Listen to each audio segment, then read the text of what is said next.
answer? Do you have an answer? What is the purpose of life? If a child were to come up to you, or an old person were to come up to you, My or your best neighbor, answer, like it's not a concise answer, but my best one off the top of my head would be something to do with being good to others, doing what you like, really basic stuff. Do good to others, do good to yourself. Respect and honor the nature around you. Don't be destructive. That would basically be my answer. I would not say that you're wrong. I think it's impossible for me to say that you're wrong. But yeah, you could probably add more different things onto it and expound upon. I think a lot of people could, but I have my own personal thing are the three L's, and this is basically in English: to live, to love, and to learn. Yeah, I agree with that. If you're not doing those things, then why are you here? Live, love, and learn. But it goes a little more complex because we have to procreate and recreate. So there's more to it than that, but the basics to it. And it could even get more complex from that point. But yeah, that's the basics. Live, love, Yeah, and it's learn. basic and simple, not super Yeah. complex like gravity. Oh, that's good point. No, but I feel like a lot of like lessons in life or understanding comprehensions, they are just simplistic, and you can get into the technical sides, but just, off the cuff, it's simple, it makes sense. It's easy for the human brain to digest. Have you ever, Stacy? Have you ever researched the law of parsimony? I think we may have discussed this before. I Like Occam's Parsimony. razor. Oh, Occam's razor I've heard of. Parsimony doesn't ring a bell. It's kind of weird. The law of parsimony and Occam's razor is basically the exact same thing. Okay, when I search parsimony, it says extreme unwillingness to spend money or use resources. Okay, Well, it's so the yeah. law of parsimony. Okay, law of parsimony. Mind you, I'm just seeing the first definition which comes up. The Oh yeah, no problem. scientific principle that things are usually connected or behave in the simplest or most economical, so the most simplistic way. Especially with reference to alternative evolutionary pathways. Well, it's got to Yeah, throw that evolutionary thing in there. Oh, but I mean, evolution in the biological sense can be explained in a lot of different ways, but it doesn't mean that you or I evolved from a rock, which is what a lot of these atheist globies think. Like, yeah, rocks, bananas, and us, and chimps. Yep, we're all the same thing. Somehow. It doesn't mean that. I'd probably have to warp and bend my mind with space-time before I could comprehend and uh, be able to truly understand the idea, and I say understand in quotations, that something with no life can just morph into something with life, like a dead I, cell can you, turn into like well, a you living say them cell. quotations. I do it with like double quotations. Yeah, double quotations. Like, huh? Fucking idiot. Not you. Yeah, it's just people come up with these different claims. It's just weird. It's like they're striving for attention almost.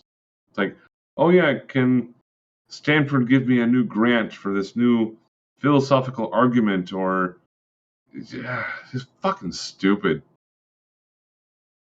And trust me, I live here in the age of technology where people are literally doing this.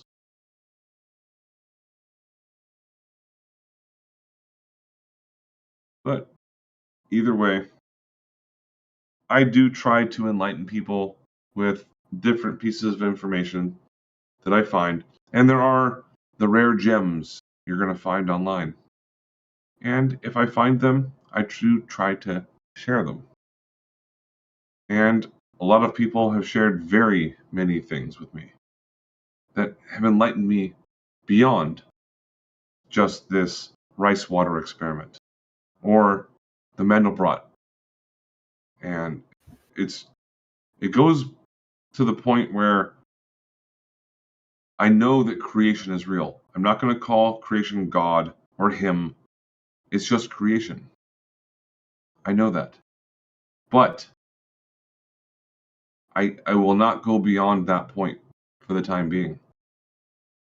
If people want to take it beyond it, they're welcome to. I'm not going to criticize them, but I will question them. So when it comes to the esoteric, the things that people are not fully comfortable with speaking about or understanding with the capability of understanding, I will talk about them. No problem at all. And you have to start small. The Mandelbrot set is a pretty good start. I know it looks really weird because it just looks like an ink blob on the screen, but it's an actual mathematical formula. And it's a very, very complex one that I think was discovered on accident. As a lot of people, or sorry, some mathematicians call the thumbprint of God. And then you mix that in with the rice water experiment and the fact that there's this huge deliberate deception that is being perpetrated among us by these space agencies and the governments. When you start putting all of that together at the same time,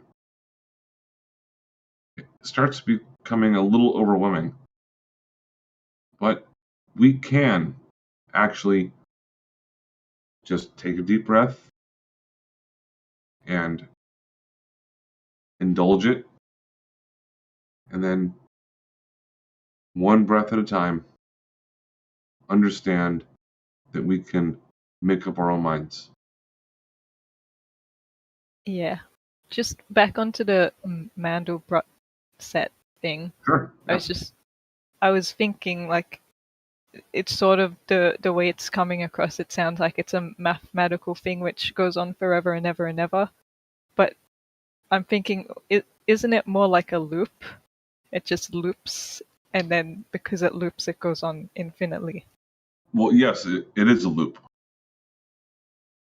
So I guess that sort of demystifies it from like being this infinite thing. It's just a loop, and I guess the equation numbers just Yeah, well, it's a loop, correspond but with it that loop. changes. It's never quite the same. I mean, it is kind of. Computer scientists have tried to model this with the same equation, and they've tried to do it down into the like quadrillions of loops. You can watch it and fast forward.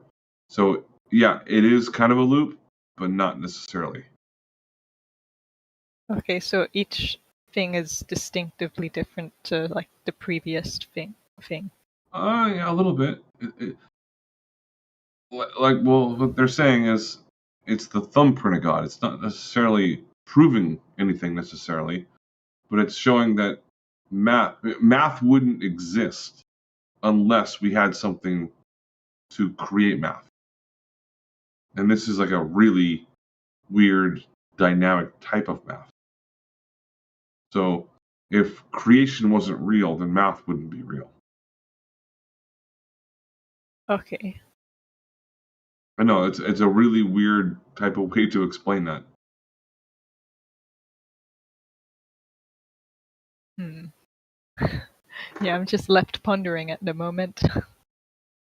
Yeah, it's not easy to comprehend, but I've shown this to many different people, and some of them are very, very Christian, uh, and they watch that and like, whatever. The Bible's better. I'm like, all right, well, I guess you're just ignoring everything else in life. Because I guess my idea, and I haven't sat on it and thought too much about it, so it's rusty. But my idea of maths is more so like with what Big Root was saying earlier. You have like Fibonacci sequence and stuff, so you can look at flowers and they might go through like a golden ratio and things. And so I think there's definitely some sort of um, pattern or like a design sort of thing which goes about in nature. But in terms of mathematics, that's like us extracting this real world pattern into our mathematical abstract numbers and stuff. So there's definitely some sort of like encoding and I guess how we interpret it as people as we put it into numbers. I don't Yeah, know. Yeah. I don't think I quite finished my thing I was saying, but I didn't know what else to say, so it no, sounds a bit no. incomplete. Yeah, sometimes it is hard to finish a sentence because you have 10 different ideas going through your mind at the same exact time, but you can only extrapolate one or two of them, like into like verbal like sentences. So I understand. I do the same thing all the time. Now, here's something interesting to look at. This little ink blob that you're looking at, if you still have that image up, Yeah. that's a mathematical equation. This has been used on posters for quite a long time. People have used it for like psychedelic posters for a long time. I saw this image way before, like when I was like a teenager. I was like, all right, that looks Wow. pretty So it's cool. All been different around kinds for of a long colors and time. stuff. And I'm sorry, say again. It's been around for a long time. Oh yeah, quite I a don't. long time. I just thought it was sort of a more recent thing. Oh no, this has been around since like the ooh, late '60s, early '70s, roughly. It was Some like, of the go ahead. some of the pictures sort of look like magic eye. You know those magic eye images. All right. Well, take that image and then turn it clockwise 90 degrees, or just kind of turn your head. And what do you think it looks like? A lot of people say it looks like someone. Wait. Turn my head left or right? Well, look at the image. Left. So, Left. It looks like a head with a body and hands. all right. And who might that look like? Um. I'm not trying to lead you into anything. Oh, now it's sort of looking like an animal with ears. No, Okay. I don't know. I can't quite turn it into Buddha. like anything more. Pictures of Buddha. Oh, okay. Yeah, Now I you kind didn't of see quite. it. Yeah, I can sort of see it. Right. It's not exact, but that's what a lot of people interpret. They look at that, they're like, is that Buddha? Well, I don't know. I don't think so. Because even a lot of Buddhists say they're not absolutely certain that Buddha was real, or that he was spiritual, or he was just like a really cool guy. So, I don't know. But it's just sort of weird. That's the image that this mathematical formula creates. Very strange. And if you zoom in to that, it just recreates itself over and over and over in different ways. And those are just numbers. Yeah, it's weird. I haven't come across it before. But at the same time, it is, I guess, yeah, man has, or I guess man sort of has created it in the sense we've plotted out all of the coding and stuff to make it digitalized. But in actual reality, I'm guessing it's not. I don't know. I don't think like I'd go outside and see it there. It's more so what you can crunch in numbers in a computer to generate. Right. You also cannot do that because it would that would require like a supercomputer.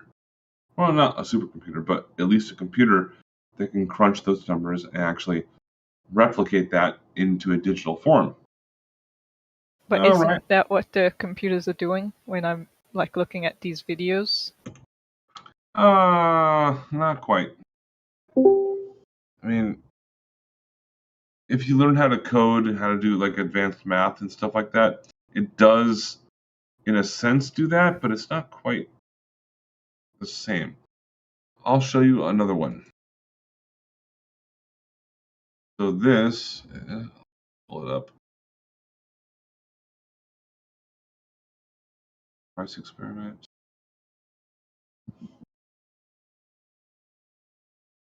Called the Chaos Game. Haven't heard of it. Do you know what chaos theory is? I think I've heard of it. If you told me like what it is, I'd probably say, "Oh yes, yep, I remember." Well, oh, even the most experienced people, like PhDs, that try to explain what chaos theory is, they still get lost. But in the most simplistic way, what they're saying is out of chaos comes order. Oh yeah, yeah, I've Okay. heard of that. And there's many different ways you can explain this. But here's an actual computer model that is random that creates order. Now, this one might blow your mind too. This is a very, very short video. Hold on, let me make sure this is the right one.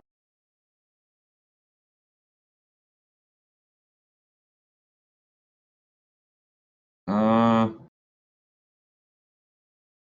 okay, this might be good enough. There's a longer one I can show you. Actually, I'll find the longer one. Oh, there it is. So, I'm a nerd. I like watching this kind of stuff. Numberphile is a pretty popular YouTube channel. It's just all about math and how numbers relate to what's going on around us. And I'm going to link this in chat. And this guy explains it. But I do have to use the restroom real quick before I explain what's going to happen. This is about as interesting, not quite as interesting as the other videos I sent you, but still, it's something that's going to cause your mind to sort of try and open up a little bit. Sort of like when you found out, oh my goodness, the earth is flat. It's sort of like that. So this is Okay. just, it's like step one, step two, and whatever. Or you can ignore it entirely. It's up to you. Yeah, well, I'll let you take your bathroom break. Okay, Don't so want I'm you going to go ahead peeing at your and, computer. well, I'm going to link it in the chat real quick, and then I'll be right back.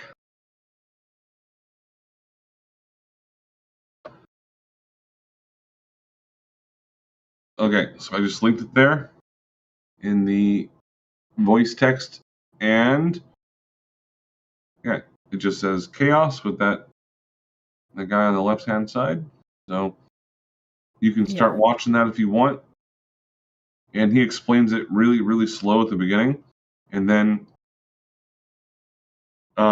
it's really boring at the beginning, just because he's explaining what's going on, and then at the end, it's it gets really trippy because it can actually be modeled and demonstrated and used.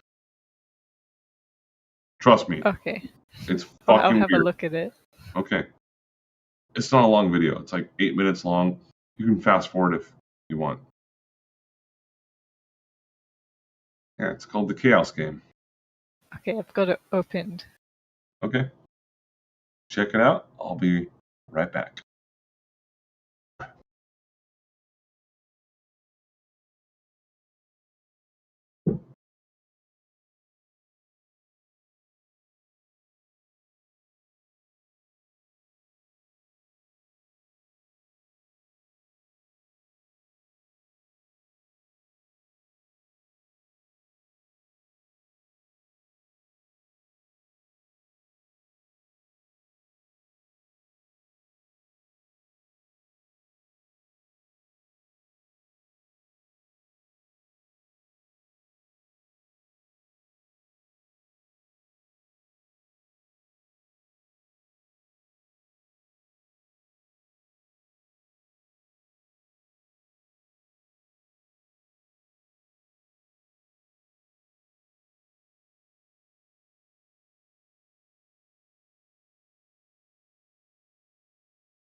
Geometric Horizon.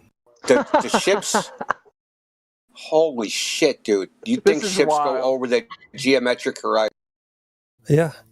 Okay. What? So how do we find that? Well, you can see it. I knew you have one. But how about if I show you? How about if I show you a video of a radio-controlled motorboat on a 400-foot lake just being obstructed by nothing?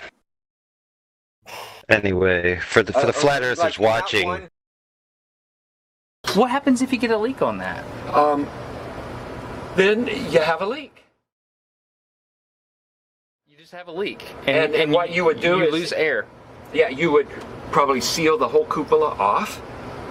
And then there's probably a plan, I don't know off the top of my head, but there's probably a plan for replacing the mechanism. Might require space.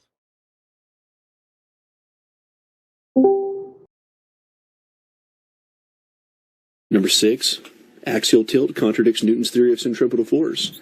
Well, remember, the stone in Newton's sling was neither rotating nor was it tilting. Yeah, Newton's sling? over. What in the world are you talking about? No, You're not talking about Newton's cradle, are you? No, I don't think anyone's that stupid to call it a sling. Welp, no idea what you're on about here, buddy. Let me just ask my live audience of this premiere if they know what it is.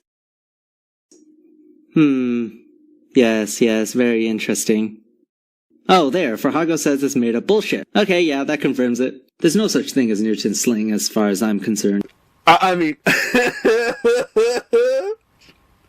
This is absolutely pathetic, dude.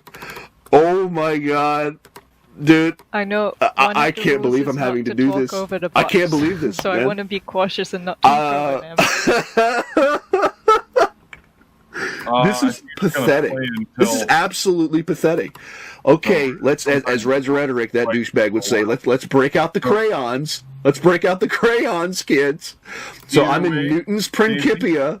Okay, this is the primary text of your tradition, which obviously you haven't read. Yeah. So far, this is page number 74, and I'm in definition number 5. A centripetal force is that by which bodies are drawn or impelled in any way tend towards a point as to a center. I was watching of this sort is gravity, by which bodies tend to the center of the earth, magnetism, by which iron tends to the lodestone, and that force, whatever it is, by which the planets are perpetually drawn aside from the rectilinear motions, which otherwise they would pursue and made to revolve in curvilinear orbits.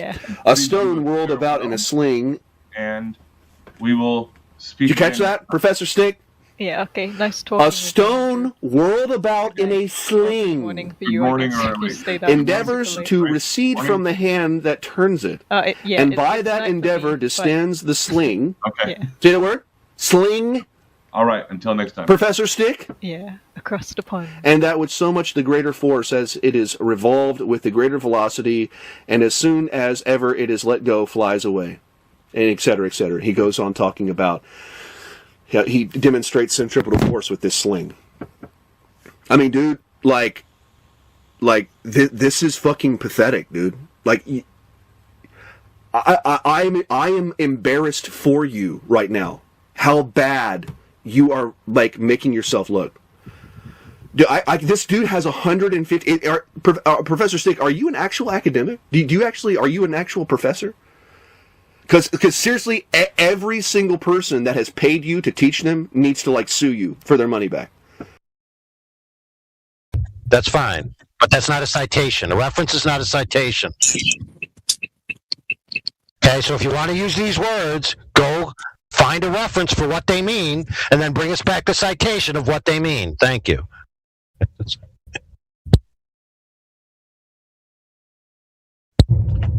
So, can you tell me why relativity says that it would be equal if the sky was moving or the Earth was moving?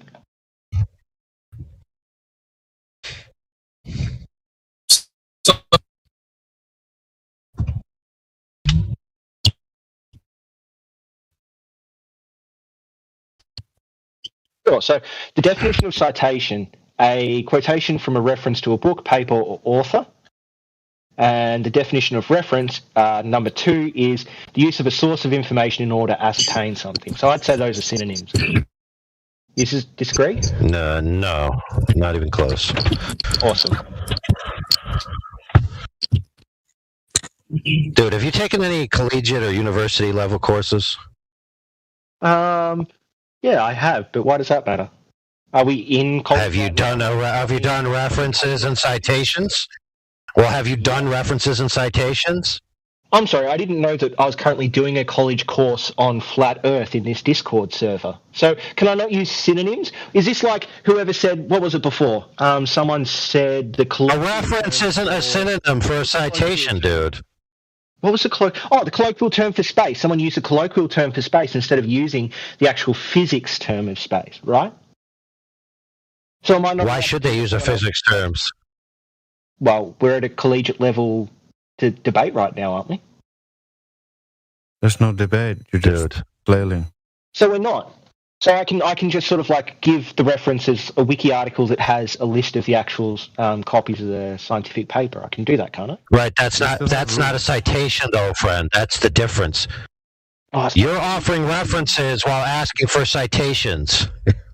To reference something is to point at some source of information, like a. Right. That's not the same as citing it. That's not the same as citing it. I can cite a reference and I can reference a citation. Are those two sentences equal? No, they're not. So if I cite a reference, if I say, my reference for this is my friend Jason X, who this is his phone number. And if I reference a citation, I say, my citation is the one written by Jason something, here's his phone number. Is that not equal? This is just no, because now you're mixing categories. Do you guys have any reason why Michelson, Pierce, Gale didn't show the Earth was in motion? Oh, yeah, because they had to apply a mathematical transform to fit their bias in order to get the conclusion that they wanted. My boy just realized he goofed up and tried to run away from his own little example. No, I'm just tired of the semantics. It's pathetic. It's not about semantics, dude. It's about earlier you were asked to cite something that you offered as a reference, and you just told people to just read it. And I was just pointing that out, that you're a hypocrite. How? I read out the result. Okay, look, fair enough. Okay, maybe you're not a hypocrite. Maybe you just are ignorantly think that references and citations are the same thing. We'll forgive you. You haven't given an argument why they're different. You've just said, are you doing a course? And I said no. Do you want me to read out dictionary definitions again? Dude. Okay, for example, if he asks you for a specific piece of information about something, right? And you say, I'll give you the wiki in total. Yes. You're referencing the wiki. Now, if he says, I want this specific piece of information, you go to the wiki, pull out the citation, give him the citation from the reference that has a specific piece of information. Those are entirely two different things. They're not synonyms. You think that citation has some different meaning. Dude, I just explained it to you. Very simply. From or reference to a book, paper, or author. That's for citation. For reference, the use of a source or information in order to ascertain something. Provide a book or article with citations of sources. Oh my goodness, dude. Dude, you're wrong. He's stupid. You forgot the word specific. To specific. No, it says or a specific reference. Oh, a specific reference. Yeah. Not a general reference. Citation definition. Holy fuck, bro. Quotation from or reference to a book. So that's the noun definition for citation. Yes, and where's that in? This is used in the definition of citation. You understand that, right? Dude, quotation from. If you're asked for a citation, yeah, you need a citation is a specific. Have argument for flat Earth. Yeah, you already conceded down is down, and water's flat and level. Therefore, the Earth is flat. Welcome. Tower bridges show that Earth is not flat and level. How? Quarry tanks show Earth is not flat and level. No, wrong. You failed to provide the citation that you were asked for about the tow tanks, how they specifically measured curvature. No, string line. You failed to provide the citation, friend. No, you just didn't like the citation. No, you didn't have a citation. You just generally said the term string line, just as you did again now.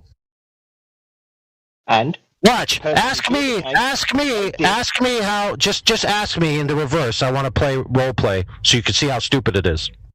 Yeah, sure. Ask me how to prove, or what proof I have that the Earth is flat. Ask me that. What proof do you have the Earth is flat? Lasers. Cool. Do you have a reference for someone claiming that lasers show the Earth is flat? I do. Awesome. I have an 120-page PDF and an accompanying documentary of the methodologies and the practical tests that they did. And I also have a citation from their document that says the WGS-84 model is not found in the field. Great. Link that and I will read it. See how that works? Okay, perfect. Now, actually my friends are going to link it because I'm going to speak. So, links, FE Core, for my friends who are using the bot, and then exclamation point videos laser short, exclamation point videos laser long. The short version is a condensed version that you can watch, and then the long version is the long version, obviously, that you can watch when you have more time. Now, I'm going to give you the practical methodology because I'm capable of... Hold on, friend.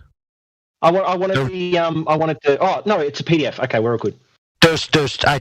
Oh, my fuck, dude. Did I not tell you what was coming down the pike? I said a PDF. But then you spoke about long and short videos, and I wanted the PDF. Yeah. I don't know if that was being linked as well. But someone linked a PDF. Yeah, fair. I do. No, all right, good. Where? Oh yeah, it's my turn to calm down, bro. Were you not on calm when you began? The answer is yes, so fair is fair. Yeah, anyway, let's move on. Let's move on. When you asked for a citation of the methodology that they used with the string to prove curvature over the distance, you weren't able to provide it. You didn't cite from the text, and you didn't articulate the methodology. You didn't cite it from the text, nor did you articulate the methodology. But I'll tell you the methodology from this laser test, right? If you want to listen, I'll tell it to you. But you can also validate it from the document. So this is actually multiple tests, culminating in the final biggest test of 25-mile sample size over water, right? So there's 14 or 17, I can't remember correctly. But the longest one they shot was 25 miles. So what they did is they set up what's generally known as a laser transit, right, methodology, which is you have a laser, you level the laser, you shoot the laser across, and then you use what's called a storyboard or a receiver that's at the same relative height. And then when it hits, you see where the laser hits, and then you can tell how off it is. We use this in construction all the time to level foundations, excavate, all kinds of stuff. Very practical methodology, very simple. So if you have the laser set up on one side, right, about 2 meters, 6 feet off the ground, and on the other side you have the story or the target about the same, 2 meters, 6 feet, right? The globe Earth predicts a differential between the off angle that the laser should continue into the sky if it's perfectly level and the target at that distance to be 90 meters, right? So in other words, the big hump of Earth curve water and the level laser, right, can't shoot through the hump of Earth curve water, so it shouldn't hit the target. It should go over the target by 90 meters. Now, when they set this up, right, they took into account the ambient conditions. They took into account the millirad divergence of their laser. They created, which is in the documentary, a very accurate aiming device and leveling system. And if you watch it, you'll see how precise it was, very precise. Type of laser was it? Well, you'll have to look into there. It's a big old laser. A laser sufficient to shoot 25 miles with a very limited millirad divergence. Yep, I read that. So sufficient to the task. And they might talk about the type of laser, because they actually had two. I think the first one failed or they destroyed it. But anyway, they talk about that in the thing. And they give the specs for it. So they did the test. So it doesn't matter. Refraction wasn't accounted for. Says who? Them. As light travels in a straight line through a homogeneous medium, light angles due to different refraction indexes in a non-homogeneous atmosphere. We calculate direction and amount of refraction to show how much laser beam deviation affects the measurement outcome. In a non-homogeneous atmosphere where the index of refraction increases with height, rays of sufficient small initial elevation angle of refraction. Holy crap, dude. Is proportional to the rate of increase to the bidirectional index of refraction. Yeah, you just said they didn't account for refraction, and then they went on to say we accounted for refraction in the very text you just quoted from. Yeah, but they accounted for it wrong. And well, actually, they didn't. So they're saying that it's a homogeneous through a homogeneous medium. We calculate direction amount of refraction in a non-homogeneous atmosphere with the index of refraction. Blah blah blah. This curvature is proportional to the rate of increase of bidirectional index of refraction.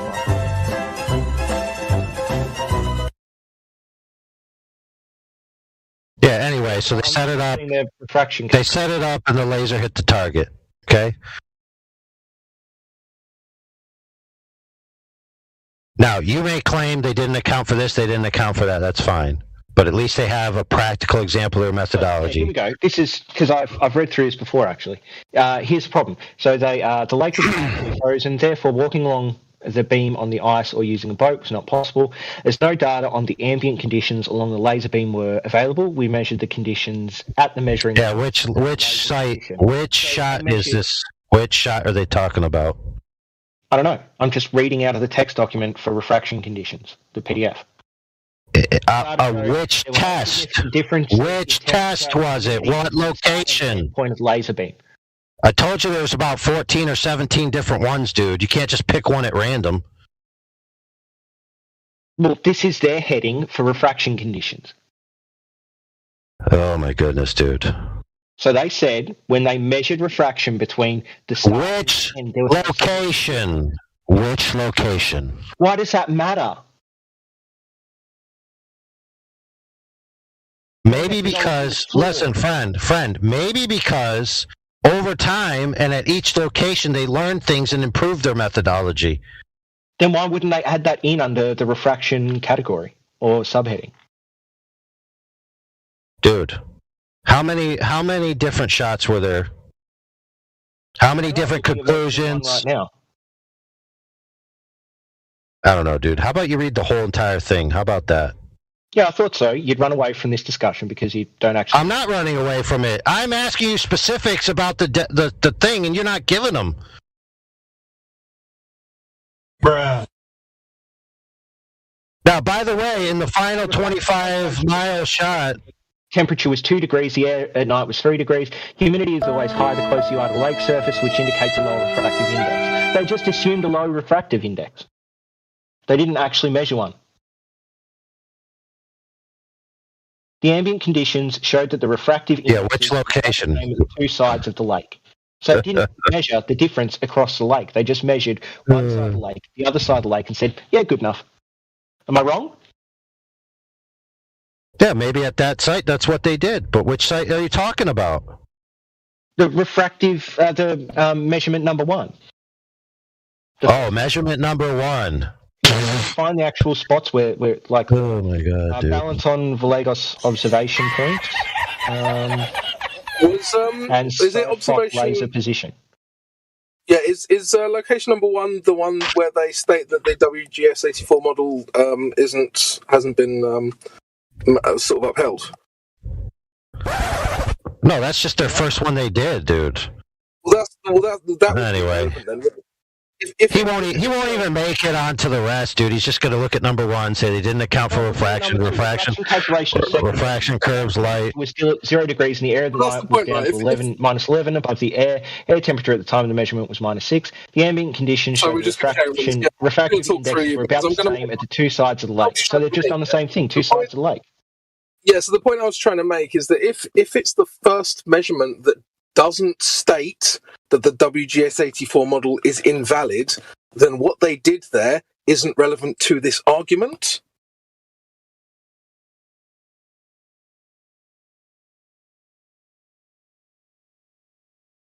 My argument was their methodology was incorrect because they didn't measure the refraction across the lake. They measured it from 2 points, the start and the finish. And if the beam was to curve, it would curve between the start and the finish, not starting at the start and ending Fantastic. at the finish. So is that location 1? Yeah, and location 2, they use the exact same methodology. Is location 1 the, let's just call it experiment? Stop for a second and listen to what I'm saying. No, I'm not just read location 2 and they use the exact same methodology. I'm not going to stop talking, right? So the issue is that if they are not using location 1 as the quote-unquote evidence for the WGS84 model being invalid, then it's a waste of time to analyse the methodology there. The second one did the same thing. All of their measurements, they just measured the temperature at the start and at the finish. They didn't measure the refraction between them. Do you understand that, Crypto? Do you understand what I just said to you? Location 2 being used to invalidate the WGS84 model. It doesn't matter because they use the same. Fantastic. They use the same way of calculating refraction in all of their experiments. The conversation. You're just wasting everyone's time. What did I AI say to you, mate? AI, I heard what you said, bro. It's irrelevant. AI, can you tell me which location was actually used in this argument in terms of the WGS84 model, and then maybe we can read that. Oh man, the only one I was talking about was IDSIL, the biggest one. Fantastic. Calculation of third measure. So we're going to look at the methodology there, or we're just going to ignore that? The condition shows the refractive indexes were about the same at the two sides of the lake. The same methodology. It's a failure because of that methodology. Which location was that? No, I mean not really, dude. You can interpolate the lake, bro. Lake Isle or whatever that is. I mean, unless you think that there's going to be a dramatic change in the middle. Yeah, of course there will. Okay, let's say that's true. The middle is over water. Do you not understand that? The start and the finish are both land, and the middle is water. No, they're not just like in the middle of land, dude. They're on the coast. You idiot. They're both on land, and the beam goes across water. Those are two completely different, like, sets of air they're going to be going through. One's going to have a frozen constant... lake? Sorry? Isn't it a frozen lake? Partially frozen lake, but you understand that, like... Right, no, frozen water. Exothermic and endothermic effects on the Dude, atmosphere. do you really think that you're just going to use 4-syllable words and that's going to frighten anyone here? Do you know what exothermic and endothermic means? The frozen nature. Yeah. So the frozen nature of the lake obviously changes the refractive properties of the air above the lake, doesn't it? It does, and they should have measured that, but they didn't. Wonderful. Yeah, but obviously you're saying it's water, which is being dishonest because it's partially frozen. I'm sorry. Also, we don't have the burden of proof. And wrong. I'm sorry. Also, we don't really have the burden of proof there because your side has never proven that the light is bending around the globe to make it appear flat. That's true, brother. That would happen. What the? Yeah, you do. We say refraction would change it so that any observation we can have a certain deviation. If you take refraction into account, it will always fit the globe. Yes, dude. Did you not just hear the words that were coming out of your mouth? Hold on, friends. What did he just say? He said, no matter what observation you make, it will always fit the globe. Wow, very scientific. You just ceded that any observation that supersedes the globe geometry, you just add the word refraction and it magically cures it. Yeah, sure. It's like when will water boil? If you add pressure, suddenly it'll change, won't it? Yeah, sure. We have an unfalsifiable tautology that begs the question and inputs values up into 60 billion mile radius to account for refraction. What question am I begging? Listen instead of talk. Maybe you would know. What question am I begging? The globe in the first instance, brother. No, we've measured it. How? I just told you there's tow tanks, there's tower bridges. No, stop right there, friend. Stop right there. The tow tanks, you didn't give us the methodology of measurement. The towers, you didn't give us the methodology of measurement. You just claimed them as a positive assertion. And then when I asked you what's the methodology, you simply said the word line. Fishing line, I think, was the actual word. You're choosing to ignore all the times I read it out and just focus on the one time where I said string line. No, I listened to you read it out, and that wasn't a sufficient methodology to see that the entire bar was curved, dude. It was segmented. You didn't even explain to the person who asked you. You didn't even explain to the person who asked you how they did it. As you guys like to make globers do, you're willing to concede that I didn't just say line in all instances. Can you concede that? No, I'm saying when I asked you. So you're not going to concede something that you just admitted to? Dude, when I asked you, it was correct. You just said line. Previously, you read something out about a line. Listen. Previously, which I already had just said, you read out something about a line. You were asked to clarify how it was done over the entire thing. You were asked to point to it, and you didn't. I didn't what? What was I meant to point to? How they applied the fishing line to prove that the entire structure was curved. I read it out a couple of times. They put it at 2 points with a microscope pointing at the fishing line. Yeah. Right. Yeah. And what did they do then? A reference that they would then move the beam so that it had the correct amount of curvature according to that reference. Okay, hold on, friend. Pay attention now. If you pull a line taut, without the catenary curve in existence, you'd have a straight line. Yes. Right? So unless you have a benchmark, all you have is a straight line. So if you then... You can have a calculation of the amount of curvature that you want in that thing according to the reference.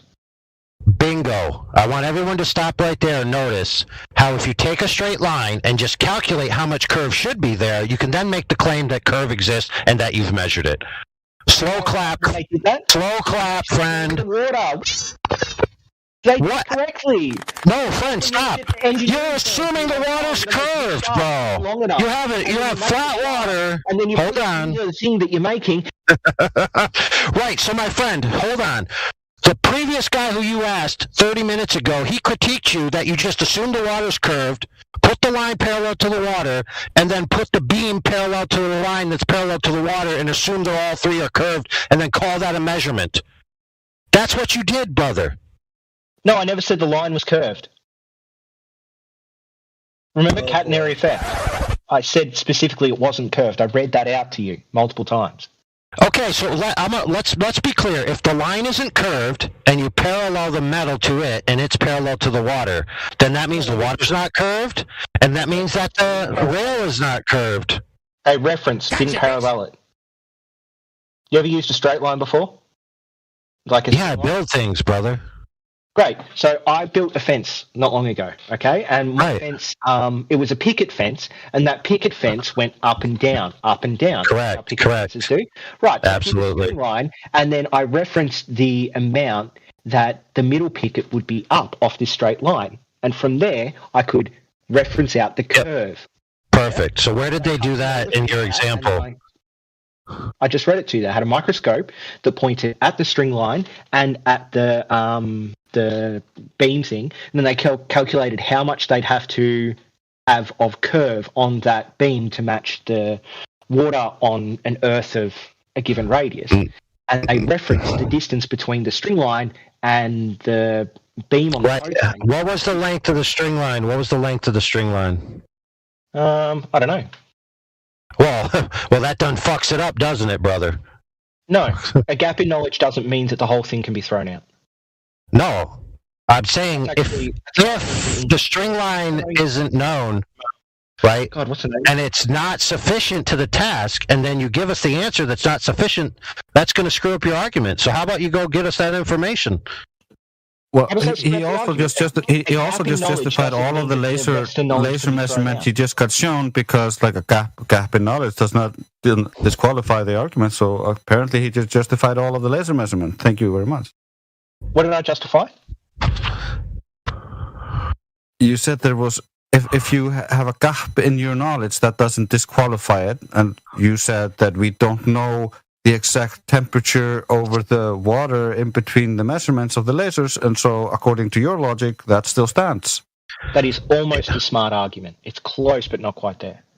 So the problem is that I have a gap in my knowledge. That doesn't mean that they have a gap in their knowledge. So the people that actually built the tow tank didn't have the gap in knowledge. I just have a gap in my knowledge. So you haven't provided the methodology. The experiment had a gap in their knowledge. The people doing the experiment, the laser test, had a gap in their knowledge, which does invalidate their experiment because they didn't account for Not really. It doesn't really. You're assuming that if there's a massive temperature differential, then the light's going to be able to travel around the ball and hit the target. Yeah, it is. When we account refraction in... Yeah, no, you don't have the conditions required when you measure the temperature on both ends. Sorry, sir. Dude, I don't know why it's so hard to get, like... We can get the conditions in the middle? Is that what you think?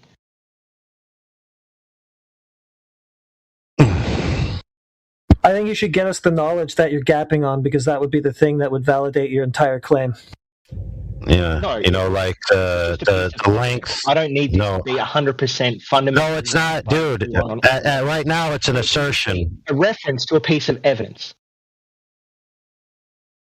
Look, listen, friend. Guys calculating the curve they should expect, and then forcing that expected calculation into a piece of metal doesn't prove the Earth is curved. Of course it does. The tow tank works. So that's holy frick, dude. No, let's be clear. Let's be clear, dude. That's a logical fallacy, dude. No, it's not. What logical fallacy is it? It's called appeal to pragmatism. It works, therefore it's true. I haven't heard that. Appeal to pragmatism. Right. It also assumes... You haven't even heard what your own argument is.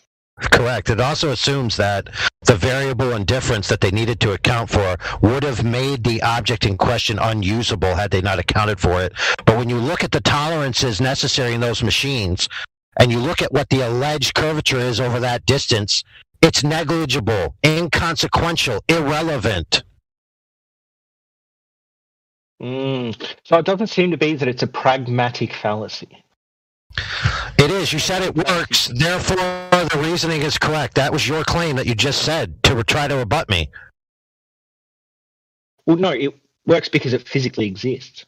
So a pragmatic fallacy would be something. My truck. Oh, dude, my truck works. My truck works. My truck works. I believe X is true. Believing in X results in practical benefit. Results in practical. No, dude. Therefore, X is true. Dude, no, that's not how it works. Here, let's put it properly. Hold on. Consult my horoscope. Things always go wrong. So it seems like when there's actually like a physical thing, then the appeal to pragmatism is. Dude, you're trying to say the tow tank works, therefore the Earth is curved.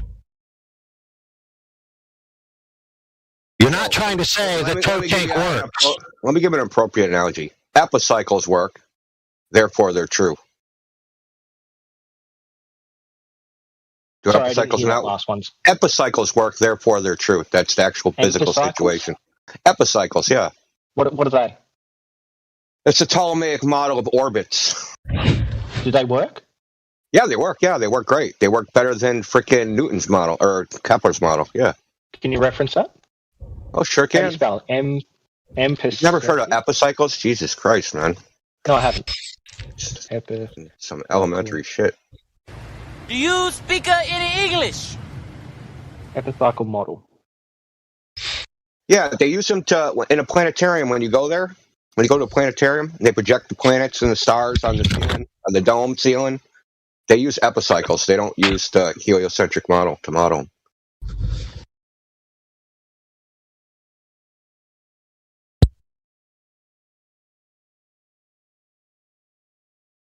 Just because you have a model that works doesn't make the model physically real or have some ultimate reality there. This shit is well known. It's not even an issue. What do you mean by works? Do you mean as if we model something out, we get a result? Or do you mean as and you got a result. Yeah. Build things based on it or measure things based on it? Yeah. That's called engineering. Yeah. It's awesome. Yeah. What it's called is predictive evidence. Okay. So what they did is they predicted that the water would curve. They predicted in order to get their rail to match the water, they would have to make their rail curve. They then predicted that a string line would have to deviate at certain points by X amount in order to fit that curve prediction. And then it was all true. That's called science, buddy. No. First of all, that's not called science. I'm not saying anywhere that that all would be like post-dictions. Those are all like post-dictions. Because they had to alter the string. I'm reading it right now. No. They had to adjust the string until it so-called aligned. What part? Where's that? I'm going to read it. A 0.33 millimeter dynamine fishing line was attached to one bespoke winch at each tail end. The line has a breaking point of about, that sounds precise, about 25 kilograms and very little stretching. Oh, that's scientific too, man. Very little stretching. It's not even like they have two things here that they didn't even quantify. Sorry, you haven't validated your claim, mate. Go back to your claim. Listen, I'm going to keep going. I'm going to keep going. Don't worry, man. There's more here. So, but I'm just saying, this does not sound like precision. Okay. Anyway, which allowed it to be pulled very tight and reduce the catenary effectively. A microscope was mounted on the rail to look down at the line and perform the adjustment with high precision. Right, so they adjusted the string until they got it to match really where they wanted. That's really sad. So this is your repeated thing I've been listening to over and over again. When you get cornered in this box, you start talking about us and how our argument is and how sad our argument is, and you start talking about us. The way we're talking, the way we're arguing with you. Shut the fuck up.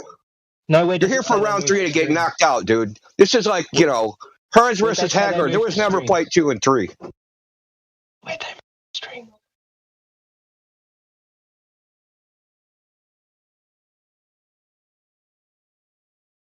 Anyway, this is not a precision measurement. This is garbage, dude. Garbage. Yeah, I'm referencing some experts that built something according to the curvature of the Earth and it worked. What's wrong with that? Yeah. Are they lying? Do you think they're lying? I think it's confirmation bias. That's what I think. Okay, so they specifically machined and came up with a system to make the rail curve to fit what they thought the water would do, and it was correct. And you think that's confirmation bias? How does that work? Yes, I do. So if I was to think something like no, like if you just use like a base iron to make a camshaft, that'll be fine. Like it's great. I believe that. Someone told me it had worked before because I used it in an old steam engine once, and then you do it and it fails because it's not the correct metal to use. Yeah, and how is that analogous to this? So confirmation bias failed in the practical, didn't it? Yeah, because that's why engineering, you do things by trial and error. No, you right. So things are manufactured all the time that fail, break. Engineering is doing things by trial. It is. That's the dumbest thing I've heard. Honestly. Well, then you've never actually made anything. Have you ever made anything in a manufacturing process? Have you ever worked in any manufacturing environment? Yeah, I've worked in a couple of factories. They're shitty jobs, but yeah. No, an actual manufacturing environment where they actually engineer, design, and make the product, and then have samples, and then the samples are gone through tests, and then you have the production line, and you start making it in production, and then you have to have quality control because not even that is a perfect process. It's called trial and error. I did all that. Yeah. So you start with an idea, right? You maybe apply some models. And then you engineer some prototypes. Some of those prototypes will work. Some of them won't. Right? So if they could just do it by equations, then they should just be able to fill out the equations, do the math, start pumping out the products without ever testing them. The one I worked in made fire-resistant suits for firemen. Right? Mm-hmm. And it was for firemen working with the army, so it was like armed personnel fire-resistant suits.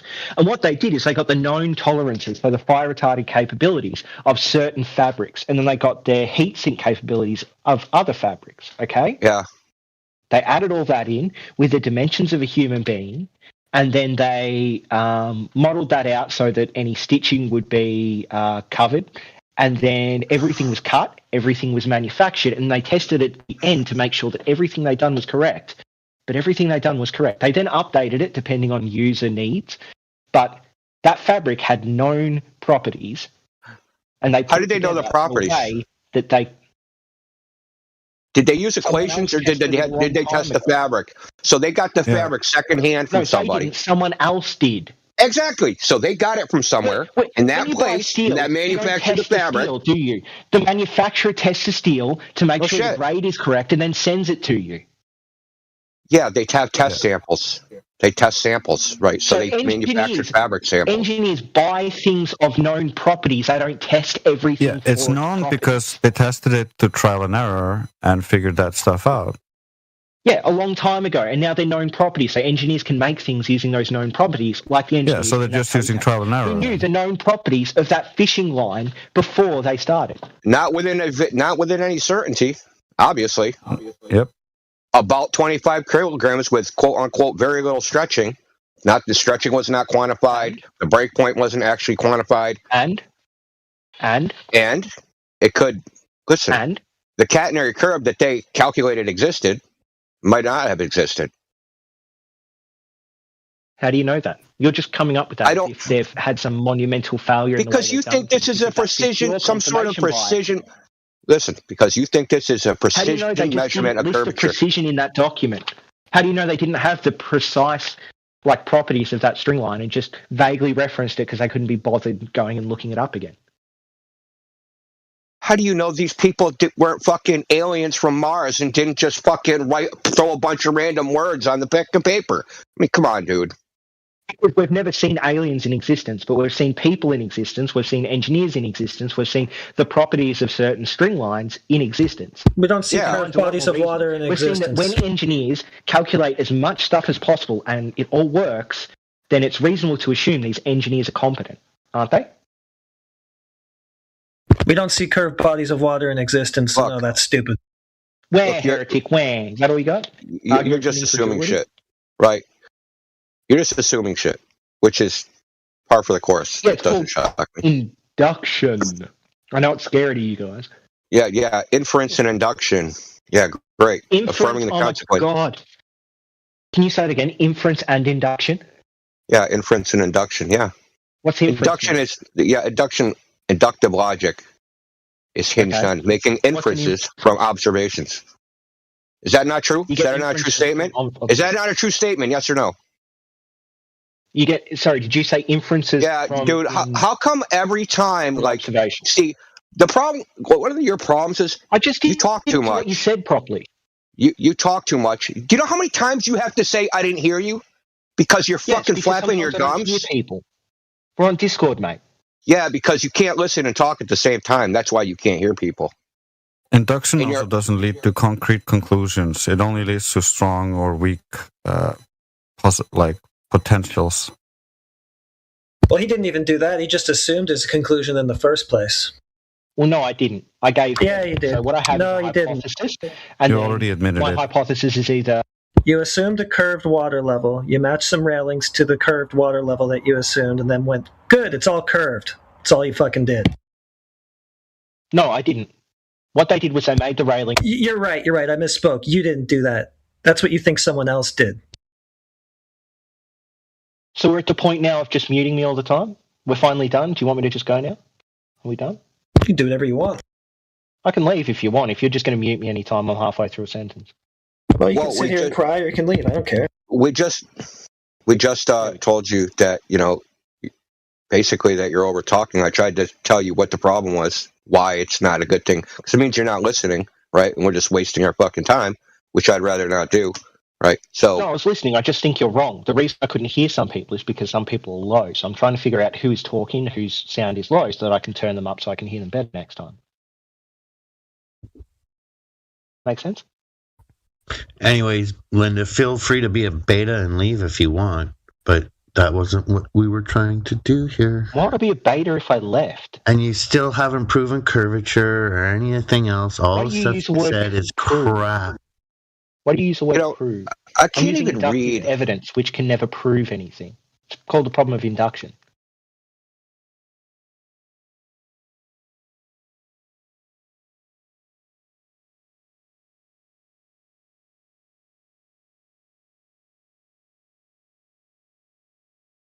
Trying to figure out why they need to compensate for curvature for this design. Why the rails must be aligned vertically to follow the curvature of the Earth. Vertically? Vertically? Yeah, the rails must be aligned vertically to follow the curvature of the Earth. Horizontally and enroll in Southampton, Saginaw, Oriented, a tank of 138 meters. Yes, that's talking about is about 0.6 millimeters. That's talking about the rail, in this case, has little like jacks under it to move it up and down before they set it. So they have to be aligned vertically. Those jacks have to be aligned vertically so that the horizontal lines up with the horizontal curve of the water. What's wrong with that?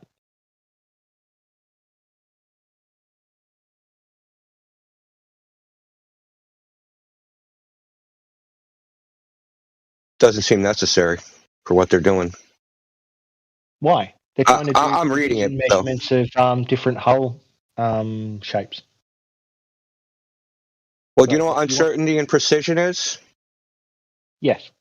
Okay. Uncertainty is an unknown, and precision is to the highest degree of measured known. So for this tow tank, they need to know if there's a deviation in the railing, because that deviation in the railing would cause the hull of whatever thing they're testing to push further down onto the water, causing more drag and changing the results, or to go higher up over the water, which would reduce drag and ruin the results. Okay, and if they didn't do it right, what would happen? Let's say they did all this process and they did something wrong and they didn't know about it and it's not in this document. What would happen? What would happen would be that the boat, when they move it along the railing, would experience more drag in some spots than other spots, which would mean they would... You mean, so they're trying to model drag, so this is So this is a tank that's trying to model drag. Amongst other things, yeah.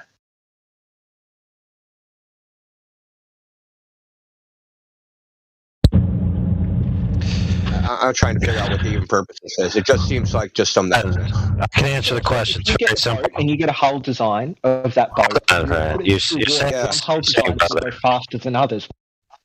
Brother, you're saying the same thing, so we're going to break it down to simplicity. All you're saying is that the rails must be parallel to the water surface. So this entire procedure is to make the rail parallel to the water. Yep. Yeah. The only of Earth curvature is in calculations. Thank you. That's my case. Again, because you were too upset and you cut out. Well, or they measured the curvature of the water level that they assumed. All right, I'll say it talking again while he was talking. So let me translate in normal speak. Oh, I wasn't normal speak talking, but I'm talking while you were talking because it's kind of sad to start off like that. So, Arden, do you want to just say what you said again? Because I couldn't hear you because you got too upset. Yes. See, once again, talking about how we're talking. You're being exposed. You're a chump, dude. You're just a chump. If you're going to talk about us, I'm going to talk about you. You're a chump. Anyway, I'll validate my position, which is this. I'm driving a truck, which has axles, which make noise. And I have auditory feedback in my ears to my voice where I increase the amplitude of my voice based on how much roid noise. Right? It's not that I'm upset. So again, you failed. But anyway, I'll say it very calmly. Yeah, perfect. Yeah, so here we go, friend. The entire methodology of the rails, the only thing that must be accomplished for the principle in question is the rails must be parallel to the water. It's all that has to be done. I agree. And all you need is a methodology that makes the rails parallel to the water, and all that is a distance from the top of the rail to the water's surface, and that's all they have to do. All that other methodology and including calculations for Earth curvature is superfluous. Sure, if you look at the document, they didn't actually measure it off the water surface. If you were to look at figure 4, you can see that tank isn't full, they're not measuring off it. And figure 7 shows that they're using the microscope and the string line and the rail to check the deviation. Yeah, so I'm not sure about this particular setup, but the other setup, which we already critiqued the last time a guy came in here with tow tanks, is they have a water channel next to the rail, and they use that water channel as the leveling channel. It's not the water in the channel. Well, I'd love to hear about that. So which tow tank was that?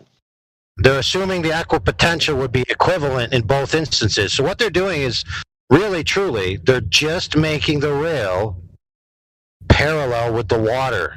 That's it. Yes. You said so yourself. That's the ultimate goal, is that the rail is intended to keep the same drag line on the boat, continuous over its entire journey on the rail. Now, in order for that to be true, it must be what? Parallel with the water's surface. That's all they're attempting to do. No, which is assumed to be curved in your worldview. No. Well, yeah, they assumed it to be curved. We gave them the prediction that if they set the rail at a certain curve, it would match the water, which came true. And predictive evidence is the only good evidence. How do that? Listen, how are they making the curve on the rail, friend? They get the string line and they... Listen, the only way to curve the entire rail... Based on their model. What's the length of the line? They adjusted the rail, though. They adjusted the line. Wait, no, they adjusted the rail. They didn't adjust the line. You were wrong about that. Remember, you so what I read was wrong. They adjusted. So what I read was wrong. That wasn't me freestyling. I was reading. What you read didn't say they adjusted the line. If you look at figure 7, you can see that on the rail where they have 2 pins and they have a microscope pointing at the string. Okay. So that means at any given point, they can look at their model and they can see how far should the pins be from the string at this point. So they didn't measure it in between the 2 points, right? Just like the laser test? Say again? So they didn't measure between the 2 pins, right? Just like the laser test? They did, yeah. They measured between 2 things. Right, but I still haven't gotten the answer to two questions. In between the 2 points, because so if you have a curve, then you need that like the hump in the middle of the curve. So you're supposed to have That's this what the strings for. the strings to measure the hump. Yeah, the string is a reference. It's completely like a completely horizontal reference, right? So from 2 points, it will be. Yeah, he also claimed. 2 points. Yeah, before you continue, we got a caveat before you continue that the allocation is that they. Go ahead. Excuse me, Indio. I'm trying to listen to Arden right now. Yeah, well, no. So they presuppose the. I yielded the floor, brother. Just wait, Indio. Arden. Yeah. Great. Stop moderating our fucking chat, douche. Okay. Yes, if you were paying attention. They took the rail. I yielded the floor to Indio. I know. I don't know why you have to say it again. Stop humoring this clown, okay? All right, my apologies. So, listen, I'm not bawling for the distractions, man.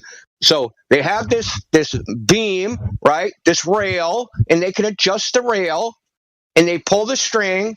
And so, what are they adjusting both at the same time until they're within Why the? Do you think they're adjusting the string? Because they think the string has to be within a certain distance of the rail, right? No, the string just has to be a reference, a horizontal reference. But they don't know if the string's horizontal. Yes, they do. If you get how do they know that? You pull it taut between 2 points with very little catenary effect. It is a horizontal. It is a straight line. How do you know there's very little catenary effect? That's what I'm asking you. Because that's what they say. Yeah, but very little is also some. They're only seeing a small deviation, which is very little. So they're seeing the very little catenary curve. What are you talking about? How do you know? You're assuming that because you're biased. You just said so. You just assumed that there's very little catenary curve. Your answer was because they said so. Yeah. Yeah, let me ask a question.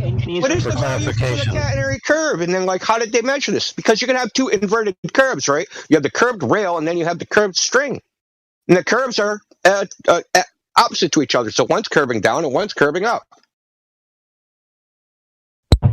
And it's a very but I also want to know how long. It's so hard they can't even measure the amount of catenary curve in the string. That's not my problem. That's your problem. Right, but also I just want to quick qualify. Some catenary effect doesn't mean that catenary effect is enough to screw up their model. They have to measure it, brother. Otherwise, they wouldn't know. By the way, also, you were asked. Hold on, it doesn't matter, dude. I just said they would have to. I'm trying to get to a different point. The entire problem is that there's a catenary effect. Isn't that your entire problem at the moment? Listen, the catenary effect is a constant in physics, bro. It can't be negated.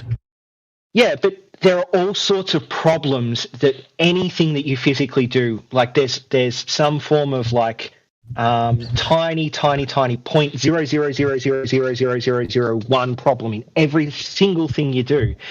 But if it's not enough to screw up that thing, then who cares? It's like saying right. So, friend, for goodness sake, stop talking. That thing can still work. We all know that. Okay, what I want is the brass tacks. How long was the string? Doesn't know. How was the? Shut the fuck up, kid. Why? Thanks. All you're going to do is you're going to ask. Because I'm trying to complete it, dude. When the. All right, I'm just, dude. These things matter. So stop frickin' sidelining. For goodness sakes. You were asked how they know it was horizontal. You just said they affixed it to 2 points. Being randomly affixed to 2 random points in free space doesn't prove that anything's horizontal. You then said they got rid of the catenary. That's how they knew it was horizontal. But you didn't prove how they knew it was horizontal. Didn't have a great Dude, I'm speaking. Thank you. You then said that they got rid of the catenary problem somehow for whatever methodology they used, which you didn't quantify. You didn't give us the length of the string, so we can't even calculate any of these problems to even begin to say. So far, all this is a fanciful assertion with no data and no quantification to it. Yeah, the engineers made it. It worked. They referenced they referenced the methodology they used. You just don't have the actual numbers in front of you, so therefore it's wrong. That makes no sense. Dude. You haven't presented them. And your appeal again is just to the pragmatic at work. Dude, listen, the methodology they used got, let's just say for lack of a better term, it got the rail parallel with the water. Great. Right. What does that prove? Nothing. It just proves that the rail is pretty parallel to the water. That's it. Pretty parallel? Yes, because of the sentences that you just talked through, everybody, about error bars and all this other nonsense. You know it's not perfectly parallel. Good grief, dude. So, Heretic, you said it's a pragmatic appeal again, but it isn't actually a pragmatic appeal. It is. You said it works. No, a pragmatic appeal would be for something unknown and unmeasurable.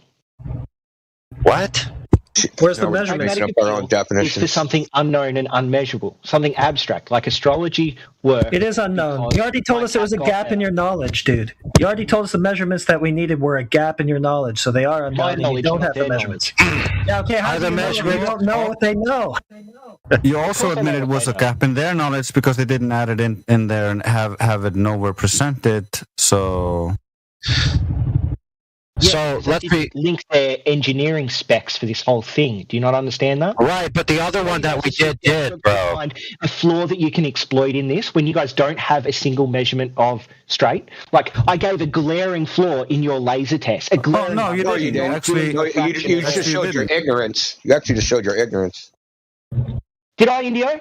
Do you want to talk about that? Do you want to? If I get like 2 points across a bay and I just measure like what point A and point B's temperature are, does that tell me the refractive index across the bay?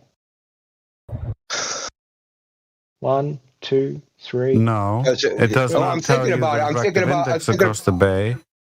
It could, because possibility. You could you explain how it could? You could apply modeling, and you could assume it.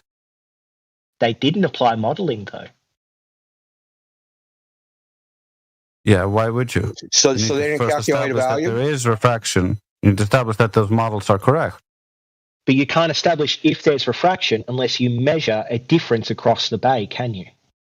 They did. They did have 2 meteorological stations at each end. Yes, of course there'd be something different, Drace, you fucking idiot. So you do know that the idiot 2 meteorological stations, right? Yes. And they said meteorological station 1 and meteorological station 2 show X, but all that distance in between, they didn't measure any points on that and then map out the refractive index. Refraction doesn't happen between point A and point B. It happens the entire way in between. As any sort of change. No, that's not how refraction works. That's not how refraction works. Of course it does. No. Light goes from one dense medium to another dense medium. All that has to be is a change in temperature, pressure, or like humidity of that air. No, it's not. It's called optical density. It's not just the density of the medium. We covered this with him before. Yeah, we've been over this optical density. He was furiously Googling or something. You guys say it's optical density. Optical density can be changed by factors like temperature, the density. Yeah, it can. But you also require the correct boundary conditions to those temperature gradients to be able to refract things, and you don't have those conditions all the time. And it also it depends on those angles and the optical gradients. So you know what, like the light can go up and down. So you know what, like ISIL, not only did they horizontally pan it, they vertically panned the laser, and on top of that, they did it twice. They did it twice 3 weeks apart. And they got the same result. So they just have like what does that mean? So they have to have the same magical refraction conditions, the same 2-3 weeks apart. And in different directions at different ranges. They didn't just horizontally pan the laser. They panned the laser horizontally. It seems like they had different outcomes. See, here you go again. I'm speaking, brother. Okay. AI, please. Yes. They panned the laser to targets at different ranges. So, for example, in the 25-mile shot, the 25 miles was the final target, but they panned it through like a 4-mile target, a 14-mile target, etc. And this was done 3 weeks apart. It seems like they've got different. The firing line is hot. It seems like they have different what? They have different measurements for every single laser test that they did. What does that mean? Well, considering different measurements of what? They say refraction exists. Yeah.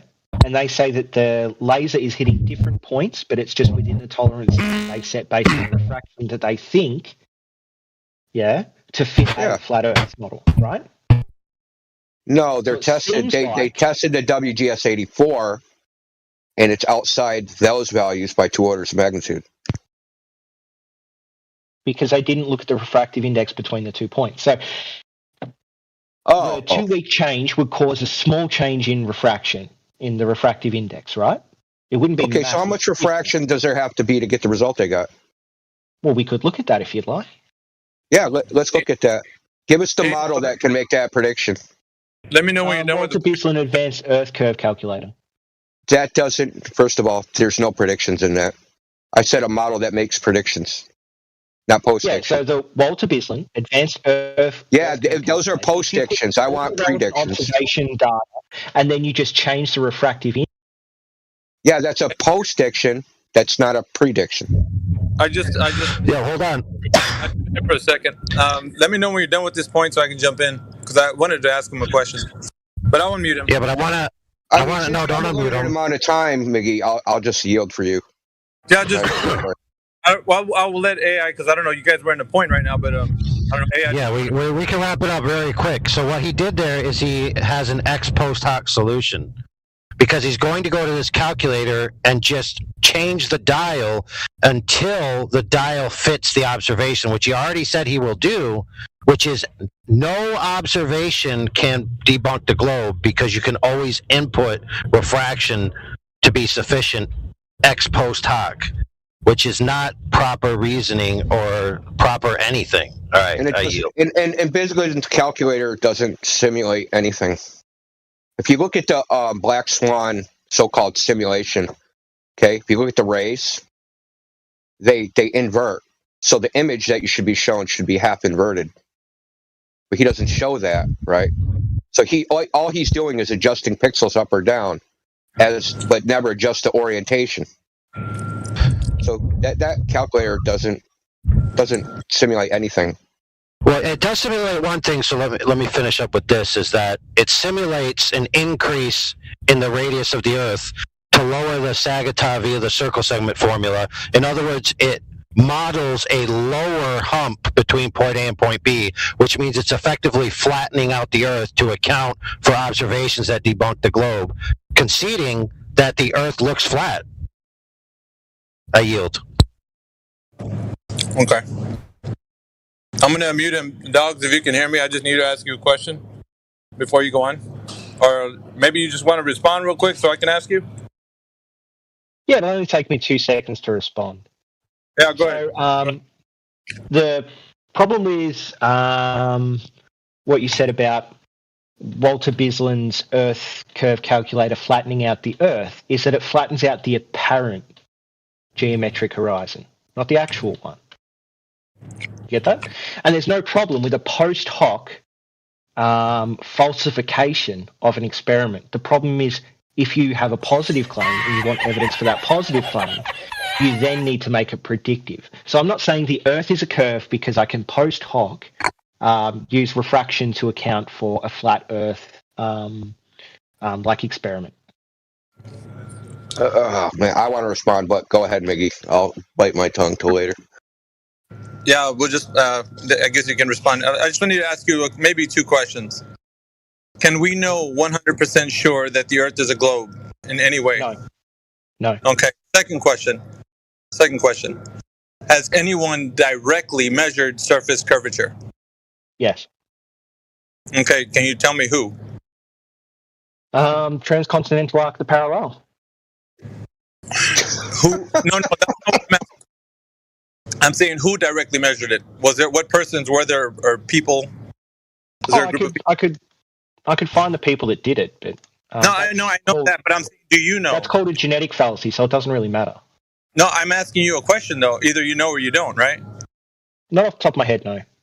Okay, so you don't know. Yes, it's a problem. It's definitely a problem because the whole topic and the debate surrounds the information of a baseline of knowledge that you do not have. which right now currently seems to be stemming How does the from. knowledge of who made the? Okay, so I'm trying to tell you, unless you want to interrupt me and then form your own conclusion. It's up to you. So the knowledge base of what you have Sorry, right now. you lagged there, so I interrupted while you were lagging. Oh, all right. So, can you hear me now? Hello? Can you guys hear me? Yes. Okay. So basically, Go ahead. Okay, so the knowledge base that you have right now is built on derivative topics that's surrounding like a giant puzzle piece that you're trying to put together. They're like all these little clues are going to equal to like curvature. That's what I've been listening to for the past, I don't know, hour and a half that you've been in here. That's what it sounds like to me. You have a lot of evidences that are going to equal to your answer. Is that correct? That is correct. What's wrong with that? Because it's not one single direct measurement of the thing in question. So let's put it this way. I'm just going to give you an analogy, right? Like the ones you've been using. So basically, if I have a basketball and I tell you it's a cube, you would be telling me that it's incorrect. And I would be saying, how? You said, because we can directly measure this thing, which it turns out it's going to be a sphere with a radius, diameter, and circumference. And you can show me how in math, also in principle, how this actually operates in reality. So if I was to tell you to do the same with the geometric shape that you're actually standing on, it would not be the same, and I would ask you why. Because it's the same thing in reality, something tangible, something you can actually look at, and you can actually apply maths and then directly measure the thing that you're in question, right?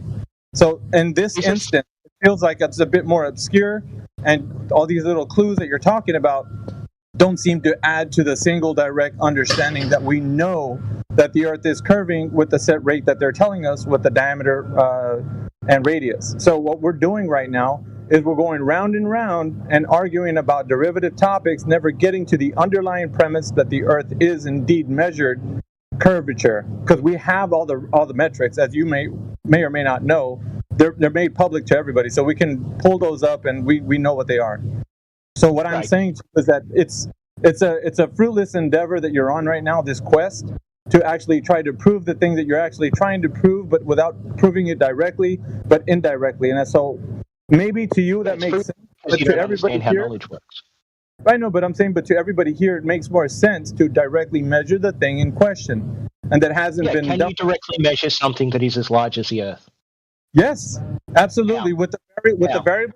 Listen, because I'm going to tell you. Can you do it the same as a basketball in your hand? Yes, absolutely. No, you can't. You can't, because you're big, and you can have bigger things to use as measuring tools for that Earth, right? For that basketball, sorry. But for the Earth, you can only measure a small patch of the Earth at a time. No, that's the thing, though. How did we do it in the first place? Because we have these metrics. Transcontinental arc, the parallel. Okay, so is that how we derive the metrics of the Earth? Yes or no? Well, no. What we did is we have tested it many different ways. Some haven't been exclusive to a globe Earth. Some could be experienced on a flat Earth, but we have then done some that are conclusively for a globe Earth over a flat. Did you hear what I just said, or did you start talking after you'd rambled for like 4 minutes? We have the metrics. You don't want to look at the metrics. Did you hear what I just said? Do you hear what I just said, buddy? No, because it's not the actual direct measurement of the Earth's curvature by which we have. Do you have a direct measurement of flat Earth? Yes or no? I don't need to directly measure something. Exactly. You're a fucking hypocrite. Okay, so now you're resulting to insults because you're losing. You don't know how to provide evidence for the direct measurement of the Earth's curvature, so you want to spiral. Transcontinental arc of the parallel. What's wrong with that? Is this your out? Because it's not directly measuring the surface curvature. That's why. And I asked you, is it? You said no. You conceded. That's great. No, it is. Transcontinental arc the parallel directly measures the curvature of the Earth. No, it doesn't. It does. Does it derive? Do we derive the metrics of the Earth's size from that? Yes. Show me where. Great. I will link you the document. It's a document that you didn't read. Yeah, the one I did read that you didn't understand. You thought that dude, you can listen. That they listed as direct measurements. You thought they'd already applied some form of transformation. They did. Page 47 this time. They did. They didn't, Indio. Remember, you linked it to me and you read it, and it said that they had put the data in and then they put the calculation. Sorry, it's called a horizontal reduction. So, listen, I asked him for direct measurement. He said no. Now he's saying yes. He's going back and contradicting himself. But what he's going to pose, because we've all seen this document, right? This PDF. I think is it page 19? Is it on the 4th paragraph? He's going to be astounded to know that it's not. They didn't directly measure anything. They actually pulled it off the Clark spheroid model. That's what they're using. So they didn't measure the curvature of He's the Earth. denying he's denying that that's what they did. Right, but that's what it directly says on the PDF that he's probably going to post if he hasn't posted it already. He's denying it means that. This dude is infamous, though. Given his own meaning. He's infamous for denying his own references. That's all he does here. So the thing that I asked him were two questions. Can we know if the Earth is measured to have curvature? He's for 100%. Like, can we know that? He said no. Second one was that has it ever been directly measured? And the answer was still no. It was because he's trying to use all these derivative topics to ruffle feathers and try to make it seem like he has a point when he does not. And he starts to get angry and starts to put out insults because he doesn't have an answer. But that's all I wanted to say, just to expose him that he doesn't have an answer, and he wants to dance around with it. That's all he knows. And that's all I have to say. I yield the floor. I did notice he had a lot of direct, pointed personal insults. Now, I did swear at him to say shut up because he was constantly over-talking and through-talking. Okay, can I talk about Mickey for a second? And how he started off with a genetic fallacy? We'll talk about him, or do you want to talk about the arguments? No, his argument. His argument was a genetic fallacy. His argument was, I didn't know who did the measurement, so therefore the measurement is wrong. That's not a genetic fallacy. No, he was talking about you. He wasn't talking about the argument. I don't know who measured the transcontinental. No, he's pointing out that you have a belief. That's what he was pointing out. Yeah, you just have a belief. That's exactly how he started his argument. Is that how you started your argument? Because I wrote it down.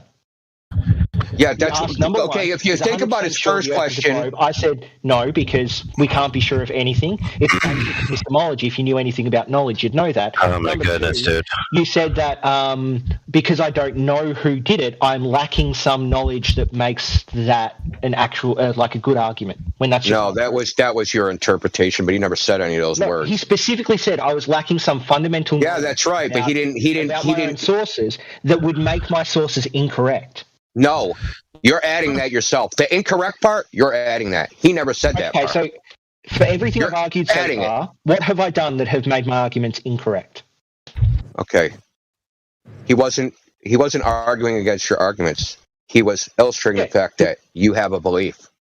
He was using a genetic fallacy, yeah. No, Dude, what don't you understand? He was just illustrating the fact that your claims about whatever measurements exist out there, the results of which that you don't actually know are just a belief. Oh my God, dude. Anyway, it's about you, dude. This isn't about the measurements. It's about you. Are you like some weird narcissist? Page 19 of the Arc of the Parallel. Isn't that great? Dude, listen, before you read that, you need to specifically rebut the claim that they pulled that stuff off of that model. Well, how about this? I can get right to the heart of this. Why do they use a reference ellipsoid? Why do they use a reference ellipsoid in the first place? Why is this even used? They're just measuring curvature. We have previous information that tells us the Earth is a sphere. So based on that previous information, people now assume it because it makes sense to do so. But why is it used in anywhere in any calculation ever? Why do they need it? Why is it necessary? We have previous evidence that the Earth is a globe. Okay, that's awesome. But why do they need it? You're not answering the question. Why do they need it in the equations? Why does it exist? For the why not just use the raw measurements, right, and then just come up with it like that? Why use the measurements and reduce them to an ellipsoid? Why are they doing that? They have the raw measurements and they have the ellipsoid measurements. Okay, so why are they reducing their raw measurements to the ellipsoid surface, to sea level? Why are they doing that? Because they want to fit the measurements that they've made onto one larger, grander set of maps or measurements. Okay, that are based upon old measurements. Were they reduced to another ellipsoid? No idea what you're talking about. So you just said the ellipsoid is based upon measurement. Dude, don't overtalk me. Don't overtalk me because you know you're fucked now. You're fucked and you know it, dude. Yep, that's right. You're fucked and you know it. You're fucked and you know it, dude. Sorry. You know you're fucked. That's why you're trying to fucking rabble-rouse right now. Listen, you said the ellipsoid's based upon some previous measurements. So these new measurements, arc of the triangulation, they reduce the measurements to the horizontal directions to the surface of this Clark ellipsoid. Where'd they get the Clark ellipsoid from? And when they took those measurements, did they reduce it to some other ellipsoid? How far back does it go? Assumption upon assumption upon assumption. To the first measurement of the radius of the Earth, you fucking moron. When was that? Do you When was understand that? how stupid you are? When was that? I don't know. Maybe I don't. Oh, you don't know. It's That's probably prior to Eratosthenes, but Eratosthenes did the first one, and then we worked Wait, sorry, I missed that. I missed actually that. correct using different He's styles going of to talk about measurement. Al-Biruni? We've done it Yeah, I dozens missed of that. different ways. How do you guys not understand? When was this measurement, dude? Hey, the radius of the Earth's never been measured and can't even be measured in your paradigm. His whole argument is based on he doesn't know. That's it. I've been saying I don't know this whole time, dogs. You blow your father? That's embarrassing, bro. Look, you know what the answer is. Look. Should we just It's read this? embarrassing. It's embarrassing. You're embarrassing yourself, dogs. Yeah, you're so emotional, man. What you talking Go about? back AI's and learn- emotion? Go back and learn some more. Let's have a good cry. Yeah, I got a shoulder you can cry on. Go on. Go back to McToon and go get some more information from him because you're not up to date, bro. This is weak sauce, bro. You guys haven't given a single argument for flat Earth. Sauce, bro. and You don't know about phenomenon Eratosthenes. I don't know. I don't know. Are you 100% sure? No, we can never be. Well, you don't know anything, bro. Dude, it's not. Anyone that knows about epistemology knows you can't be 100% sure about anything except. Well, then you don't know the Earth. Thank you for admitting that. Yeah, And it's called fallibilism. It's provisional knowledge. It's knowledge that isn't 100% complete, but it is still knowledge. You have two competing hypotheses, and one has over 50% probability of being correct based on predictive evidence, then you should go with the hypothesis that has a greater predictive evidence. This is epistemology 101. It's fallibilism. Dude, you just don't know. That's your lack of fundamental knowledge about knowledge is the problem. That's why you're all fucking flat earthers, because you're too dumb to understand. You don't know anything, dude. I love it. I love that you don't know. Please.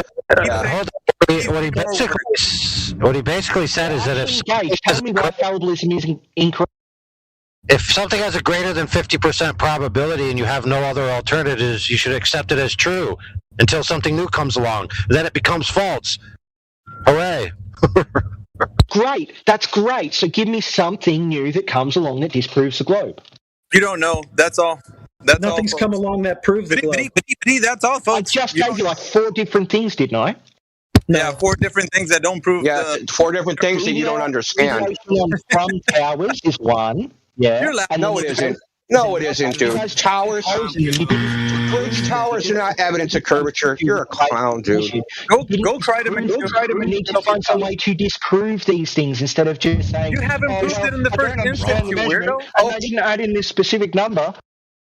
You haven't proved it in the first instance, dogs. So don't even be saying that you got all this evidence. You got shit, bro. You ain't proved nothing. Can you tell me what's you're wrong over here with the saying that I don't know. I don't know. I don't know. That's what you said, bro. We got to do that again. If you read that document, there's not enough information in that document to make an evaluation. And But you that doesn't claim mean that it's wrong, does it? The experts, the people that built it, say the experts, exactly. Exactly. You just said it all. Your actual true epistemology, the experts. Oh, by the way, all highfalutin. By the way, that's a genetic fallacy. The experts. It comes from the experts, therefore it's true. It's a genetic fallacy. A genetic fallacy would be because they are the people that did it, it must be correct. But the problem is that they did it correctly using the methodology that they chose. You keep saying I don't know, dogs? We're used to you saying that already in here, so just keep saying I don't know. That'll win an argument anytime. What's the correct methodology? How do you know the methodology is correct? Give us the methodology then. I don't have to. The toe tank works. Okay, so you don't know the methodology, but you know it's the correct methodology. How does that work? The same fallacy. This is great. It works, dude. The tank works. And because the experts worked on it, and it works. Because the rail and the... So nothing to do with their methodology, just the experts, exactly like these guys just said. Cool. No, the thing itself, the toe tank works. That's evidence that the engineering works. Yes. It works because the thing works. That's how engineers work, you idiots. Do you not understand this? Yeah. So I got a PDF from an engineer from Australia that says just because it... Oh, do you want me to... Okay. Now, hold on. I read your last PDF. Do you remember what happened there? No, I don't. Well, you read what PDF? Big failure in them not calculating refraction across a body of water? Yeah, they don't. They don't need to because it's an unproven quantity. Gee, that's why I asked you. Let's actually go back to that. Wait, is this a YouTube video? Let's go back to that video. This is the calculus they won't teach. Listen, don't mute him anymore. Let him talk. Right? Don't interrupt me. We're gonna have a real interchange. Fucking interrupt me, I'm just gonna kick you the fuck out of here. Okay? It's gonna be like that. So check this out. I asked you, what model for refraction should we use to make predictions? You are aware that there are probably a dozen to maybe 24 models of refraction going back 150 years. Which model should we use that makes predictions? Which one? Snell's law. Snell's law doesn't work. Why? Because it doesn't preserve the angles. It doesn't preserve the angles. That's the whole point of refraction. Refraction is the angles changing. Okay, so in a gradient index medium, you can't use Snell's law because the angles are not preserved. Okay, so hold on, I'm describing. The angles are not preserved. Can you explain what that means? Because the angles aren't meant to be preserved. The angle is meant to go from A medium to B medium. The angle is to change. The inference angle. Yes, that's right. C medium is meant to change again. Then from C to D, it's meant to change again. Then from D to E, it's meant to change again. So at what point? Sine theta is a conserved quantity in Snell's law. Say again. Right. I didn't hear Sine theta, the angle is a conserved quantity. Okay. So the angle of incidence and the angle of refraction have to sum to 180 degrees. Right? Because they have to be normal. Sine theta has to be 180 degrees. The sum of the angles. The sum of the angle of incidence to the medium's interface, right? Yeah. And the angle of refraction have to sum to 180 degrees. Okay, and? Okay, so in a gradient index medium, that's not the case. If you apply Fermat's principle, I just posted a PDF that runs through the mathematics. I don't expect you to go through it now. Live stream text? Yes, right? I even posted the PDF, right? So it says sine theta conserved along the light path. And it goes on. Snell's law states that the quantity sine theta is not changed in the refraction of light passing from one medium to the other. We acquire whether this is true in a general case where the speed of light varies continuously within a medium. That is a gradient index medium. Right? So you have to apply Fermat's principle, right? The principle of least time. So you understand that. Final result of these exercises is that, contrary to initial expectations, the answer to the question in the title is negative. So there's problems with using Snell's law and a freaking on like some gradient index medium because you would end up having weird ducting, weird reflections, right? So if you modeled, right? So a medium with n number of indexes of refraction mediums, how many freaking layers are you going to use, right? So what you could end up happening is the light being trapped within one of these layers and never exiting, especially if the light ever ends up going horizontal. So if it ever ends up going horizontal, it's never going to transition some barrier, right? Some interface. So if you look at Andrew Thomas Young's website, he admits this, that results in a singularity if you use Snell's law. Right? If you use Snell's law and the Earth is flat, right, and you have a medium at that level, so 6 feet, right, and you even have a gradient, right, you can even have a temperature gradient, that light, if it's horizontal, will never transition into any other refractive index medium because it's horizontal over a flat plane. So if you model out mathematically, yeah, it'll just go on forever. Right? The only reason you all say there's bending light, right, is because you have a curving gradient. I'm not gish galloping.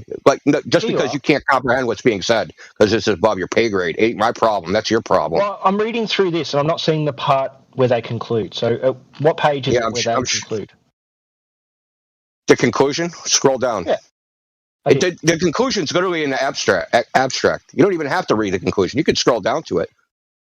So in the introduction. So you see, you've never read actually any scientific material, so this is just like fucking Chinese to you. Well, the conclusion is usually. I've been reading this shit for 20 years. It's in the abstract.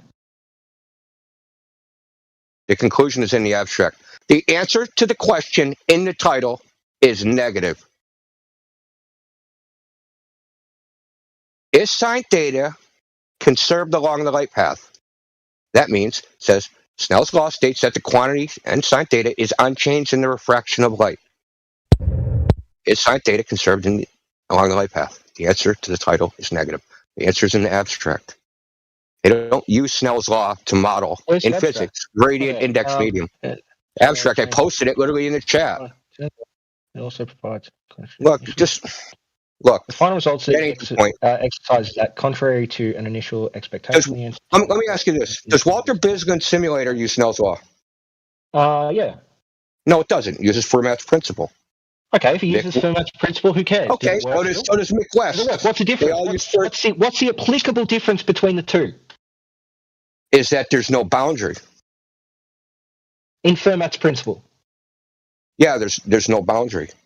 You integrate over the light path, basically. No. It's to use the calculus of variations of integrate over the light path. Whereas one is just simply algebraic or trigonometric, if you want. And? That they're not mathematically equivalent, dude.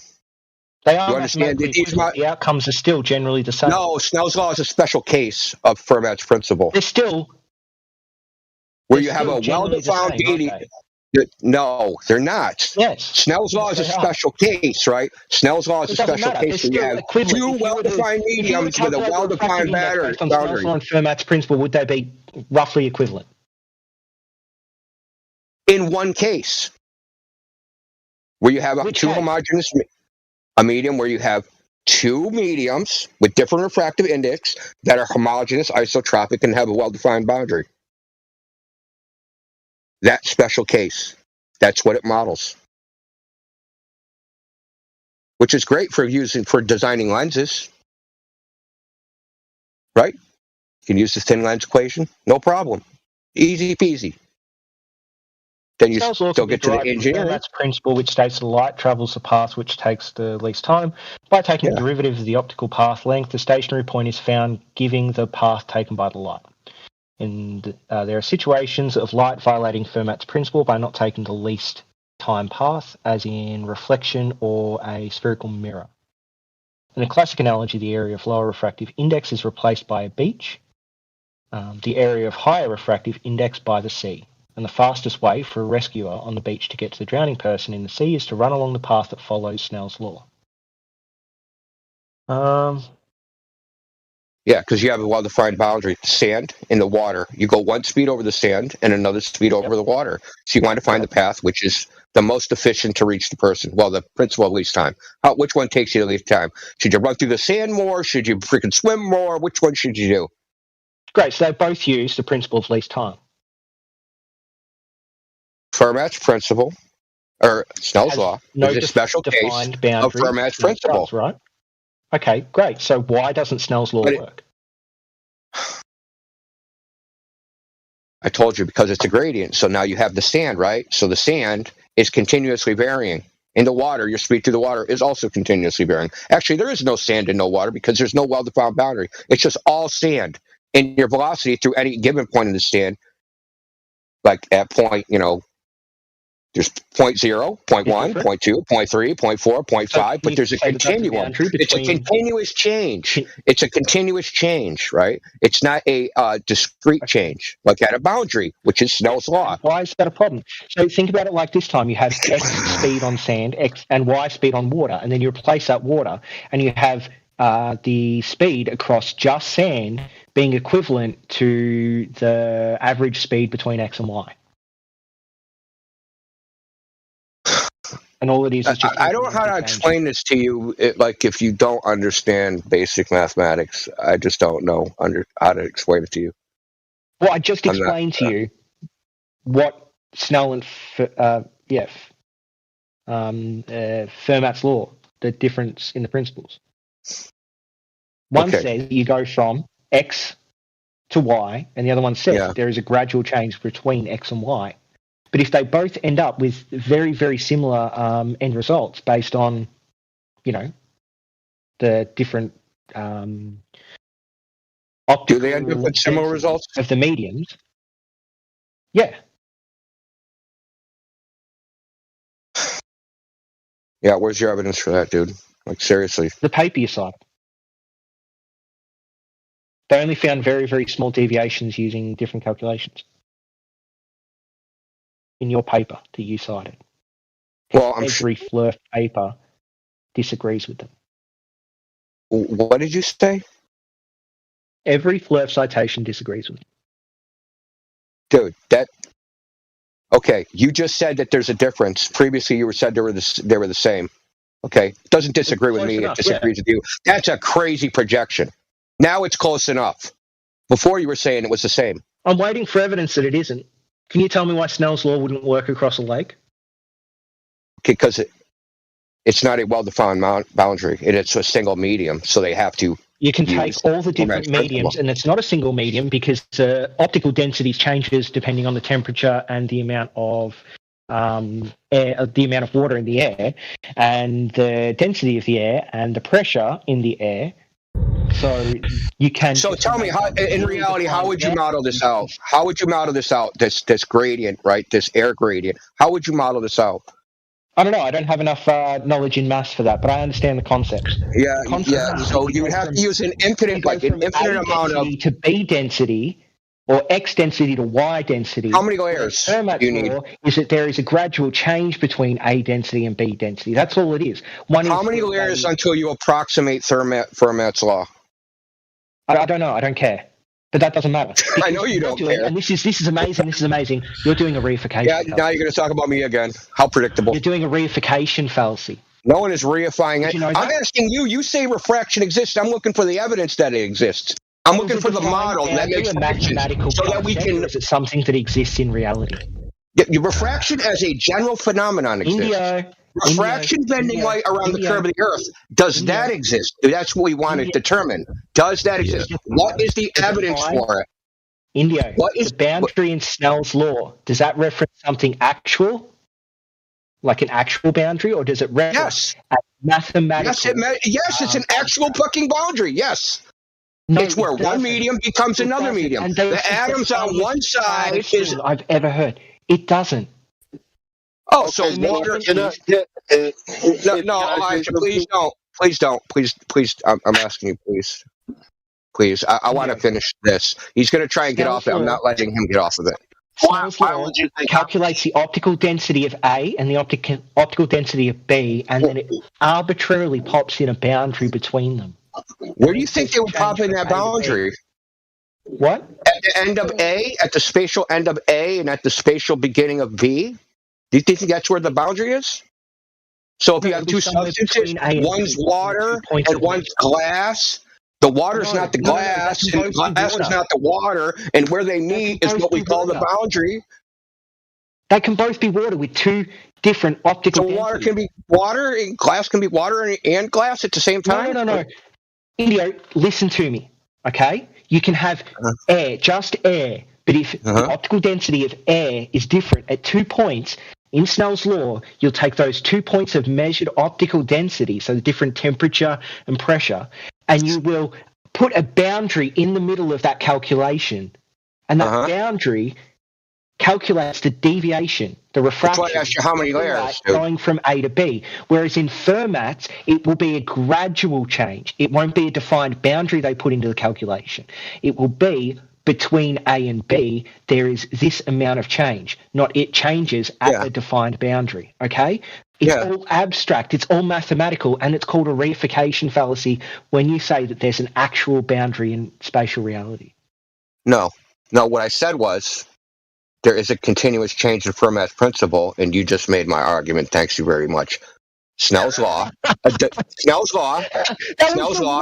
boundary. Snell's law has a boundary. I've ever... Dude, Snell's law, oh my God, the fucking spiral. Snell's law has a boundary. You said that you can make an arbitrary boundary. Where do we make that boundary? How many boundaries? That's why I asked you how many layers. You didn't even understand what that was talking about. Like, how would you model this? How many layers do you have to do? If I take six feet of freaking air, right?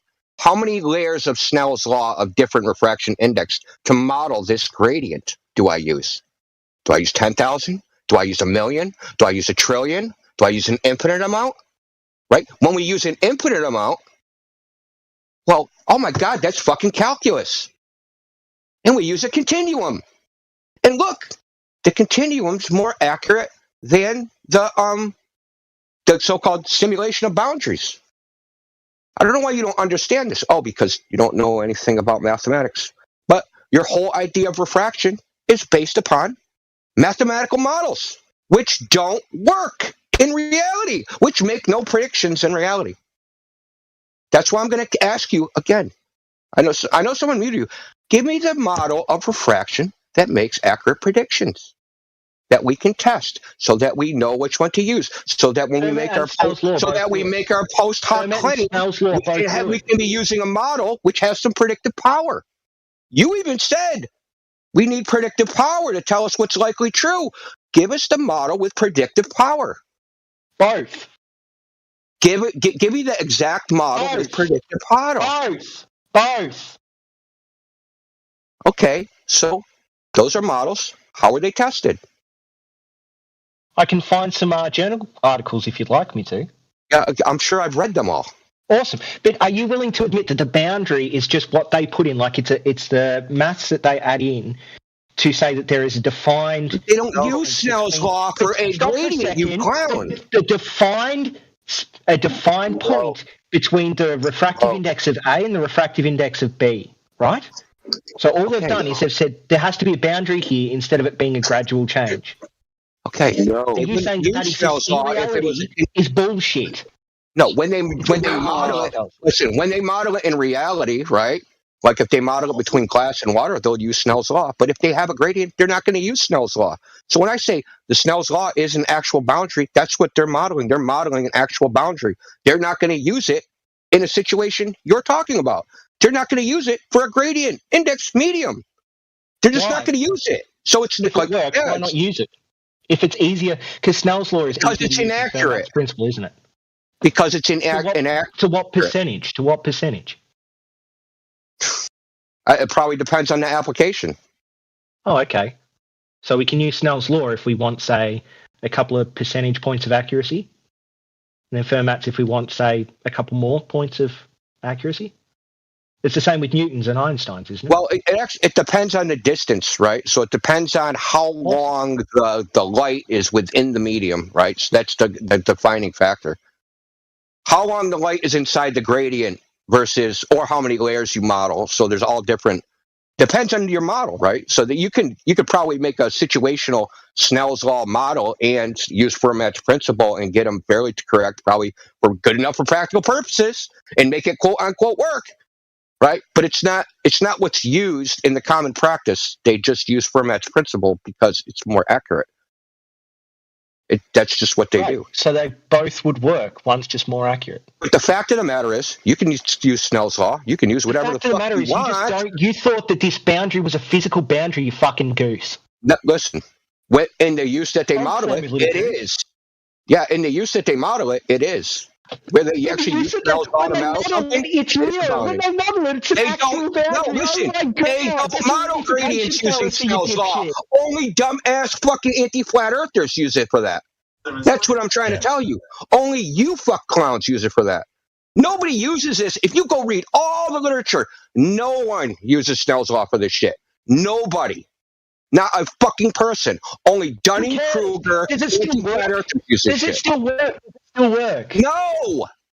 Why? What's the percentage difference? How many decimal points are different? I just told you. I already answered that question. Depends on the application. You don't know the implication fallacy, and you don't know, and you're trying to lecture me about the maths. At least I was big enough. No. Listen, I told you the situation. It depends. It depends on the situation. It depends on what you're modeling. The error depends on what you're modeling.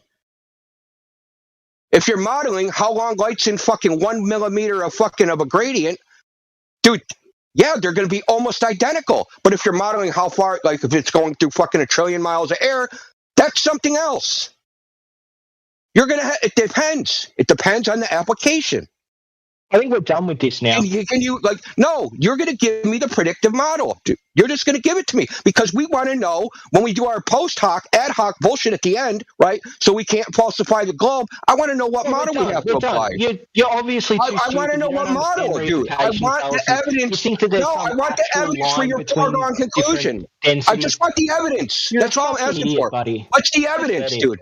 What's the evidence? What's the evidence that any of these models work? What's the evidence that that light is bending around the curve? What model predicts that? And then that model has been validated by observation. Great. I'm looking up really simple. Theoretical and experimental study of refractive indices of water, acids, and nitrile and salt systems. Yeah, so I'm talking about terrestrial refraction. They calculated the refraction. I'm talking about terrestrial refraction. This thing that's supposed to be like bending around the curve, making everything look flat. If you apply it to the surface of the Earth. No, these are physical constants, buddy. Do you know what a physical constant is? Dude. Okay. Dude. That's a cool story. Physical constant. Yada, yada, yada. Cool story, bro.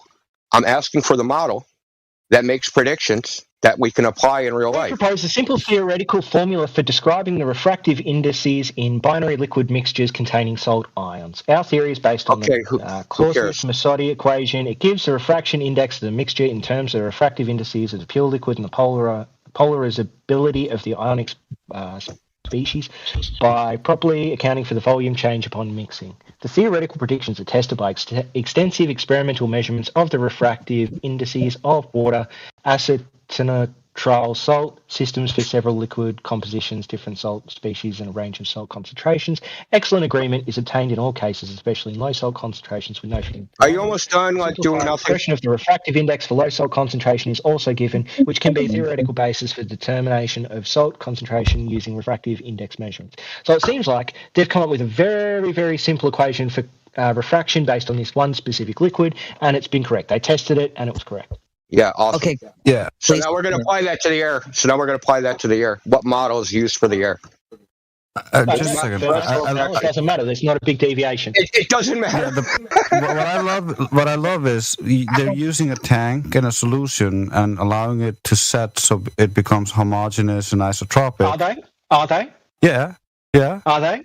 Because what I just read out. Because when you stir the solution, I've seen many demonstrations of this.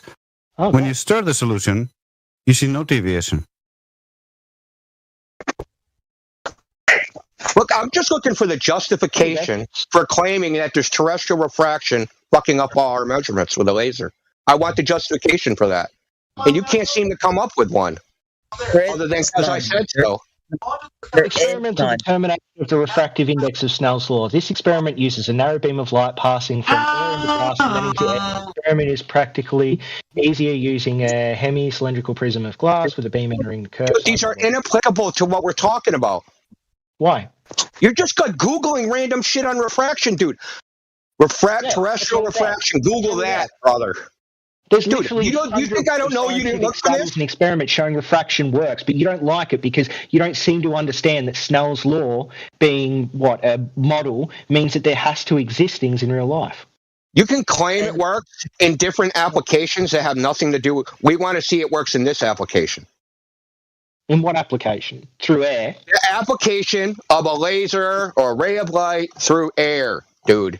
Great. Refraction over water experiment. Have you never typed these things in? Look, dude.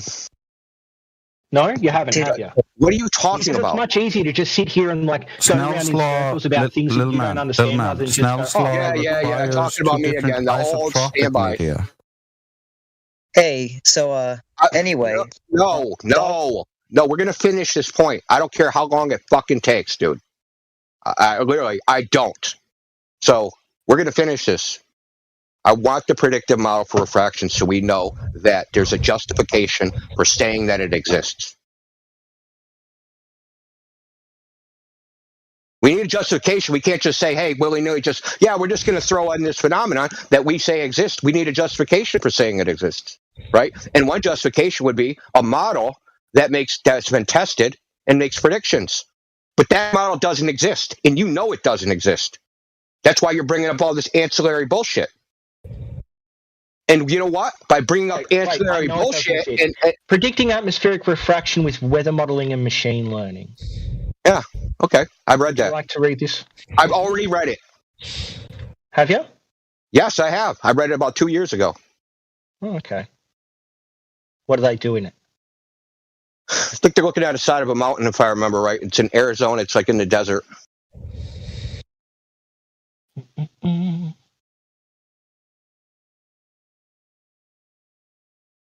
White Sands, New Mexico. Yeah, I got a pretty good memory. Seeing I only freaking skimmed it freaking goddamn 3 years ago maybe. Yeah, but even if they listen, so check this out.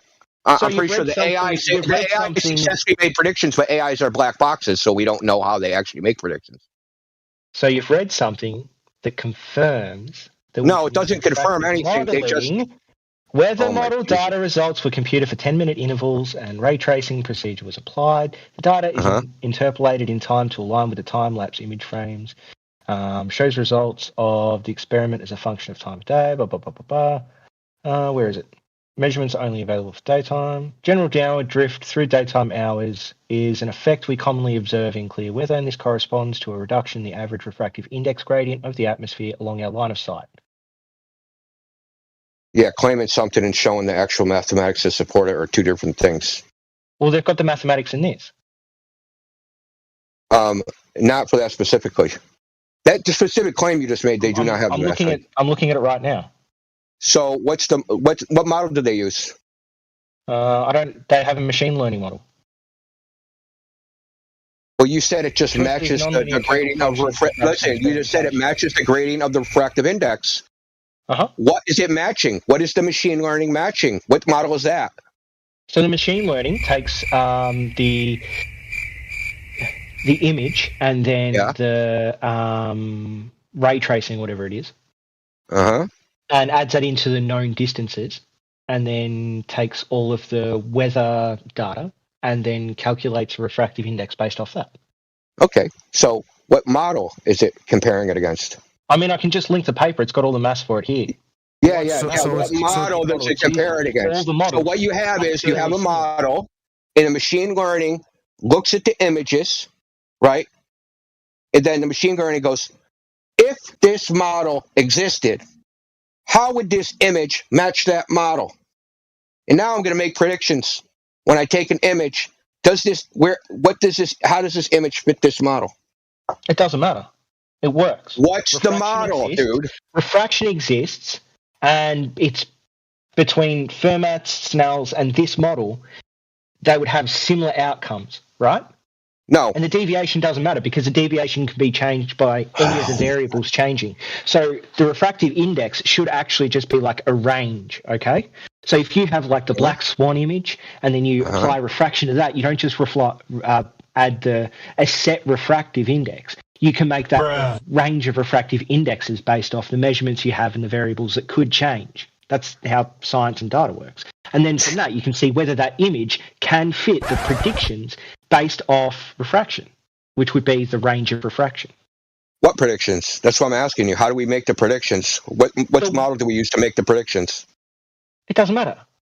For math, this machine learning, I'm going to use chicken bones. It would be fairly similar, right? No, not really. Not really. Okay, so what's depends on what model you use. They've tested models. In the literature, they've tested these models against each other. Well, then so you actually don't know anything about this topic. I'm asking you this for a very specific literature, champ. Because they're so, dude. Do you want me to link hundreds of PDFs that say "fuck"? Dude, we don't know. I want you to link one. Hold on.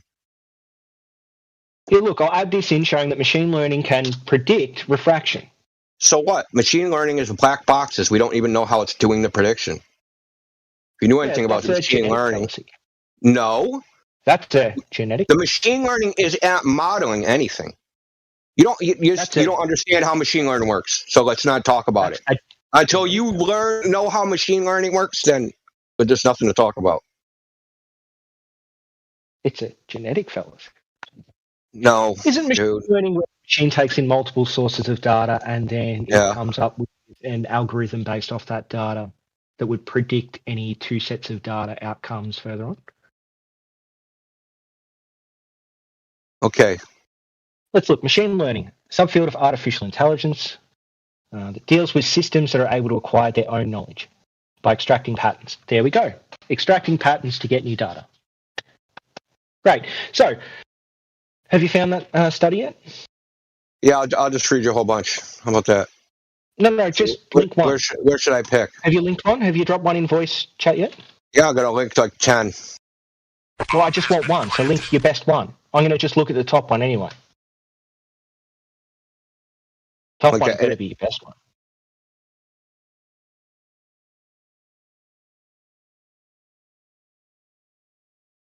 So what? Just so I get the right thing, and I give you the right thing. What exactly do you want? Show the difference that an observation using Snell's law refractive index versus Fermat's law refractive index. I already did that. Deviation. I'm not doing it again. They don't use Snell's law, and they don't use Snell's law in any type of surveying, anything to do with. They use Fermat's law. Refraction. They don't use it. Why'd you ask which one's best? No, oh my God, dude! This is law, so why would you ask? This is what you don't understand. There's models for terrestrial refraction. They involve temperature, humidity, CO2, yada yada yada. I explained all this to you, you fucking idiot. Listen, no, dude. Yes, there's I did. multiple models. 10 minutes ago, I went through all the things that can impact refraction. That's right. That's awesome. Yeah, that's awesome. Explain it to you already. So every single image you guys have of a flat Earth can be explained using refraction. We know to exist. Okay, cool. Is that true? Yes or no? Yeah, cool. No, it's not true. Okay. Great. Give me one image that shows that the Earth is flat that can't be explained using refraction. Using assumption, you mean? No, refraction. Okay. I just went through machine learning. You just have assumption. You have no evidence that there is refraction happening on those days. Hold on. Machine learning was able to calculate a refractive index. They're not calculating anything. Yes, it did. No, they're not. You're just assuming things. You have no values, so you're just assuming things. There's more values in the laser test. Data goes in, it calculates, it comes up with an equation. It doesn't calculate, it does. It doesn't come up with a fucking equation. You don't know what you're talking about. When you get data and you run data. Dude, machine learning is basically a lookup table, dude. That's basically what it is. It's a lookup table. You have no idea what you're talking about. Dude, I got a degree in computer science. You don't know what the fuck you're talking about. X equals C, depending on some variable. It's not. They use gradient descent, dude. In this machine learning model, there's something called gradient descent. You have no idea what the fuck you're talking about. Stay like you don't know what you're talking about with refraction. You really don't know what you're talking about with machine learning. Even if I don't know what I'm talking about, I'm not going to explain it to you. I can understand. Look, I want to go back to these variables. Someone who's been doing this for years. I want to go back to these variables, right? So these variables that you say exist, it's cause refraction. Right? You think they exist because there's models that exist that use these variables to make predictions about refraction. Well, none of these models actually makes accurate predictions. They do. No, okay, where is that? The Fermat's law. You just explained yourself that surveyors use it. Surveyors get accurate data over land masses, don't they? I'm not talking about. So listen. Okay, so to apply Fermat's principle, you have to know the refractive index at any given point. How do you calculate that? No, you can average temperature, humidity. Snell's law assumes that there's some set boundary, but Fermat's law can say that given like the known variables, you can average it out over a distance. Well, they don't do averaging, but whatever. That's what Fermat's law is. It may not be an average, but what it is it's going from A to B using a function rather than going from A to B. Right. And so there's different variables that they use in these different models to model terrestrial refraction. So none are accurate. That's what I'm trying to tell you. None are accurate. As a function, it would be centimeter 1 is 9 from 1. Centimeter 8 is bloody 2. Centimeter 2 is 8 from 1. Centimeter 3 is 7 from 1. That's how the function would work. Yeah. Great. Fantastic. How do they figure out what the refractive index is at any given? Maths. I don't know much advanced maths, and I was able to explain to you how that would be. You don't have to explain it to me. You're just you're trying to convince yourself of something, dude. You're not understanding what I'm saying, or you're deliberately being obtuse. There's a model. There's a model that uses these variables. So you're starting to talk over me again. There's a model that uses these variables, and none of those models make accurate predictions. These variables that you say exist, which cause refraction, to validate whether these models cause refraction, you need a model that makes predictions which are tested and known to be accurate. You don't have that. You're putting the cart before the horse. Where's the fucking horse? Where's the model of refraction that makes predictions so that we know these are the variables that matter? These are the variables that cause uncertainty or observation. These are the variables that we need to account for so that we can come up with a refractive index or a change in the refractive index from which we can make predictions with. That doesn't exist. And do you know what? It's been tested. So there was an experiment, this laser experiment, across the Hawaiian Islands. And they took 3 lasers. And they went from one Hawaiian island to the other. And they did this experiment. They were measuring turbulence in the air. They picked up all 3 of these laser frequencies through their telescope. Then what did they do? So there was other research students there. So for his master's degree, he tried to model it. And when he applied the model of refraction, right? Gradient, standard US temperature. When he modeled it across this same distance using the same laser frequencies, he found out the experiment should not have worked at all. Because the divergence, because refractive index is wave dependent, right? You have, what the hell do they call it? Can't remember the name of it. Dispersion of light. That's where the wavelengths separate. Well, it's still talking. Have you linked the PDF about it? Oh, I will if you want. Yeah, of course. It's gonna make fucking spiral into oblivion, but whatever. So,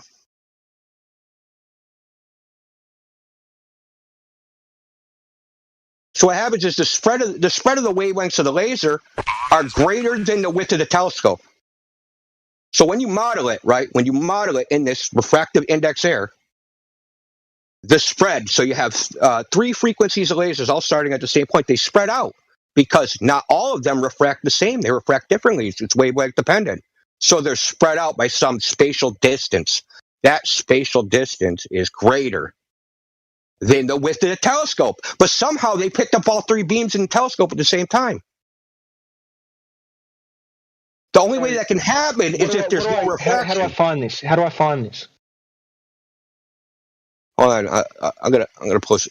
How do I find the underlying experiment? Yeah, hold on. So I'll find the underlying experiment. So this was there's experiments based upon. It's done by the Air Force. So the person that wrote this master's thesis, he tried to model what the results were, and when he modeled the standard, terrestrial refraction, using the same shit Bisgin uses, using the same shit Mick West uses. Found out that, like it says, I'll read it to you. For the 150 kilometer path simulated, the rays are misaligned by about 4 meters. Okay. With respect to the point, the telescope's 3.4 meters wide. And? That means they should not have, if the refraction model was correct, they could not have picked up all 3 lasers simultaneously in the telescope. But they did. What did they say about it? I mean, what did they say about it? What was their conclusion? What was their conclusion? Well, see, they did the test first, and then after the fact, they applied the model, and then realized our test should not have worked. If they would have applied the model before the test, they probably would have never did it. They would have probably designed a different test. Okay, so they came up with there is some variable or phenomena that we cannot explain. Is that what they came up with? What they were testing was... Okay, so was it test was their answer? The presented experimental results on intensity scintillation characteristics reveal complexity of the observed phenomena that cannot be fully explained based on the existing atmospheric turbulent models.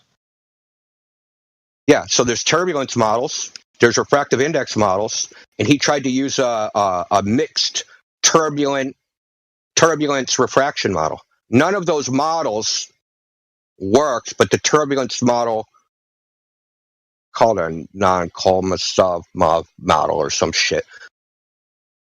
Can't remember the name of it because there's actually two of them. There's the non one and there's just a regular one. Anyway, so the turbulence model fit more closely than the so-called terrestrial refraction model. The terrestrial refraction model says that the experiment should not even have been completed. Because you can look at the simulation. He simulates it the same way Walter Bisland simulates it, using the same methodology.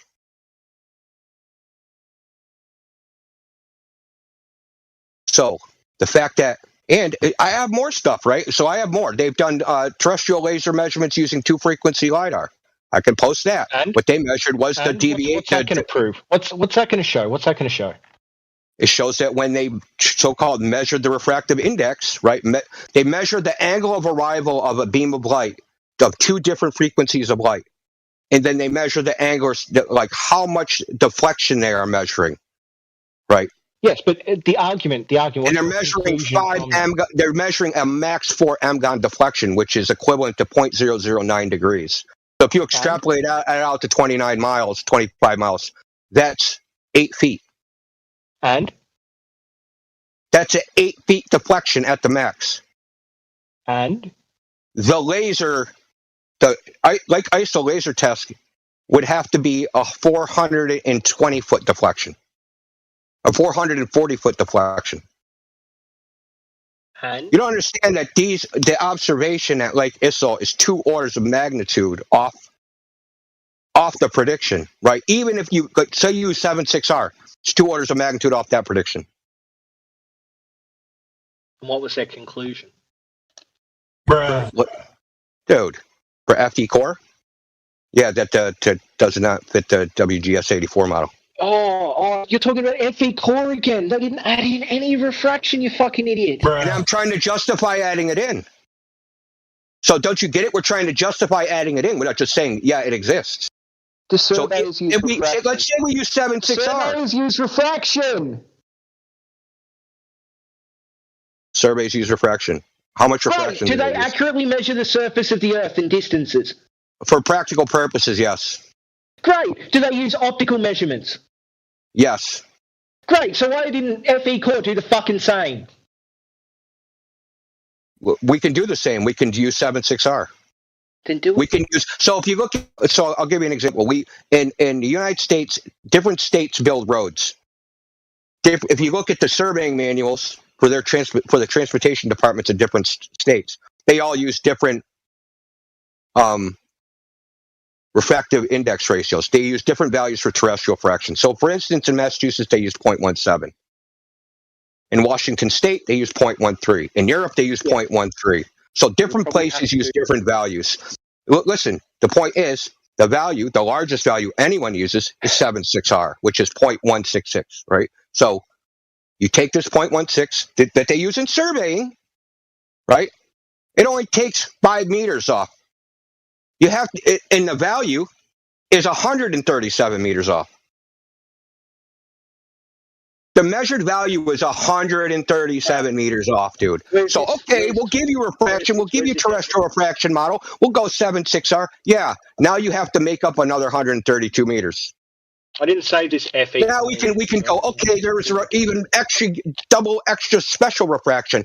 We'll multiply it times 10. Drop in the FE laser measurement link again. I'll look at it again using the highest and lowest refractive indexes. What does that even mean? First of all, you just quoted surveying. They use a 7.6R value. Stupid rambling way. If we were to add in the standard refractive indexes into the FE core measurement, it still would. Yeah, the ones you just appealed to, surveying. Those are the ones you just appealed to. You said surveying, they use refraction. That's what they use. They use 7.6R. Big fella, if you add those into the FE core data, it still won't explain the data. Is that what you're trying to say? I'm saying if you add that value into the... Listen, I'm explaining it to you. If you add that value into the data, it only moves the laser down 5 meters. Okay, great. You have to move it down 137 meters. The FE core thing again. I'm gonna download it. I'm gonna go away. I'm gonna do the maths. I'm gonna come back. Okay. Yeah. Okay. Fine with me.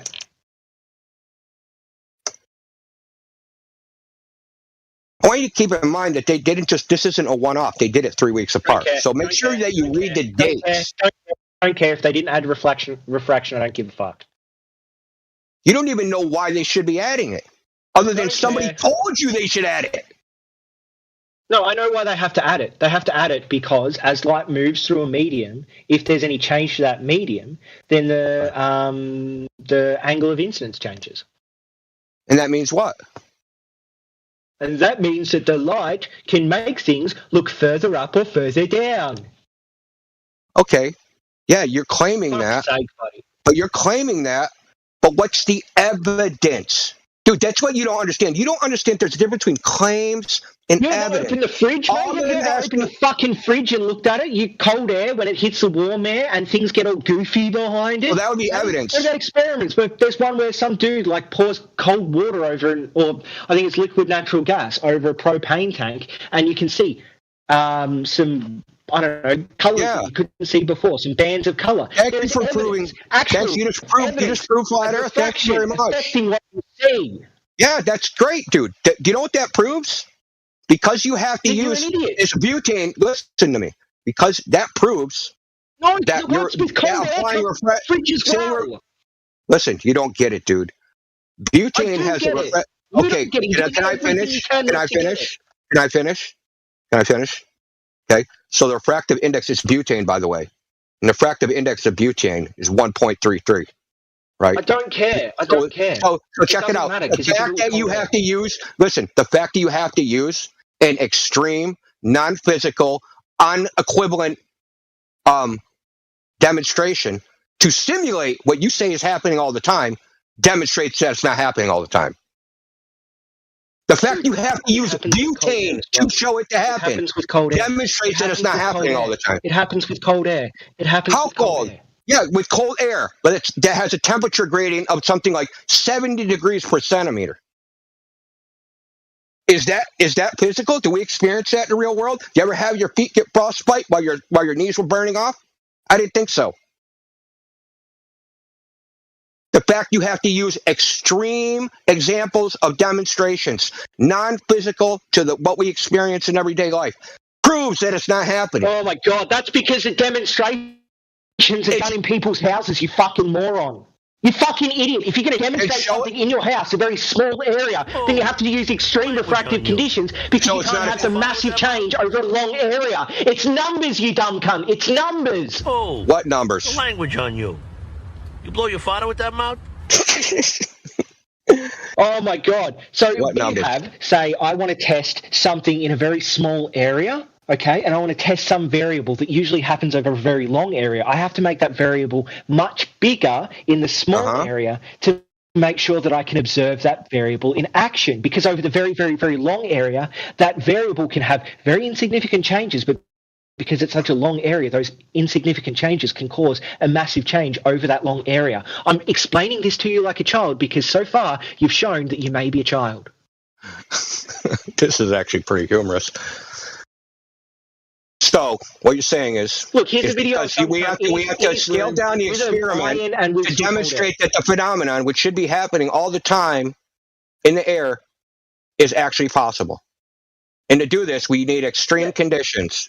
But the underlying phenomenon, you can't actually demonstrate is happening. Extreme conditions, just people show that it's possible using extreme conditions because they're doing it in their little house. But they're not equivalent. Of course they're equivalent. It's just scale, mate. Okay. If I want to make a square, I can make a square 1 centimetre by 1 centimetre or 1 mile by 1 mile, but those fucking squares will still be square. Okay. It's not equivalent. And the scale's not equivalent, okay? Because The refractive Hey, you index don't know what of air. scale is. I'm going to explain to you why. I'm trying to explain to you why the emotional child. Fucking trains are Irony of you calling me a child with your spasming, dude. That's hilarious. Anyway, so the refractive index of butane is nowhere near equivalent to air. Air's refractive index changes. Yeah, you don't give a. I thought it was math, dude. I thought it was numbers, but now you don't give a fuck. Past butane onto air, but you're stuck on butane. I'm going to cover them both. You consider anything that goes against your biases. So I'm going to cover them both. See, don't presuppose what I'm going to say, dude. Well, I'm going to cover don't them talk both. about butane because I don't give a fuck. No, you don't give a fuck. Okay, so let's talk about the air. The temperature, the extreme temperature gradient, right, that you're demonstrating. So I've seen the dry ice demonstration. The refractive index of CO2 is not the same as air. And then I've seen I think they use a cold plate or something like that, or ice. I think it was Mick West used ice. Was it Weiss? What did he use to make everything cold? Was it turbulent air? No, he didn't use Barry Weiss. What was used to make the temperature gradient? I don't know, because I'm not obsessed with people that do these experiments like you retards are. So you cited an experiment that you don't even know what happened. Great, let's go with that. I've watched. I cited an experiment that I've watched, but I don't remember the people that did it because I don't give a fuck. Look, I found. So what if they use dry ice? Let's look at the Mick West. What if they use dry ice? I found the one you wanted. You wanted me to talk about Mick West, didn't you? Because you have pre-prepared. No, I don't care about Mick West. He already got smashed in here. You can fucking listen to the video on the YouTube channel. Yeah, there's Mick West. I finally found the thing you were talking about that I wasn't. I don't care about Mick West. I'm asking you, if you don't know the details of the experiment, you don't know if they use CO2, if they use some equivalent. You claim they're equivalent, and they're just different scale, but you don't actually even know that. I'm asking you, if they use CO2, why did they change the air? I'm trying to figure out the iron. See, you make claims that there's no evidence for. That's the hilarious part. You just keep What claim? You claimed that these demonstrations are equivalent and they're just a change in scale. So I'm asking you details about them and you don't know the details. So you're just talking out your ass. What detail do you want? The guy put up an iron. What did they use to cool the air? What did they use to laser changed it? What did they use to cool the air? What substance? How did they create this temperature gradient? Nothing. They warmed up the air using an iron. They warmed up the air using an iron? What? Are you just going to repeat back with a dumbfounded? I don't understand what you're. I don't understand what you mean by they warmed up the air using an iron, like an iron for ironing clothes. Iron, like you what? You don't seem to understand anything. I linked the video. Because you suck at explaining yourself. You know, an iron, like you iron your clothes. Yeah, it heats up the air. Look, here's one of nice wavy air patterns in front of a heater. Why would that happen? Turbulence. It's called sensible heat flux. Amazing. Yeah, it's called sensible heat flux. Yeah. So, like when air gets hot, it goes up, right? Right? It tries to equilibrate and it moves around. It's like why you don't survey in the wind. So there's something called the Fresnel effect, where a medium that's in motion will deflect light in the direction of the motion. Oh, okay. So there is refraction, deflection. That's not refraction. It's a completely different thing. So did they look at what the wind speed was over the water in the FE core experiment? Yeah, I'm pretty sure they did. I mean, it's on like they took pictures of the meteorological Anyway, stations. I'm out of here. My earbuds are about to die, and you seem to be thicker than a brick, my son. Yeah, Hypothesis in science, buddy. Oh, does that qualify as a wig, bro? I'm sorry to everyone that cut up. I do not want to let him out of that. Otherwise, we're going to be looping on that shit forever. I'm sick of this guy. I'm sick of looping with this guy. That counts as a wig with the earbud still attached. Ew. How about the ear still attached? How much glue did you use on that wig? Listen, this is, to me, these refraction claims. Like, I'm so sick of it just being like a foregone conclusion. You didn't include refraction. You didn't account for refraction. Why should we? Give us a reason why we should. Oh, because everybody else is doing it. That's not an argument. Surveyors do it. Yeah, so what? And? They're measuring 50 meters at a time. The uncertainty is like 2 millimeters. Do you think that like if they don't use refraction, it's like, oh my God, now the fucking road's all fucked up. It's a 1,000-mile road and now it's messed up because we didn't account for refraction. I mean, come on, man. Dude. Get serious. Did they account for refraction when they used the microscope on that fishing line? Dude, that's somebody that's like, have you ever done asphalt AI? Not really, no. I Cement, have, though. when I was a kid. So I've done asphalt. I wish Mike was here. Like, you're precise, but you're not that precise. It's fucking asphalt, dude. It's like, yeah, exactly. fucking not measuring to like, oh my God, we need to account for refraction of the road, man. Oh my God. Like, no, the road doesn't work. I mean, get real. Oh, I've done sidewalks and stuff and foundations. But yeah, same principle. So they only use the geodetic surveying so-called techniques for practical purposes in road work. They don't use them. And it depends. It depends on whether it's an interstate highway versus, state road versus a city road, right? Depends on whether they're going to use a state plane system versus like the geodetic system. And the geodetic system is going to has to be long. And like any error of not using refraction is going to be so negligible, it isn't going to matter.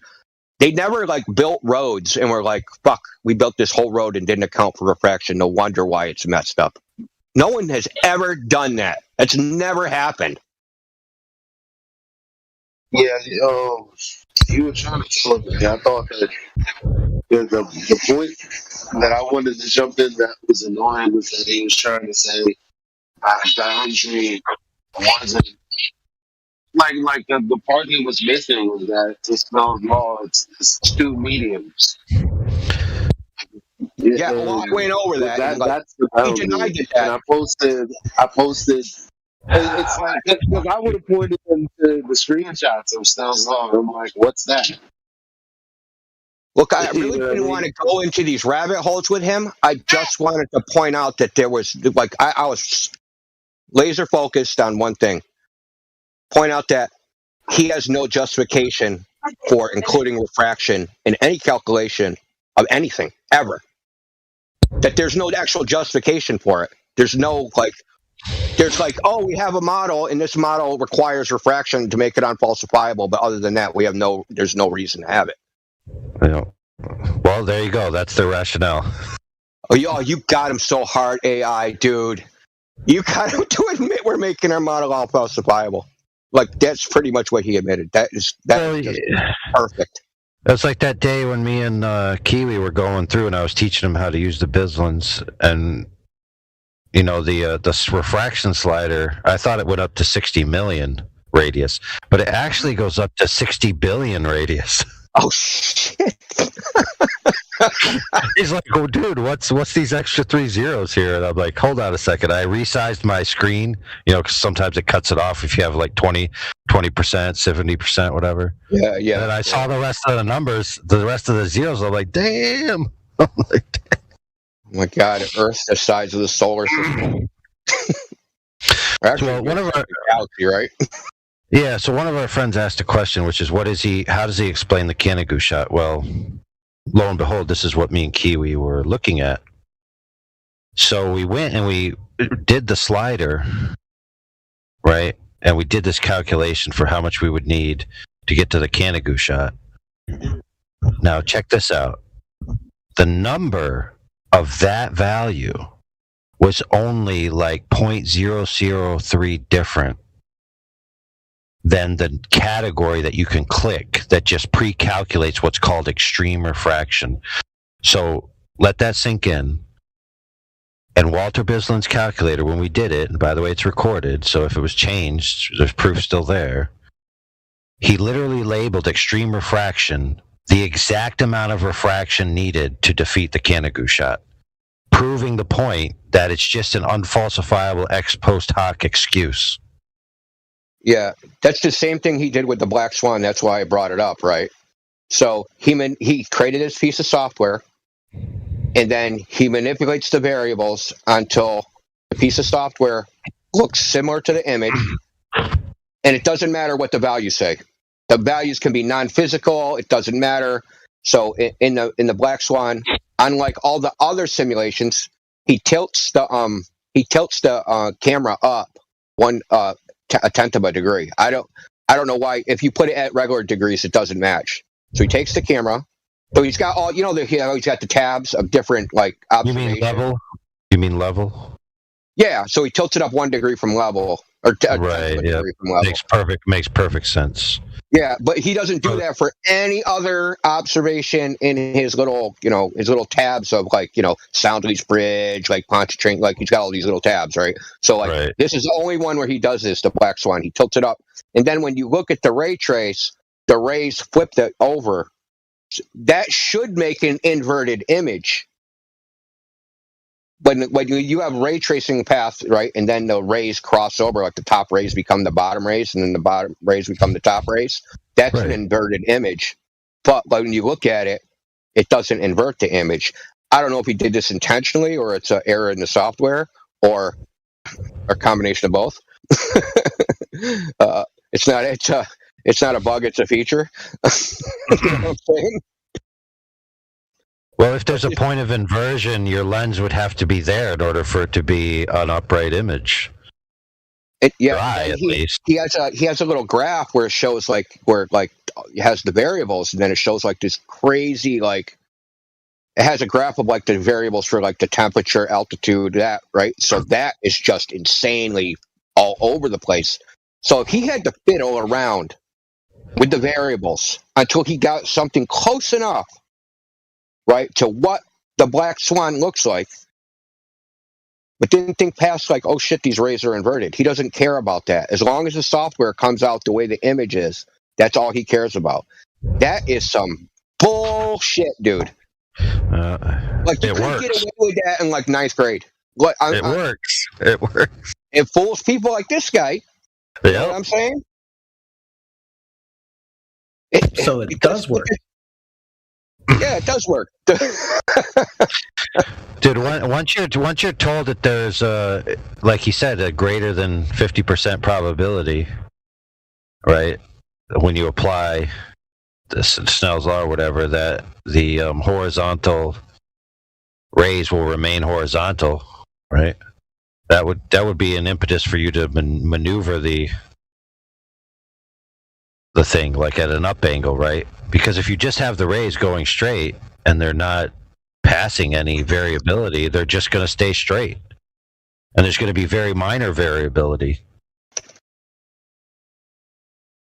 But in their worldview, they have infinite variability of paths probability, so they can just pick and choose any paths they want, and then draw lines like as if they're heat-seeking missiles shooting you straight in the eyeball. And again, that just makes their claims unfalsifiable in principle.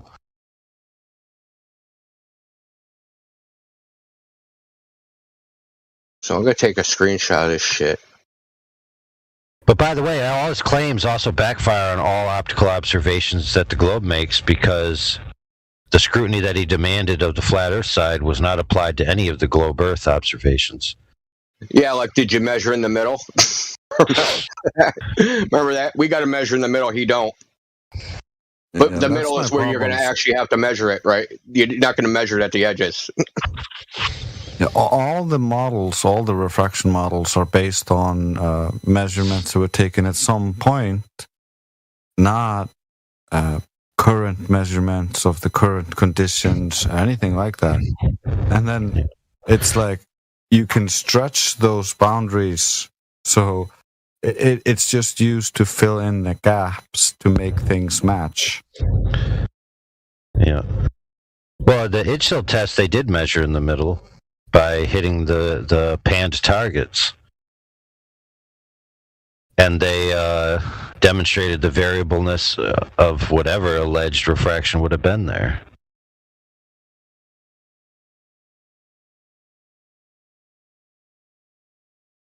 Well, it really just all about the bias that we already know the Earth is a globe.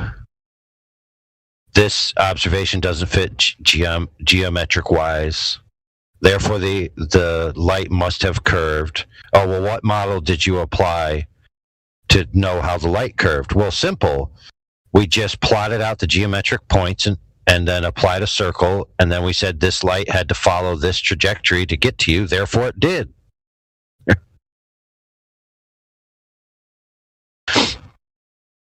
It's the most ex post hoc bologna sandwich of rationale.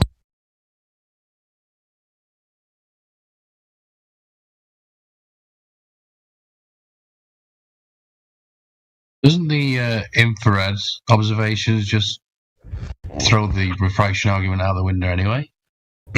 Yeah.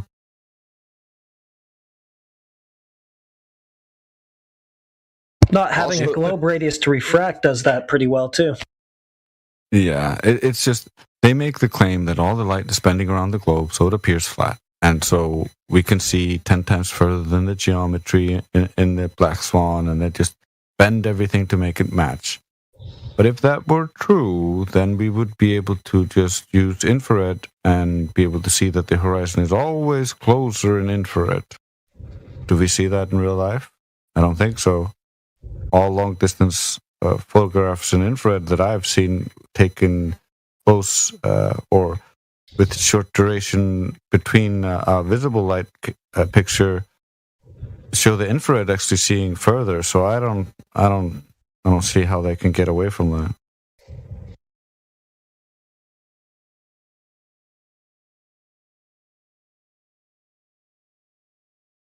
Dude.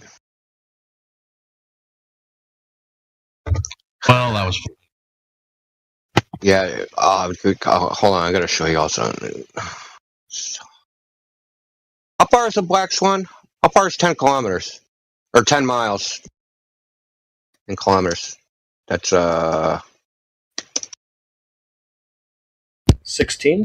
Okay, 16. Yeah, I should have known that. 1.6. Should have been able to do that in my head. I'm sad. That's just sad.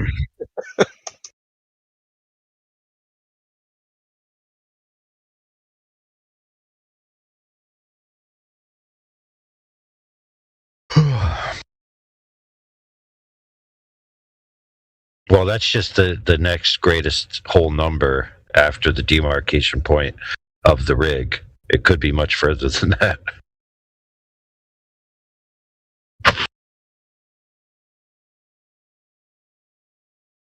Yeah, how interesting would it have been to see that Black Swan taken, one with infrared and one with visible light? Like, how far would we have seen the beach of the island that's back there? I don't know. It's hard to see because it's the light is so diffused near the horizon.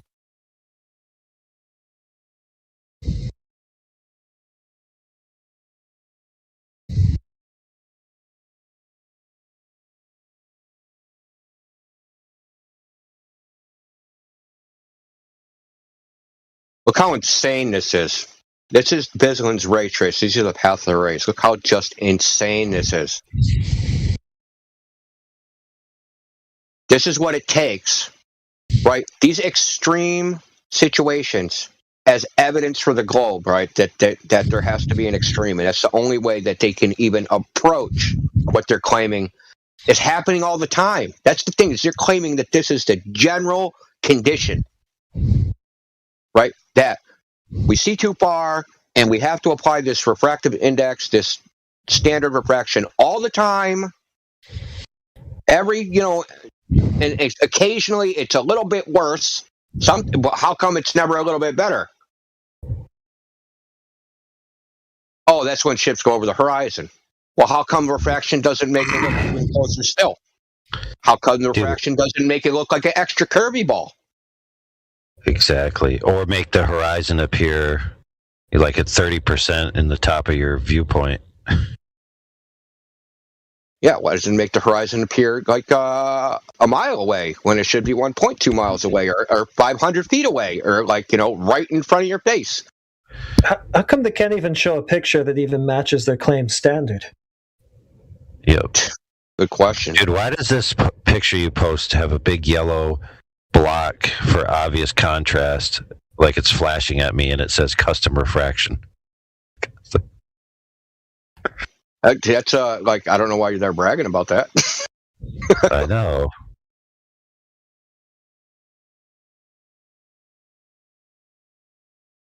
So the way I figured out that this was tilted, right? These rays are tilted up. was like, I'm like, man, look at all those rays that are all like really close together up top. I mean, that's kind of weird, I'm thinking. And I'm like, he must have did something. So I start clicking through the tabs, and these rays are tilted up, right? So they tilted the camera up, so the rays that are entering, like, so what you're taking is, so what they're doing is, right, they're taking the image, right, and they're taking 1 pixel in the image, and they're moving it across the grid, right, and moving it up and down based upon, like, the angle of change of the refractive index, and then they're projecting it onto the image that is going to be presented on your screen, the one that, quote-unquote, matches the observation, right? So there's just moving this pixel up or down relative to that. But apparently that must be clamped because they're not moving it into their correct actual location. But in order to do this, he had to tilt the projection plane. This is being projected on. He had to tilt it back to get the geometry, the shifting to match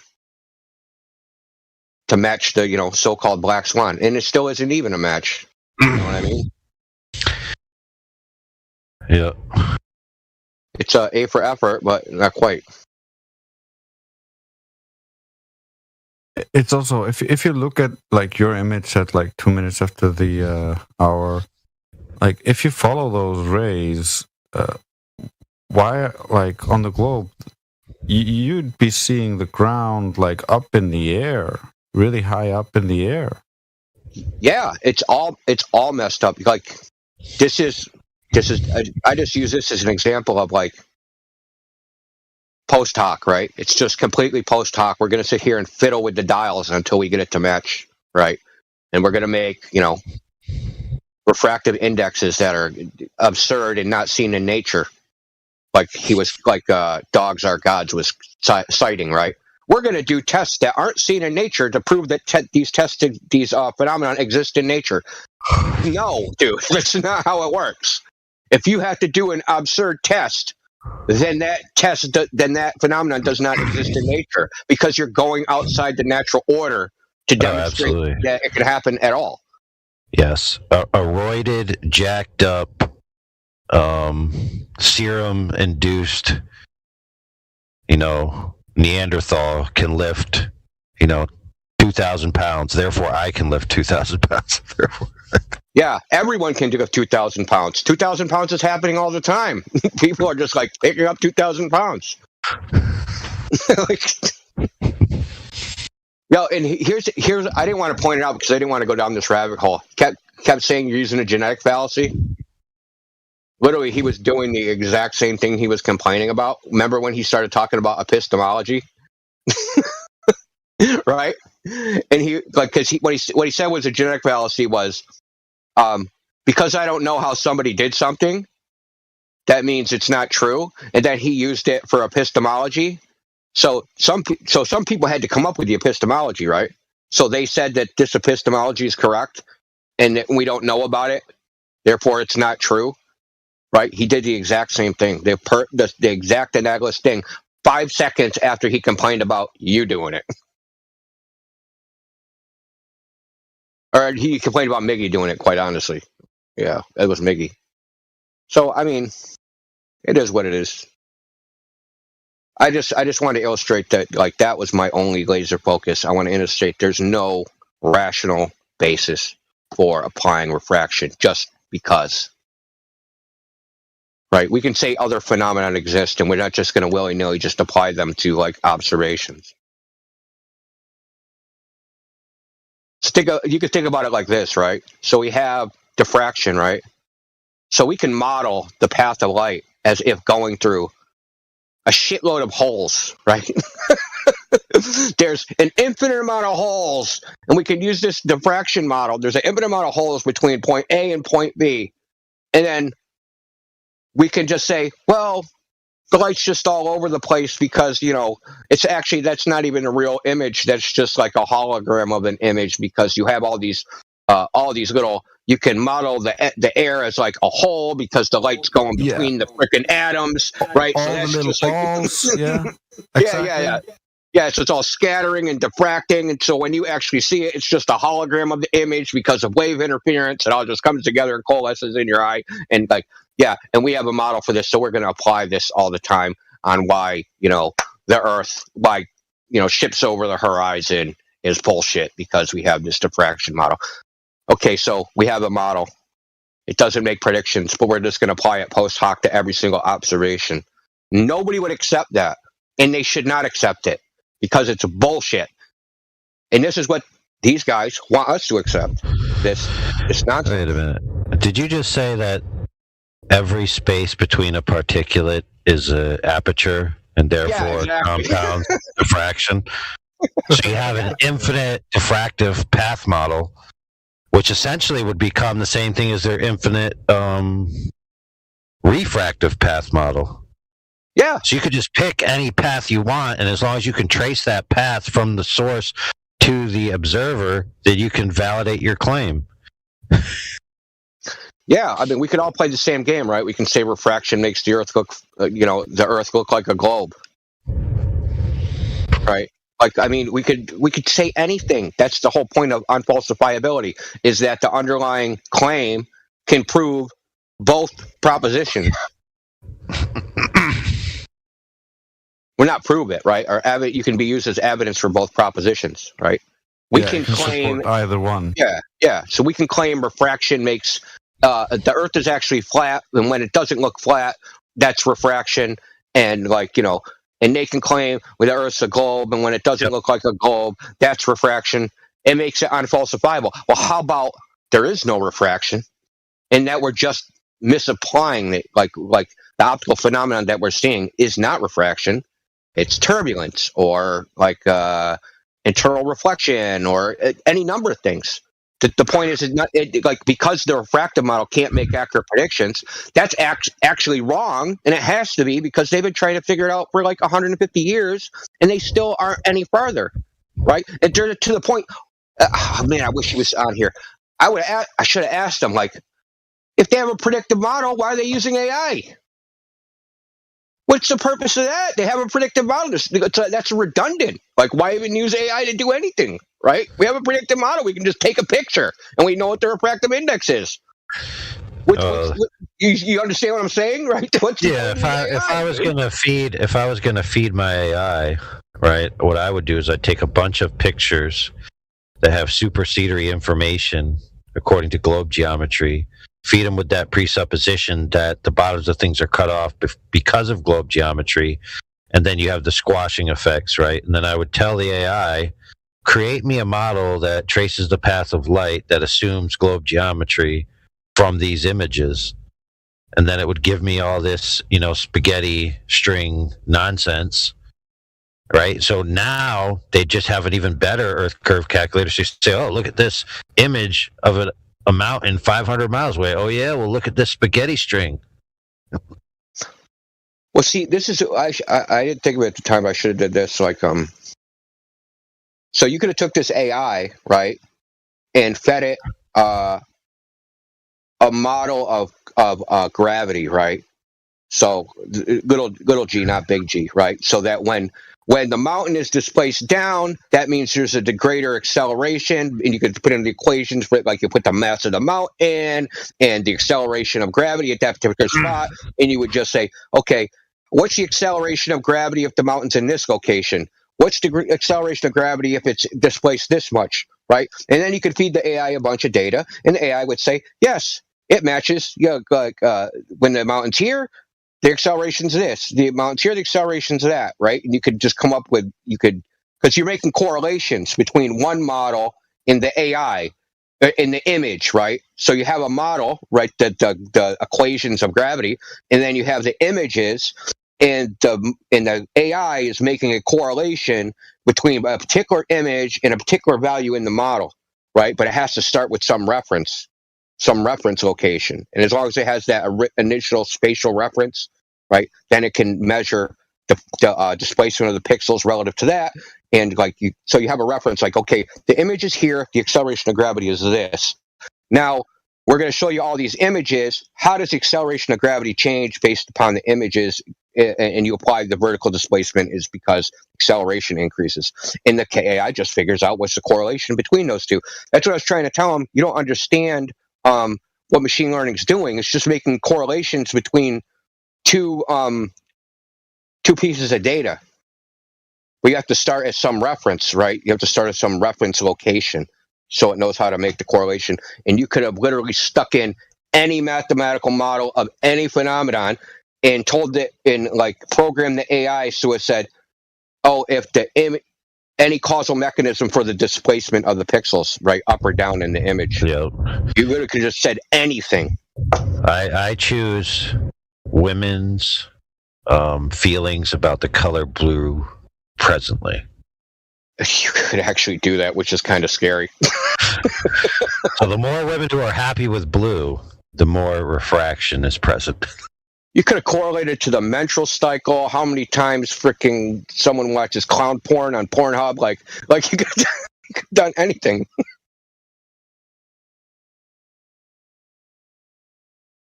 The people don't understand like AI, they're caught up in the hype like this thing's thinking. It's not thinking. It's not doing anything. It's just like making a correlation and giving a probability on like how two particular data points are correlated within their data set, right? Within the data set that it was fed. Because when you start increasing the size of the data set, values change, right? Or if you decrease the size of the data set. So it reaches like different quote unquote conclusions. It's not reaching a conclusion. It's just It's just a giant fucking lookup table. So long story short, how this all works is you have a distance between point A and point B. You have the assumption of straight line rays, right? Yeah. You can't see the bottom of something, so you shift the rays down. You then assume a curved Earth horizon is blocking it. Then after that, when you see any observation in the real world that supersedes that, you then say, oh, well, maybe these straight line rays aren't straight, they're curved. And then you just draw curved lines. And you notice how all of this just occurred on a piece of paper and not actually out in the real world. Yeah, amazing, man. It's amazing what you can make up in fiction. I mean, there's no difference between writing down a bunch of refraction equations and saying that's terrestrial refraction and that's evidence of it than me, like, writing a book of fiction about wizards and elves. There's no difference. It has no relation in the real world. What always got me is this idea of curvilinear graduations, right? And how they would apply these apparent straight line redirections of the light, because it seems like they would just be driven off rather quickly if you assume any kind of curved boundary. So you almost have to go into this infinite boundary. Do you remember that refraction model where it was vertical gradations from the target point to the observation point? And that's how you could get it to the light to go with I think with Snell's law, maybe. Yeah, well, yeah, what they use, like, yeah, it's like, I'll put a graphic. I mean, there's the best really way to just show it in images. Wherever the hell it is. Yeah, so I got,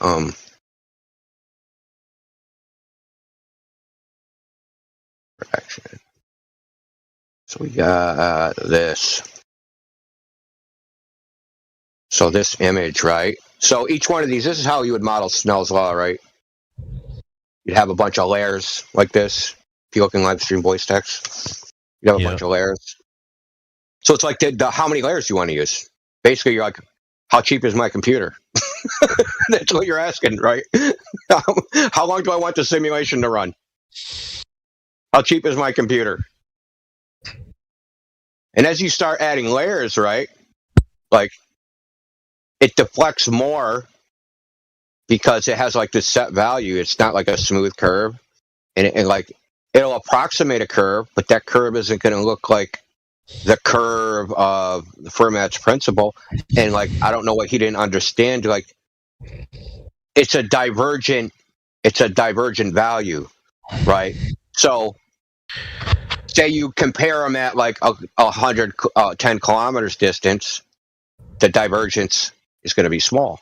But if you have a longer and longer and longer optical path, the divergence becomes larger and larger and larger, obviously.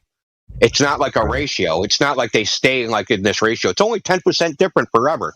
No, it's like the difference like increases over time. The divergence becomes greater.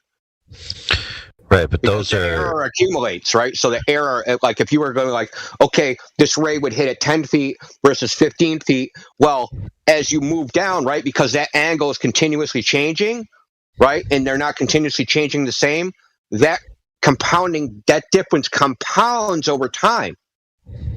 Right, so now one ray is like shooting up at a 45-degree angle, and the other one's only going up at a 10-degree angle after some distance. Well, now when it starts like curving some more, it's going fucking straight up, and the other one's going up at 45 degrees. That's a huge difference. That difference went from 30 degrees to freaking 45 degrees.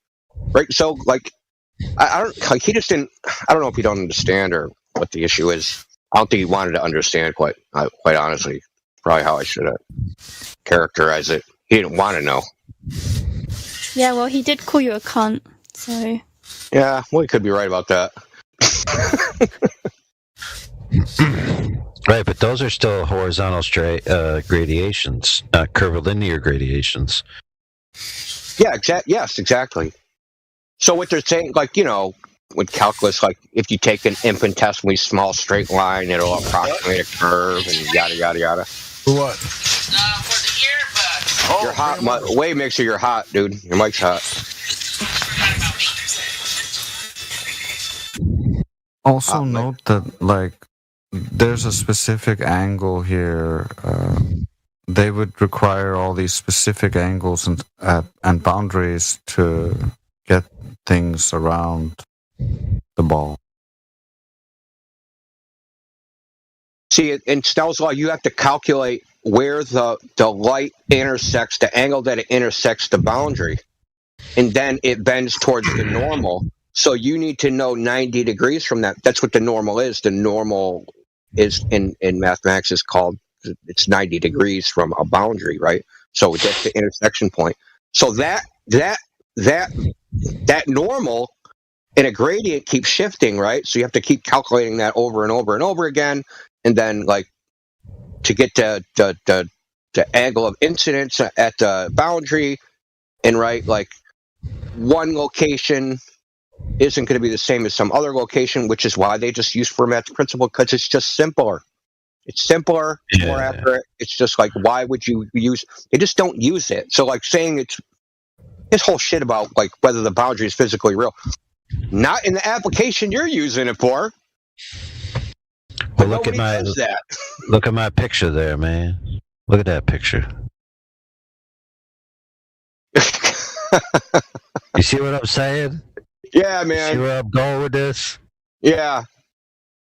If you got curvilinear gradients, bro, your little 180 degree summation is going to take all that light and just drive it into the ground. Yeah, man. It just ends up a mess. That's why they don't use, like I said, it doesn't sound redundant, why they don't use it. Like, they don't even think about using it. They know it doesn't work. They know it, like, right, but for a long time. And does nobody remember that vertical gradient thing where it says this is the way it would have to be, and it shows like it's black and white, and then it's got vertical columns, but they're splayed out in radials, and then it shows the path of the light going through. Yes, all right that, there. yes, yeah, Trace, you're the man. Yeah, like that's what you need to chart it out nicely and spicely. Otherwise, you get my picture. This is wrong. Culver say this is wrong because the gradient is radial, right? It goes up from the center. Right, but if you have a radial, like curvilinear gradient parallel to the alleged curved surface of the Earth, then in my opinion, you get the nonsense that I drew. Yeah, but your nonsense supports the globe, so it's obviously correct. Actually, it doesn't support the globe. I don't know what that supports. That supports insanity, I guess. Concave Earth, welcome. Oh, fuck, dude. banning you right now, man. This was an elaborate troll to get you all set to the concave side. Gandalf has entered the chat. Wait, what's concave Earth? Exactly. It's a mental illness, man. It's a joke. Concave Earth is very simple. So go to your house or go to a store and look at a globe, and you're seeing a ball with everything on the outside of the ball. Now just imagine all of that is exactly the same, but on the inside. Yeah, all the math works too. Yeah, the math works perfectly. You just add a negative sign to all the values. I was imagining like a bowl. It is a ball, but you're inside the ball on the inner surface.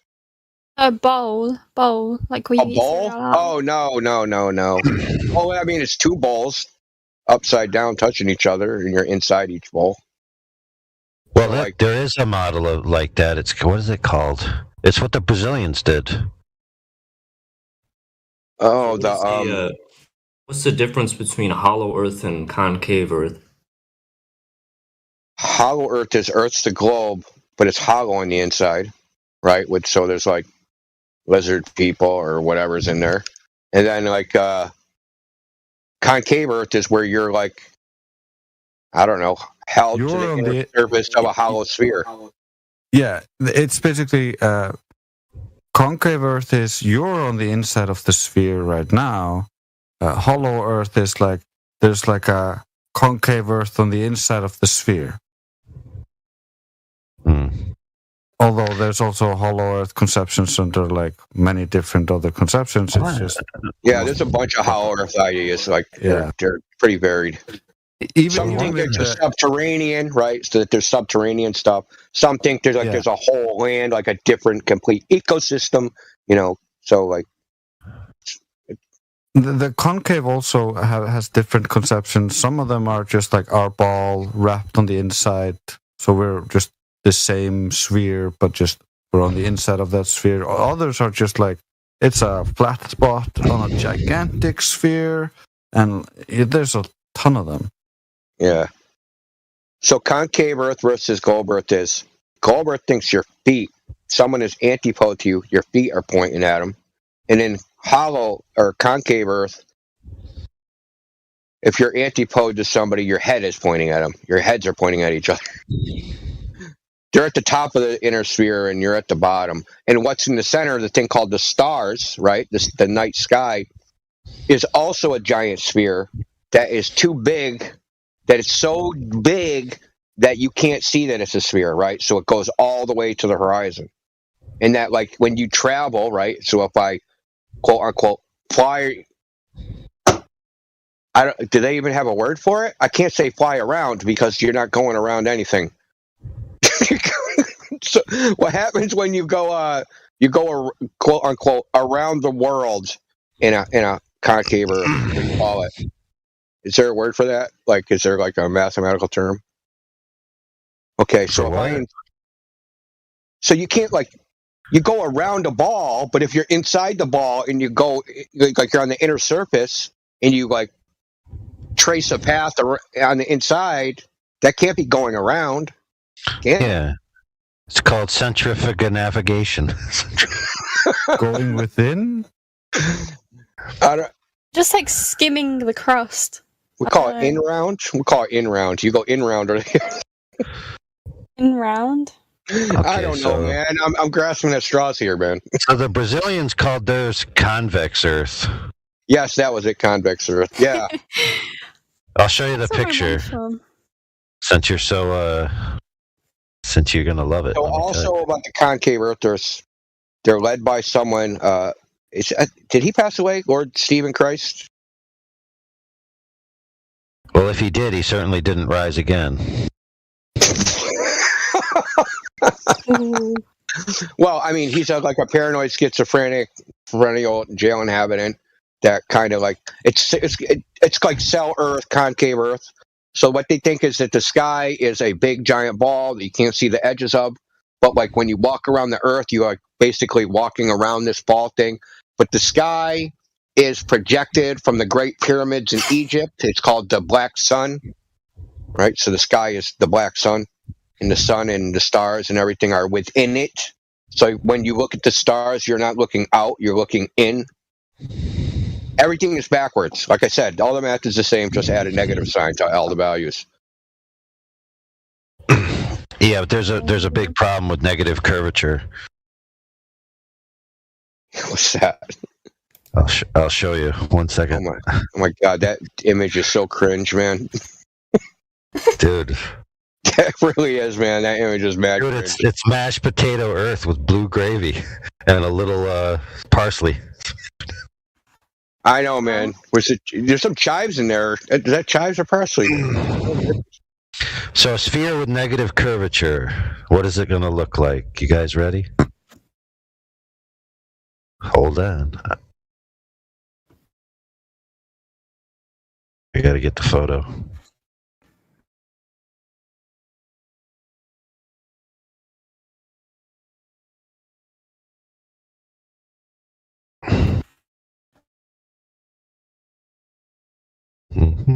Download.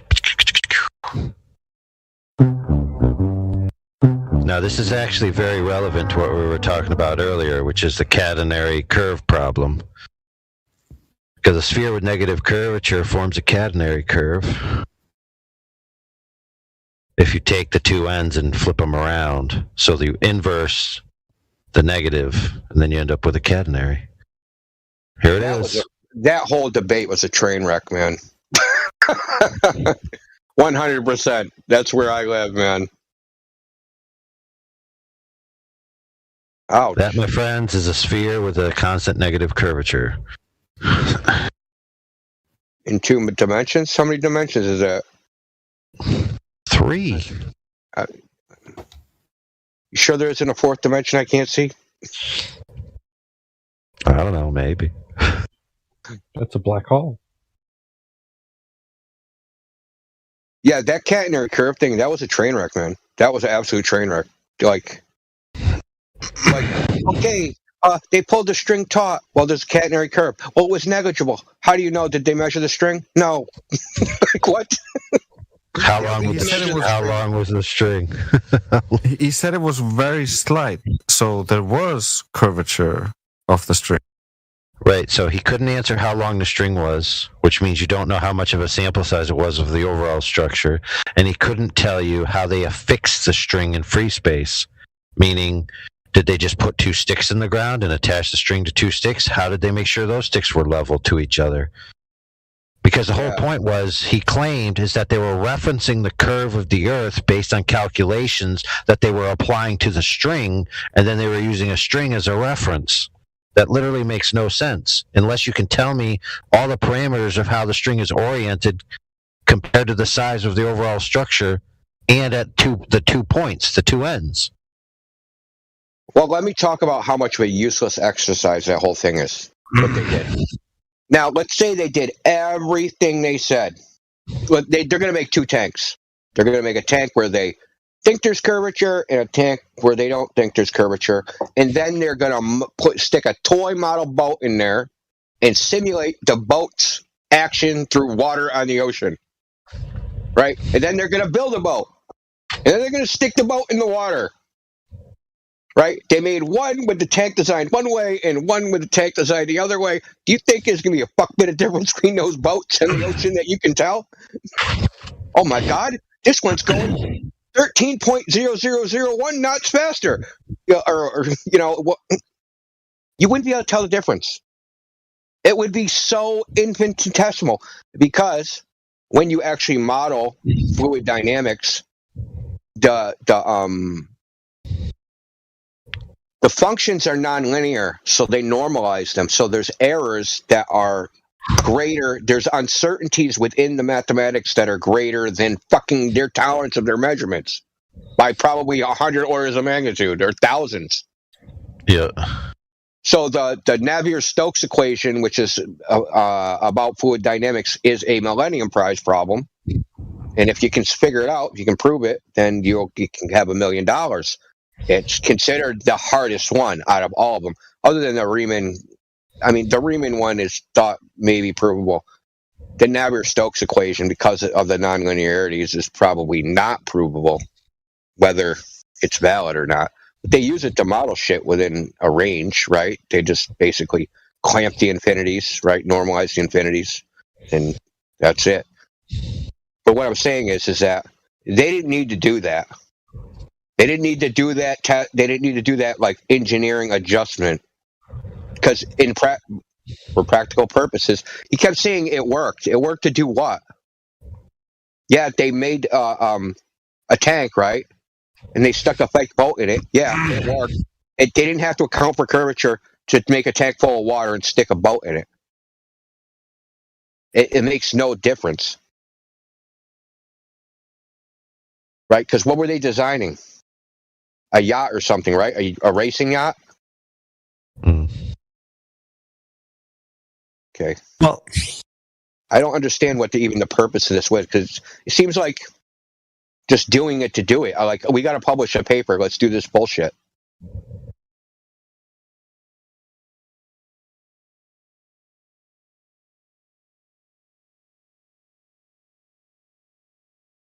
Assuming a curved water level and lining stuff up to it worked. Would it not have worked if they hadn't assumed the curve that they never measured or verified? What's his point? Yeah, that's what I'm saying, man. That's exactly what I'm saying. Yeah, they used like when they built the boat, when the boat like sank because they didn't curve the fucking tank 0.06 of a millimeter. Like, yeah, that's key. Yeah, you first have to imagine that there's 0.6 millimeter of a bulge, and then everything will work. Yeah, and then everything will work, or your ship sinks to the bottom of the ocean. No, but you got a good point, which is, I believe he read they used a bubble level. Yeah, it said they used a master level, whatever the hell that is. Yeah, it's probably the brand of level that they used. Which, by the way, you can only level with the precision of your ability to hold it level, and your ability to judge the bubble between the lines.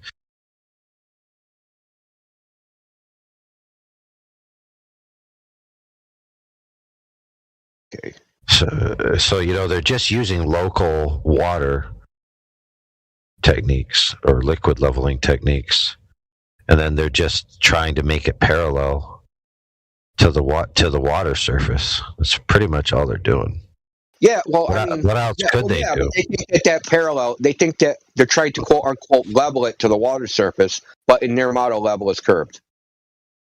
So they have to curve the rail so that the rail is one height above the water, and that it has to be, for some reason, 0.6 millimeters different in the center than at the edges, right? So it has to have a 0.6 millimeter curve over this distance, whatever the distance was. Right. I can actually, and that somehow if they didn't do this, it would work.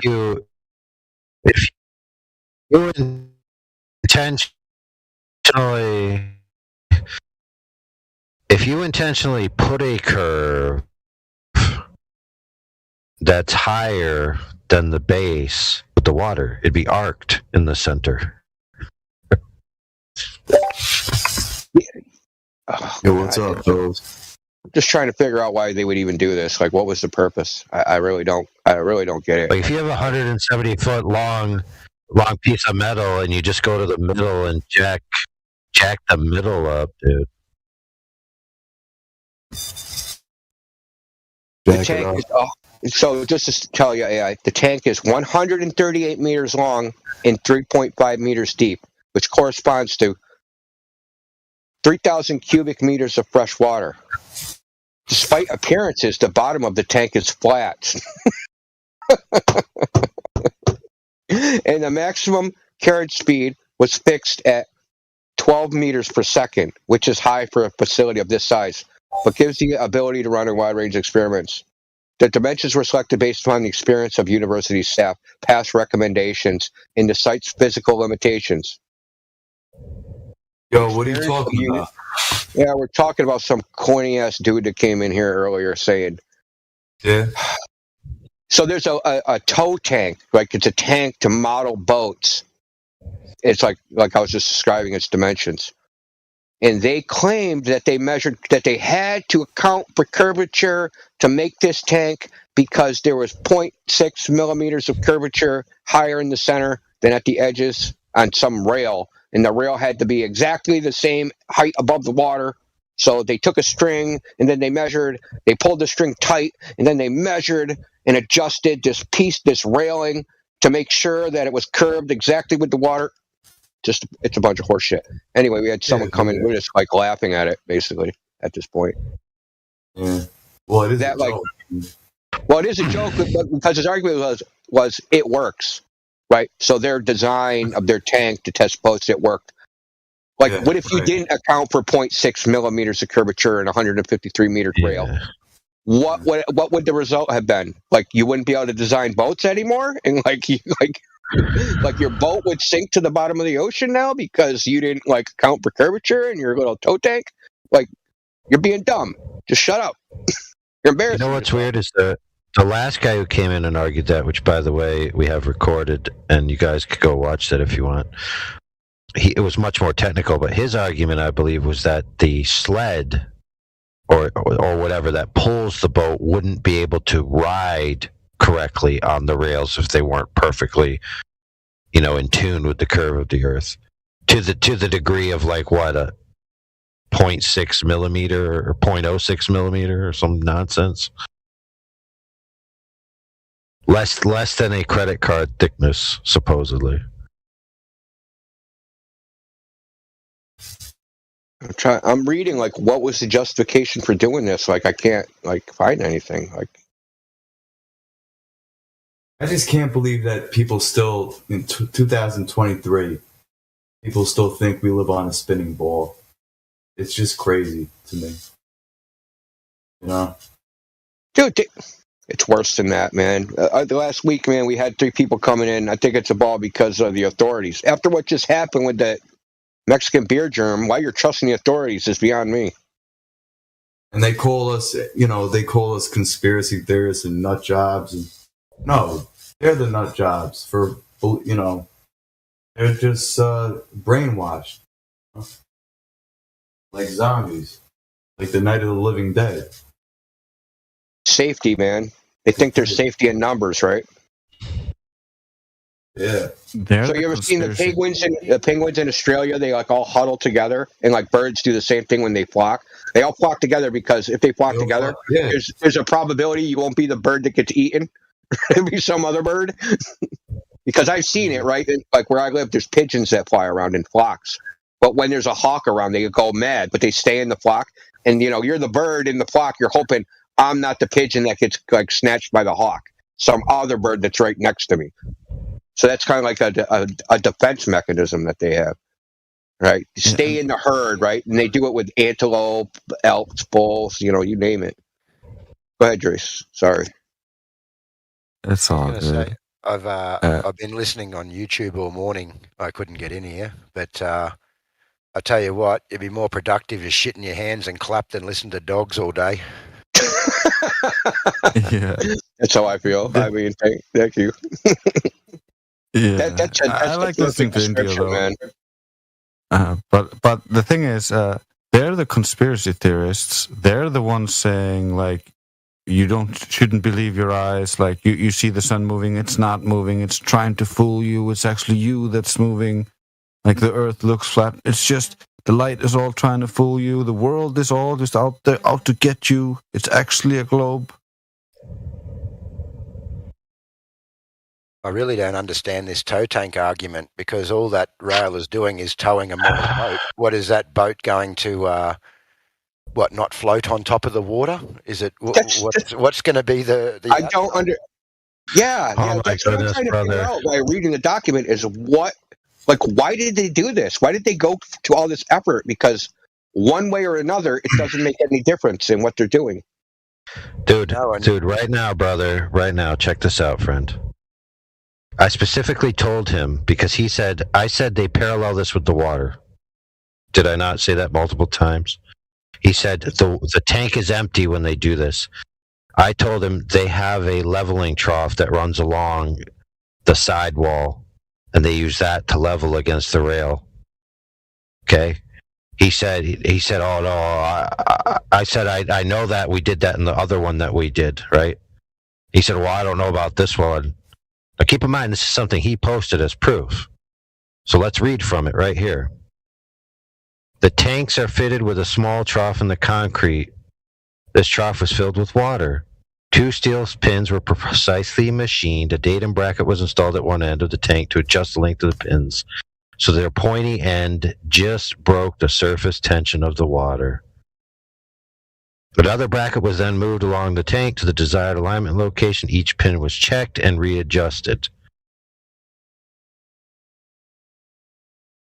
Was the curve, did I get it wrong, but was it like 0.6 of a millimeter?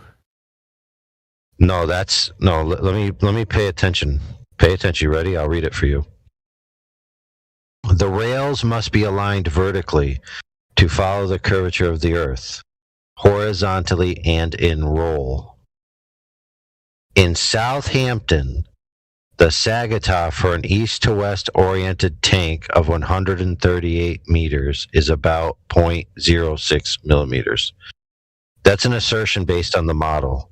It's not a measurement that they did. Oh, it gets better, AI. Read farther. Dude, this is hilarious. Listen to this, though. Sorry. The towing tank only has a walkway on its south side, so the north rail alignment had to be performed from a floating pontoon, which was complicated. Dude, I can't believe this.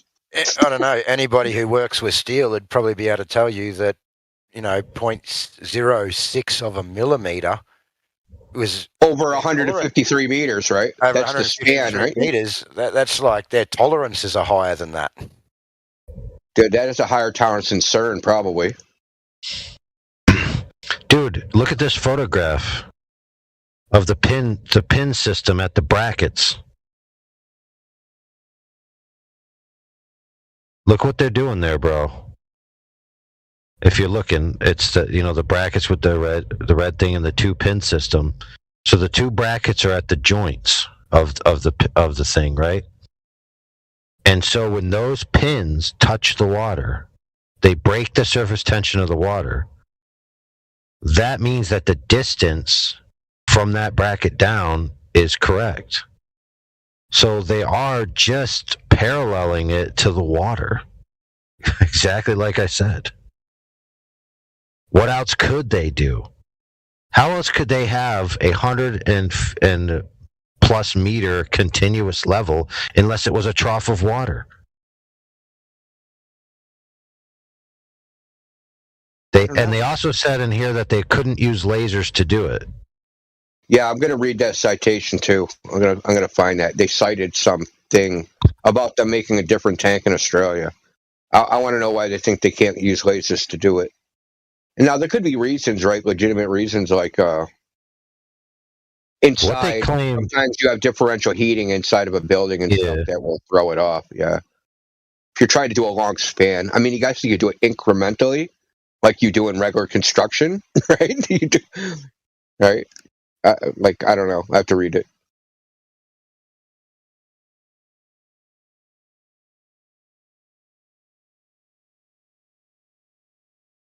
My God, dude. This is what passes for a Glober citation. I swear to God, that dude was just Googling furiously.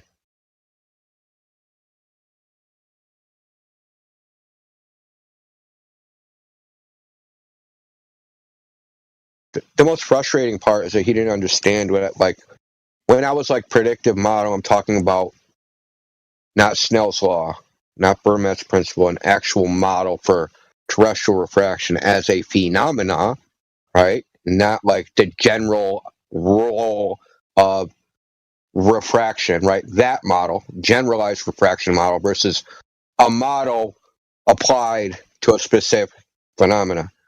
Like that shit was going over his head, man.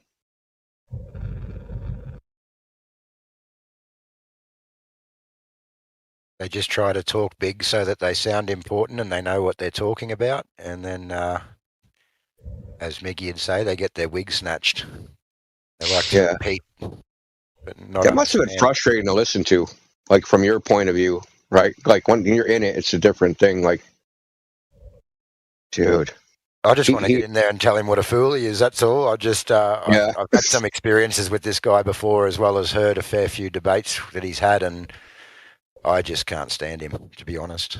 Yeah, his debate techniques are like transparent, dude. Whenever he gets cornered, he starts talking about you or talking about flat earthers or start calling you dumb, right? So he just does this all the time. Or he postures and pretends like you don't know something and he did, or you're freaking like, but it's a pretend, it's a freaking ruse, right? It's a diversion, right? To take eyes off the topic. Look over here. No, look over here. Look over here. Just don't, like, how long did I talk to him? I never got an admission that there's no predictive model. I had to go through every goddamn iteration, right? Of just like, I call it like the whole surface of. You claim the Earth is curving. Karen and I just told you we went out and tested it. All over the world, it isn't curving. It isn't you curving. Keep talking. You keep answering. You keep asking. Empirical measurement of the Earth curve, please. You say we can't ask you questions about your model, but you get to ask me questions about claims that I don't make. There must be. You don't claim the Earth's a ball somewhere. You don't claim the Earth's a ball. Not what I said. Not what I said. We can't. You're claiming we can't ask you how to explain the moon, the Earth, all these other things. But it's okay for you to ask us questions about claims that we're not making. If I say the Earth is a globe, I could think I could believe there's some magical force holding the planet together in the shape of the ball. Unless you can point to some logical contradiction, you can't see there's something internally inconsistent about the claim. So you're trying to make that claim, I guess, about the flat Earth, which I don't think you've done. So we do, like I do, I believe the scientific claim about the Earth being a globe. Now, you brought me up with perspective again. So yes, perspective, I do understand perspective. The point I was trying to make was it depends on the height of my eyes. So if my eyes are below ground level, it's not going to look like that. Below ground, like the center of my eyes. Level. Well, I dig a hole, and I put the ground at the center of my eyeball. it wouldn't look like that. So It like would a still little be above it. It would like still a be little above it. like I don't know. I think we've seen that, and that's not the case. Can we ask point blank questions? Where is the curve? Do we ever see the actual curve of the Earth? Yes or no? Yes, I showed it in my video. There's literally a light. Now he says it is curvature. Wait. So the horizon is the physical curve of the Earth? There's literally a live feed from the International Space Station. Wait, no, there's what?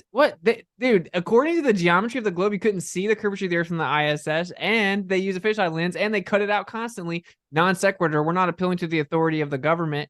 Wait, I want to know: is the horizon, brother? Is the horizon the curve of the Earth?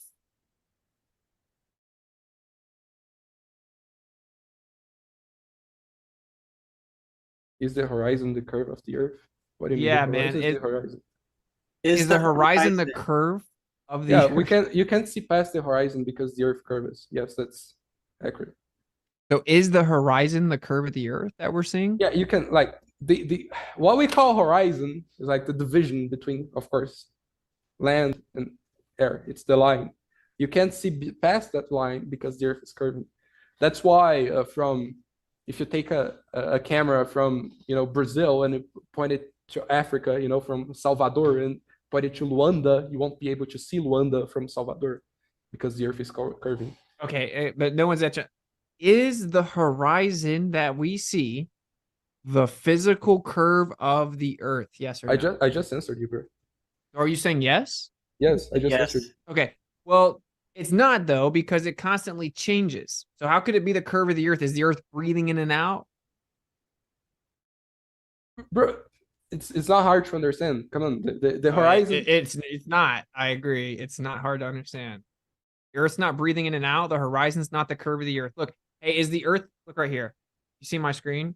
Is the Earth changing sizes right now? I don't see the If horizon. this horizon, what? I don't really see an horizon there. You don't see a horizon. I see a mountain range that's being distorted by atmospheric conditions. I see a There's terrible something in the camera. distance. Yeah. Hey, wait. They have a you guys better don't Out of see a focus horizon. lens. You guys don't see a horizon here? I see it looks like a mountain range or something in the distance is being occluded by atmospheric conditions. So we Yes. can't see the curve of the earth here? I don't see a physical curve of the earth. Actually, it sort of looks concave sometimes. So we don't see the curve. So the horizon isn't the curve of the earth. Is this the curve of the earth right here? Is this horizon the curve of the earth? It is curved. I would say that whole body of water is curved. I measured Is it. it the curve of the earth? Absolutely, it is. Okay, so now you claim that where we see the horizon is the curve of the earth. So whenever we see the black swan right here, wait, Bro, so the whole- wait, the whole- wait. Let's just all watch it.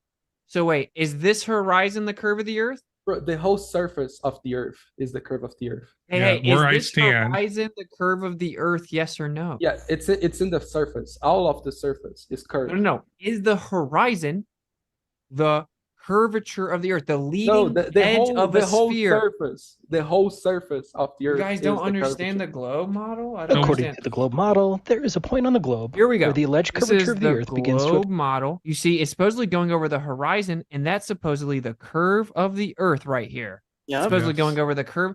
Okay, so Don't do you I guys say think so. that is the horizon the curve of the Earth? The whole surface of the Earth is curved. Your question doesn't make sense. where can't I handle am right this. now, I it's can't. curved. I'm standing on a curve of the earth. Yeah, we're right now. all standing so- on the curve of the Earth. Do we ever see the actual curve of the Earth? Yes or no? Yeah, my open drone the live footage, feed. yes.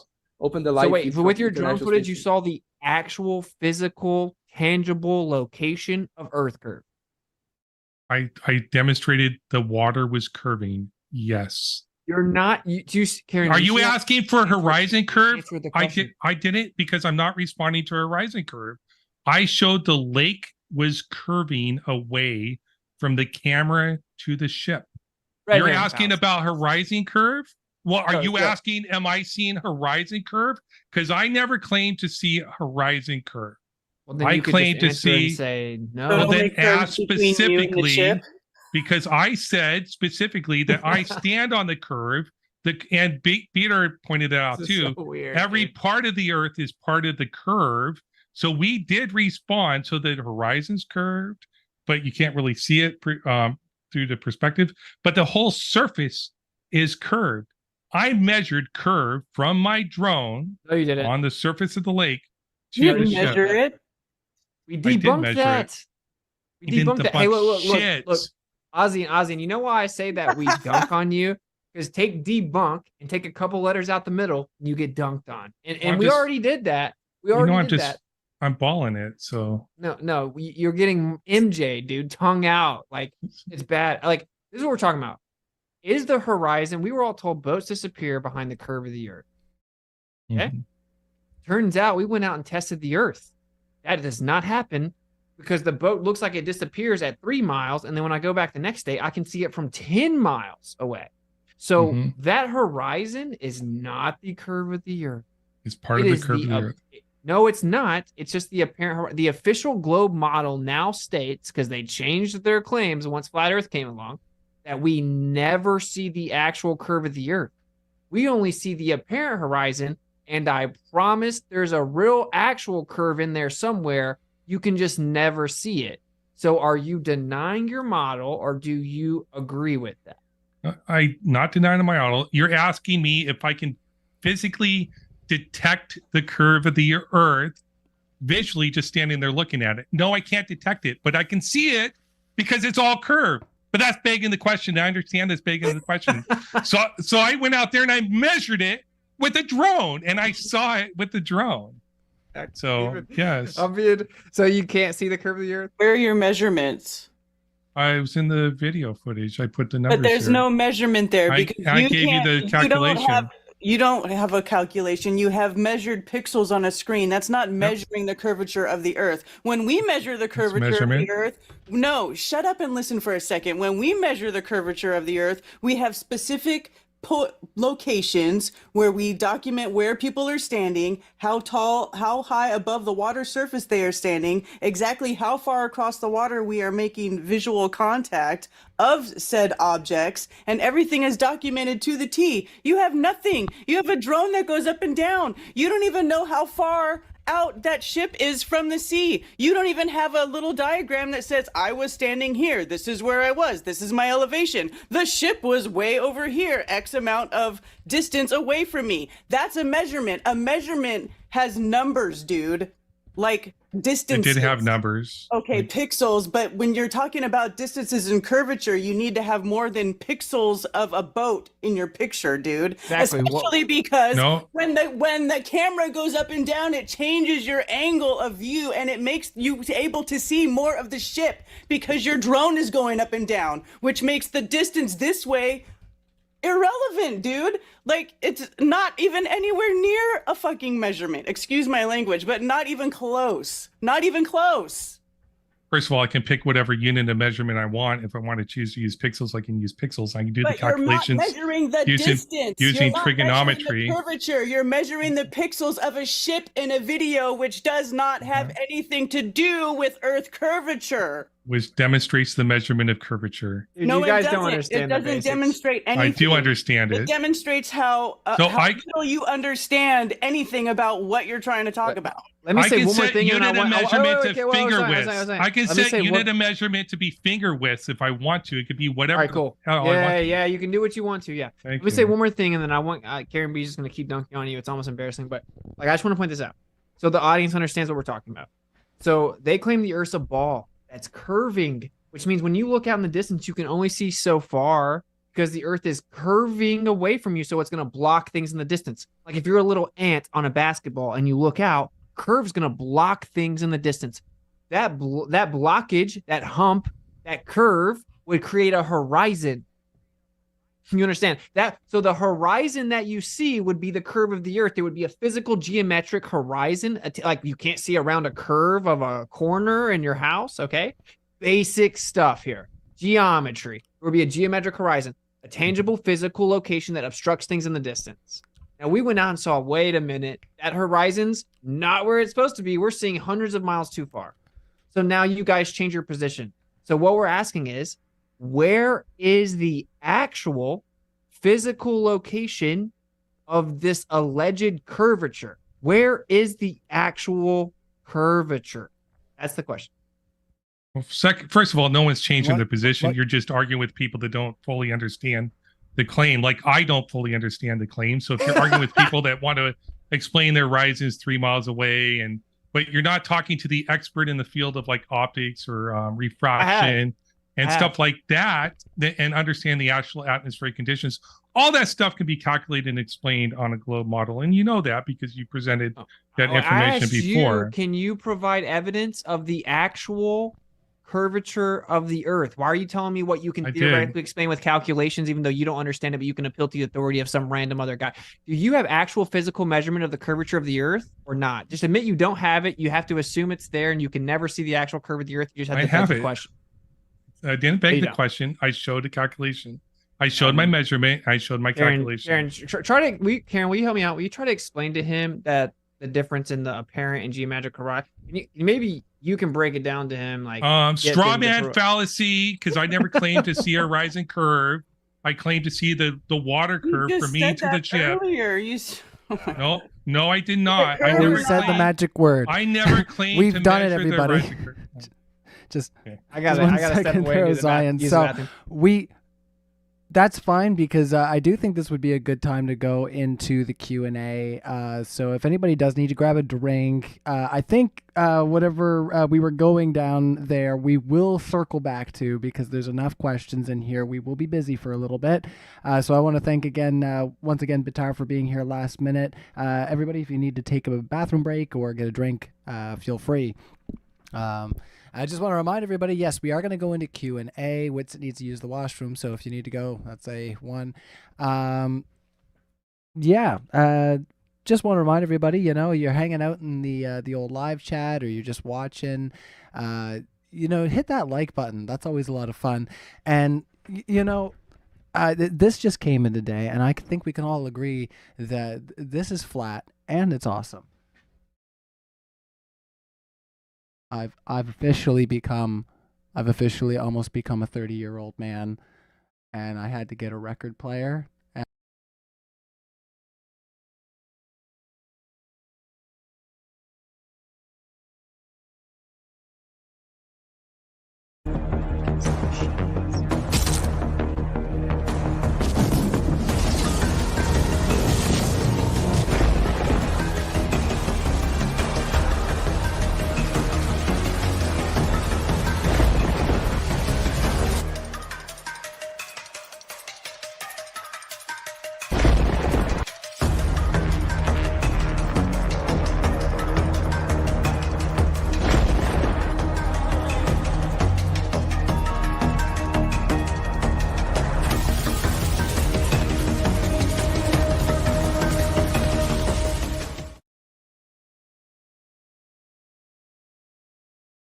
Oh, paid NASA shill, right on the money.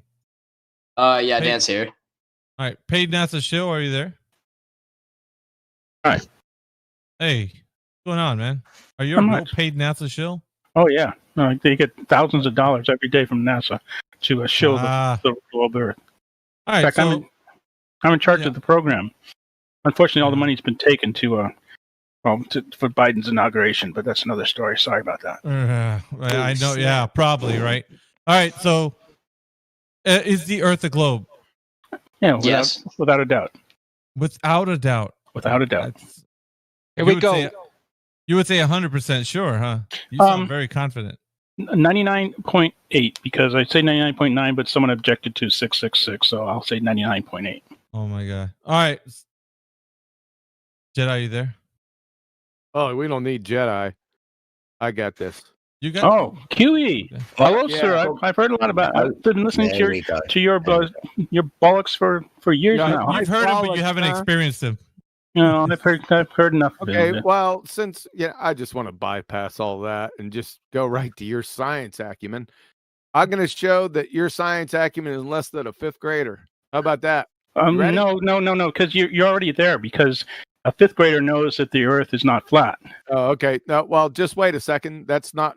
I made the claim that your science acumen is less than a fifth grader. We're not listening to your evidence right now. Just Oh, a you're not, couple 'cause you very can't- quick questions. All right. Sure. So, can you conduct natural science without experiment? And it depends how you define experiment. So you're defining experiment so that No, only it doesn't certain little depend on things. Doesn't depend on. We Sure it already does. know what an experiment is. We'll get to that in a second. Can you?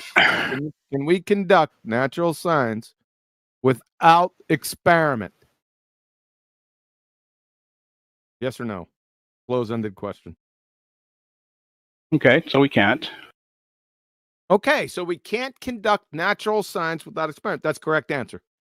Well, to you it is, at least. Say again? For you, yeah. Now you can define No, an not for experiment. me. No. So now you're going to define an experiment so that I'll only. define an experiment here in a second. We're going to get to that. But we'll get to that. So you said that we can't conduct natural science without experiment, which is the correct answer. So now we have astronomy, cosmology, and astrophysics. Nope, sorry, wrong. What? Wrong. Wrong what? Well, you're going to define these as not sciences because they can't do an experiment. As Yeah, defined you're gonna by, pay NASA by- show. You're gonna have to rein it back in, buddy. by the- Relax. No, relax. I'm not going to rein it back Yeah, in. yeah. I'm not yeah, going you're to. gonna. QE's okay, not going so- to get on. All right, 1 second. You're not in your own house. This is the flat Earth community. Okay, so buddy, just relax. And if you can't conduct yourself here, then we're just gonna have to show you to the door. I'd rather have you just have a nice conversation and just go through the questions that Quantum is giving you, and that'll be that. But please don't jump in while he's still speaking. Just relax. No, speak then. Hold on. No, ahead. you can speak. You're fine. This is logical. It follows logically, right? I asked the first question: can you conduct natural science without experiment? You said no. That was correct answer. Now I'm going to ask you. It's a follow-on question to that fact that you stated, which was correct. And now I'm going to say, is astronomy and cosmology and astrophysics natural science? Yes or no? Yes. Okay. So with your previous fact that you must have experiment to be a natural science, then astronomy, cosmology, and astrophysics, with your yes answer, must have experiments. So before you have an experiment, you have to have a hypothesis.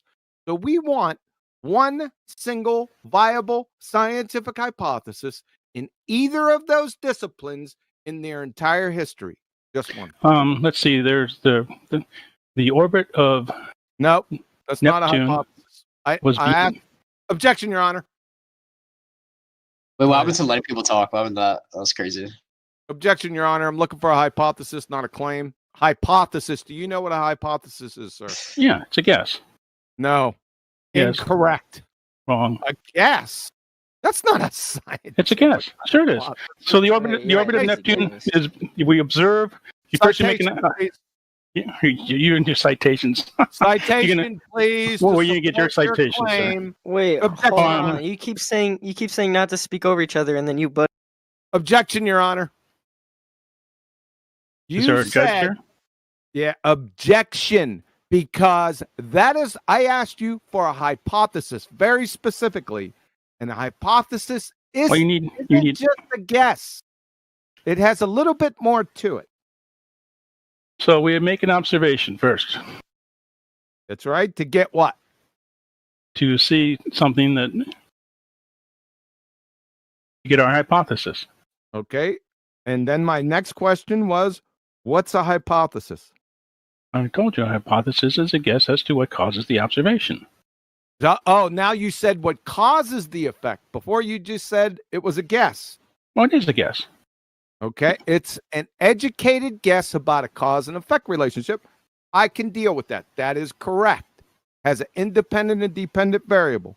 So, my question again, can you please post one single viable scientific hypothesis with a dependent variable and a viable independent variable in the entire histories of any of the disciplines? Astronomy, I told you. cosmology, and The orbit astrophysics.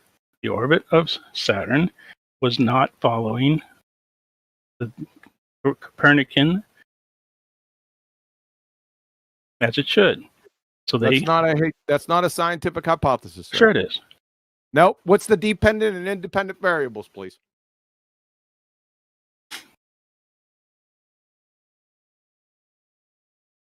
I've seen you do this to other people. I don't really care. I'll What's answer the dependent question. and independent variable, please, of that hypothesis.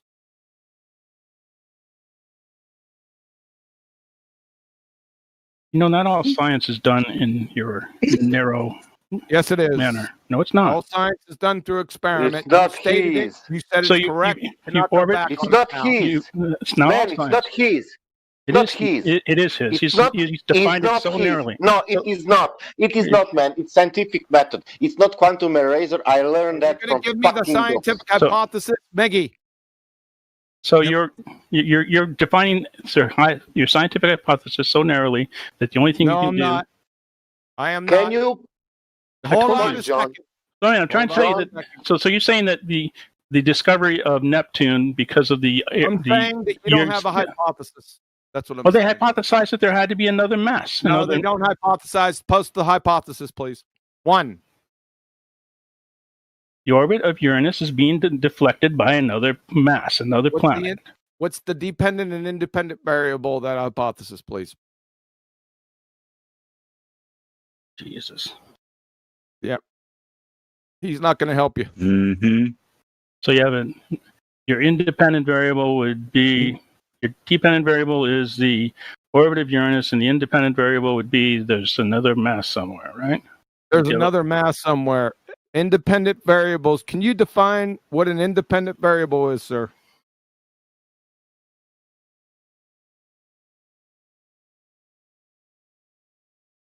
I love you when they do this. Is that you laughing?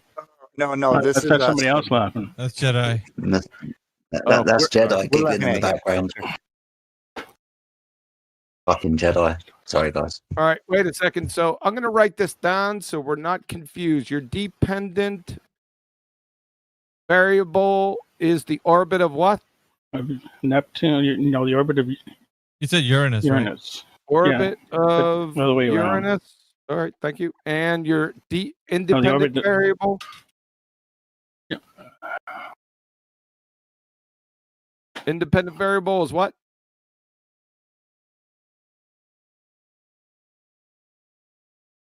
I didn't hear. Is he saying something? I didn't hear what he said. Paid NASA show. Are you saying something? I'm not playing your game, Kiwi. Huh? He doesn't Can't play. I'm not playing his game. I'm not going to play your game. Sorry, no, sorry. So you don't have. Sorry, NASA show. Sorry, NASA show. What's happened is you've basically conceded to the very simple question. You've understood what a natural science experiment is. You know what a hypothesis is. And because you're now being asked this question, it's, I'm not playing this game with you, QE. Yeah. We get that all the time here. It doesn't have to be QE. It can be me, it can be Miggy. As soon as we get to this point, it's ad hom city. Because it's all you've got, isn't it? You cannot be honest at this point. I can be honest. I want you to be honest. Can you be honest? No. If you're honest, it wouldn't have been, I cannot play this game with you, QE. If you'd have been honest, you'd have answered the question honestly, wouldn't you? All right, we'll let him answer the question honestly. Go ahead and just give him the independent variable. We'll let you answer the question honestly.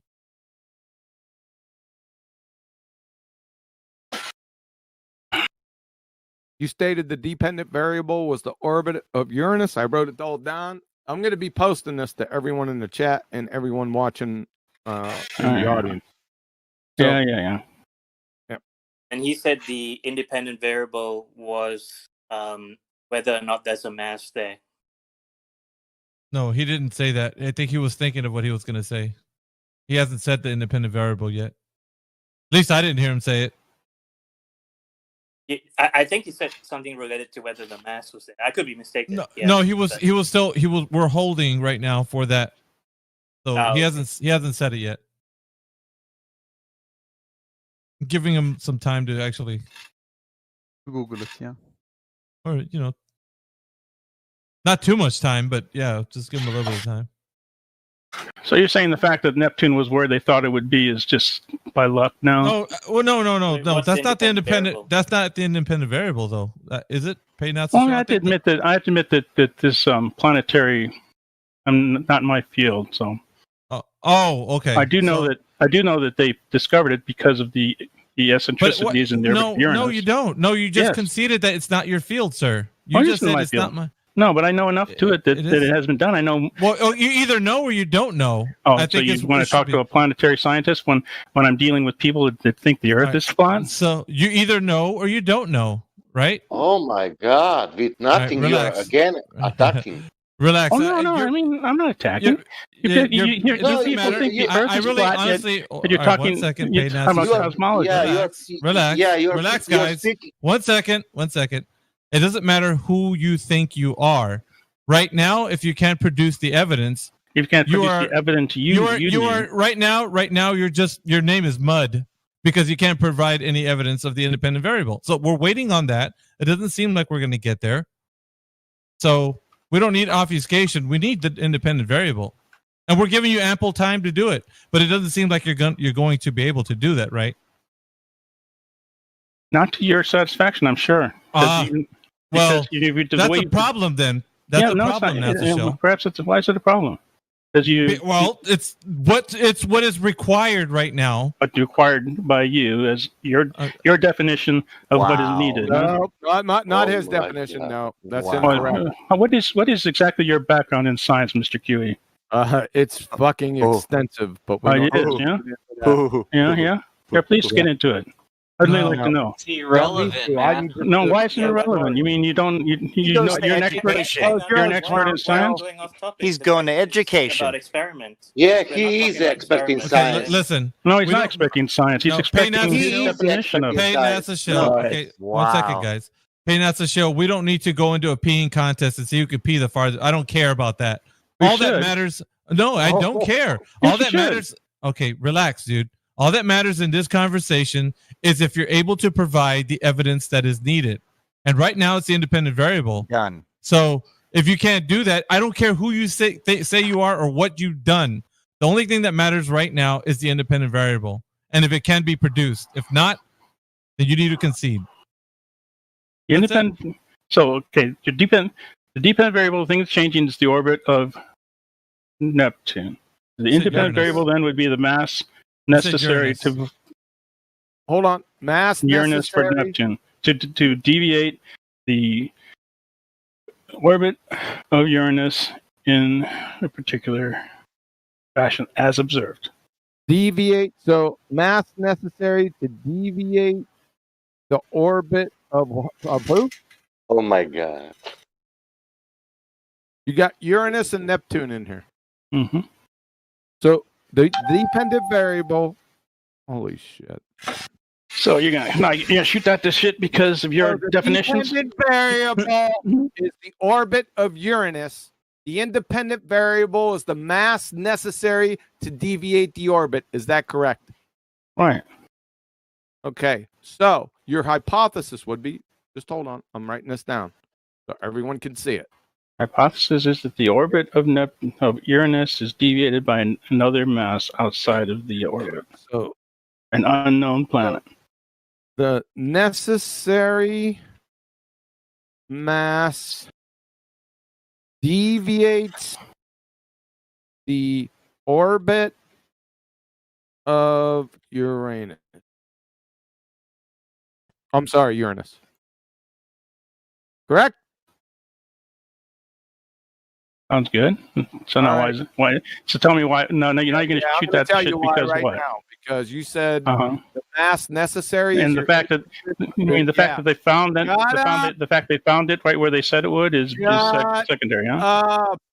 I already got your hypothesis. You agreed. My next question is the independent variable is invalid because you cannot manipulate. You don't need to manipulate the independent variable. That's correct. Don't need to. No, sorry. Oh, really? You don't need to. I Nope. would like to direct everyone's attention to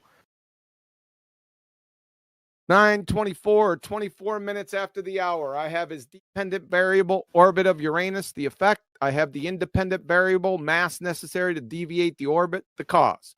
Hypothesis: the necessary mass deviates the orbit of Uranus. And it was I right where said they said the it was. independent variable. Shut up! No, it's right where they. I said the necessary mass is your independent variable. You agreed. I said you cannot manipulate the necessary mass, making it invalid. You said you don't have to manipulate the independent variable. Really? So open text. bc.ca. Notice that manipulation of the independent variable must involve the active intervention of the researcher. This is from Boston College.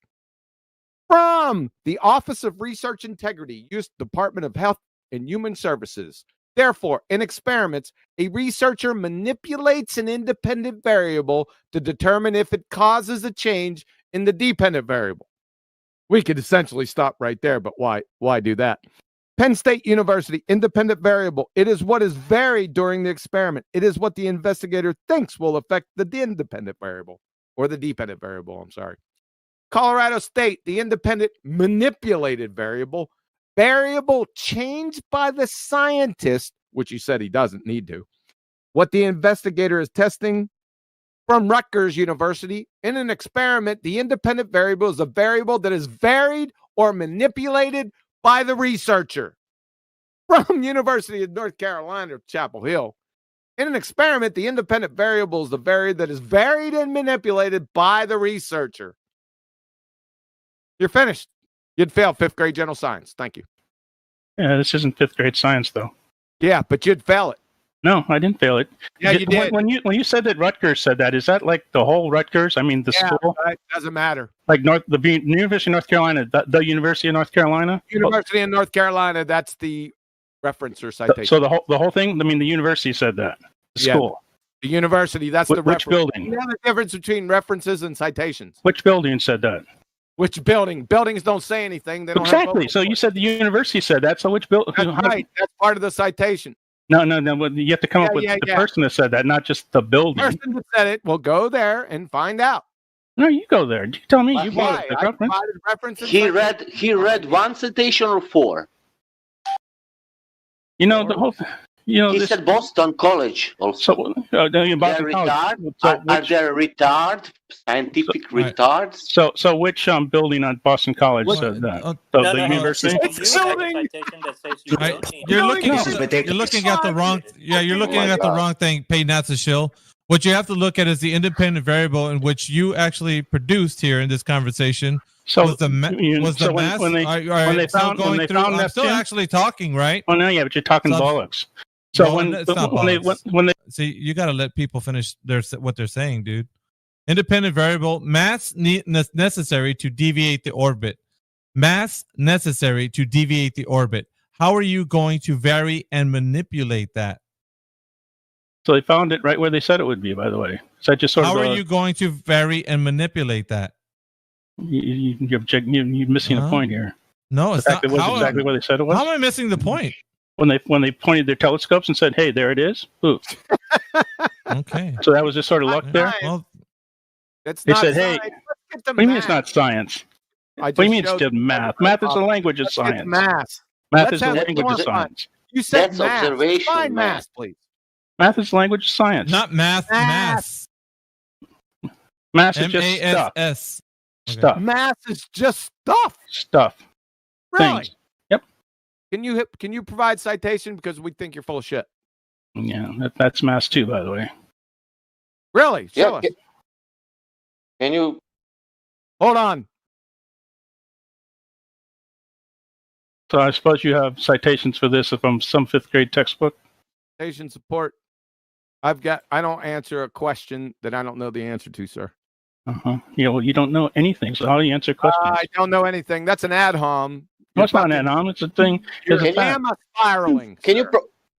No, Can shut you up. provide anyone who's Shut up. Sorry. He said Define massive the stuff. definition right here with citation. You know, when you provide, have you ever looked at a scientific paper? Oh yeah. Wow. You see the works cited page or the bibliography? Uh-huh. That's what I'm giving right here. No, you're just quoting schools though. No, that's not quoting. They're citations. But you said the school. You didn't tell me which Citation. researcher That's which. right. That's right. From Boston. You didn't tell me which books, which book in which school, which author the book why said. the You just said reference some is provided. school. Clown show. You're exposing yourself right now. No, you're exposing yourself. Yes, you are. I just got you. love to know you I'm don't. You gonna have to shit. squeeze the nuts right off you right now. If you had nuts to start off Yeah. with, sir. Well, no, you're nuts. Not my No, nuts. you're nuts. You had no nuts to What's begin with. going on? Fucking clown. The resistance to acceleration. How about that? You like that one? Resistance to acceleration. That's the definition of inertia. How in the hell can we have a definition of mass and inertia being the exact same thing? Can't have that. That's a law of identity violation, sir. Bankers. Hello? Law of identity violation, sir. Mm-hmm. That's what he said. Mm-hmm. He's failed. Yeah. Of course I All feel. I- When all I've you get heard from this when you conversation- have Of course you have. when you have you're QE wrong. here, of That's course wrong. everybody's going to fail because it's just, Word salad, nuh-uh, you're wrong. Nuh-uh, ad hom, word salad, you're wrong. That's all I've heard from you. Nothing coherent, just personal attacks. Nuh-uh, you're wrong. Nothing substantial. You haven't really done much, have you, NASA Shill? Shame, mate. Yeah. Is I that, honestly is that don't the even length you're care going to about, go to? Sorry, mate. honestly don't even care about his credentials right now because it would be sad if he actually even said what he is. I think for him, it's better for him just to keep them hidden because right now it would only bring him shame if he actually said what he was. The way I look at it. Well, first he said mass was the amount of stuff. I mean, you got to take it easy with the white paper technical language. And then he changed it up and gave us the definition of inertia. Which one is it? Well, if you're so upset with QE, would you like to speak to someone else then? pay NASA show. And why doesn't he answer the question first? I told you what it is. The amount of stuff, matter, the amount of substance, stuff. and And an then you object. gave me the definition of inertia. Okay, I'd like to direct everyone's attention. We're going to go with the amount of stuff. So at 32 minutes after the hour, from the Royal Society of Chemistry, moreover, studies have shown that the amount of substance, that stuff, is often incorrectly identified with mass, and then we'll just kill it to death. From Edwin Taylor and John Wheeler, Space-Time Physics, that's Princeton University. Nature does not offer us any concept as the amount of matter. History has struck down every proposal to define such a term. Even if we could count the number of atoms, that's stuff, or by any other counting method, try to evaluate the amount of matter, that's stuff, that number would not equal mass. You're finished. You don't know what mass is. You don't know what a hypothesis is. You don't know what an experiment is. You don't know what an independent variable is. You'd fail. Yeah, I'm smart enough to figure out that the Earth isn't flat. Grade general science. You call that smart? My initial claim, and you would fail 5th grade general science. Well, of course, when you define everything, but with QE's terms, you can't. When QE you didn't, not QE when you didn't make accept these what terms up. NASA Shill? When He when didn't you make these up. Oh, no, he's just applying them. He's not even reading the citations, guys. That's the whole thing. He didn't even click on the link. He didn't even look at it. He didn't even hear you, QE. I heard QE. I've heard QE a lot. Hearing QE is the easy part. Awesome. Understanding QE is So you understand? So you understand these are citations then, not QE. This isn't QE's or mine's scientific method. We didn't make this shit up, mate.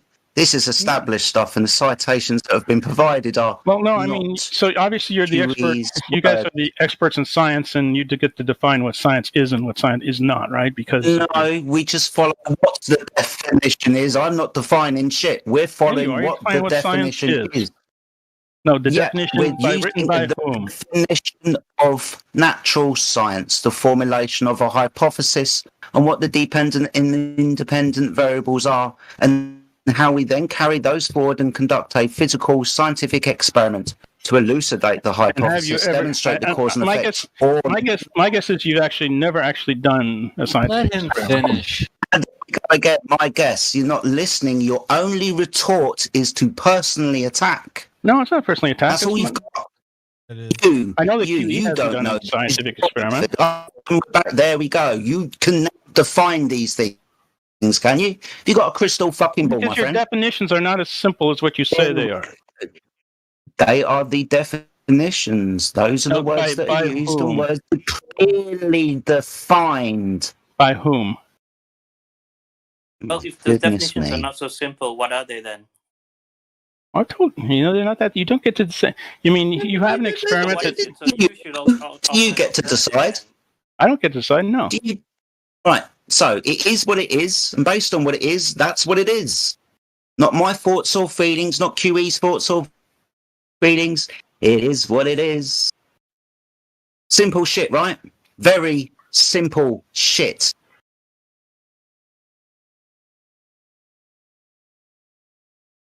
Well, maybe if you took science beyond the 5th grade, you'd understand a little bit more, but I don't think so. Well, at the moment, you haven't been able to take it beyond the 5th grade level because it's been elucidated that you wouldn't pass any 5th grade general science exam. Yeah, you would be, huh? Oh, but you failed. I didn't You failed very, very simple questions, and your only response was no. I didn't and fail. Your little, I want to sleep tonight. I didn't fail. I want to sleep tonight. I know I didn't fail. Make Sorry. yourself feel better. I know how to make myself feel better, sir. Yeah. I've got a question for you then. Do you know of any direct measurement of the physical curvature of the Earth? Oh, you're getting this one, huh? Okay. Well, you said flat earthers, my friend, and we've done the sciencey bit. So why don't you tell me And why let's the go Earth on to the why don't you tell me? geometry. So why don't? Why is there? Any physical? Ask the question again, and you will answer it. We'll see, unless it's an ad hom. So, do you know? And I'll give you for all of recorded history. Do you know of any physical direct measurement of the curvature of the Earth? Direct measurements, huh? You mean like taking a ruler and going one by one across the whole Earth, right? That's you being funny, I right? don't care how you think that it's been done, but we want a direct I mean, measurement of the what do you mean by curvature of the direct? Earth. What do you mean by direct? I want to hear what you mean by direct. What do you mean? What do you measurement. mean? No. How come he has to explain it to you? It's painfully obvious Because what you guys he's are defining talking about. terms.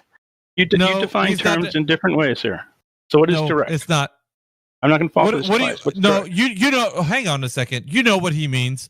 No, we're not going to entertain your kind of little obfuscation tactics. What do you mean by direct? Tell me what you mean by direct. No, I'll answer you. Tell me what you mean by direct. Actually, you're being really stupid right now. I don't know what I'm other not, word I sir. can put to it. Yes, you are. No, you you are. tell me You what's know what direct. he's. Tell me what you want. What you want. What he wants is a direct measurement of the Define Earth's direct. curvature. No, Define he's not direct. gonna. No, he's not gonna do it. No, he's not Why gonna not? do it. Oh, And you're not going to define what you want? Listen, you're going gonna to ask provide me for it. something and not define. Okay, you're gonna provide it, or you're gonna see yourself out of this chat. I'm not dealing with you anymore because you're gonna do this on every single point he brings up, and I'm not gonna listen to it. So you're gonna either tell him the direct measurement of Earth curvature, or we're gonna move you out of this chat. Simple as that. Your choice. I'm asking you what you want by direct, and you're telling me that you can't do it. I'm gonna count from 10 seriously. down. 10 down. It's up to tell me you. what you want. 10 down, and then you're gonna provide, or you're gone. Tell me what you 10. want with a direct measurement. 9, 8. That's a direct 7. measurement. Measuring time backwards. 6.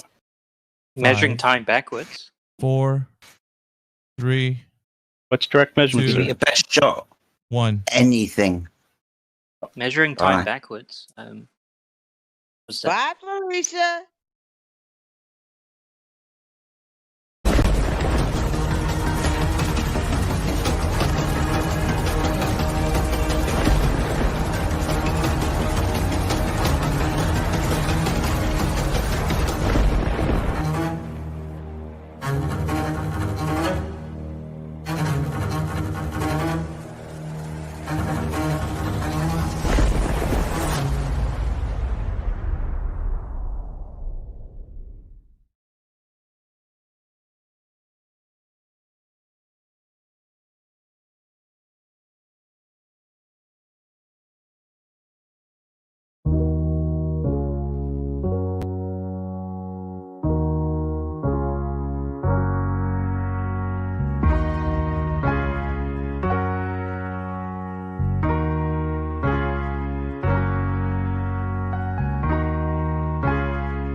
in the world.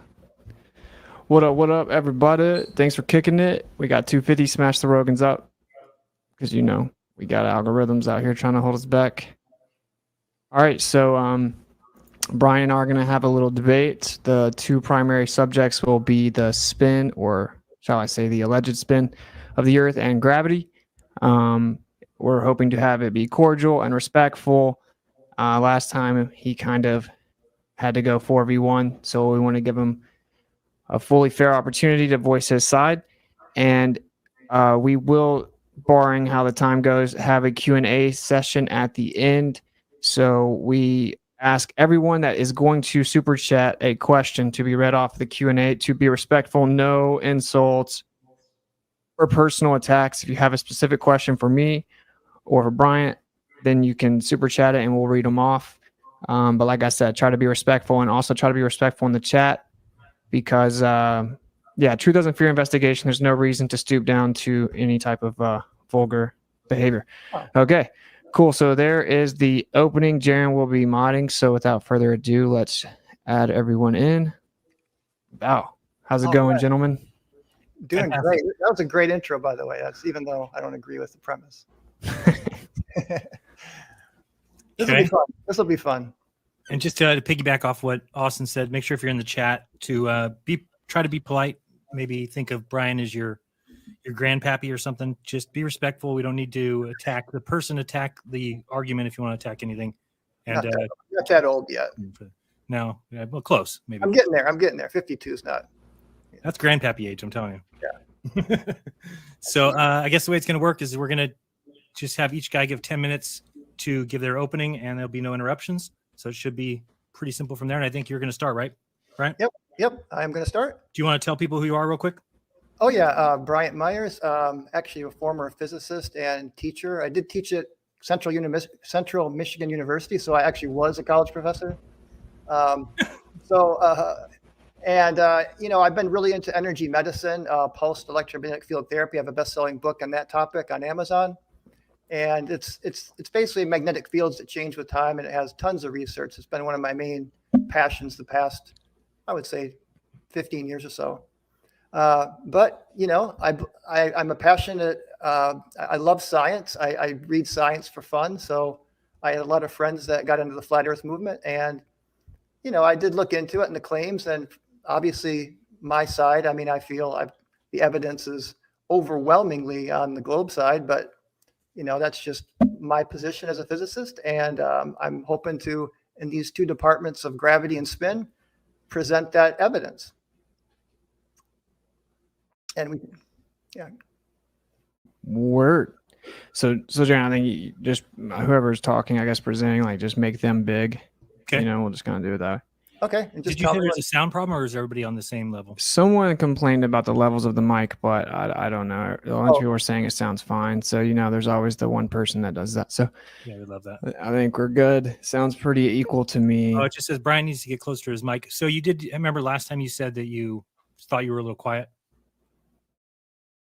I think he sounds fine right now. We say something. I think he's joking around. That was mute. He was muted. Oh, You're muted. I think you. Oh, can you hear me now? Yes, now we can. Yeah. Okay. I'll turn you up a little bit just because I think you're going to be quiet. But anyway, go ahead. Yeah, it's just I got to get used to these mics and keeping I like to just kind of go free for all. But you just tell me when we're going to start, and Good. I got you a little higher on your mic, so you should be all right. Okay. Ready to begin? Well, all right. Well, great. So we're going to start with gravity. And I just wanted to begin with a quote by Albert Einstein.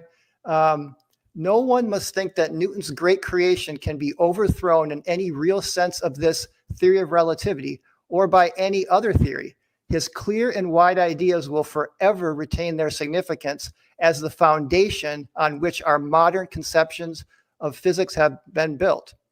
So that's Albert Einstein. And I just want to, before I get into my my presentation on some of the evidence that I have for gravity, I just kind of wanted to lay down University of Berkeley is kind of this idea of a scientific law, because it does seem there's a lot of confusion on what a law means in science. And in everyday language, a law is a rule that must be abided by or something that can be relied upon to occur in a particular situation. Now, scientific laws, on the other hand, are less rigid. They may have exceptions, and like other scientific knowledge, may be modified or rejected based on new evidence and perspectives. In science, the term law usually refers to a generalization about data and is a compact way of describing what we'd expect to happen in a particular situation. Okay, so Newton's universal law of gravity, let's just start here on Earth. Things like bridges, roof systems, stadiums, aircraft hangars, bridges, auditoriums, building structure, bike frames, ladders, scaffolding, pliers, scissors, automobile suspensions, just equipment, planes, trains, automobiles, just the structure of the world around us is based on Newton's laws of gravity and Newton's, 3 laws of motion. So I just wanted a little show and tell here. At Georgia Tech, I was electrical engineer, and I had to take these classes called statics and dynamics. And this book right here is 1,400 pages of just using basically Newton's laws, no electrostatics, pretty much just all Newton's laws of motion and Newton's laws of gravity. So the world around us is living testament that Newton's laws work. And this is what a scientific law is all about. It's about things that work. It's not about trying to explain why they work or necessarily the deeper meanings behind them. That's the job of a theory, and those also can be modified. So I had a little fun last night. One of the beautiful things that I like about Newton's laws is they're so simple. And again, you don't have to really follow along. It's actually not that hard to follow along. So, Newton's law of universal gravity is G m1 m2 over r squared. And here I have me and m. So that's the mass of the Earth and a small m, which you'll see in a minute why I'm doing it this way. And now we can rearrange this kind of in a clever way that F equals ma, as a lot of people know from school, right? We all heard that equation. So if you regroup the first equation up here, and you see that you get your little m out, the rest of it is a. Oh, I'm sorry, over here. So this basically, you can now then say, okay, that's the acceleration due to gravity. Just very simple. It's so this g here, this little g is our well-known 9.8 meters per second squared. And to complete this whole process, all we need to know is big G and the mass of the Earth. And this is where the Cavendish experiment comes in, and Cavendish-like experiments. And it's just kind of worth noting down here that the acceleration is also, you can say it as F over m. So if you have a small mass, that's going to have a small force acted on by the Earth, and it's going to accelerate the same as a big force with a big mass, because the acceleration due to gravity, or the force, is more on a bigger object or a more massive object, but the inertia is also more by the same exact amount. This is why all things fall at 9.8 meters per second squared. So it's really cool. And we can even take these laws, and this is where the universal motion comes in, and we can derive Kepler's laws. I mean, I won't get into all of them because I don't have time, but Kepler's laws basically said there's 3 laws. The first is the ellipses, the second is equal areas and equal times, but the third law, he didn't know what this proportionality constant was. So we can actually just use Newton's laws, and then we just know that the centrifugal force is going to balance the gravitational force, and we can get an exact number for that constant proportionality, and all the planets follow a straight line. So again, we don't have time to get into it, but it's really nice that this law of gravity here on Earth extends to our solar system. One of the first scientific ideas that got extended beyond just the Earth. So let's look at just Cavendish real quick here. We don't have a whole lot of time to go through it, but the Cavendish experiment here, let's just look at the experiment. Basically, there's 2 large masses that are fixed, and you will have 2 swinging smaller masses on a swinging torsion scale. As the smaller masses are attracted to the larger ones, they twist the wire, and that twist, along with the oscillation times, allows us to calculate G, the gravitational constant. Once we have G, the gravitational constant, we can then determine the mass of the Earth, and based on some of the equations that you just saw. So now I just kind of want to go through, and by the way, it's not just Cavendish. There's other. Oh, can we share my screen now? Mm-hmm. Yeah, thank you. Can you share my screen? I don't know. I only have a remove. There you go. Thank you. Oh, there you go. Yep. So anyway, besides Cavendish, there were other measurements of G, totally different ways, and they're getting the same number. This is kind of a key theme here, is that we can calculate the gravitational constant in many different ways. And now, but I want to just look at a few modern day Cavendish experiments here, because these are the ones that are just so very accurate. And I know some of the rebuttals of some of the flat Earth enthusiasts will say, but you got to understand these tests take everything into account. The exact, the balls are perfectly homogeneous. The dampers, they put coatings to eliminate the electrostatic effect. A thin gold layer is very, very carefully done to ground it out, no electrostatics. The air density, thermal effects, electrostatic is also shielded and grounded. And then the magnetic effects, they'll use mu steel shields on the balls, and mu steel blocks magnetic fields. And here's just a little table. You can see all of these different, and they know all of the things that can lead to inaccurate results, to incredible accuracy. So there's been a lot of different Cavendish-like experiments done over the years. And recently there's actually now about 200 to 300 peer-reviewed Cavendish-like experiments. And here we have the Committee on Data for Science and Technology, that the CODATA, which lists here the most accurate, most careful experiments, and they come up with a value for G that's around 6.67 times 10 to the minus 11, but it's out to 4 significant figures. That's incredible accuracy.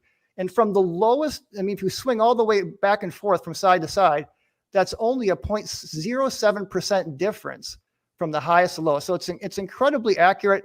But interestingly, other constants of nature are more accurately known. It's just gravity's one of the most difficult to measure, but it's still very accurately measured. So based on time, we don't really have time to go into the details of all these, but I did set up a page on my dfe.net, my debunkingflatearth.net site, and /G, you can see these studies. I got 12 really good peer-reviewed studies, and they're not all Cavendish, but a lot of them are. And you'll see that these, like I explained just a little bit ago, these were all incredibly carefully done, meticulously. And the fact that they're all getting almost the identical number, if you had like electrostatics or magnetism or other confounding variables, you would be getting wildly different numbers from test to test. You would not be getting this precise numbers every single time. And just look at the precision here. They're putting these in vacuum chambers. Some of these experiments did them almost near absolute zero. Just absolute incredible accuracy. Now this is one test I wanted to share, because I've heard some flat Earth enthusiasts will sometimes say, well, that's just a man-made piece of equipment. I want to see something in nature where mass attracts mass. Well, here you go, the Mount Schihullian experiment, which also has been done multiple times, and even recently, there's been a more recent study with the Mount Schihullian back in what year was it? It's a much more recent analysis. And again, this particular study that was done more recently came up with a density of the Earth that was very, very accurate. And Mount Schihullian is just very symmetric, so it makes it very easy. So anyway, we're just kind of running out of time here, but you can just check out my link, and I have a lot of good other things you can see. And don't really have. Oh, this is from Statics and Dynamics. These are the kind of free body diagrams that you need to know. And in science, like bridges, this can be life or death if you do not construct these bridges properly. And by the way, it's not just G, it's actually mg, and it's you can't just use G alone to build these things with statics and dynamics. And so we're out of time, but I didn't have time to get into Einstein's gravity, but I think we can talk about that later. Okay. And Austin, you gonna go? You're not sharing your screen, right? Okay. Well, I do want to actually, let me just share the screen real fast. I want to play like a couple seconds of this video. All right. So, yeah, when you start it, I'll just play this video. Hopefully they can hear it. I don't know. I will now show you a short video of former MIT physics professor Walter Lewin. Oh, wait. No. Mike is gone. Quite clearly. So what holds our world together? Well, on the nuclear scale, 10 to the minus 12 centimeters, very important are the nuclear forces. On an atomic scale, up to thousands of kilometers, it's really electric forces that hold our world together.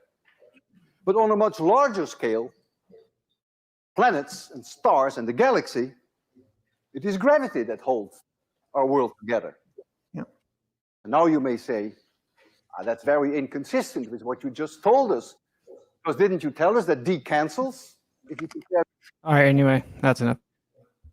All right, so there you go, explained up to 1,000 kilometers, everything you observe on the Earth is electric, everything that you observe on the Earth.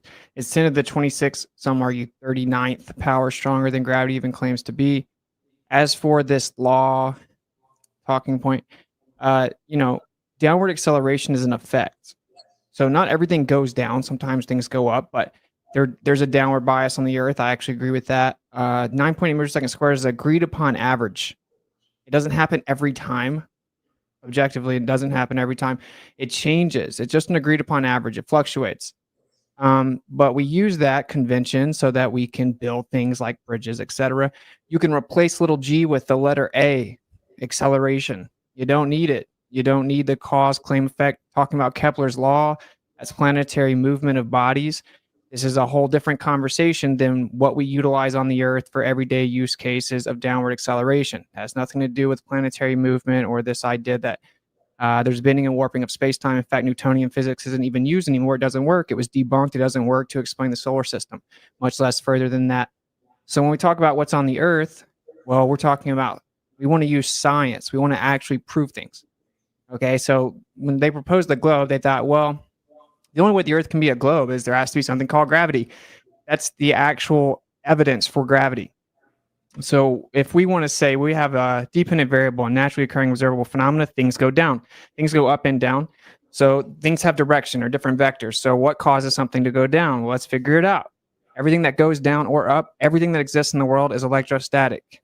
So all molecular and intermolecular attractive forces are electrostatic in nature. So anything going up or down is electrostatic. So let's manipulate the variable of electrostatics and see if it can actually affect the direction something goes. It does, objectively. Things go up and down relative to the electrostatics. The electrostatic field, you have electrostatic induction that goes to the object, and that relationship will cause things to go up and or down.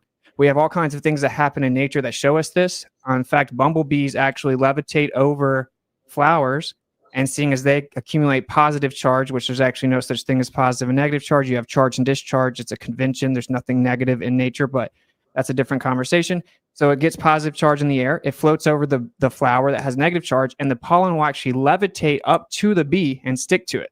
Okay, so we watch this happen all the time. The clouds, of course, are electrostatic, and then based on the charges in the clouds, that's when eventually the water will come down.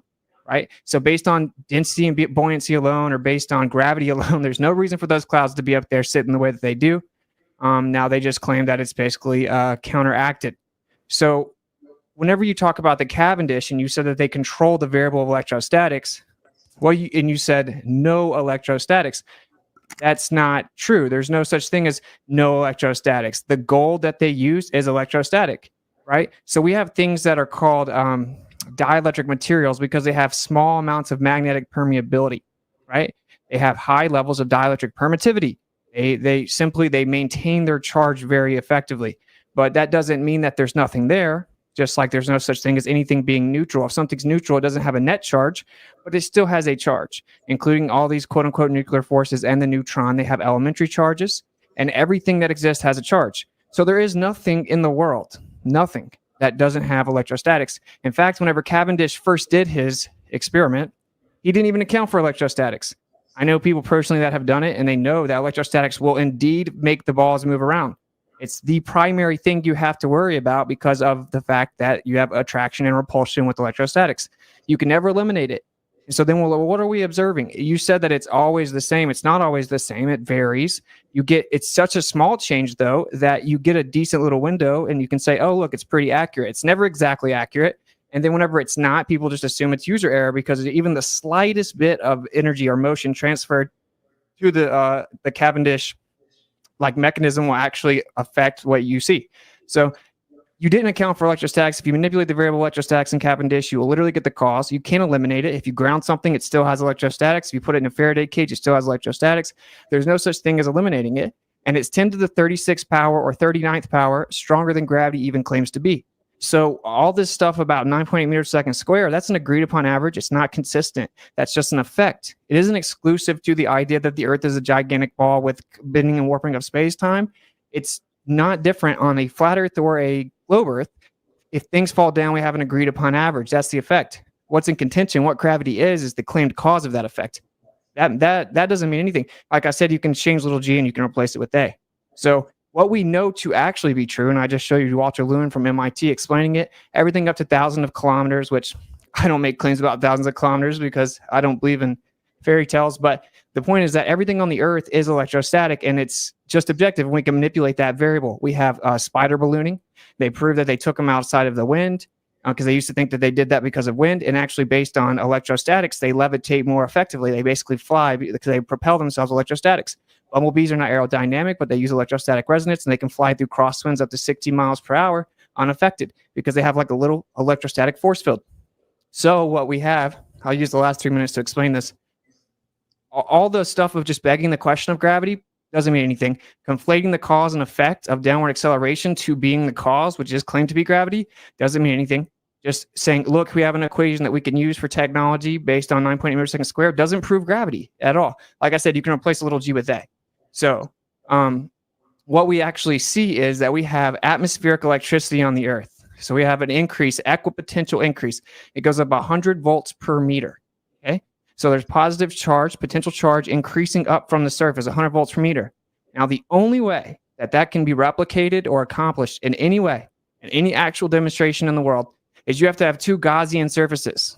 You have to have a surface above and a surface below to get that equipotential increase. It's the only way. There's no other way that can be demonstrated. Well, we have that on the Earth. We have equipotential increase, which means there has to be a surface above us acting as a second Gaussian surface, and that's what gives you this downward flow of electricity on the Earth.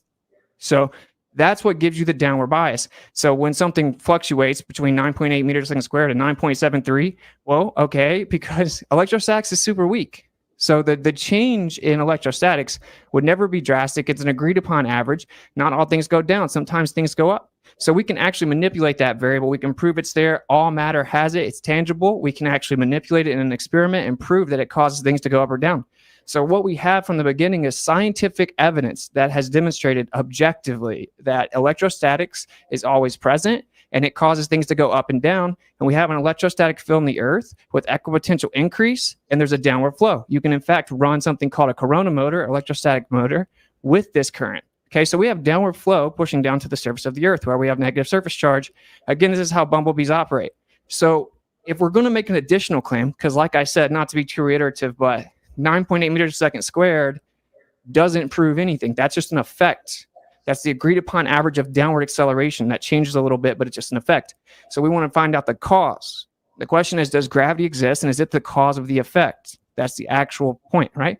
Well, when you say you try to control for the variable of electrostatics and stuff like that, you can never eliminate it. It's always there. It's 10 to 36 power stronger than gravity claims to be. How could you find a force much smaller than that if you can't actually get rid of that force when you know it's stronger? Okay, and we can scientifically prove it. We cannot scientifically prove the bending and warping of space-time. No one's ever manipulated space-time. They just manipulate mass, reify it, beg the question, assume that it's true. So one of them is scientifically valid and can be proven, and then one of them just has to be true if the Earth is a ball and has never been proven. So in summary, like I said, people often conflate big G and little g. They just invoke 9.8 meters per second squared, saying that it proves gravity, but it does not. And Newtonian physics is not what the globe Earth model uses anymore because it doesn't work. And the reason that they didn't just acknowledge the natural intrinsic electrostatic nature of all things, and that's why things go up and down, is because it's way too weak to cause gigantic planetary bodies to move around each other in a vacuum at vast distances. And that is the only reason that something else was come up with. And there's no empirical scientific evidence for it, but there is for electrostatics. It can be manipulated as the IV, and you can prove it. There you go. Okay. Now 5 minutes. Yeah. You're gonna go first, Brian. Yeah, I'm gonna go first. Just to 5 minutes. 5 minutes, yep. Good. Okay, well, we only have 5 minutes, so I'm just going to go through, from my understanding, I mean, this is just my time, but that it's density and buoyancy or electrostatic, incoherent electrostatic acceleration, and density and buoyancy takes care of the rest. So the density and buoyancy are still there. So let's first look at the problems with density and buoyancy. So the problem number one is things that are more dense and less dense fall at the same rate. And I actually did an experiment with a lead ball and a cue ball.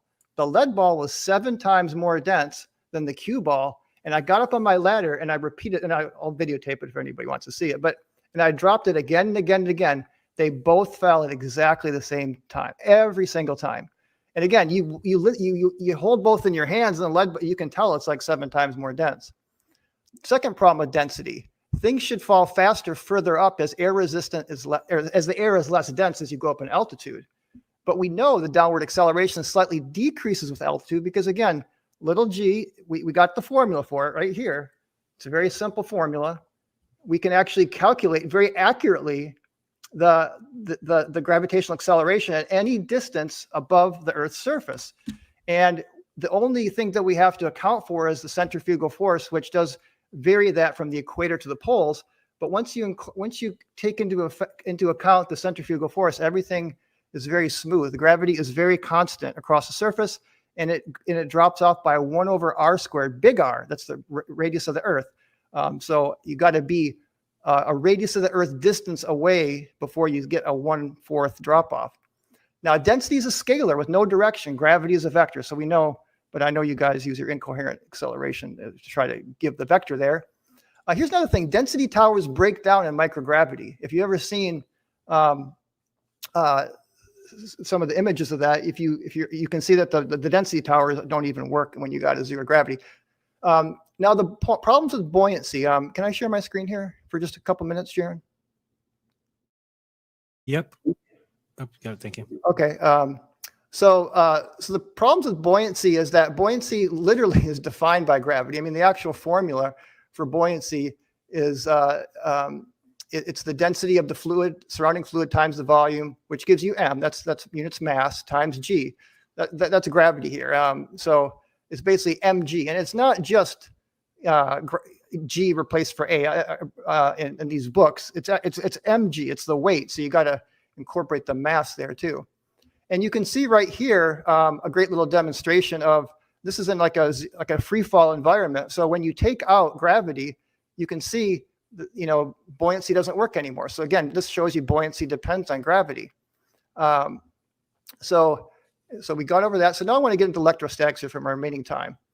So, and I'm not going to have enough time to get through. We can talk about this in our discussion. So there's some catastrophic problems with electrostatics. I say catastrophic because they are. So gravity depends on mass. Electric field depends on charge. Electric fields and electric charges can be shielded. Gravity cannot, provably. Shouldn't we be able to step inside a Faraday cage and levitate? I mean, it doesn't. I mean, we can shield electric charges. Why don't objects of different electrical charge or magnetic properties fall at different rates? I mean, we know this. Different diamagnetic and different conductors versus insulators. I mean, in electric fields, they would have forces acting on them in different ways. And again, why do magnetic, paramagnetic, and diamagnetic objects all fall at the same rate? So again, you can get a magnet or a non-magnetic object, and gravity will pull them down equally every time. Electrostatic charges can be attractive or repulsive. Gravity is only attractive.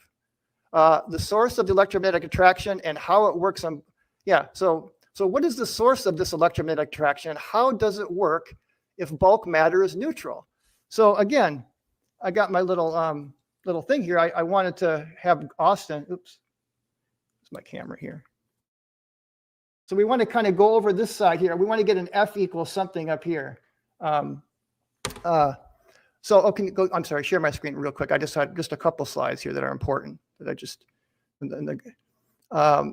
So the problem with this too is the fact that these electric fields that Austin talked about, they fluctuate wildly, and that at about 30 kilometers, it's almost zero. And we know gravity keeps going beyond 30 kilometers.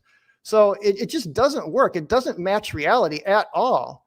In fact, the electric field changes not only around thunderstorms, but around, the time of day and the seasons. So again, we can get into this in discussion. Okay, Austin, you're up for 5. All right. So I never claimed. So you started off talking about density, why density does. Oh, it says the host says, oh, never mind. So yeah, my bad. I never claimed it did, right? Like density is one thing. You can't have density without electrostatics.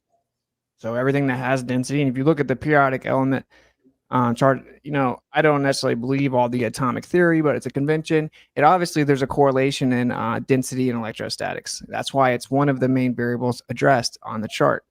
But anyway, density itself isn't the full answer. I actually agree with that. Your examples aren't particularly great, though. If you use 2 different densities and you drop them, well, you drop them from a few feet above the Earth, and they're going to go roughly the same distance down. The primary thing to figure out, what is the determination of the vector? What determines the direction itself?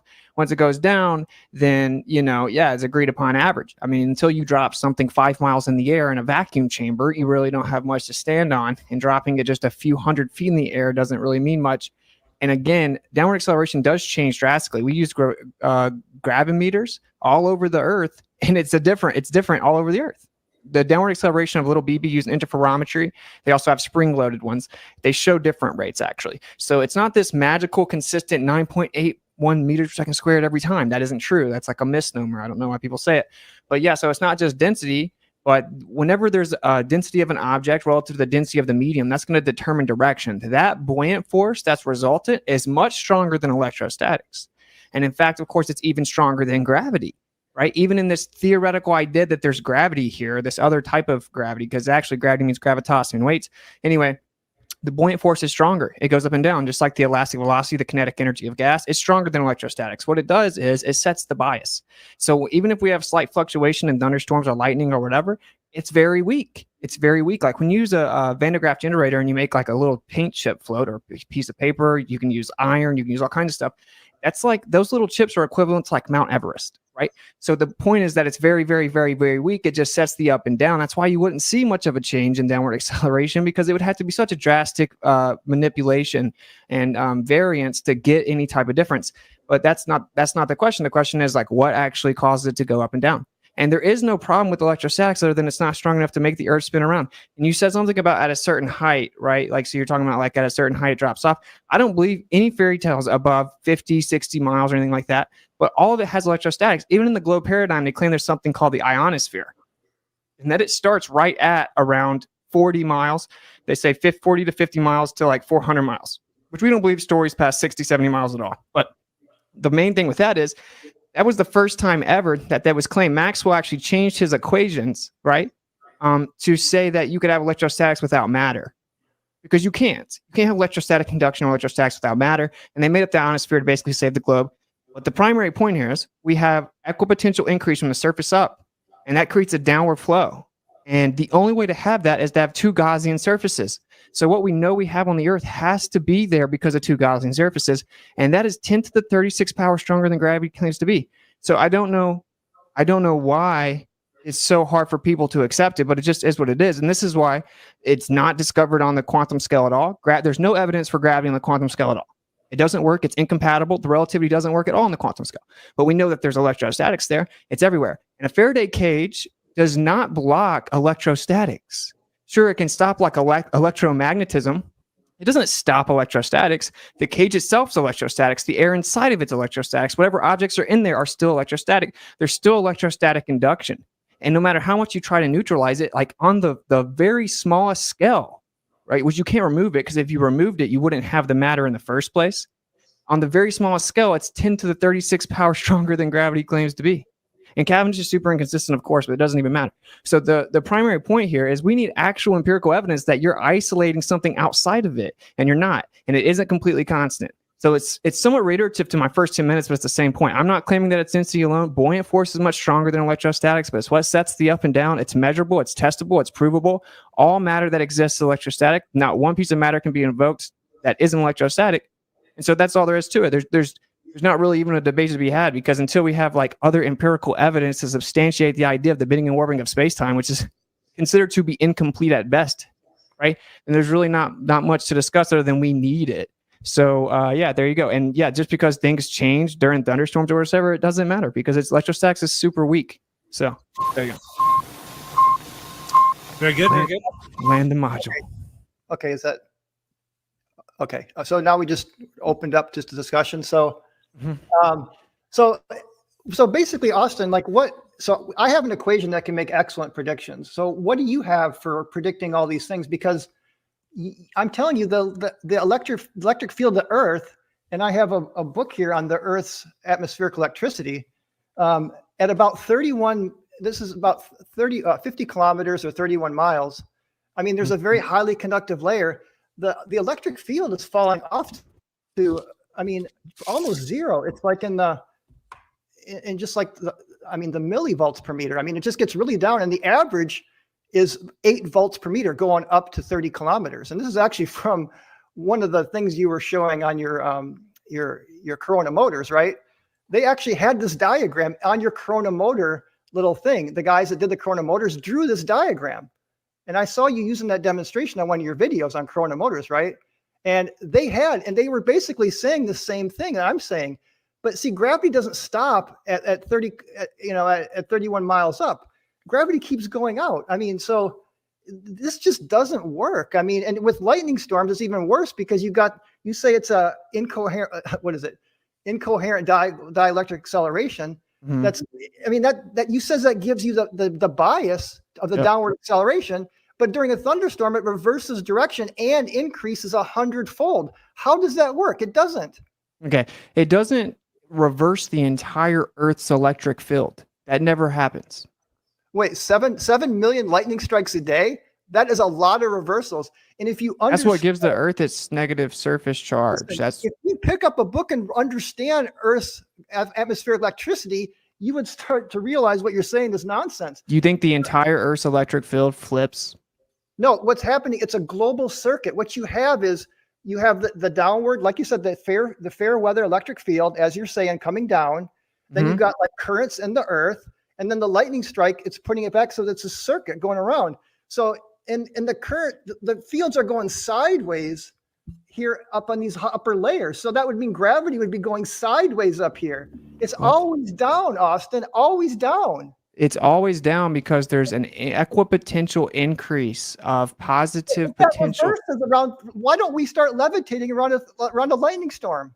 Okay, because that's just a very temporal discharge, and the density of whatever it is that's on the ground has a buoyant force that, again, is much stronger than electrostatics. So that's what sets the up and down, but your density, the buoyant force that comes from your density, is much stronger. And again, the entire electric field of the Earth never flips. It never happens. No, I didn't say that's the entire field. I said there's around 7 million lightning strikes a day. So that's a lot of reversals of polarity.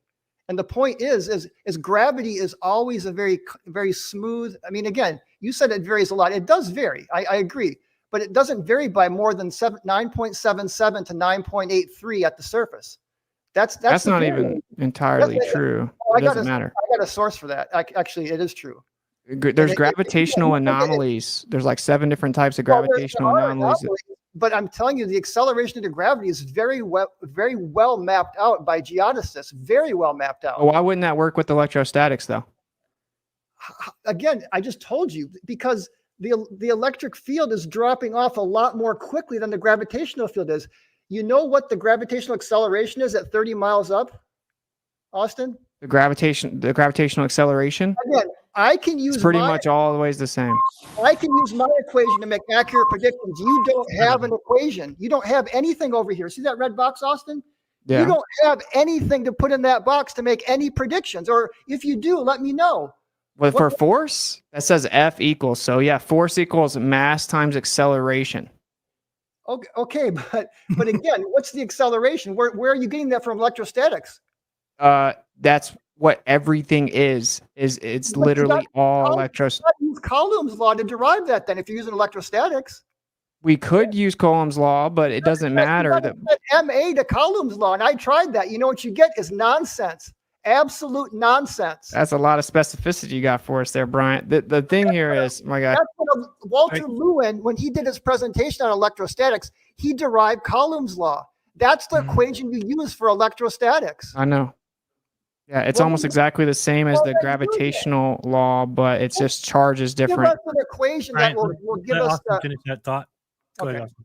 It's just charge that is different, but the point is that downward acceleration is just roughly agreed upon 9.8 meters per second squared, Brian. It fluctuates a little bit. It's not constant. It changes all the time, and it actually changes during thunderstorms. I've read the data. During thunderstorms, how fast something falls at the surface changes. So how does that work? Well, show me the research. Can you give me a reference on the study that shows that, please? Sure, yeah. Okay, send it to me. Yeah, I mean, I'm not going to. I'd love to see that how gravity changes during a thunderstorm. I would love And to during rainfall. Okay, I'd love Isn't to that see interesting, though, Brian? But just I will send you all the resources. Well, listen, hypothetically, what would be your answer? Because this is well documented at universities. Well, I'm not going to say anything until you show me that study because I'm skeptical. Because I know gravity cannot be shielded, Austin. I know this. So what you're saying can't be possibly true. What can't be? You're just reifying it. Do you know what a reification fallacy is? I do know. Do 1 minute back and forth so that we're not talking over each other. Are you guys okay?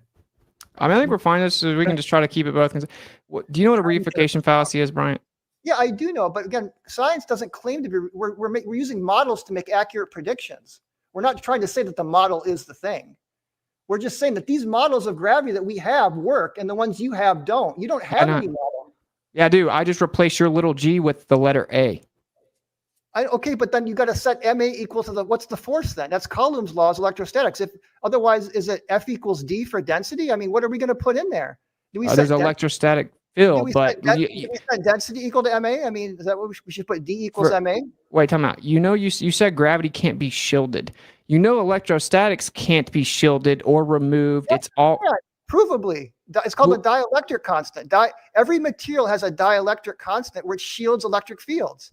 You can't shield an electrostatic Yes, field. you can. Your body You objectively cannot. Yes, you can't. Your body has a dielectric of 50, Austin. Your body actually shields electric fields up to 50-fold. Are you saying that we can shield electrostatics? Electric fields, yes. Electrostatics. Electrostatics, if you have an electrostatics object, it's giving off an electric field. That's how it works. There's an electrostatic field. But can you ever shield from electrostatics? Yes, you can. You can shield electric fields. You can't, Bryant. Well, show me the paper that says that, please. Okay. I'd love to see that evidence. You're making the positive claim that you actually can do it. So what, you use a Faraday cage? That doesn't do it. So what else are you going to use other than a Faraday cage? Look up any electrodynamics textbook. Electric fields can provably be shielded. Provably. You cannot eliminate the variable of electrostatics, and you can't block them. Faraday cages stop electromagnetic transfer, not electrostatics. So this is the point, man. You don't have evidence for your claim. I can tangibly manipulate my claim. That's the difference. I gave you. There's 12 peer-reviewed studies that I gave. I didn't get one peer-reviewed study from you. Yeah, I can give you all kinds of evidence. I'll give you, but listen, this is what I want to know. Why does the acceleration change at the surface if gravity's constant and always there? Why does it change? It changes because of the centrifugal force. It's actually gravity doesn't change. Okay, what changes is you got to subtract the centrifugal acceleration. So the effective net force at the equator is less than the poles by about 5%, because for two reasons why. Number one, the poles the equator is about 14 miles wider, right, than the equator. And then the equator is 14 miles wider. So you're a little further from the center of the Earth, and you're spinning. So you got to subtract those two things. So it comes out to 0.05, but it's only a difference. 9.77 to 9.83, Austin. That's not a very big difference. But you said it was constant. So the point is that it changes because electrostatics is super weak, Bryant. So the fluctuation in fluctuation in the electrostatics won't change it much because it's super weak, but it does change. And I already told you, I haven't showed you yet, that it changes during rain and thunderstorms and lightning storms, which goes to show you there's a relationship. We can manipulate the variable, make things go up or down way more or fall faster. This proves that it is objectively a variable that's relevant to all of these things. And your gravity explanation can explain clouds, It can't explain anything. It's just an idea to try to claim the Earth's a ball. Yeah. Good. But let's get back to this for a second. So up here at 30 kilometers or 30 miles, you got near zero electric field, okay? But the gravitational acceleration is still 9.71. It didn't fall by very much, but your electric field's almost zero. So how in the world can that account for, again, the 9.8, 9.8, you're right. It's an average across the surface of the Earth, but it only varies from 9.77 to 9.83. But it does go down with altitude, right? So the top of Mount Everest is going to be lower. So again, this equation I gave you. I mean, it's simply, you can calculate the gravitational acceleration at any distance from the surface of the Earth. But because we live on the surface of the Earth, we're almost always dealing with 7.83. But your model has no equation that can tell us what the acceleration is. Do you agree it's a 1 over r squared law? Can you at least acknowledge that maybe it's a 1 over r squared drop off? Well, I need to verify your r there, wouldn't I? Well, okay, but I'm saying it is a 1 over r squared drop off provably. I mean, we can take the measurements. I mean, you can measure the acceleration going up in altitude and see that it is falling exactly by this equation right here, by the 1 over r squared. Is your claim that there's no proportionate relationship to acceleration and then how high up you go in the electrostatic field? Say that again. I didn't. Are you claiming there's not a proportionate relationship to acceleration and how high you go up in the electrostatic field of the Earth? Well, I wouldn't say the electrostatic field of the Earth is, again, it's a very complex thing. Gravity is just straight down towards the center of the Earth. You just keep on reifying it, though, man. I mean, I'm not reifying it. You don't have any equation, no model, no research to substantiate your claims. We have all the evidence ever because we know we have the atmospheric electricity. Now, gravity is just assumed to be there. The atmospheric electricity is just using. I mean, it's tapping into the gradient of electricity, but that doesn't prove that things fall 9.8 meters per second squared. What keeps clouds up? Clouds, it's a very complex fluid dynamic situation where you have warm air rising and a very fine mist of water. It gets to a certain altitude, cools off, it condenses into clouds, and at some point it's going to rain and come back down. I mean, Why? just like well, it's basically heat, pressure. I mean, there is gravity involved because the water rains down and comes down again. I mean, this is. Wait, doesn't the clouds hold like millions of pounds of water? So just accounting for gravity, why wouldn't it just fall down? Again, the clouds are spread out, and it's a very fine mist. So just like dust in the morning when you see when the sun comes through your window, you can see the dust particles, they're floating in the air. Mm-hmm. I mean, gravity's still working down on them, but when you have a very, very small surface area, it actually it's a surface to volume ratio. The air resistance gets proportionally greater as you get a smaller and smaller size because your surface to volume goes up, right? So, for example, let me give you an example. You can drop an ant from like 10 feet up, and it'll walk away. Why? Because the air resistance, because it's so small, it's got a lot of surface area to its small little volume. So when you have little tiny mists of water like that, they have warm air rises, right, Austin? So hot air balloons work this way. So the warm air that rises up, then it gets to a certain altitude, it cools off, and then it kind of condenses into the clouds. But it's not like there's just like a big ocean of water up there. It's very fine mist particles that have a very high surface area to volume ratio. So they will come down. Gravity eventually brings them down. That's what we get rain, right? All right, that was a lot. Objectively, even within your paradigm, clouds are held together with electrostatics. What happens is there's a friction. Brian, come on. There's a friction that builds up inside the clouds, and it creates charge, and the charge continues to build, and then the charge within the cloud begins to like situate out, and eventually you have what's called negative charge. It's discharging going on at the bottom of the cloud, so much so that eventually you will have something like lightning happening, which is a discharge going down to seek equilibrium to the surface because there's a downward flow of electricity on the Earth. There's a downward flow. Clouds are held together with electrostatics. They're within the electrostatic field. All of the water and the ice crystals in the cloud are electrostatic. They all situate themselves based on that. That's what lightning is. It's electrostatic discharge seeking equilibrium. So we have a downward electric flow on the Earth.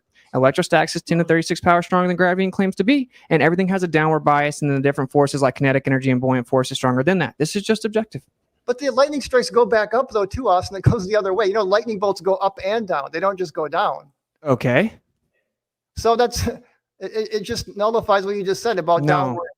It's not a downward acceleration then. That's because if it's going up, we don't levitate. Again, we're not levitating around thunderstorms. You wouldn't levitate because you're so much more dense than the air. You're still going to be down. Electrostatics is very weak. It just sets the up and down. That's a ridiculous response to say that we should levitate if electrostatics was real. That doesn't make sense. It does make sense because the voltage increases by 100-fold, Austin. So not only does it reverse direction, it's going to like 15 to 20,000 volts the other direction instead You'd of have to go by like 1 million though, Bryant.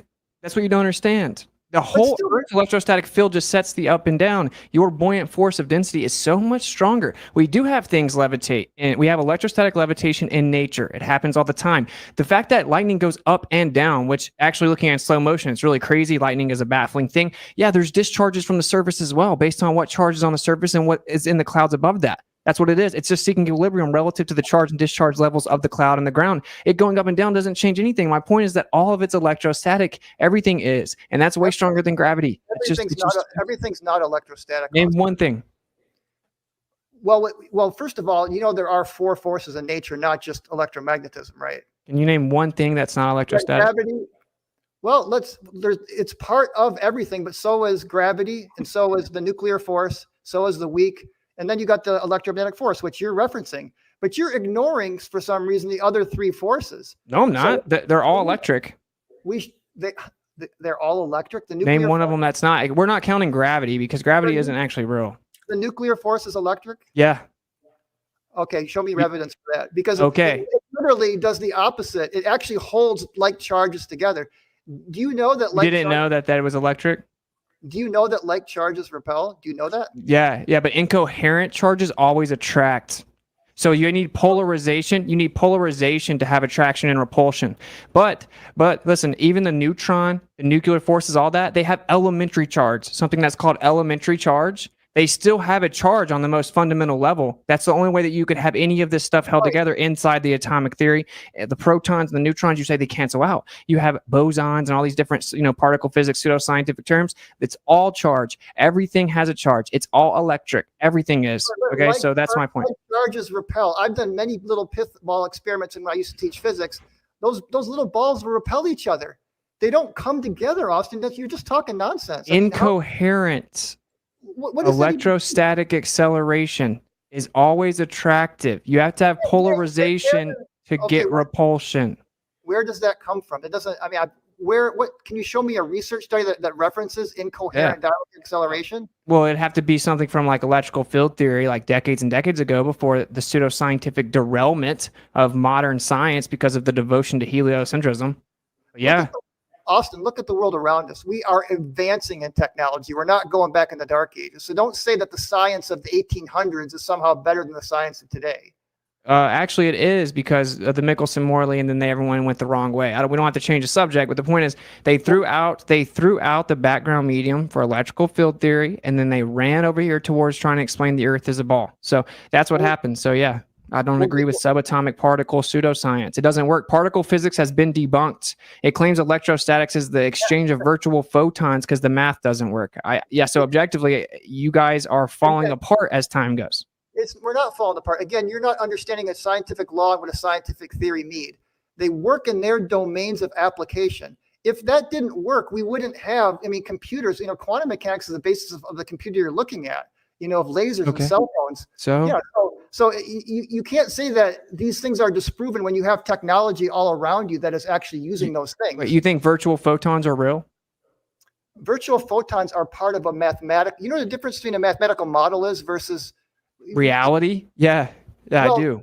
Again, it makes predictions that we can use to make things and to do wonderful things in this world and this universe. So a mathematical model is about gathering evidence from observations, creating a model that can be used to make predictions and to create a theory that can then, we can apply this in engineering and do a lot of wonderful things with. Yeah, I don't dispute the just to wrap this up, we can maybe move on. I don't dispute the conventions are valuable, Brian. It's the fact that they're not reality. They're wrong. Particle physics made a prediction for magnetism and electrostatics, and it was debunked, and they had to invoke virtual photons. Everything's electrostatic. That's 10 to the 36 power, stronger than gravity even claims to be. You can't eliminate the variable. We have an electric gradient on the Earth. You have to have two Gaussian surfaces to have the equipotential increase in electricity. So the globe can't even explain how we have equipotential increase of electricity, and it has a downward flow on the Earth, and it's much stronger than gravity even claims to be until you get onto the planetary scale, and even Walter Lewin from MIT will tell you that. Yeah, again, this book right here actually explains the electric field and how it's created through a very complex interaction between the sun, the magnetosphere, and the atmosphere. So it actually, we can explain it, and it's not downward, an incoherent dielectric acceleration. Not once is it. I've never seen that anywhere in any book. And again, if you don't have any studies that can actually verify what you're saying, and if you don't have an equation that can actually make any predictions, which you guys don't, I mean, seriously. I just told you we do. We have the same equation. We just put A there instead of little g. Why do you keep walking past that and saying it anyway? Because that equation uses on the other side of it Newtonian's law of gravity. So where is your, again, you said F equals ma equals what's the force? So ma equals Coulomb's law equals gravitation equals kx for the for springs. There's electrostatic field. Yeah. So every force it's equal to ma. So what are you using? What equation are we going to use to be able to make these predictions? What predictions? Because you basically got to use gravitation. The only way you can is to use a gravitational equation. You got to No. You're not understanding that the gravitational constant is just the downward acceleration agreed upon average. You put little g there. It's just the effect. Little g is not gravity. It's downward acceleration. It doesn't prove the cause of downward acceleration. It's non sequitur. That equation is not exclusive to you, nor does it give your point any type of value in this discussion. It actually does, Austin, because little g is only, we only measured empirically at the surface. We can predict with this equation what g will be, 100 miles up in the air. And it's wrong all the time. How show me evidence for that claim, please. Okay, I'll show you the gravitational anomalous chart, and it's starting at the surface all the way up. Here's the problem. Where is your evidence? If you can't make a prediction and to get these numbers that we all can observe and see, we don't see them. They fluctuate greatly. That's not what happens. You've got nothing. You're just saying words. That's all it is words. Objectively, it isn't exactly as predicted by gravity all over the Earth. There's all kinds of anomalies. Again, and if they were to account for the electrostatic field and all the variables based on electrostatic induction, they would get much more accurate readings, but they don't do that. So we may have exhausted it. It's been an hour if you want to move on a spin. Okay, I know, but show me some evidence. I haven't seen any. I'm still waiting, and I've watched a lot of your debates. I haven't seen you provide any solid, tangible evidence for this claim. We can manipulate the independent. We can manipulate the independent variable of electrostatics. So this is how science works, Brian, right? This is how science works. You have a naturally occurring observable phenomena that you want to figure out. That's how natural science works. You want to study that effect and see, can I figure out what causes this? It's a cause and effect relationship test that you then propose called a hypothesis. So it's like things go up or down, okay? Things have vectors, directionality. We see things go down. That's our naturally occurring observable phenomena. Now we're going to presume the cause is electrostatics. So if I manipulate electrostatics, it will cause things to go up and or down. And we're going to run an experiment to test that. And when we manipulate electrostatics, like in the Van de Graaff generator, things will go up. They will weigh more. They will accelerate faster. You can make things go up and down manipulating electrostatics, and you can replicate that equipotential increase with two Gaussian surfaces like we have on the Earth. This is actual science. Gravity has none of that. I know that's just electrostatics, so that's not gravity. I mean, I used to teach physics. I used to use an electric Van de Graaff generator. You could just get a wool sweater and a balloon, and you could add. You don't even need to get those Van de Graaff generators. I mean. I know, you're right. You can do it with all kinds of... Now, can you do the same thing and give us scientific, experimentally valid, verifiable evidence that gravity's real? But do you have an equation that can make any predictions, a model that can make any predictions at all? I mean, seriously, just one prediction. Yeah, I can just call it the electric constant. I can just call it the electric constant acceleration, put the letter A there. I mean, can you solve this with your model? If a ball drops from a 10 meter on the ledge, what's the object's velocity before it's the ground using your model? I mean, I'd love to see you use your model to solve this little problem. It's a very simple problem with Newton's kinematics and gravity. But if you can't solve a simple problem like this, you absolutely have no model at all, because you got to be able to make a prediction, Austin. Otherwise, you've got nothing. Okay, but we can make all kinds of predictions with electrostatics, because all you're doing to do yours, all you're doing for yours is factoring in an agreed upon average of downward acceleration. No, it's much more than that. What is it? Have you even read a book on statics and dynamics? And you even know, I've taken these classes in Georgia Tech, okay? Okay. It's much more than just substituting. I mean, G is not the only thing that goes into this. It's actual gravity, is also mass times that. And then you got to deal with torques and all kinds of other things. Yeah. But it's not just G. You can't just say, oh, that's RG, and you're just you're rebranding your gravity into electrostatics. You think that you have exclusive acknowledgement of the conceptual quantification of matter that we call mass, which is resistance to acceleration? You're saying that, but we're actually now can't use the idea of mass because you believe the Earth's a ball? That makes no sense whatsoever. You don't have any type of exclusivity with the idea of mass. It's just a concept, and it has many different definitions. So if I step on a scale, then what's going on? I mean, I know in my Newtonian model what's going on. So if I step on the scale and see 150 pounds or whatever, 100 kilograms. Yeah. What in your model? What does that mean? I mean, what it's. Please tell me, what is weight? So we could just say weight equals MA. Okay, but again, weight equals MA is not good enough, because Why not? you have to, because if you understand physics, force equals MA, you always have some kind of force on the other side of MA. Like I said, electrostatic force is Coulomb's law, gravitational force is Newton's law. The spring, if you're dealing with springs, you got minus kx. All of those, you need some force equation, Austin, or you got nothing. Weight equals mg is what you believe, okay? Little g is 9.8 meters per second squared. That's how you determine weight. That's an agreed upon average of downward acceleration that isn't completely constant. We also get to use that number. Weight is actually specific to many things, including vector, coherency, medium, location. It changes based on location on the Earth. There are all kinds of variables that should be in that equation. It's downward pressure over a certain area. It is objectively electrostatic, and it's in an electrostatic field. I could make something float off the scale with electrostatics, Bryant.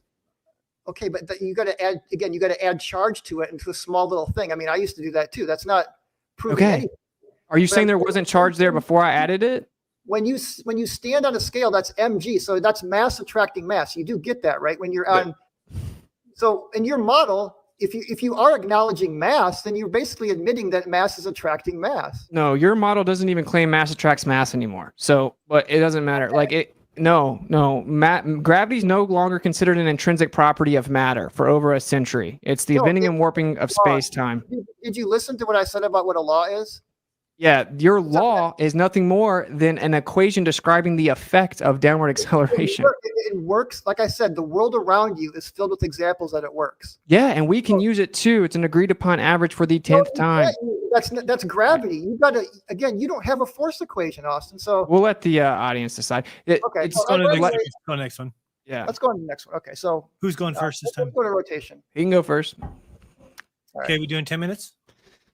Okay, hold on. Just give me a second to load up my. Oops, that's a 5.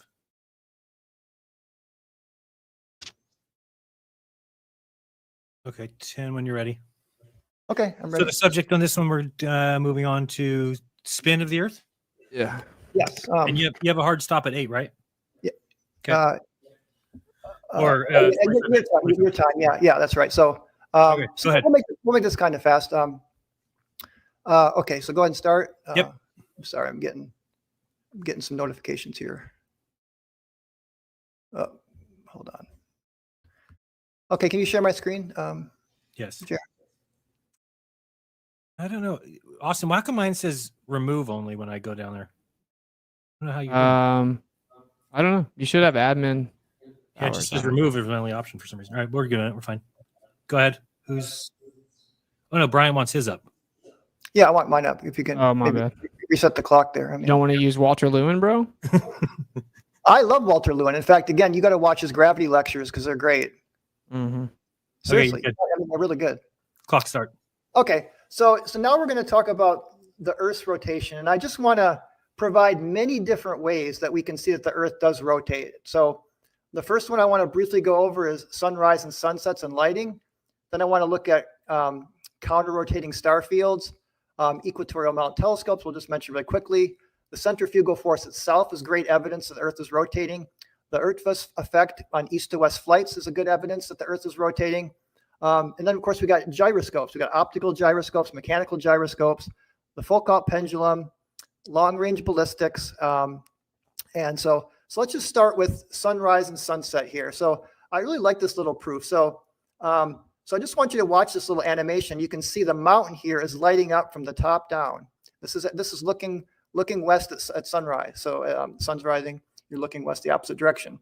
Now this is sunset on Mount Everest. So you can see the opposite. The last thing to stay lit is the top of the mountain. So now if you look at the way that the sun works on a flat Earth, the spotlight sun, any light source, even a laser, has divergence. It's going to spread out. So the bottom of those mountains should be lighting up first on a flat Earth. And at nighttime when the sun sets, the last thing that it's the opposite direction too. The bottom should be lit up last, but it's just the opposite, which is perfectly explainable by the rotating Earth. So you can see the light rays are coming in here. And then as the Earth rotates around, the top of the mountain is going to come up first and get those light rays. And if you just play around with this and kind of think about it, you'll see this is a really great proof. The second one is counter-rotating star trails. So this is, I call this the insurmountable failure of flat Earth, to try to explain how the northern and southern hemisphere can have not only two different star trails that are rotating in different directions, but two totally different north stars. But this works perfectly on a globe. And I really like the equatorial when you look at these star trails on the equator, because you can actually see these counter-rotating fields going in different directions at the equator, you know, or the ecliptic. I mean, the equatorial. So to me, this is just a great proof that we have two poles, and you got in the southern hemisphere. Again, down is down. So when we look south, we're looking down towards these stars. On the flat Earth, you're looking towards the ice wall. So it just doesn't make any sense. So in the northern hemisphere, everybody's seeing just Polaris, and below, you can see it just south of the equator. You can still see Polaris, just based on, but when you get a far enough latitude down, you just can't see it. But the point is that we got two different rotating fields that's perfectly explainable by a rotating Earth. Okay, so the next thing is kind of related to this is equatorial telescope mounts, and I believe there was a challenge to one of the flat Earth debunkers had to give a challenge to flat earthers to explain or model how equatorial telescopes could work on a flat Earth, because again, these telescopes stay mounted in one direction and they rotate, and it's that way you can stay locked on one star. So they don't need to be moving. Now you can see over here on a flat Earth, you would have to constantly be moving and adjusting your telescope to be able to see that, say, the North Star, for example, where on a globe it makes perfect sense that equatorial telescopes work just fine. The next thing I want to talk about is the centrifugal force. So this also is very conclusive evidence that we are on a spinning sphere. So the centrifugal force is the force due to the rotation of the Earth, and you can actually measure that things weigh less at the equator than the North Pole. This is why in the old days you could only buy gold on a counterbalance, because they know otherwise you could buy gold at the equator and sell it up in Alaska and make money. So it's a well-known fact that things do weigh less at the equator than the poles, and actually as you go up in latitude. And again, this doesn't make any sense on a flat Earth why things would weigh less if it's just all flat. Now, related to that is the Earth-Vest effect, which is related. It's a component of the Coriolis effect in the up-down direction. So basically, it's related to centrifugal force in the sense that if you're on a plane flying in the same direction as the Earth, and again, the Earth and the atmosphere are all rotating together, but the plane relative to the Earth atmosphere frame is going to be going in a little extra fast. So that's going to create a little more centrifugal. And again, you can actually weigh this, and it's the opposite is the effect when you go against the rotation of the Earth. Again, Earth and atmosphere rotating together, but the plane traveling relative to the Earth, to rotating Earth atmosphere, is going a little faster. So you're going to get a little bit more of that. It's similar to just extra centrifugal boost there. And you can actually weigh, this is Wolfie 6020, who is a pilot, and he did an experiment where he was flying from east to west, and he did see that things were weighing more than going from west to east. So when you're going with the rotation, you're going faster, you're getting more centrifugal, things will weigh less. Against the rotation, again, really, really great evidence for a spherical spinning Earth. The ring laser gyroscope, I'm getting a little low on time here, so I think a lot of people in the flat Earth community know enough about this, but it's worth mentioning that these are just so incredibly accurate, and they're in the inertial systems of ships, planes, helicopters, the ISS, submarines, missiles, satellites. So incredibly, so I kind of want to talk about some really good studies, some peer-reviewed studies using, again, these are much bigger and even more accurate than small little ring laser gyroscopes. So this is a great study showing the Chandler wobble. So what the Earth actually not only rotates, but it has little wobbles. There's an annual wobble, a Chandler wobble, and they've even recently detected a daily wobble that's so small that we almost know where the spinning axis is to the centimeter. Some of these studies, so these they're basically just really big ring laser gyroscopes that are incredibly accurate. And in this particular study here, they were able to directly measure the rotating Earth and the Chandler wobble, which is named after the guy who discovered it. Now, this is another peer-reviewed study that showed not only the Chandler wobble here, again, using another a very large ring laser type of gyroscope, and they had one in Germany and New Zealand. So they kind of combined their data to get even more accurate answers. And what's really, to me, what I love about this study is you can even see some of the daily. So this big sweep here is the Chandler wobble, and the little tiny sweeps here are some of the daily fluctuations. So the Earth, again, not only are we not stationary, we're spinning, but the wobbles are very accurately measured by these very, very sensitive ring laser gyroscopes that are very large scale, that are going to be much more accurate than the small ones that I know your community has had access to. So this is another one, kind of similar things. The nice thing about this study, again, peer-reviewed study, showing not only the measuring accurately the rotation of the Earth, but also seismic activity. So they're finding that ring laser gyroscopes can be very useful and for geologists in detecting seismic behavior. Now, what's really cool is these gyroscopes, these ring laser gyroscopes, are now getting to the point where the technology is getting to the point where they can put them in chips or chip scale, and this means probably in the not so distant future we'll be able to have little ring laser gyroscopes in our iPhone or in different types of smaller technologies. So it's really cool technology. Now moving on to actually mechanical gyroscopes, this right here is a marine gyro compass. These have been used for a long time, and people that are like the Marines and the Navy, and where you have to be able to find true north as your life depends on it. They're incredibly accurate. They don't have biases. They're built in such a way where you're getting the absolute true north spin of the Earth.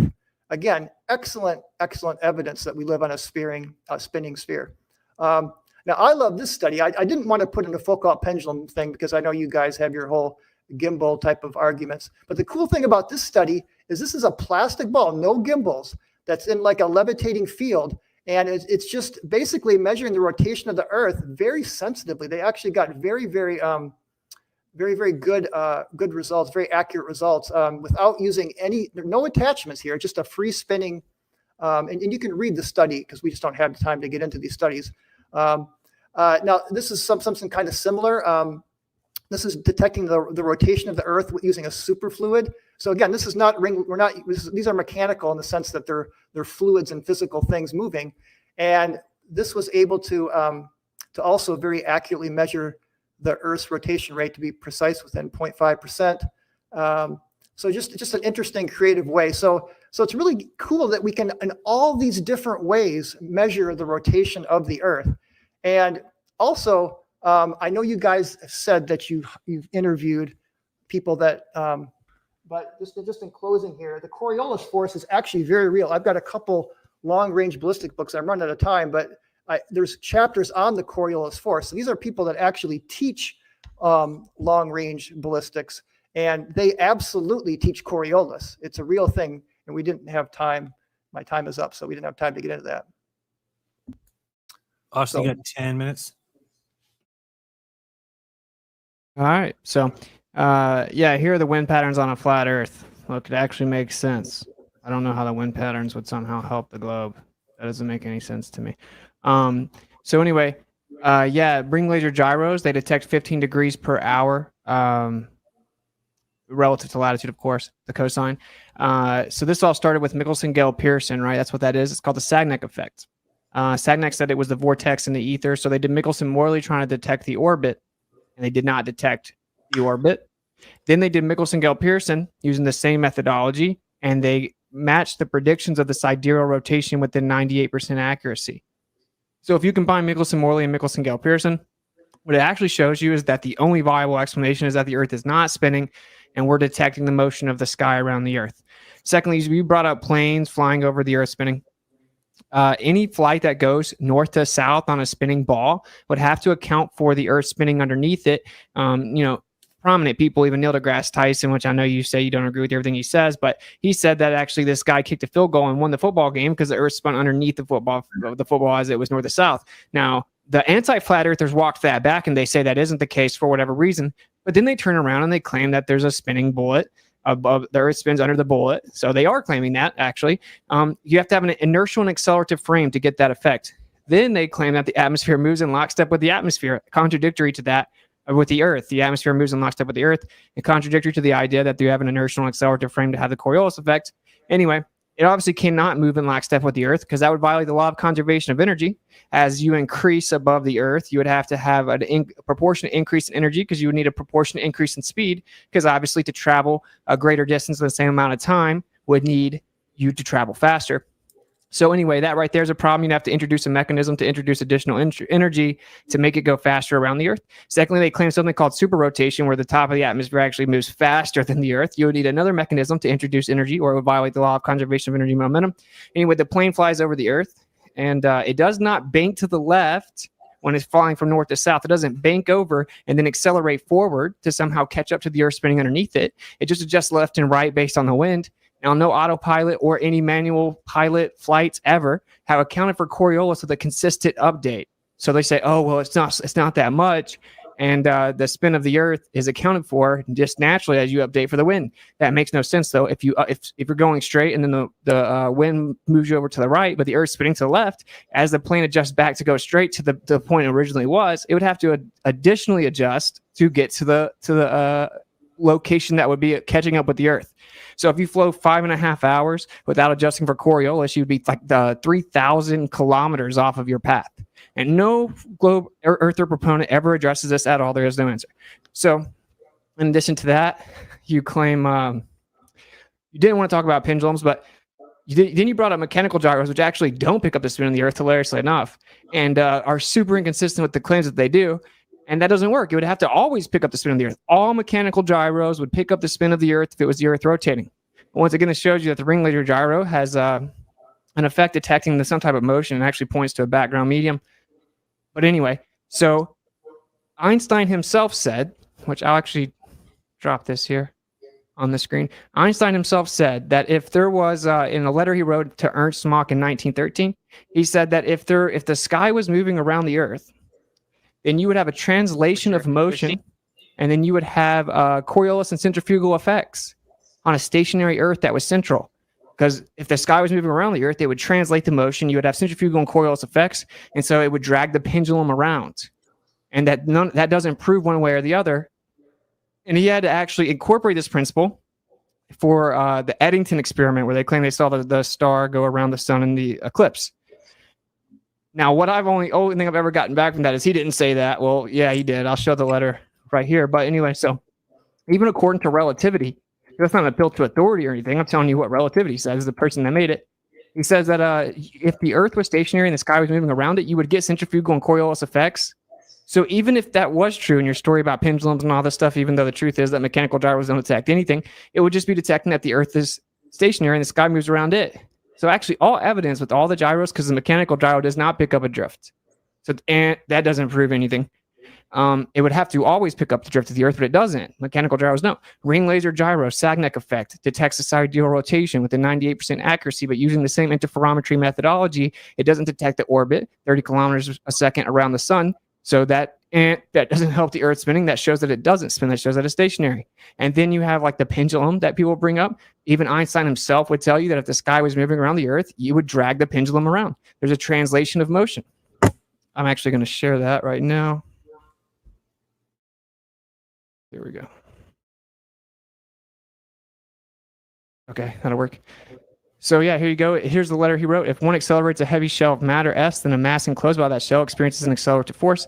If one rotates the shell relative to the fixed stars about an axis going through its center, a Coriolis force arises in the interior of the shell. That is, the plane of a Foucault pendulum is dragged around. So this is him just point blank, and let me bring it back here. In this letter, he just point blank says, so this is him writing Ernst Mach. High appreciated, dear colleague, these days you have received you may have received my new work about relativity and gravitation, which has been finished after endless struggle and torturous doubt. Next year at the solar eclipse, we will see if the light rays of the sun are being curved. In other words, the fundamental underlying assumption of the equivalence of acceleration in the frame of reference on the one hand and gravity field on the other really applies. Your happy investigation on the foundations of mechanics, Planck's unjustified criticism notwithstanding, will receive brilliant confirmation. For it necessarily turns out that inertia originates in a kind of interaction between bodies, quite in the sense of your considerations of Newton's Pell experiment. The first consequent is on page 6 of my paper. So this is him talking about how, like, literally in his paper, he had to incorporate the idea that if the sky was spinning around the Earth, that let me switch back over, that it would actually translate the motion over. So there's no evidence for the Earth spinning whatsoever. And so then the difference in weight distribution doesn't prove anything. For one, again, this actually debunks everything that you said. Within relativity itself, relativistic application says if the sky's moving around the Earth, you get the same effects and that they're identical. So weight distribution also fluctuates. And again, if there is some type of spin over top of a stationary Earth, there'd be a translation of motion. So wherever you are within that vortex field would actually have a direct effect, which is what we observe. And if we actually take our ring laser gyro and we go to a higher altitude, but we maintain latitude, we can get over a degree to degree and a half variance. Now, if the Earth is spinning, causing the gyroscope to detect the Earth's axial rotation, it cannot change at the same latitude. It has to be exactly the same at the same latitude, no matter what altitude or elevation you go. But we actually did this, and when we maintained latitude but went to a higher altitude, it changed. What that shows is you're actually detecting the motion of something above the Earth, not the Earth itself. So all the evidence that you invoked actually shows that the Earth is stationary. Of course, that's why you have to assume it's stationary to fly planes, assume it's stationary to fly helicopters or shoot ballistic missiles. Everything that we do assumes that the Earth is stationary. You brought up the equatorial mount. The equatorial mount tracks the motion of the stars in the sky, and effectively then it just points at the ground, assuming that it's going to come back around a ball. So just assuming how to interpret the equatorial mount doesn't mean anything. And I can't believe I always hear people saying that. Blows my mind. So what I want to do for the final 2 minutes is I'm going to read some of this stuff. This is the truth of the matter, the bigger picture. The idea that the Earth is spinning and revolving around the sun is a philosophical determination. Like I just now showed you Einstein saying, oh, we can't actually prove it. It would be the same either way. If the sky's moving, then it would have a translation of motion. Einstein also said, I've come to the conclusion there's no optical experiment that could ever show the motion of the Earth. He was talking about in context of Michelson-Morley and using interferometry. He goes on later to say there's no terrestrial experiment that could ever prove the motion of the Earth. These are two different quotes. Actually, that quote is cited by Stephen Hawking in 2007, saying, I've come to the conclusion, of course, agreeing with him, there is nothing you can do on the Earth to prove that the Earth is spinning. Yet we have people running around defending the globe in 2022, claiming that it's been proven with all the stuff on the Earth since 1851. So here's Edwin Hubble giving you a little taste of it. He said, this is a philosophy. Such a condition, he's talking about the Earth being in the center, such a condition would imply that we would occupy a unique position in the universe, analogous in a sense to the ancient conception of a central Earth. This hypothesis cannot be disproved, but it is unwelcome. It would only be accepted as a last resort in order to save the phenomena. Therefore, we disregard this possibility. The unwelcome position of a favored location must be avoided at all costs. Such a favored position is intolerable. Therefore, in order to restore homogeneity and to escape the horror of a unique position, we must compensate for spatial curvature. There seems to be no other escape. So in conclusion, the truth is that all of the top tier astronomers, astrophysicists that brought us the current globe Earth model, although it's actually in shambles, they tell you it's a philosophical decision of the Copernican principle because they want to believe the Earth can't be in a special, unique position. And so you can't prove that the Earth is spinning because if the sky was moving around the Earth, we get all these same effects. But they want to believe that it is in fact not stationary because it would mean that it's special. So it's philosophy, also a religion, known as religion. Okay, 5 minutes. Yeah. Yep.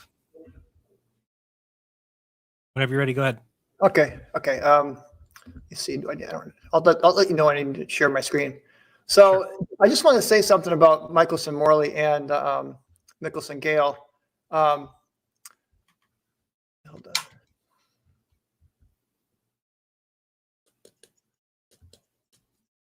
So basically, the Michelson Morley experiment, the Earth and the ether are stationary according to Michelson Morley. But then the ether cannot be simultaneously, like you say, moving according to Michelson Gale. I mean, you just can't have both. In fact, I read a book that went through all these ether studies, and there's like 3 different types that were talked about. Ether drag, which is where the ether is going with the Earth. Then you have just the universal ether where everything is stationary. And then you have the Lorentz ether. And when you go through all of these different studies and then you create like a chart, some of them, Michelson Morley, correct. It does allow for a stationary Earth and a stationary ether across the universe. But then the Michelson Gale totally contradicts that. And it says that there's a spinning ether spinning. So, I mean, you can't have it both ways. I mean, the two contradict each other. And there's many more studies like that, too. And then you got stellar aberration, other things that make it very clear that we're moving. And I mean, there's, again, I didn't get into all the other evidences of that we're moving. But so, again, these ether studies, ether was disproven or shown not to be needed at all, unless you just want to say everything is ether. And then you can just use the word everything is God if you want. But these actual ether as the medium for light to travel, has been very soundly debunked now for, about a century. And again, the early studies, even if one study didn't, when you put them all together, guess what? Only special relativity came across as green checks across the board through all those studies. All the other studies with ether drag, with universal ether, stationary ether, and the Lorentz ether, some studies confirmed them, some studies didn't. But when you put it all together, it pretty much debunked the idea of ether. So there's just been an outdated model, and you're not going to find, I mean, you may find some, geocentrists that might have some papers on ether, but certainly, the peer-reviewed studies are going to be sparse, that are going to be saying that there's an ether, again, because we got such overwhelming evidence that it doesn't exist, at least in the way that it was originally defined. So let's see. I mean, you mentioned, I just want to bring that to you because you talk about planes, if you go from north to south, and actually airplanes do account for that. Just wanted to, I forget where. You want your screen up? Just a second. I'm just trying to find it. Because I did some of the calculations for this. It's down here. Where did I put that? Okay, here we go. Actually, I forgot I had it in my slides. Yeah, can you share my screen? Yep.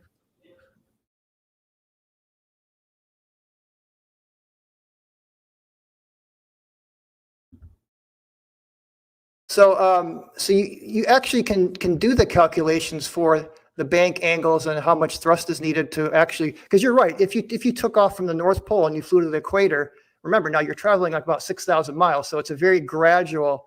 You do have to compensate for Coriolis. You absolutely do, and you can actually calculate the exact bank angle and the thrust needed, and it's not much. I mean, you need like the thrust needed to compensate Coriolis is only 0.0002%. And again, these are actual equations that are used with airplanes and are very, very accurate. And the bank angle is like 0.15 degrees. And the point is that the Coriolis effect, it's not that the Earth is moving out from under. That's incorrect. whoever said that, if Neil deGrasse said it, it's wrong. What the Coriolis says is that when you shoot a ballistic, you have that a greater speed at the equator than when you go north. So it's going to deflect to the right because the speed is slower at that higher latitude.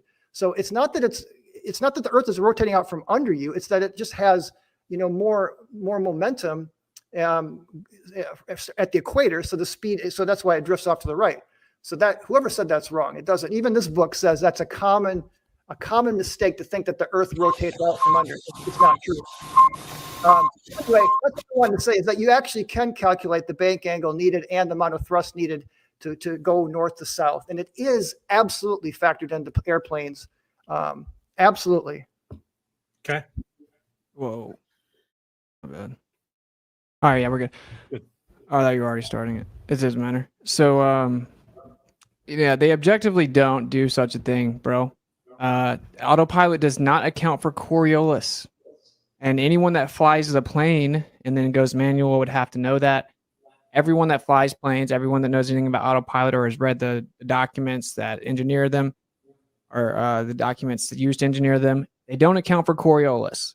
That's just objectively wrong. They do not do that. What they do is they account for wind. Okay. And they claim that the wind is so much stronger than the Earth's spin that you don't have to account for it, but that's wrong.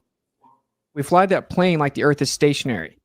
Like I just now had a conversation with the pilot the other day, right? I have it recorded. Yeah, I'm like, oh, you fly the plane like it's flat and stationary. Of course, they do not update for Coriolis. No pilot ever would tell you that they're accounting for the Earth spinning. That's not how it works. You have bullet spin with bullets itself, like barrel spin, which is much stronger than Coriolis even claims to be. You have to account for wind much stronger than Coriolis even claims to be. I don't care what they say in the book. I've talked to many people that shoot in real life. You don't account for that. You account for the wind. As for the Michelson-Morley, you said that Michelson-Morley show you can't have it both ways, stationary and moving ether, I guess is what you're saying. For one, Michelson-Morley did detect a phase shift. It did detect one. It was just 1/6 the predicted value of the Earth revolving around the sun. And in fact, it's been done dozens of times, even by the Air Force in 1987. And it still showed that there is a phase shift every single time. Then we went and did Michelson-Gell, and it shows sidereal rotation. It matches that prediction by 98% every single time. And that's because our 15 degree per hour convention that we use for time is actually just a generalized accepted average, basically, or an agreed upon convention. It changes a little bit, which is why it fluctuates from 98% to 100% accuracy. We just use that convention for time. So it matches the prediction for sidereal rotation perfectly, and it does detect a phase shift. So the only thing Michelson-Morley did was show that the ether is not stationary. And so those work perfectly together. The ether slightly drifts over top of the Earth. Okay.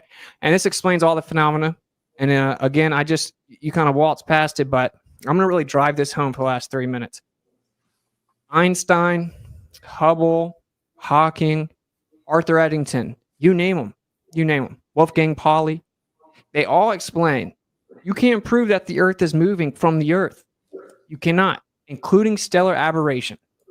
And they will tell you point blank that they can create a model for you that explains alleged parallax, which doesn't actually happen, retrograde motion, stellar aberration, all in a geocentric model with the Earth stationary. And you cannot prove that it's spinning or revolving on the Earth itself. It's impossible. Stephen Hawking in 2007 explained it, quoting Einstein from his writings in Special and General Theory of Relativity, his paper on the combined two theories, explaining that you cannot prove that the Earth is spinning.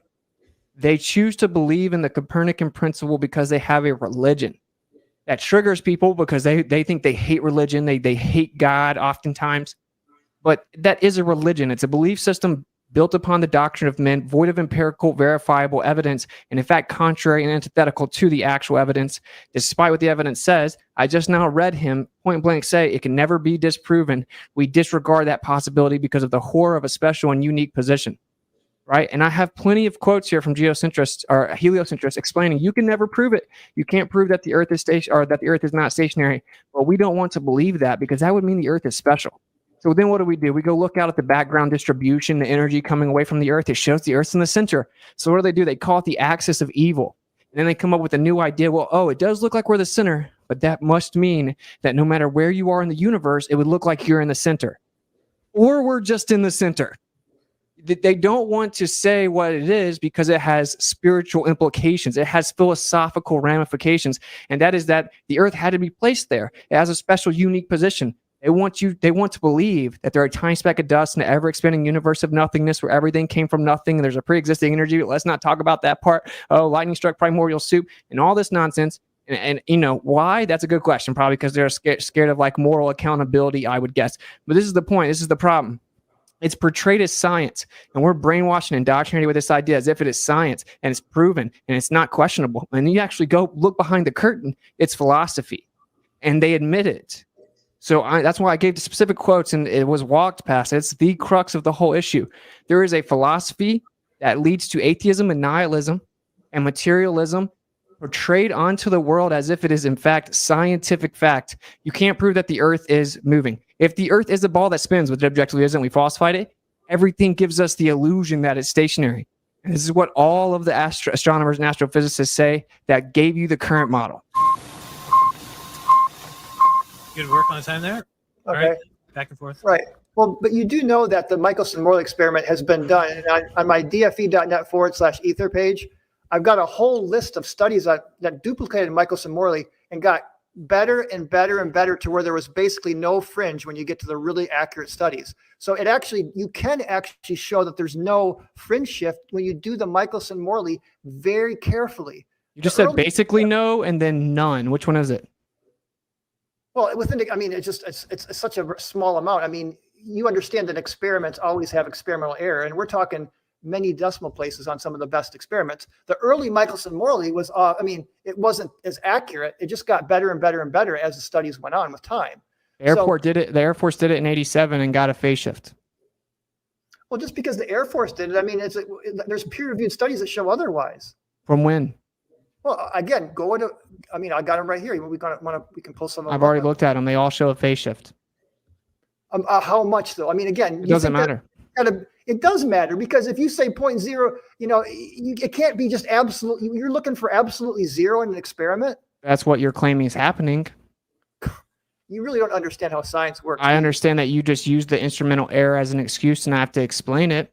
See, special relativity was invoked to claim that the measuring apparatus physically contracted and then time slowed down, so it looks like they're the same, even though it never actually is the same. We're going to pretend that it's just instrumental error and it's always the same, and that the measuring apparatus physically shrank and you just can't tell. So is that what you believe is happening in Michelson-Morley? The Michelson-Morley is a well laid out experimental, and it's been duplicated many times. And if you're looking for a zero, of course, science isn't going to be able to get absolute zero error. I mean, because do you believe that in Michelson-Morley, the measuring apparatus is physically shrinking? Well, you understand with time dilation, length contraction. I mean, when you're going fast enough, it's not going to be much, but it's that's something that that is kind of a paradox, but it does seem to happen. So what your model claims is that there is a difference, that there is actually a phase shift, but since the measuring apparatus contracts and time expands and slows down, that it looks like there's no phase shift. Show me your evidence or your study that validates what you just said, and that somehow Special relativity by Einstein. He gave a speech explaining it specifically. That's the whole point of special relativity. I mean, you're just giving a bunch of quotes. You don't have any actual peer-reviewed studies to show that the Earth is stationary. I mean, where is your studies? First of all evidence shows that the Earth is stationary. So the whole idea of relativity is to explain the theory that says even though it always looks like the Earth is stationary, it's actually spinning, wobbling, and revolving. That's what relativity says. I know, but I showed you 12 peer-reviewed studies. I mean, where are your studies? I'll show you 30 different top-level astrophysicists. So if you disagree, you're disagreeing with Stephen Hawking, you're disagreeing with Albert Einstein, you're disagreeing with all the top guys, Edwin Hubble. These are the people. See, I'm not appealing to their authority. It's called a hostile witness, right? And it'd be different if you had a new theory, but you still use Einstein's theory of relativity, even though it's drastically incomplete. It's been debunked. It doesn't work on the quantum or cosmological scale. It's incompatible with quantum. It doesn't work at all, and you just keep it. But my point is, no, it does. It has not been debunked within its realm of applicability. Again, you did not listen to what I talked about laws and scientific laws, how they work. Relativity never claims to work at the quantum level, or even to work necessarily to understand dark matter and dark energy. It'd have to work on all scales if it was real. Well, again, where's your model that does that? Electrostatics. Again, but it doesn't have to work on all scales to be real, because that's not how science theories and laws work. That's how gravity has to work. It would have to be on all scales. We can use science to make to develop models or theories that can make accurate predictions about the world we live in. And those models and those laws have domains of applicability, meaning they don't work at all scales. And so we do think that at some point there'll be a quantum theory of gravity. We just don't have it yet. It doesn't make accurate predictions, though. Are you kidding me? General relativity makes incredibly accurate predictions. It's off by 95% in the universe. What are you talking about?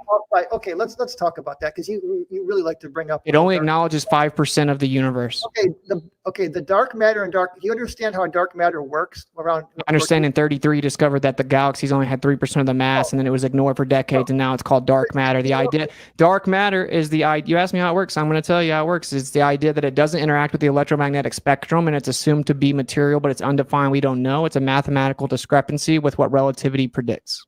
Okay, show me a study with your that really encapsulates what you think dark matter is. I'd like to see that. No one knows what dark matter is. You're just saying words. Well, again, yes, I agree, but we can use dark matter in mathematical models to create using the background radiation. They can simulate that with dark matter, actually putting it into relativity. They can make very accurate models of how galaxies form, et cetera. They got supercomputers to do a lot of studies like that. Everyone knows that relativity made a prediction of the universe, and it was off. And so if relativity is correct, there has to be something called dark matter, or relativity is wrong. That's all there is to it. Okay. Do you know what the average density of the universe is, roughly? I don't make pseudoscientific fairy tale claims. Well, no, this is measurable. It's like 10 to the minus 9, grams per meter or kilograms per meter squared. It's very, very sparse. The point I'm trying to make is dark matter and dark energy are working on cosmic scales within the very fine, like for rotational, like the rotation of galaxies, right? The dark matter is probably like they think is in the halo areas of the galaxies, but it's spread out very, very thin. So if you apply dark matter to our solar system, let's say, for example, like the Pioneer, that's traveled billions of miles, they did a calculation of that if you incorporated dark matter, it would only deflect that by 1.5 meters. So this is just all theoretical reification fallacies. Again, there's all kinds of really good peer-reviewed papers on dark matter. And no one peer-reviewed dark matter. No one knows what it is. It's not even defined yet. Okay, I'll send you a whole bunch of. Okay. Again, so the truth of the matter is, I don't like when people are dishonest about how awesome the model is, because the truth is, it's known that if relativity is true, it's drastically incomplete. Best case scenario, it's incompatible with the quantum scale, and it did not predict the actual observations of the cosmological scale. This is just objective. Relativity has got to be updated or replaced. Best case scenario, but I don't know why we got over to this. I want to know what your response is to the fact you can't prove that the Earth is spinning, and it's a philosophical determination. Well, I gave you a bunch of studies. Where are your studies that it's stationary? All evidence ever. I just explained it. I just explained that if the sky was moving, Einstein himself said that you would get the same effects. You're cherry picking quotes. That's not studies. That's not research. You know what cherry picking a quote is? If I take it and then I say it says something that if read in context, it says the opposite of what I'm saying. That's not what happened here. This is objectively. You're looking specifically for quotes by these people that support your model. I'm representing the accuracy. I'm actually accurately representing your model because you're misrepresenting it. That's what I'm doing. Again, where is your evidence? I want to see some. You don't have an equation. You don't have a model. You can't make any predictions. I mean, our model can build the world around us. You want to do like 2 minutes each to finish, and then we'll take the chats, because if you got to leave at 8, we're up against. We got you can go first. Brian, my one question though, I just have a question. Are we not then allowed to look at Einstein and those guys since they have a different model than us? We cannot read their books or anything. Of course, you can read their books, but we can't bring them up. We can't. But they've got such a body of research that you can find quotes where they might say the opposite thing in another context somewhere else. I mean, so if you're just looking for quotes to support your model, that's just confirmation bias. You're just sort of looking for things that support what you want to see. Yeah, that's what that's called, Brian. Okay. Well, whatever it's called. I mean, I'm just saying that you're looking specifically for support for your model, but quotes are not studies. Quotes don't prove anything. You can prove that you get a translation of motion if there's motion outside of a stationary system. It'll translate the motion to the interior of the system, and then you have centrifugal effects. You can prove it. Okay, but again, you said a massive shell rotating. So where's this massive shell that's rotating? There seems to be a gigantic sky. Stuff in the sky moves around the Earth. So That's what we observe. Well, what is that then? Is it sky ice? I mean, what is it made That's a good of? question. You want to do your 2-minute closing? Yeah, let's do 2 minutes. You got 2 minutes whenever you're ready. If you, Okay. You want your screen up or no? Oh no, we'll just talk. So again, I just want to thank everyone for coming. It gets heated, I know, but it's still, I enjoy hanging out and talking about these topics. And I feel that with gravity and rotation, I presented actual peer-reviewed evidence that's very solid, that proves that the Earth is that gravity, again, within the scientific framework of a scientific law, the universal law of gravity is absolutely valid within its parameters. And again, it knows its limitations. It knows where it can and cannot work. Same thing with relativity. I mean, they work within their parameters. They're not meant to work at the quantum level or at some other scales. So again, the world around us is evidence that gravity absolutely, or Newton's laws and Newton's law of universal gravity absolutely still is valid, and it still works at slow speeds and low gravity, because relative to the universe, the Earth is in a very high gravitational field. I mean, it does exist here, but it's nothing like a black hole. And I did want to, can I share my screen? There is just one thing I wanted to share on that really drives this point home with Newton. Well, I didn't get to it in my presentation. Oh, hold on. Oh, here it is. So this right here, this is kind of just, and it's okay that you don't follow along here. All I want to show here is that from general relativity, you can actually recover the potential formulation of Newton's laws. And that what relativity does is just adds a correction factor to it. Even E equals mc squared does that. You know, that's just a first order approximation in the Taylor series. So the point here is that when you do like the perihelion of Mercury, you have to take into account this correction factor. But Newton's law of gravity was not proven wrong by Einstein. In fact, it's right there within relativity. It's just when space is very flat and the speeds are slow. So again, it's been fun, and we will do it again sometime. Cool. You just go ahead and start. I guess I don't think we got a ton of questions. I think we'll be fine. Yeah. I'll just wrap it up super Bob, fast. write me on Skype how I'm supposed to find them, though. I can't find them.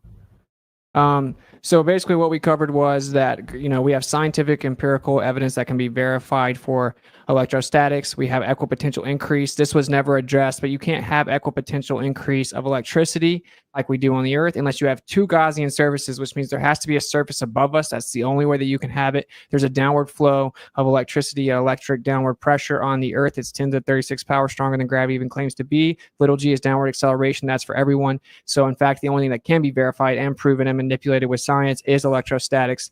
And again, it's significantly stronger than gravity claims to be. They just have to claim it's something else because electrostatics wouldn't make the Earth a magic spinning ball with water spinning around it in a vacuum, spinning around other planets. And when it comes to the spin of the Earth thing, I really want this to be really for the audience to really soak this in. You were duped into thinking that the Earth is a tiny speck of dust, but it's this gigantic ball with water bending around it. The grand scheme, it's nothing and blah, blah, blah. When you actually go and research it, okay? All this stuff they claim as evidence that the Earth is spinning, it just begs the question and reifies the conceptual model over and over and over. Where you look at the gyroscope, and actually when you look into it, it shows that, well, actually the Earth is stationary, the sky moves around it. They say, oh, it's showing that the Earth moves. Then the mechanical gyro doesn't pick the Earth spinning. They just ignore it or bold-faced, misrepresent it and say that it does.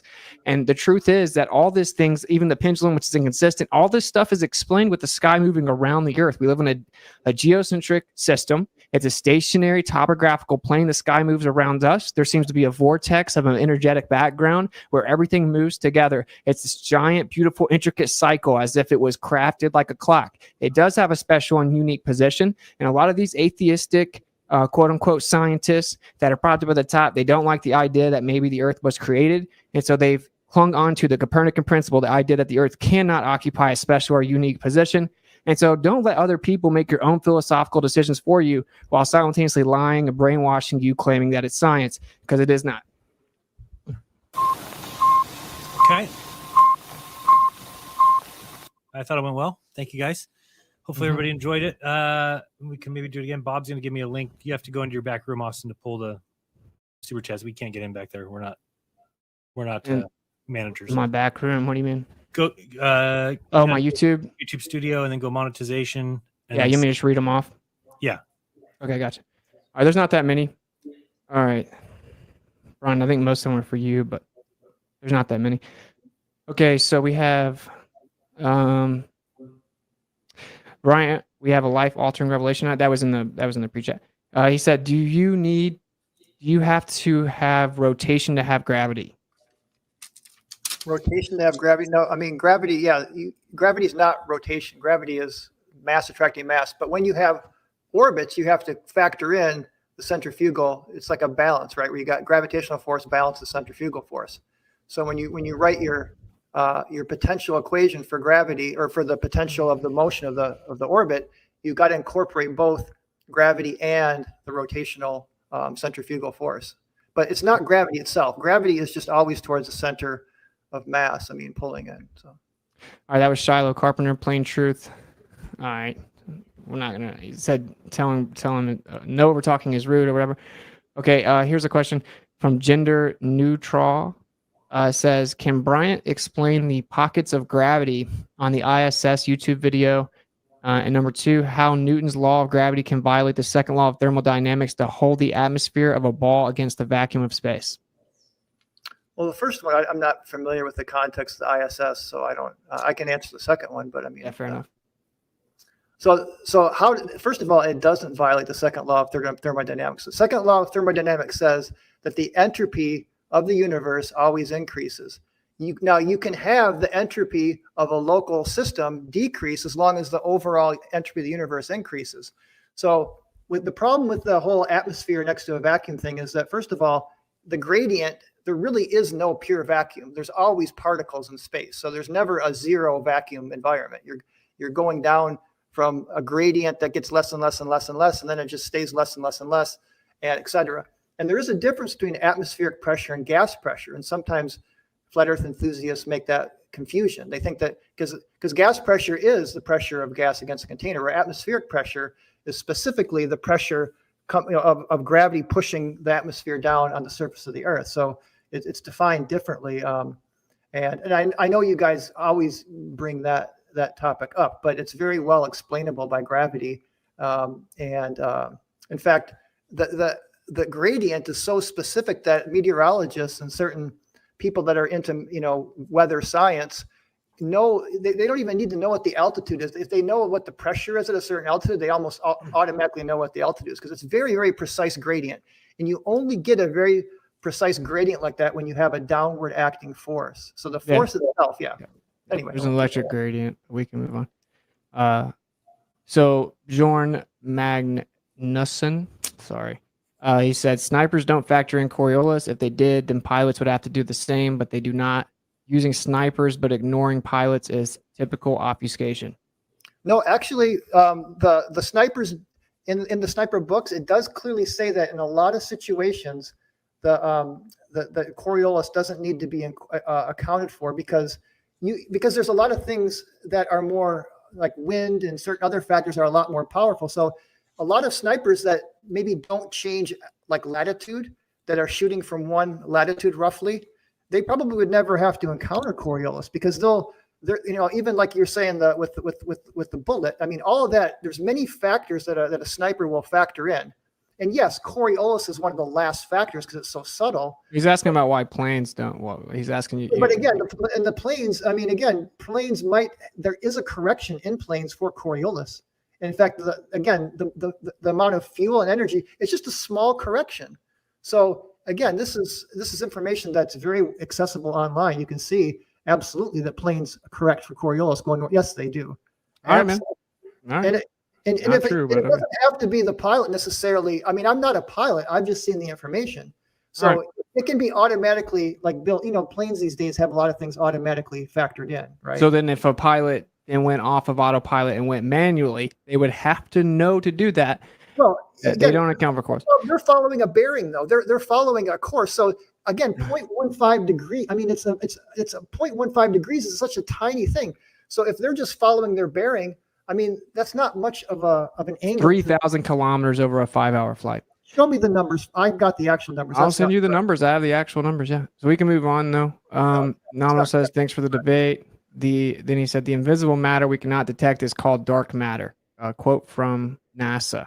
The invisible matter we cannot detect is called dark matter. That's from NASA.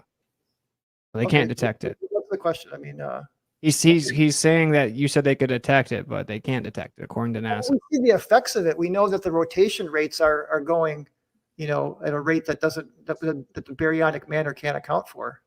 Okay. So again, it's yes. Do you guys have everything figured out? You don't even know if the sun's inside or outside the dome. I mean, I've had people say that's outside. Some people say it's inside.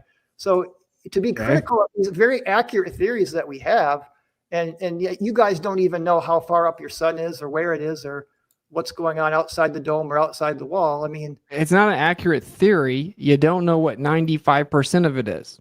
So well, you guys don't even know where you are in the whole. I mean, where is the flat Earth in this void? I mean, what void? Well, I'm just saying what. That's exactly what is outside. I mean, you don't. So I'm saying you're criticizing the globe model because we're still learning about the universe, but we have actual science that can predict, make excellent predictions, can build all the technology Bro, come on, around you.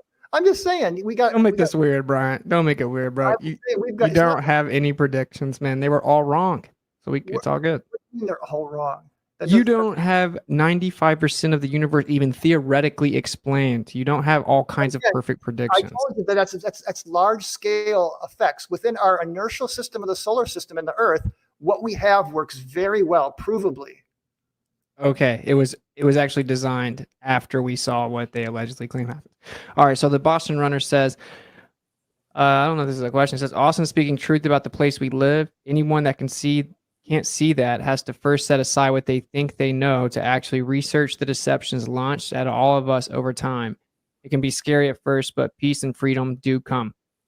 Okay, and that's not really a question, but thank you very much for the generous donation, the Boston Runner. That was very nice. Thank you, Dave, for the $10 donation. Dylan Schumacher says, what causes wind? Same as clouds? I don't know who the question's for. He's asking you. It's fluid dynamics. I mean, it's temperature, pressure, a lot of things like that. I mean, it's a very complex. I mean, we definitely have a very complex atmosphere. There's no question about it. Okay. With water and land. And I mean, just a lot of factors go into that. Do you agree clouds are electrostatic?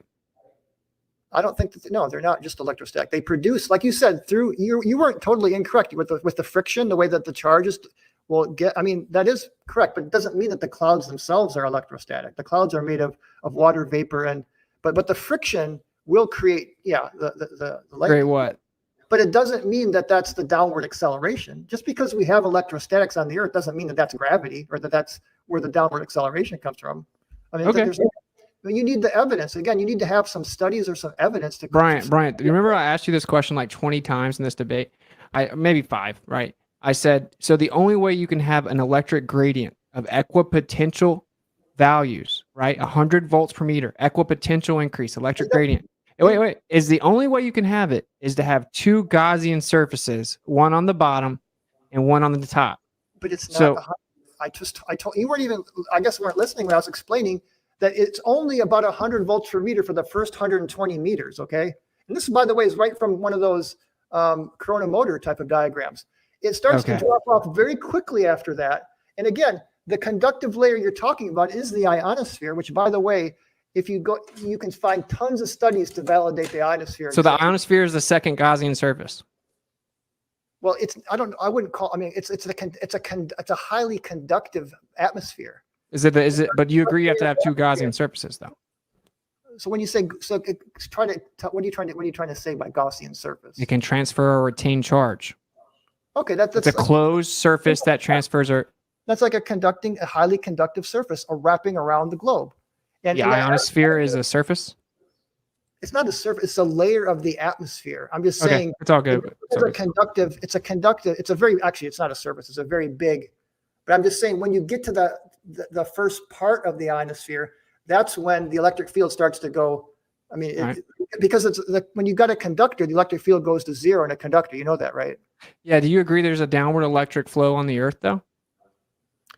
Actually, downward and upward all day long. It's going down and up and sideways across. Again, if you look at the global circuits, you'll see it's this whole up and down and sideways. I don't believe in the globe, Brian. Stop saying globe. Richard Feynman says that it goes like many, many kilometers in the air. I don't know where you're getting this 120 meters thing. No, it's he said 50 kilometers.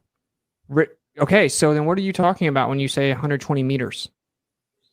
No, I So said anyway- at 120 meters, the 100 volts per meter approximation breaks down. I didn't say that it stops. I just say that it goes to like 50 volts per meter, then it goes to 30, and then it drops off to almost zero at about 50 kilometers. Okay, that's what you're saying. Your whole 100 volts per meter thing is only valid for the first 120 meters. I'm not saying it stops there. I'm just saying it starts to go down very quickly, and we know gravity goes down very slowly. So again, it just can't explain the downward acceleration. It just doesn't work.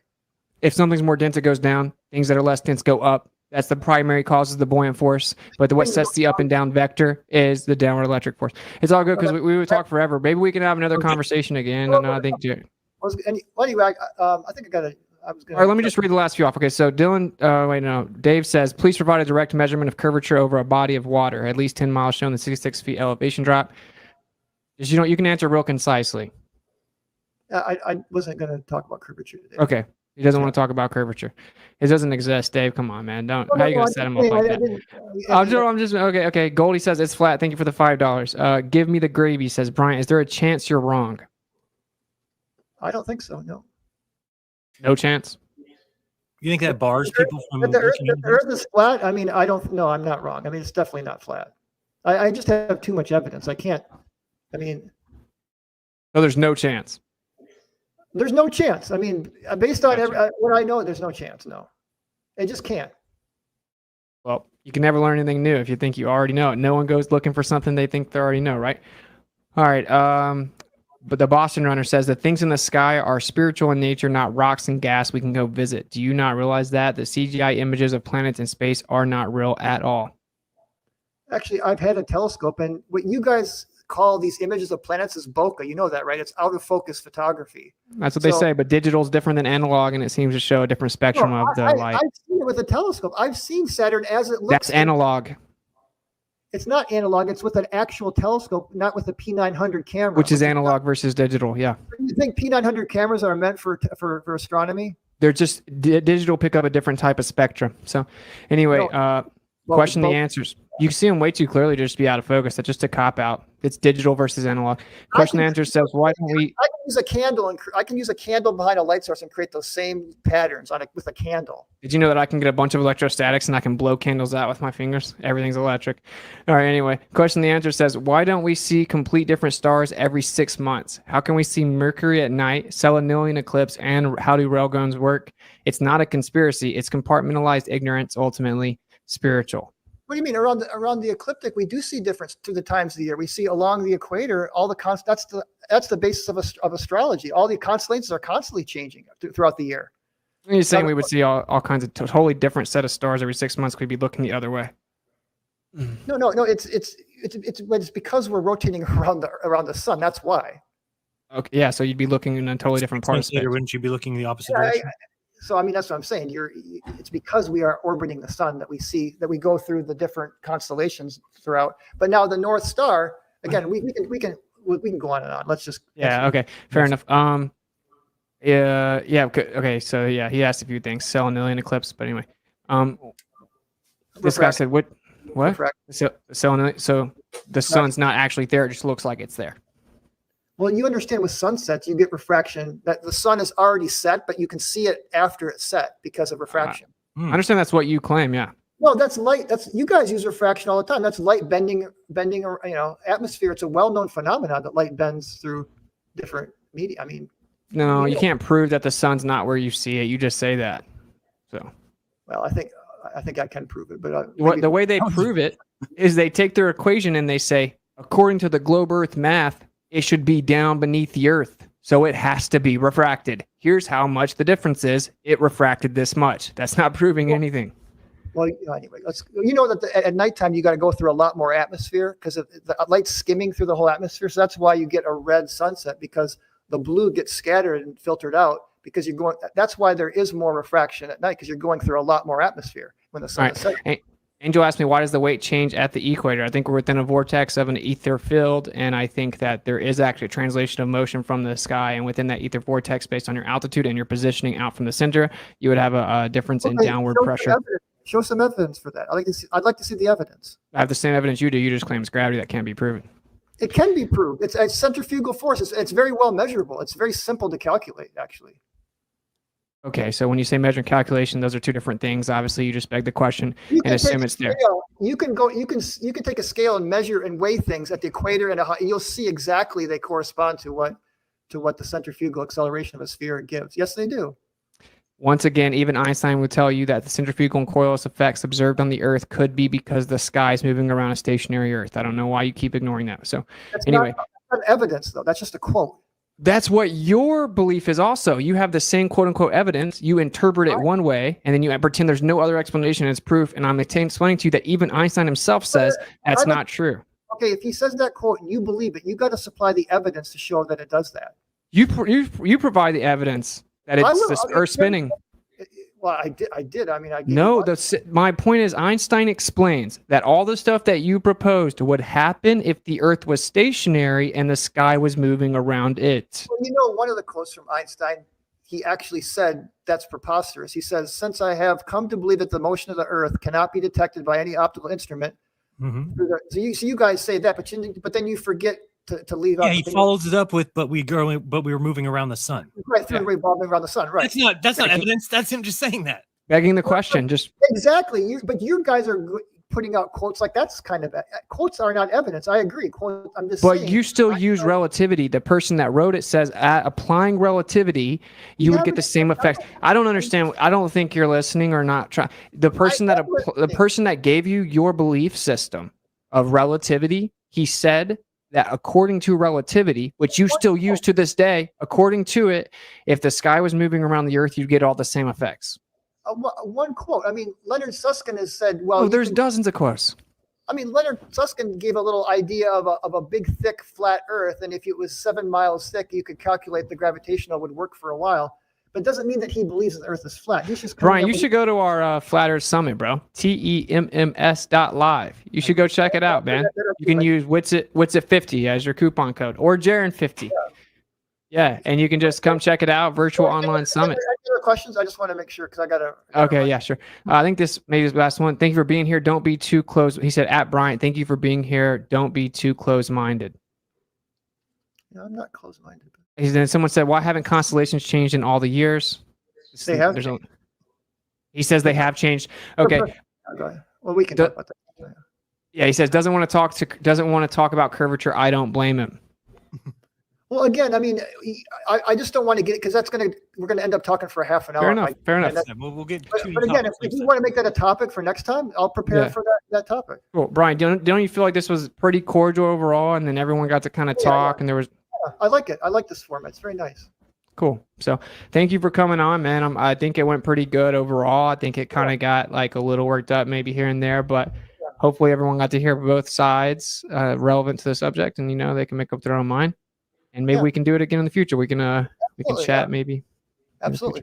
Thanks for having me on. I really appreciate you guys bringing me on. And I mean, it was fun. It got heated, but I still enjoy, sharing my side of the truth. And as a former physics teacher, I just like people to be excited about science because you can actually build, make, and do a lot of wonderful things with science. It's not just about accepting a philosophy we can apply it to actual engineering and building things.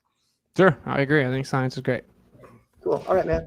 All right. Much love, man. Thanks for coming on. Much love, guys. I appreciate it. Thank you. Yeah. Later. Bye-bye. All right, brother. That's Thanks fun. for doing that. Yeah. Yeah. I just got another super chat. Hard with people like that. What? It's hard with people like that because he's just not going to see it. So he doesn't realize that he just keeps going to the same well, and the centrifugal force. And again, these things have been set up for them, in my opinion. Yeah. I mean, what can you do, man? I got this. Let's see what this says. Philosophical bias is the one bias that science cannot avoid. Peer-reviewed, Frederick Anderson. You dropped a peer-reviewed quote just a little late. He just left. Yeah, I agree with that. I mean, it's brilliant that they came up with this idea that if you give them all the truth first, or so-called truth, that then anybody trying to come and say that that's a lie is required to provide the new proof. Like that we're supposed to complete in 5 years what governments took 350 years, kings and queens money, government money, sending out ships full of thousands of people to map coastlines. How the hell would we do that?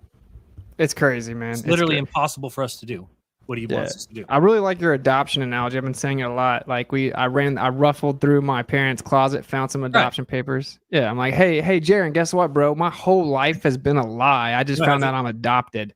Nope. Who's your real family? I don't know who my real family is yet. I'm just trying to. Too bad that's your mom and dad. Go deal with them. No, bro, it's the paper. I have the evidence right here. It's their adopted. Your family raises you fine. They raised you fine, right? But they're not my real parents. That's all I'm saying. Food. It works. You can still live a life. Then it's fine.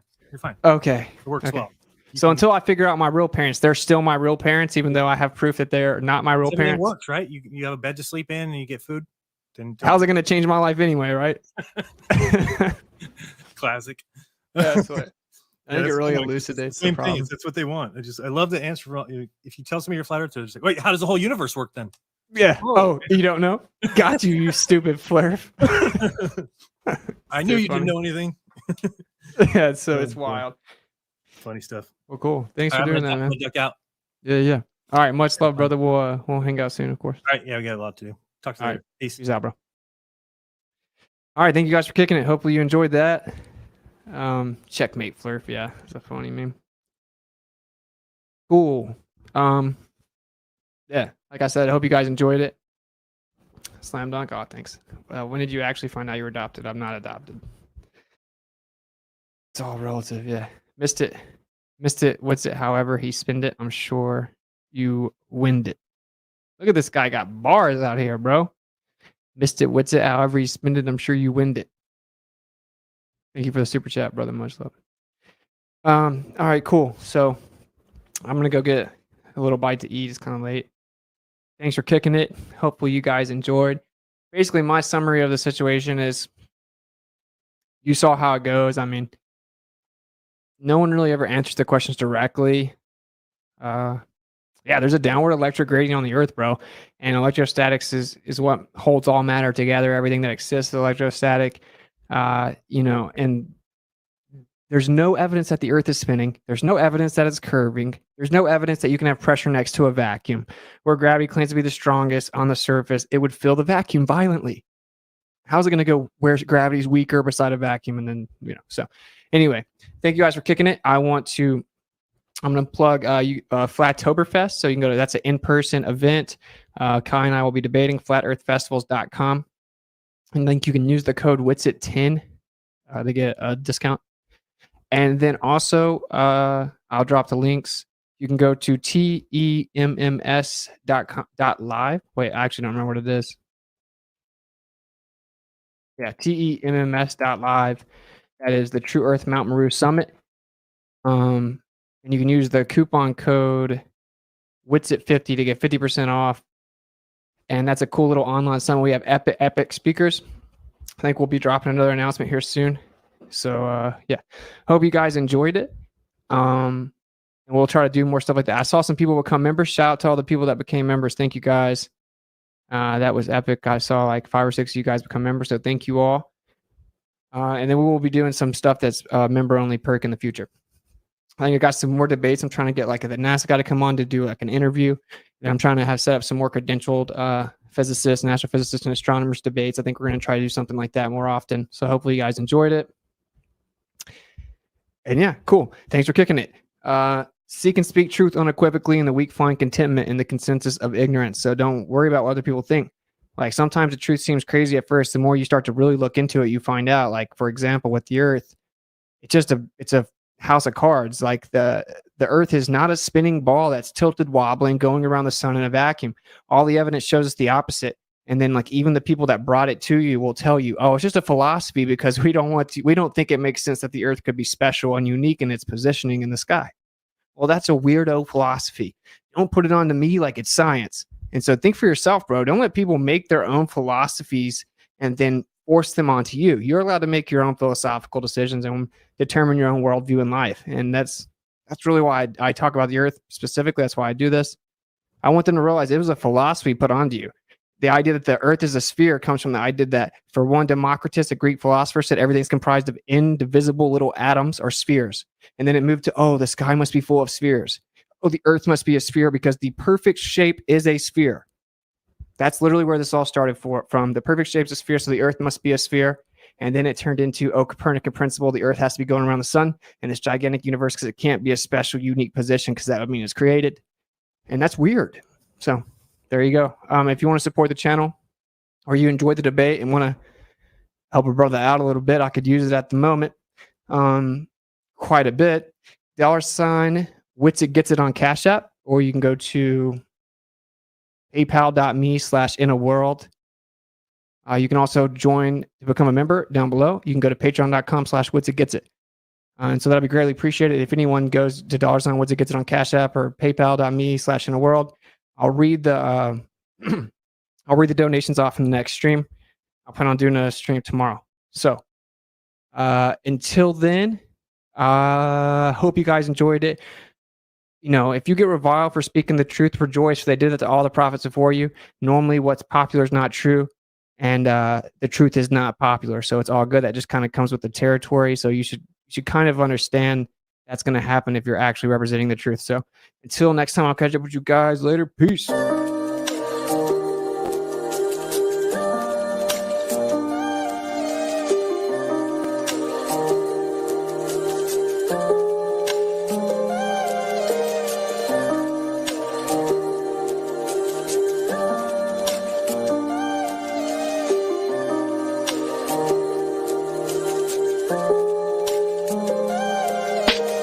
Geopolitically, we in a field that's for Israel. Wonder, is it real? Rappers acting say they high, say they simple pills. Glorify suicide so they get the deals. Big pharma set it up, had to flip the pills. Control the music industry until the scripts get filled. Geopolitically, yeah, we in a field that's for Israel. Wonder, is it real? Took the way you saw the world, then distorted it. Now you think you wanna rock it, twirl somewhere orbiting. Theories disproportionate, the truth distorted quick with a forceful grip. They force a misinfo that we absorbing quick. Took the people's signature that mean extorted it. They forging it if news anchors informants who informing them. There's a surplus, but they tell us there are shortages. Credit economy mortgages, dollar that's supported with empty fortresses. But what's important is this reporting ships important gifts. Of course it is, but extortion is in accordance with an assortment list of foreign tricks we ignoring, which informant is informant this. It looked like we were snoring tricked. Pedophilia and the government endorsing it. Yeah, eugenics is exactly what abortion is. You just vilify those insubordinate. Way to matrix engineer, that's unfortunate. Geopolitically, we in a field that's for Israel. Wonder, is it real? Rappers actors say they high, say they simple pills. Glorify suicide so they get the deals. Big pharma set it up just to flip the pills. Control the music industry until the scripts get filled. Geopolitically, yeah, we in a field that's for Israel. Wonder, is it real?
What's up, y'all?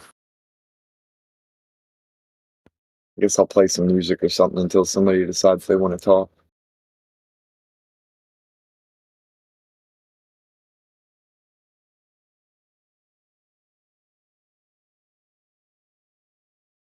"24/7 Flat Earth Discord. Go get VC verified."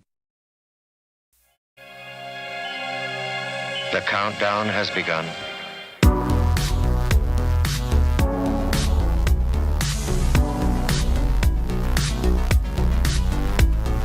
Dreaming artificial gravity.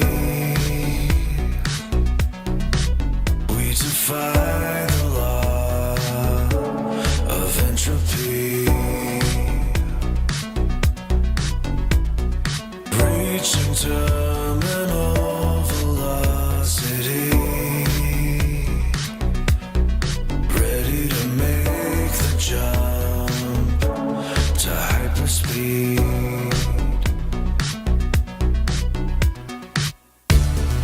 NASA feeds your addiction.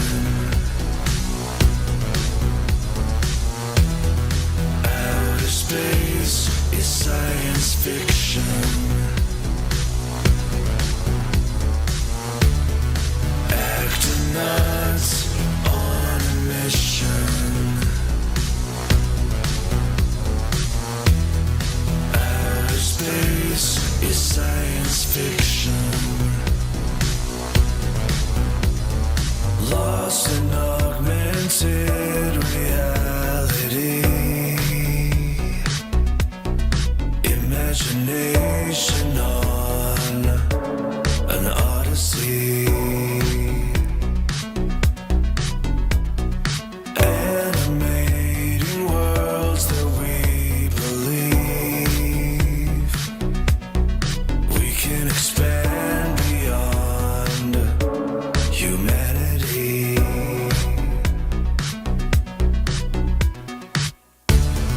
NASA feeds your addiction. Outer space is science fiction. Acting nuts on a mission. Outer space is science fiction. For we are opposed around the world by a monolithic and ruthless conspiracy that relies primarily on covert means for expanding its sphere of influence, on infiltration instead of invasion, on subversion instead of elections, on intimidation instead of free choice, on guerrillas by night instead of armies by day.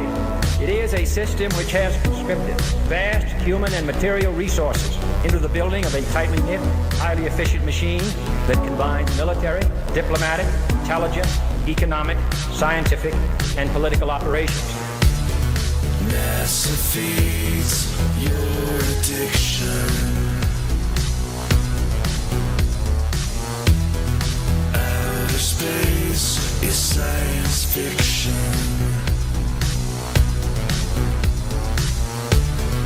Acting nuts on a mission. Outer space is science fiction. NASA feeds your addiction. Outer space is science fiction.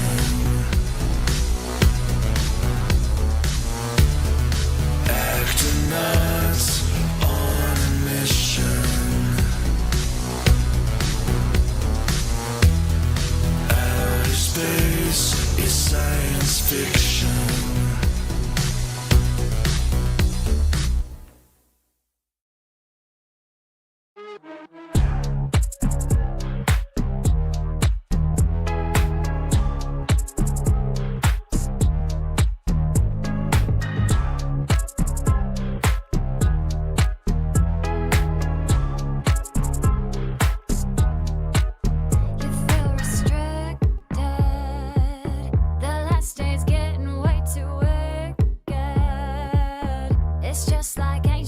just predicted.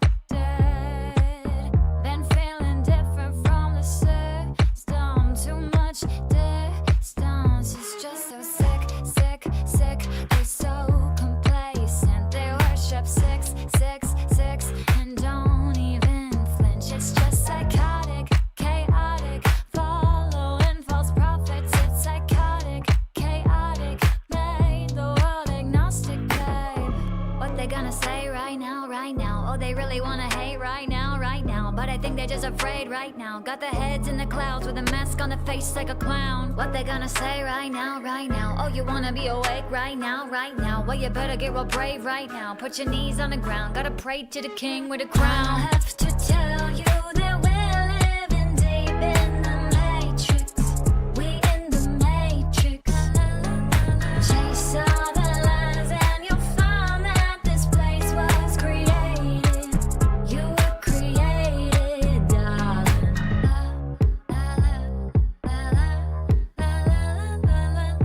What they gonna say right now? What they gonna say right now?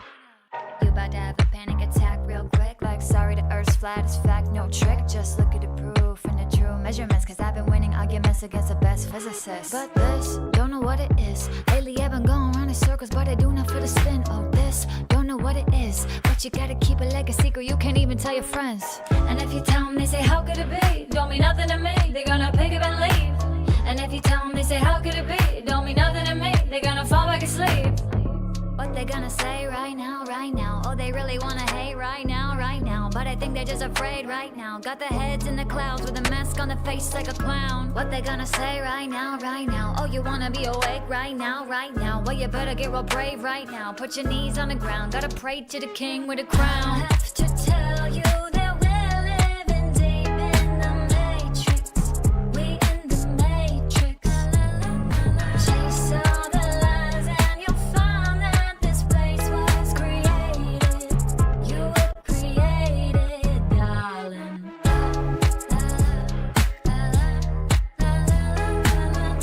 What they gonna say right now? What they gonna say right now?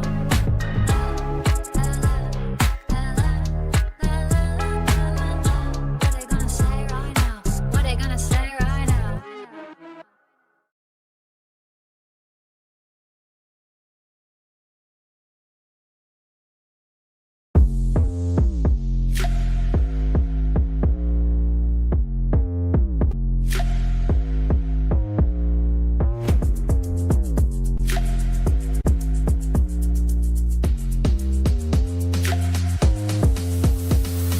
Chemtrails, NASA shells, dollar bills, pharma kills to keep you ill. It's like this. It's like this. Tainted blood, Noah's flood, pyramids, Masons run America. It's like this. It's like this. Godless healers and tricks. I'm worshiping the church, but they never listen. Genesis tell you why you live, and they pay the tithing, but they do not pay attention. Godless healers and tricks. I'm worshiping the church, but they never listen. Genesis tell you why you live, and they pay the tithing, but they do not pay attention. The latest religion. They got Christians addicted to paychecks and riches. They bought your submission. Money can't make the world go round, cause the earth, it don't spin. Yeah. Money can't make the world go round, cause the earth, it don't spin. No, it don't spin. Never did. That was planted in your head. Yeah. Money can't make the world go round, cause the earth, it don't spin. No, it don't spin. Earth, it don't spin. Yeah. Money can't make the world go round, cause the earth, it don't spin. No, it don't spin. Never did. That was planted in your head. Yeah. Money can't make the world go round, cause the earth, it don't spin. No, it don't spin. The latest religion. They got Christians addicted to paychecks and riches. They bought your submission. Money can't make the world go round. Money can't make the world go round. Money can't make the world go round, cause the earth, it don't spin. Money can't make the world go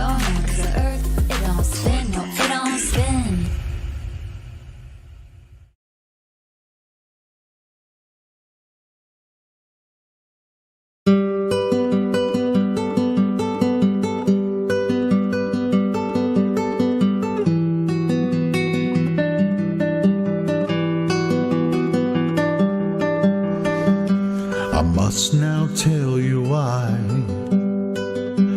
as you awaken from this global lie. Despite what they have said, Earth is not a globe spinning, but instead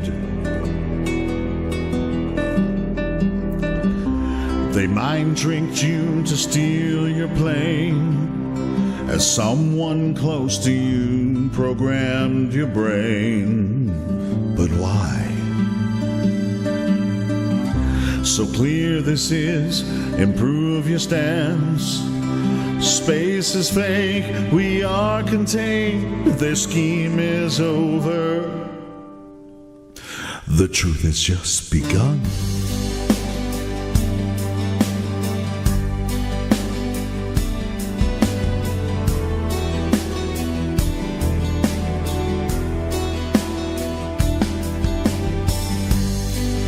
There's a place up in the sky, a pathway for the moon and stars at night.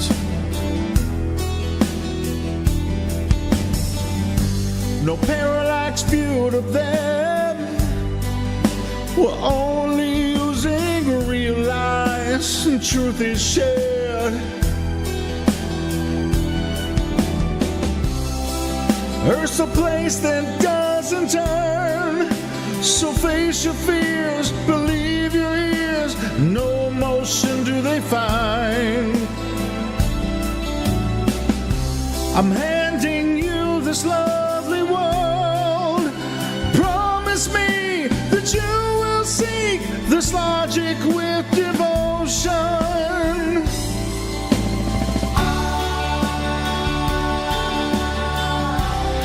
I truly see your point of view. I'm gonna teach you how to prove. I still detect the global lies, as I explain to you the lies that you do not see.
If you're blind, I will help you see. You must deny the vicious lies you believe.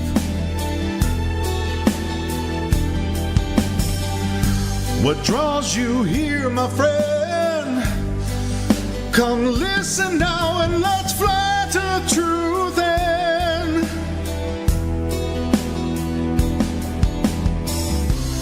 Giving advice for you to learn.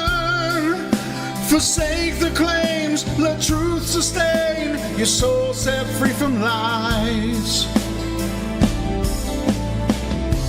A heartfelt yearning to be had, lost in the illusion, using real lies. You will despise all the global lies, but truly see your point of view. I'm gonna teach you how to prove. Still detect the global lies, as I explain to you.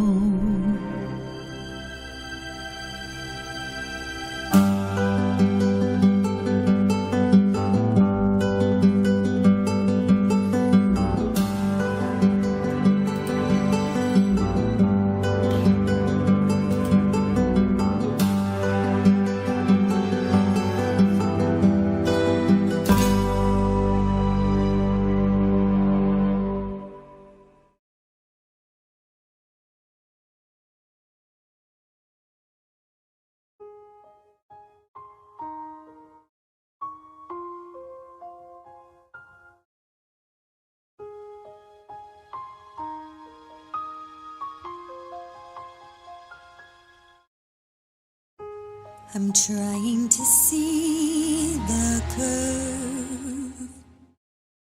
Oh wait, that's fake. Just another fish-eyed lens. Let's look at the ships at sea. They're getting farther now. Oh, they're not disappearing.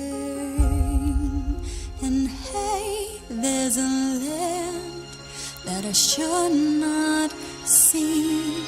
But as I'm staring right at it, all this time did I believe in a big lie?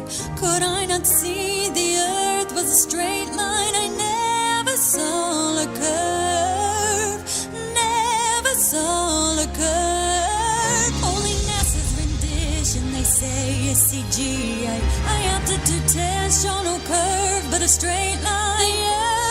Doesn't curve, the earth doesn't curve. It seems never, never,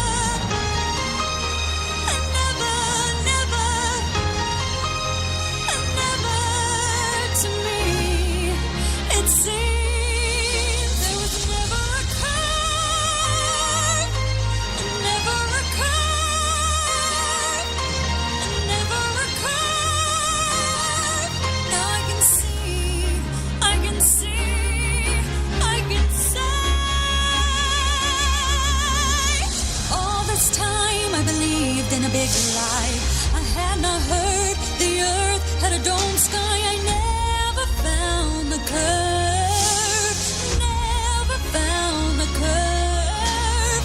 Towers so far should be invisible. As I glance across the lake, they're visible. The water does not curve. The water does not curve. It seems never, never, never, never to me. It seems there was never a curve, never a curve, never a curve. Now I believe, I believe, I believe.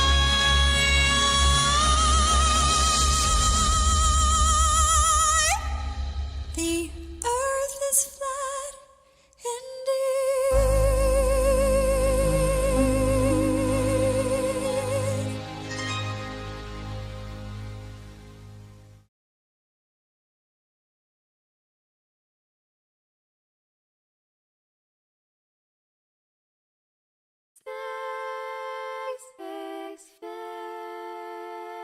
Space may be the final frontier, but it's made in a Hollywood basement.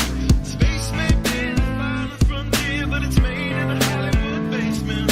Space may be the final frontier, but it's made in a Hollywood basement. Space may be the final frontier, but it's made in a Hollywood basement.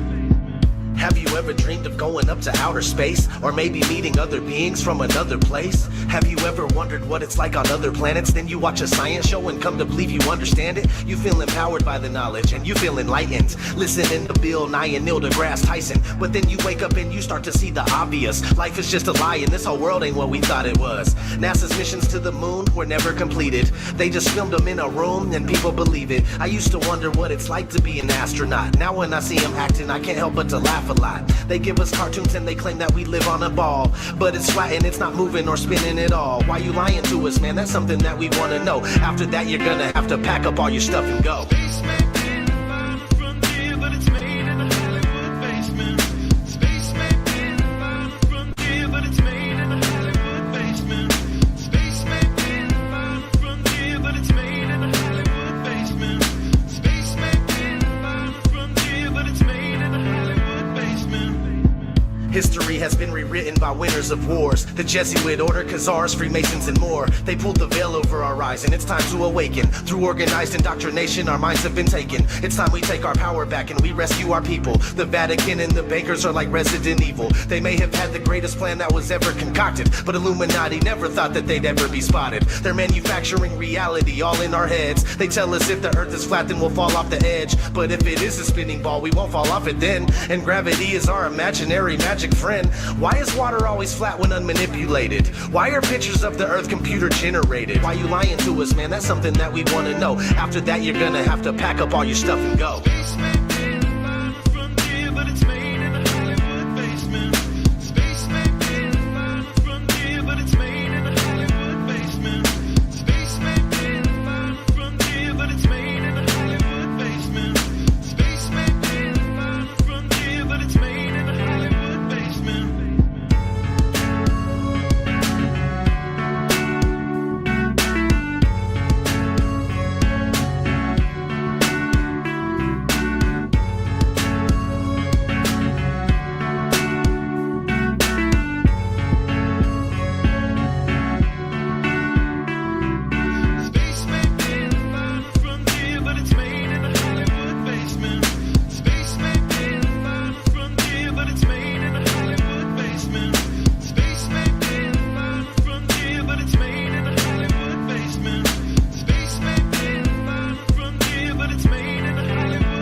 It's becoming 100% crystal clear that you and the other space programs that are in operation are connected and are deceiving the entire world.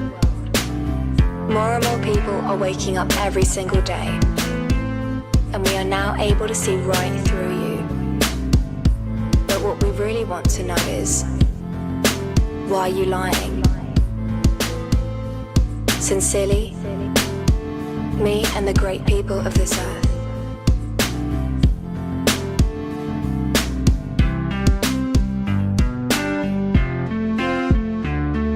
Space may be the final frontier, but it's made in a Hollywood basement. The captain thinks the world is round, see? But we all know it's a flat, right? Of course it's flat. Sure, I know the world is flat. Yeah, so do I. Everybody knows that.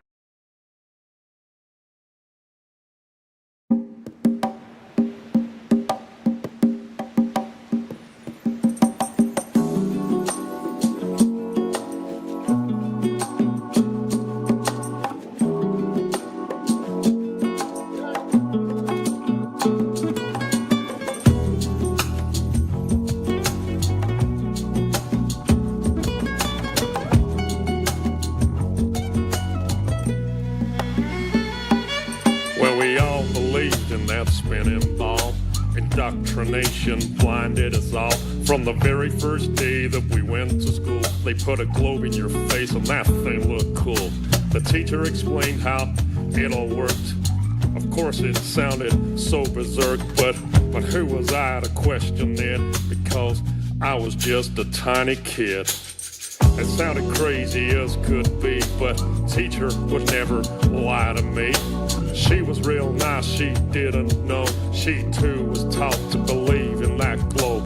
I don't blame her, it wasn't her fault. She was only repeating what she'd been taught. I went through life believing that lie. That spinning ball was now in my mind. Don't let them take your mind. Don't let them take your mind, man. Don't let them tell you that you are not divine. Don't let them do it, man, no. Take control of your soul. Take back control. Yeah. Find the truth. Find it all. Find it all, man. Yeah. Don't believe their lies. Don't believe it, man. Let them take your mind. Don't let them take your mind, man. Alright, man, listen up. So I'm hurling through space on a road to nowhere. So I live my life without a care, cause I was taught that there ain't no creator. That's what I was told from my educator. So I live my life so selfishly, there ain't gonna be no hell for me. I'll do what I want with no care for others, with no respect for my brothers. Until one day, When I woke up and I drank some truth with my coffee cup, I learned that things ain't what they seem. This so-called reality is just a dream. There's deception everywhere that I look. The news, the TV, and in my school books. And pretty soon I'll realize that everything's just a pack of lies, man. Don't let them take your mind. Don't let them take your mind, man. Don't let them tell you that you are not divine. Don't let them do it, man. Don't. Take control of your soul. Take back control. Yeah. Find the truth. Find it all. Find it all, man. Yeah. Don't believe their lies. Don't believe it, man. Let them take your mind. Let them take your mind, man. Yeah, man. It's deception on a biblical level. It's orchestrated by the devil. Many think that hate don't exist, but that's what he wants. That's one of his tricks. But I found out that dude's real. And I tell you, man, that's a bitter pill. So I questioned everything I was told. I had to question that spinning globe. I had to relearn it all again and get some truth inside this brain. And pretty soon I realized that the globe I was taught was a pack of lies. So I studied as hard as can be. I found the flat earth conspiracy. Man, it hit me like a ton of bricks. The globe I was taught was a devil's trick.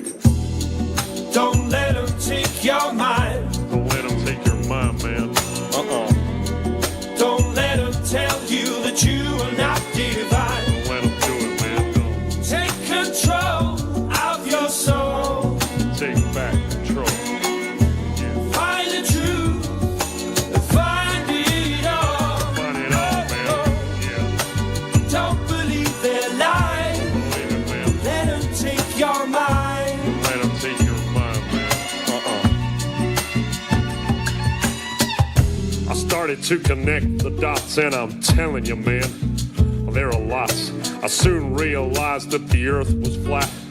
It's not a belief, man, it's a fact. And once I found out that reality, well, it did a funny thing to me.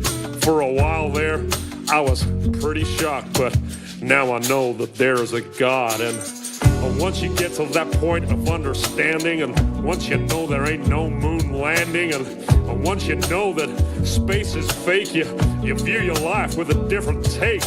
It ain't just random chance that we're here. We ain't living on no stupid sphere. It ain't some ridiculous spinning ball. The earth is flat, and God created it all. Don't let them take your mind. Don't let them take your mind, man. Don't let them tell you that you are not divine. Don't let them do it, man. Don't. Take control of your soul. Take back control. Yeah. Find the truth. Find it all. Find it all, man. Yeah. Don't believe their lies. Don't believe it, man. Let them take your mind. Let them take your mind, man.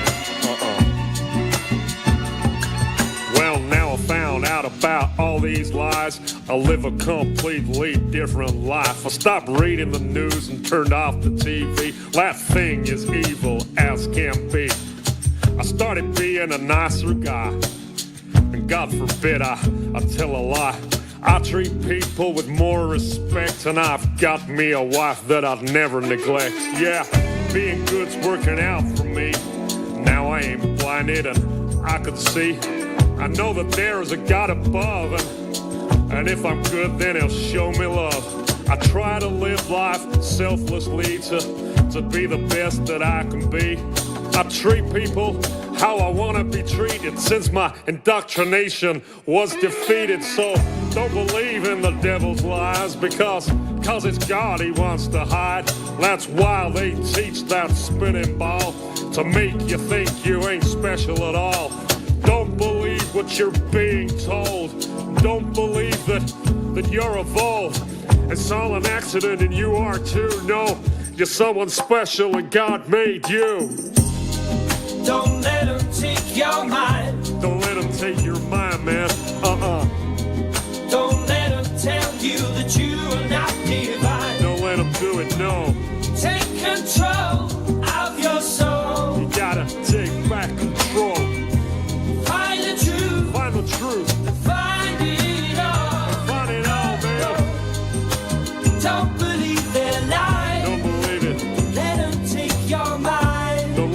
take your mind. Yeah, play that guitar.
It is part of the natural physics of water and other fluids to always find their level and remain flat. If disturbed in any way, motion ensues until the flat level is resumed. If dammed up, then released, the nature of all liquids is to quickly flood outwards, taking the easiest course towards finding its new level. If the Earth is an extended flat plane, then this fundamental physical property of fluids finding and remaining level is consistent with experience and common sense. If, however, the Earth is a giant sphere, tilted on its vertical axis, spinning through never-ending space, then it follows that truly flat, consistently level surfaces do not exist here. There are rivers which flow east, west, north, and south. That is, rivers are flowing in all directions over the Earth's surface. Now, if the Earth were a globe, some of these rivers would be flowing uphill, and others down.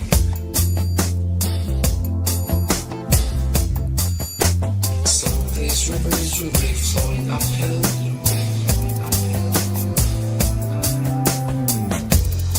others down. Rivers do not flow uphill.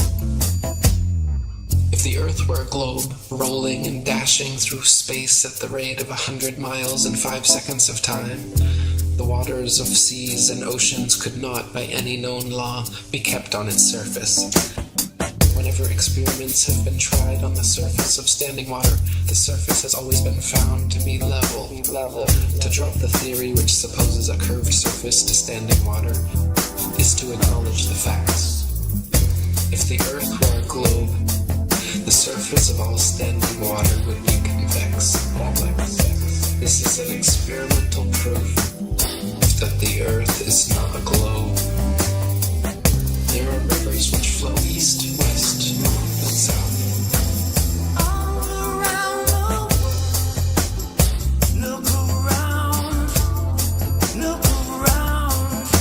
Now, if the Earth were a globe, some of these rivers would be flowing uphill, and others down.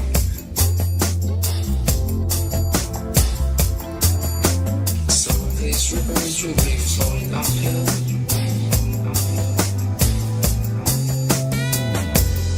others down.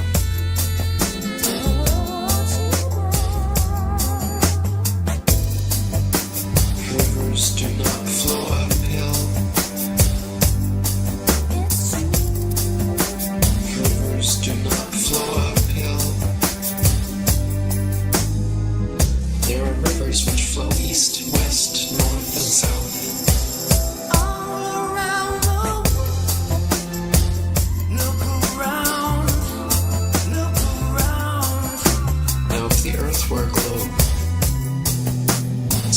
these rivers will be flowing uphill. Others down.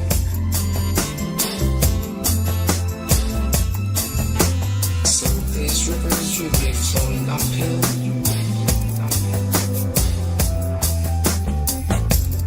Others down.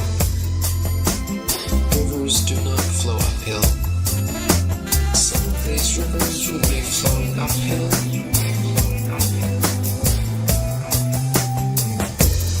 Others down. Rivers do not flow uphill. Some of these rivers will be flowing uphill. Others down. Rivers do not flow uphill. Some of these rivers will be flowing uphill.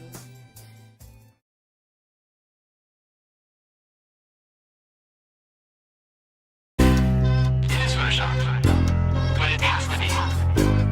It is Photoshopped, but it has to be. It is Photoshopped, but it has to be. What you're seeing here is a mirage. A lie is a lie, and it don't matter how many dumb sheeple believe it. And the truth is the truth, hiding right out in plain sight, and still people don't see it. Man, this shit got me hated, and I won't stop till the elite are being defeated. They keep us deceived about everything that we think, and they keep it a secret. What we're taught is not conducive with reality. Big bang, evolution, and there's gravity. I tell the truth, and then these motherfuckers laugh at me, telling me the earth is photoshopped because it has to be. Most people accept the deception happily, but what they're doing to us all is a tragedy. God created the heavens and the earth in a verse, but we're living in a Freemasonic galaxy. They say we're monkeys on a ball flying through outer space, but there's no proof, it seems to have vanished without a trace. NASA and other agencies falling down from grace. You can take that bullshit pseudoscience and get out my face. I'm the antisocial type. You're a government prototype. That's why you make it a point to tell me that I'm crazy every time you're angry, cause you know I'm right. I'm standing outside the house of cards about to watch it fall. No more living on a cartoon ball. Horizon means horizontal. Indoctrination is awful because you're taught the globe model. Ever since y'all could crawl, we follow rapists and murderers, liars, thieves, and sun worshippers, saying we can't see curvature cause we're all too small. And though it's never been proven, they say we're ripping and shooting. The earth is spinning and moving. Oh no, not at all. It's a criminal enterprise where deception intensifies. And assholes got us all living life on a cartoon ball. It is Photoshopped, but it has to be. What you're seeing here is a mirage. They say that we went to the moon 6 times, but pure BS is the way that smelled. Now they're telling us that we can't even leave the planet because of the Van Allen radiation belt. Yeah, okay, sure. NASA, what you lying for? You lying now, you lied before. I can't take this anymore. The only thing they took to space was your imagination. Fake aliens are coming, now they have you waiting. We need to do something about it, no procrastination. Trying to cause the masses to awaken, that's the path I've taken. But you can see if you check all the percentages. So many people having cognitive dissonance. But that's what happens at the loss of your innocence. Then you get involved with all of this wickedness. They try to do all the humans this way. So are they just idiots? Who is to say? Conditioned by the television, it makes your decisions, opinions, and you just obey. Stuck in the material domain of Satan, where everything in each and every day is pagan. Mandela effect, cause the game is changing. People waking up and now the cage is shaking. The earth is flat, and that is a universal fact. If it isn't that, then tell me where the fuck the curve is at. They tell us that we can't see it because we're all too small.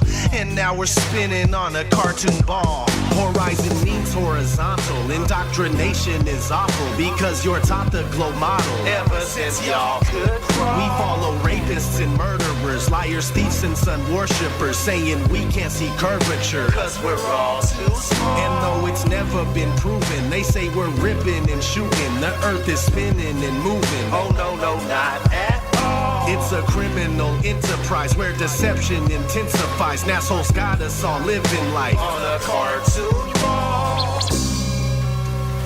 It is the world that has been pulled over your eyes to blind you from the truth. Like everyone else, you were born into bondage, born into a prison for your mind.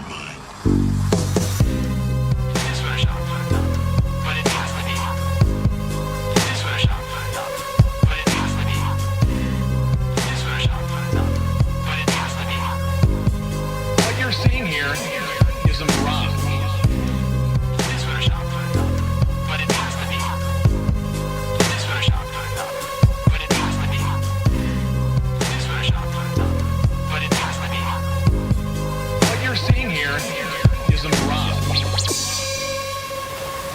accept the reality of the world with which we're presented. It's as simple as that.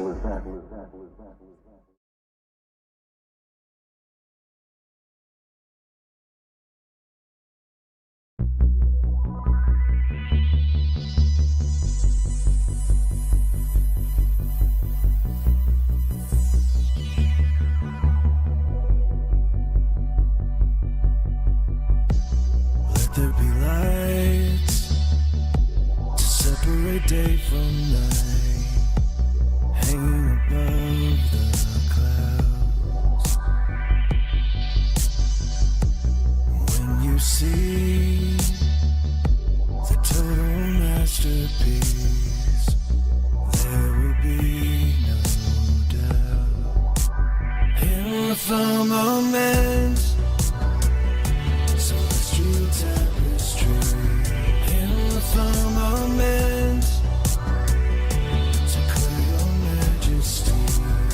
In the firmament, the footstool of your throne. We are not alone. Your pillars are firm, fixed and immovable, spherical all around. A circle of earth, suspended on nothing. You scattered the stars out.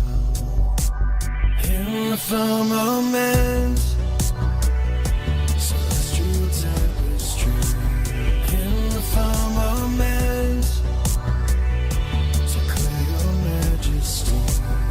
In the firmament, the footstool of your throne.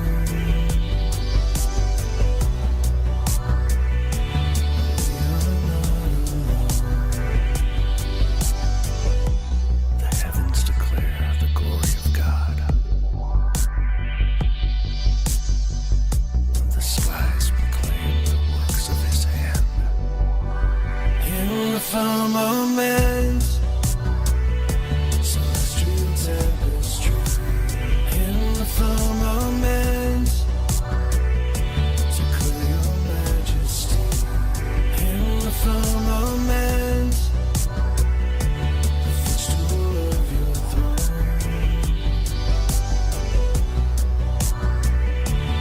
We are not alone.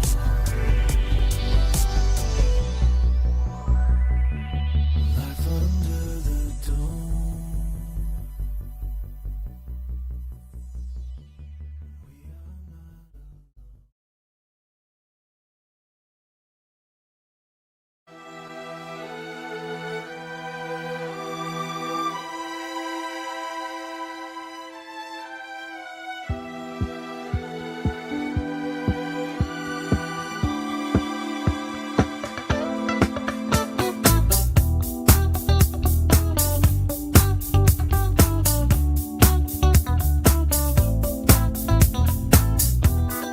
Gravity sucks, gravity pulls, gravity don't follow rules. Spirit bound, it makes us think. Gravity, it's magic.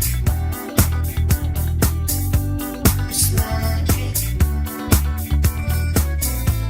It's magic. Light things rise up, heavy things fall down. Simply a natural property of weight and density. That is very different from gravity. Gravity is a hypothetical magnetic-like force possessed by large masses, which Isaac Newton needed to help explain the heliocentric theory of the universe. Gravity sucks, gravity pulls, gravity don't follow rules. Spirit bound, it makes us think. Gravity, it's magic.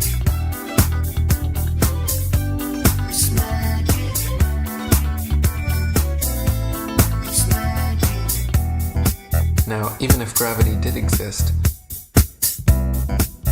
why would it cause both planets to orbit the sun and people to stick to the Earth? Gravity should either cause people to float in suspended circular orbits around the Earth, or it should cause the Earth to be pulled and crashed into the sun. What sort of magic is gravity that it can glue people's feet to the ball Earth?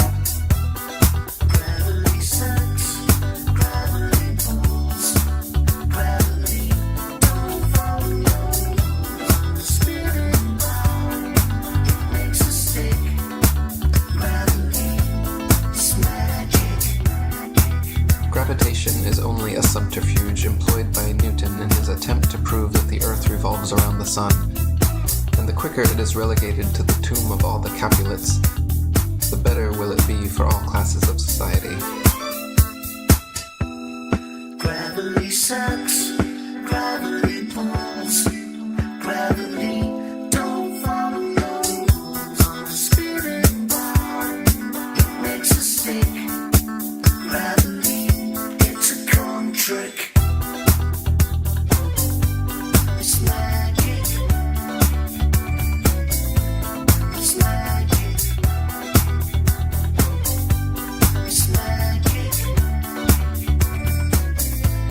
It's magic.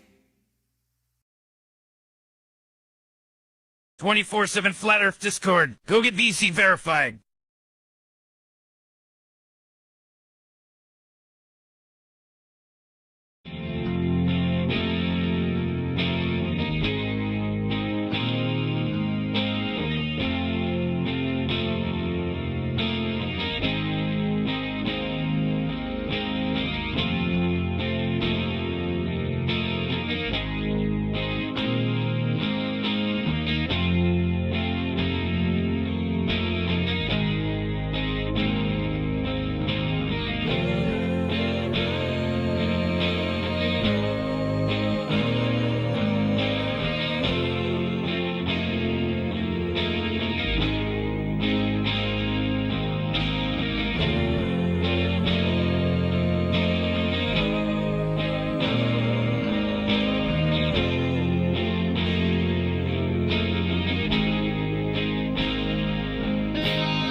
in our homeland. NASA sends us pictures photoshopped.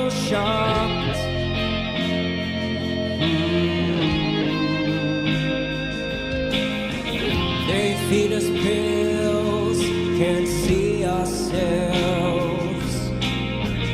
Turn TVs off, seek bookshelves. Oh God, please, won't you help them see the truth?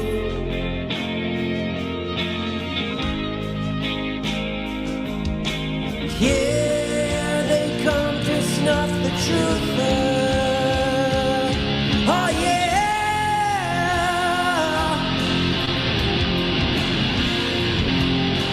yeah, here come the truth out. Yeah, you know he ain't gonna lie.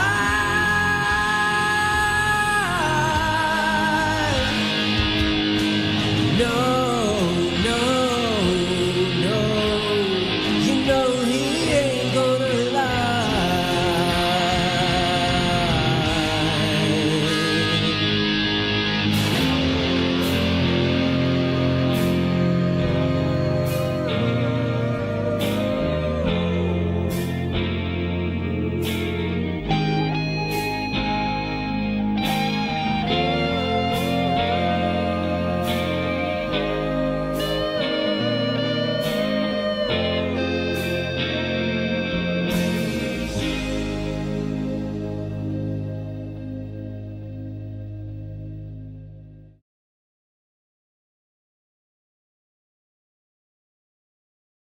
Clearing away stumbling blocks. Yeah, we moving the obstacles. Water seeks to find level when stopping it is impossible. Players will say this is just like where's Waldo? Being born until the last night your fault though. You still think you're living on a ball with your friends. Meanwhile 1,000 miles an hour. Never felt the earth spin.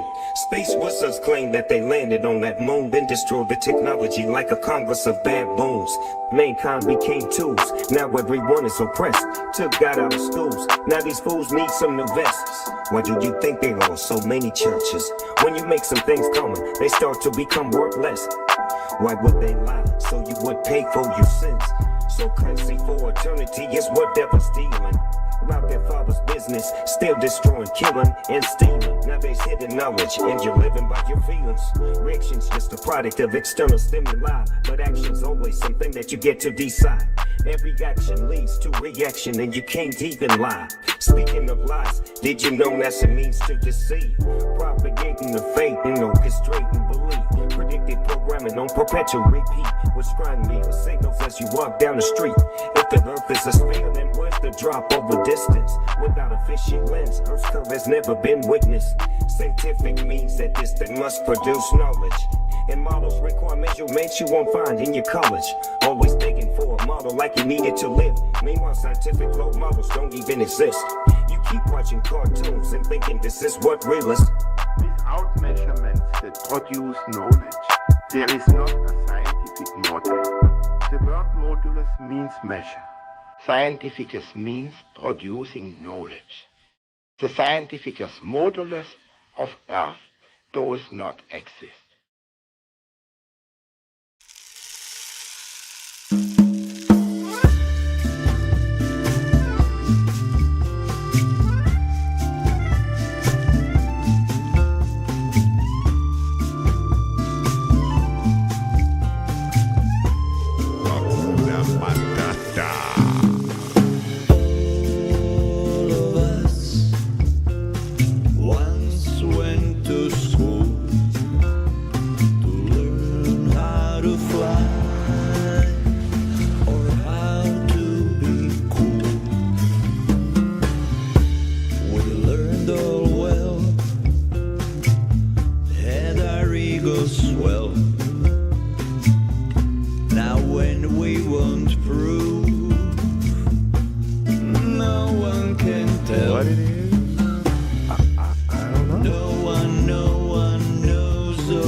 the key. To think we touched the moon. What I like of it most is that we had the technology, but now it's all been lost. Eyes don't petty, 'cause NASA never lies. The earth is flat, kumbaya, kumbaya. We see too far, kumbaya, kumbaya. We see this now, kumbaya, kumbaya. The earth is flat. The earth is flat, kumbaya, kumbaya. We see too far, kumbaya, kumbaya. We see this now, kumbaya, kumbaya. The earth is flat. The earth is flat, kumbaya, kumbaya. We see too far, kumbaya, kumbaya. We see this now, kumbaya, kumbaya. The earth is flat. The earth is flat, kumbaya, kumbaya. We see too far, kumbaya, kumbaya. We see this now, kumbaya, kumbaya. The earth is flat. Hakuna Matata.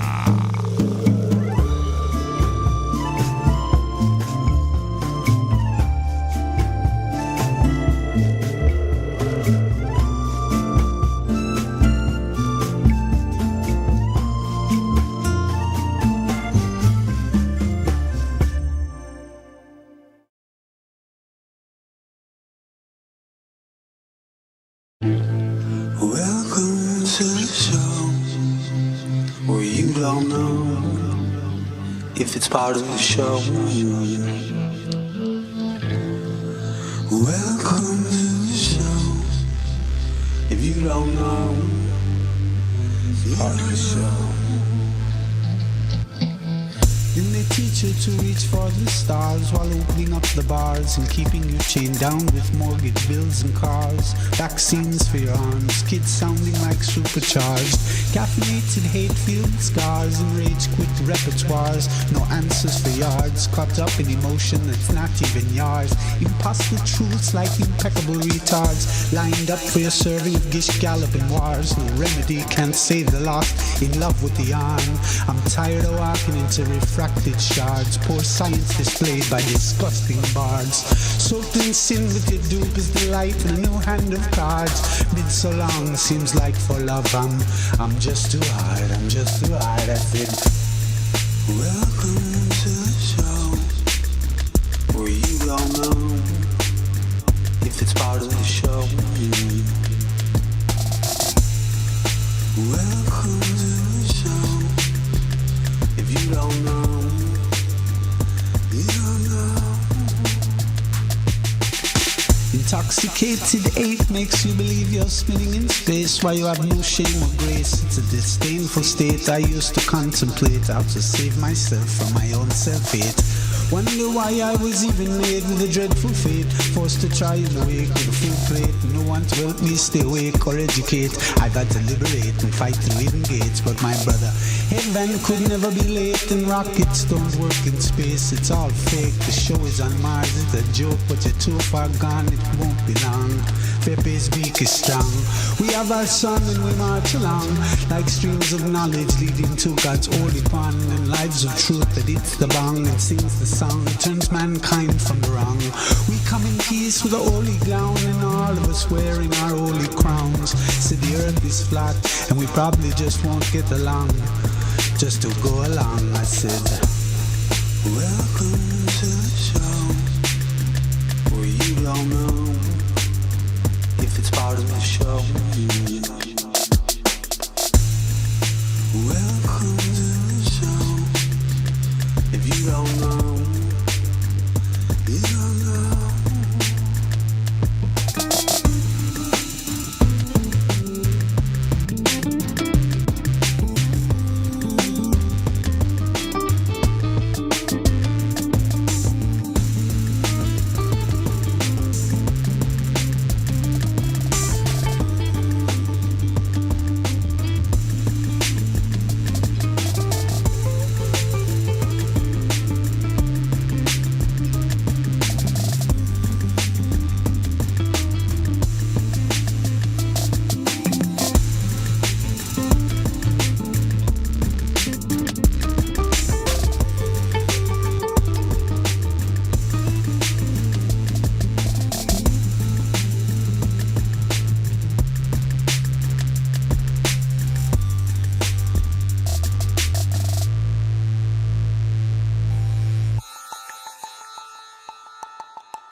Welcome to the show where you don't know if it's part of the show.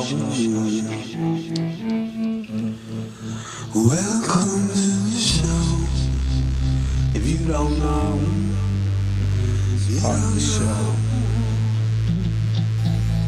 Then they teach you to reach for the stars while opening up the bars and keeping you chained down with mortgage bills and cars. Vaccines for your arms, kids sounding like supercharged. Caffeinated hate-filled scars, the rage quit repertoires. No answers for yards, caught up in emotion that's not even yours. Impossible truths like impeccable retards, lined up for your serving of gish galloping wars. No remedy can save the lost, in love with the arm. I'm tired of walking into refracted shards. Poor science displayed by disgusting bards.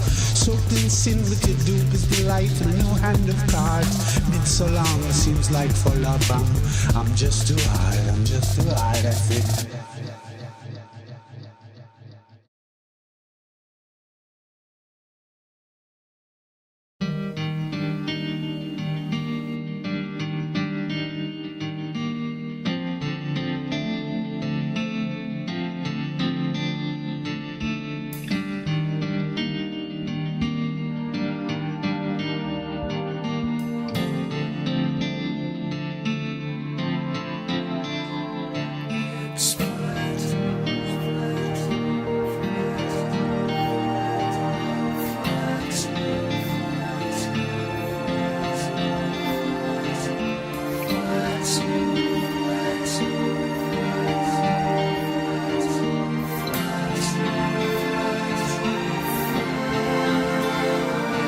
It's flat.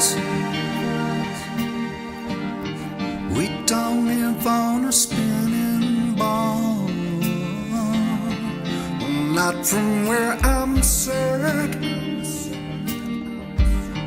'Cause I can't see no curve at all. I've waited all my life just to think for myself, just a little bit more openly. Now I've grown out far to be true, but my senses always knew. I just want to scream, yeah, this flat.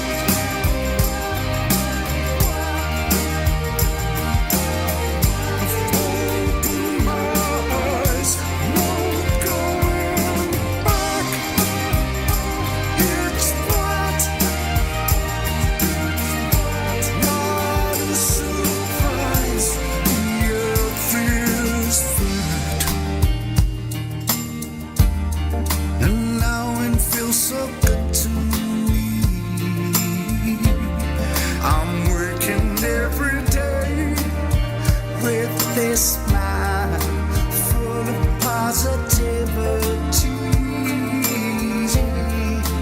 Waited all my life just to think for myself, just a little bit more critically. 'Cause now I finally found to be true what my senses always knew. I just wanna scream at this flat.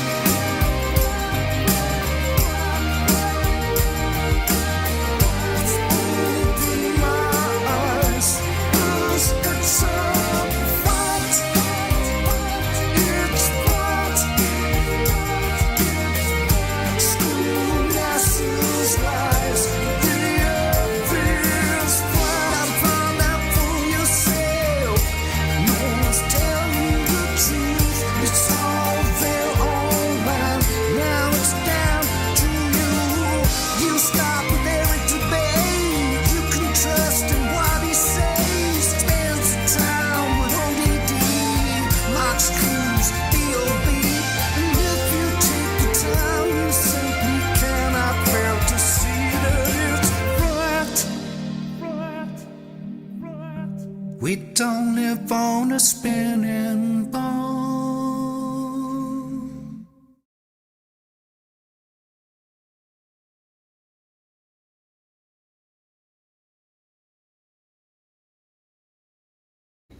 So I guess that song was trying to tell us that the world is flat.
Yeah,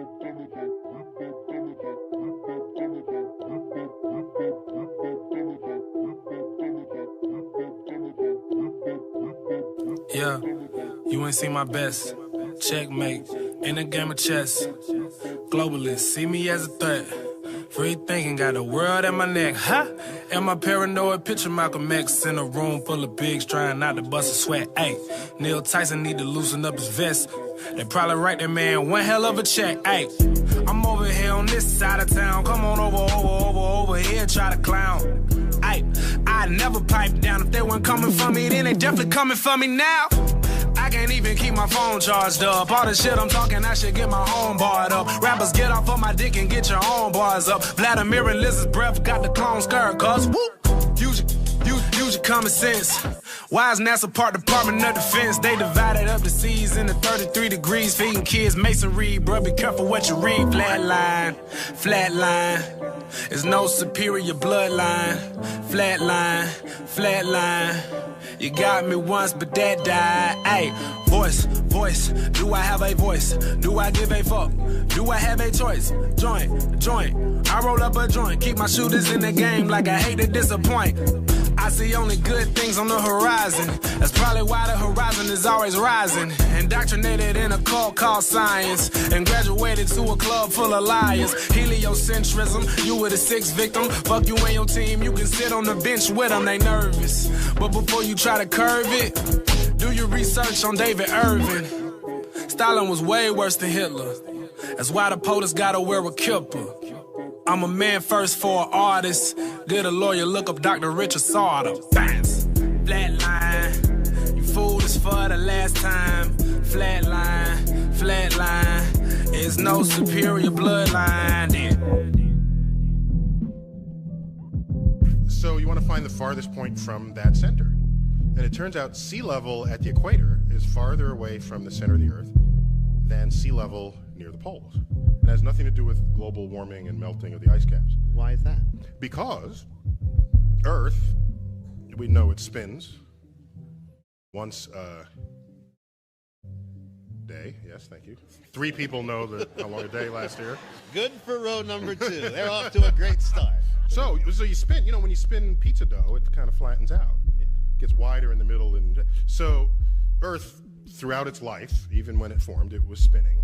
And it got a little wider at the equator than it does at the poles. So it's not actually a sphere. It's oblate. And officially it's an oblate spheroid. That's what we call it. But not only that, it's slightly wider below the equator than above the equator. A little chubbier. Yeah. Chubby's a good word. It's like pear-shaped. Yeah. So it turns out the pear-shapedness is bigger than the height of Mount Everest above sea level. Bounce. Flatline. You fooled us for the last time. Flatline. It's no superior bloodline then.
Hey,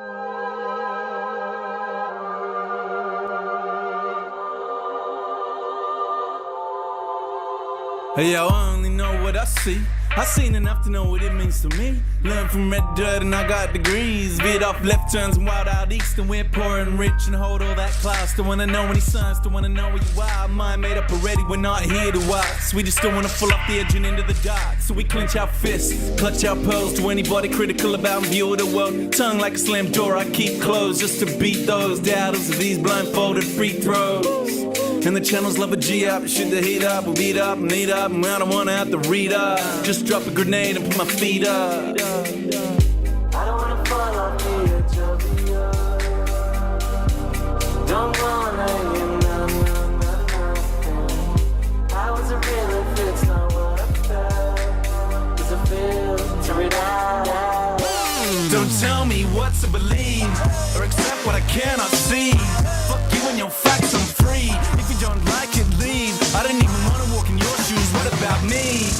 Flutter, flutter.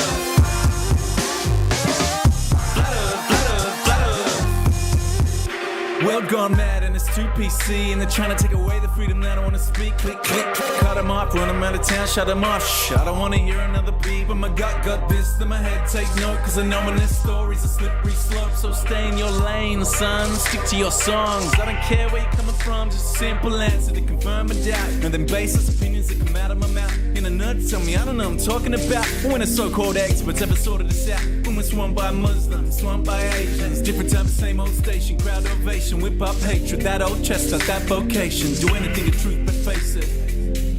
I don't wanna fall off the edge of the earth. Don't wanna hear nothing. How is it real if it's not what I felt?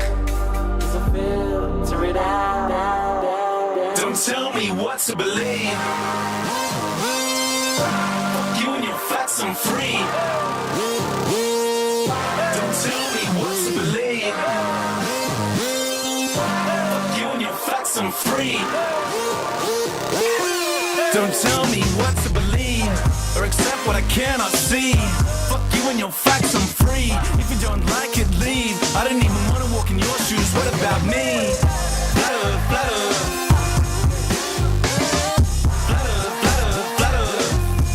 Tell me what to believe or accept what I cannot see. Fuck you and your facts, I'm free. If you don't like it, leave. I don't even wanna walk in your shoes. What about me? Flutter, flutter. Flutter, flutter, flutter.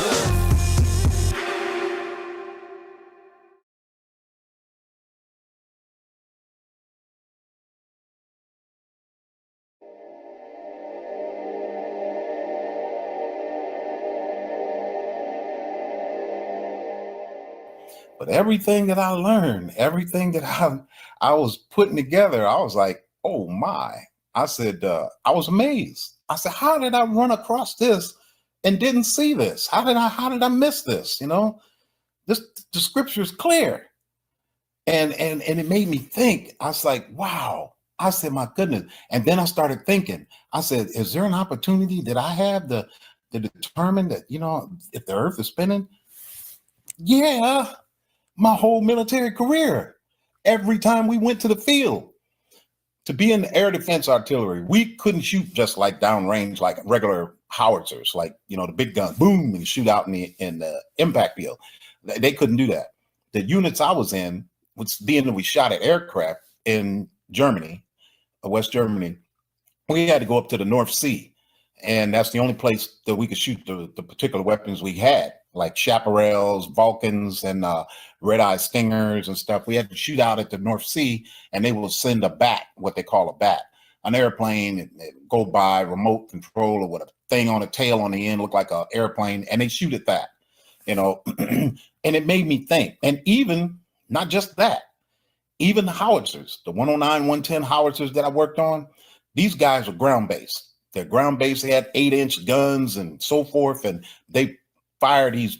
I think one of the 110s are the rounds are like 200 pounds or something like that, and then 109s are like 90 something pounds. They will fire them things downrange. It had dawned on me. I've been with the guys that actually fired the guns because I was a mechanic. Something break down, they got to call me. I got to go in there, fix whatever's wrong, and then come on out of there and sit back and mechanic. I just watch them shoot.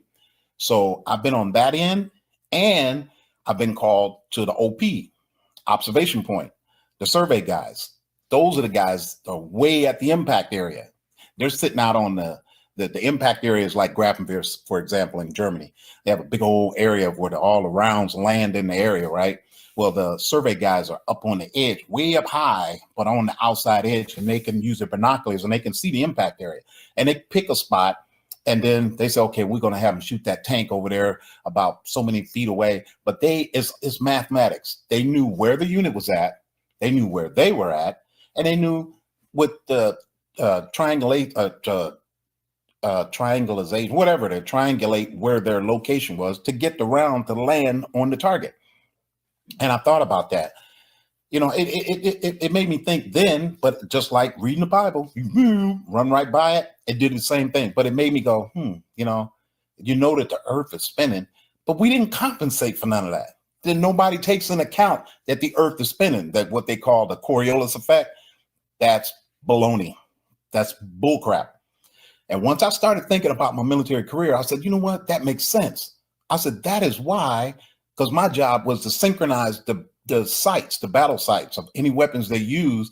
My job was to synchronize and make sure what they see is what it is. You know, they go up in elevation, they go traverse left and right, and all the electrical and hydraulic stuff had to work on time. And that was my job. So when I thought about that, I said, you know what? The earth can't be moving. It doesn't move. And then that led me down a rabbit hole. You know, I started thinking. I said, well, you know what? This is definitely true. Then I started doing more research. And then that caused me to go deeper into the Bible. I'm like, what else did I miss in this Bible that I run across and I never noticed? You know, what else? Because one thing I don't like is being the last one. You know what I mean? I look at other people and I found out this flat earth thing has been out. It's not been out. And a lot of people make that mistake. You know, people think, oh my God, they're flat earth, this, that, and the other. No. If you actually do the research, flat earth was first. The globe is what came last. The globe is not old. That's the only one that's a few hundred years old, 500 or something like that. 1492, they made the first globe. And then you find out who came up with it, Copernicus, and how he came up with the idea. And you read the story about Copernicus. And he didn't really believe his own theory. And he's, well, make sure you don't, release the transcript until after I'm dead. You know what I mean? And it's like, you see all that. And then you find out that the Catholic Church, the Roman Catholic Church, were the ones that was pushing it. Well, let's push this. And then you find out how evil and defiant they were. You know, you got to be careful, man. When I ask, Lord, guide me, everything I learn, everything I gather, everything, the truth is there. And the Bible is true. It says the truth is there for those who seek it. And if you ask, you shall receive, and I asked, help me, guide me. I want to know this. I want to know that. And I wasn't ready for all that. I was like, man, this is a lot to take in. And then once I start picking and putting things together and start seeing, lining everything up back to the Bible, lining up, what it did was it started separating. I started seeing a picture, and it was separating lies and the truth. That's all it is. Lies and the truth. Now, let me share something with you. I got 2 grown boys. My boys are grown. They're in their 30s. That territory, I'm old. I'm 56. Okay, I'll tell you that. I'm 56, almost 57. But I try to share this with my sons, and I thought they were, but they claim to be Christians and everything, and my ex-wife and I, we were in the church, and we got both of them dedicated back to the Lord and the whole 9 yards and everything. And then now that they're grown, they struggle. And it's that cognitive dissonance that they have that I don't think they want to admit to Dad that, Dad, we don't believe the earth is flat. And I'm telling you, look, dude, if you say you believe that Bible, you can't say that you believe the earth is spinning. You can't do it. And it came to my mind today of the scripture, Hosea 4:6. for my people will perish for lack of knowledge. And I thought about that. You know, and I'm like, wow, my people. So one, Jesus, God, put a claim on the people. He said, my people. He didn't say all, he just said my people. And my determines who they are, the ones that claim him. That's my wife. I'll be back. What's going on?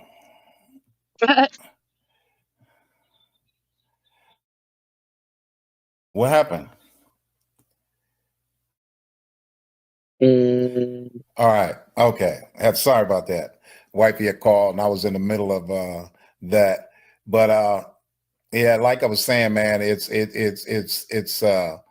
little different. It's different. And I just, well, I don't know. When I thought about that scripture, Hosea 4:6, my children will perish for lack of knowledge. And it really hit me. It really, really hit me. My children, God put a name. He put a title on people. He put a title on us. And he said, my people will perish. Perish, everybody knows, means to die. You know, will die. And I thought about that. I was like, wow, die.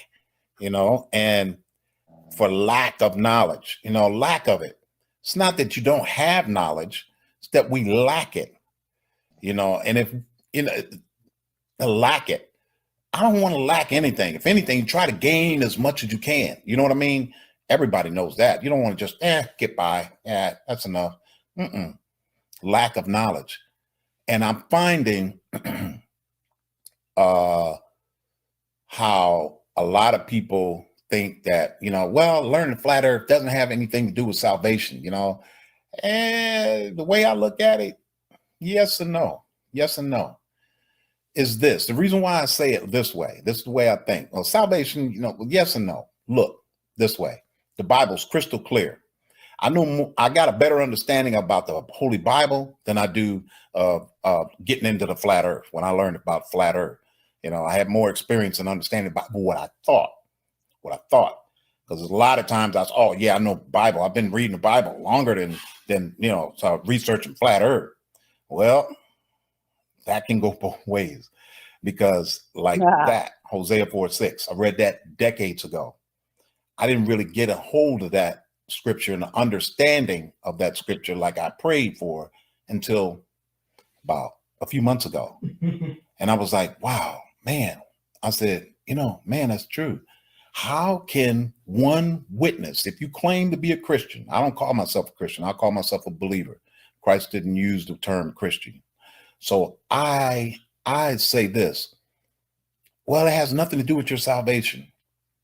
Well, how do one that claims to be a Christian or believer witness to someone that is a globe believer, that believes in space and NASA and SpaceX 9 and all of that? How can one witness to someone that believes in the globe and don't believe in the flat earth? The way I looked at it, from what I gathered from all the researching I found, globe is, if you do research, NASA, a lot of people know already, means to deceive, means to ascend, it means to beguile. That's all of the red flags of Satan. Those are all red flags of Satan. And to say that one is a believer of God and know the scriptures that the Bible tells us that the word of God is like oil and water with sin. It doesn't mix. You can't take a lie. You can't believe a lie and claim to believe God's word. Can't do that. I mean, it's impossible. How can you say, I'm a Christian believer and I believe God's word, but I still believe the earth is spinning around and we're going through the galaxies at astronomical speeds and there are planets and we can land on planets and there's possibly aliens? You can't do that because the Bible doesn't depict anything of it.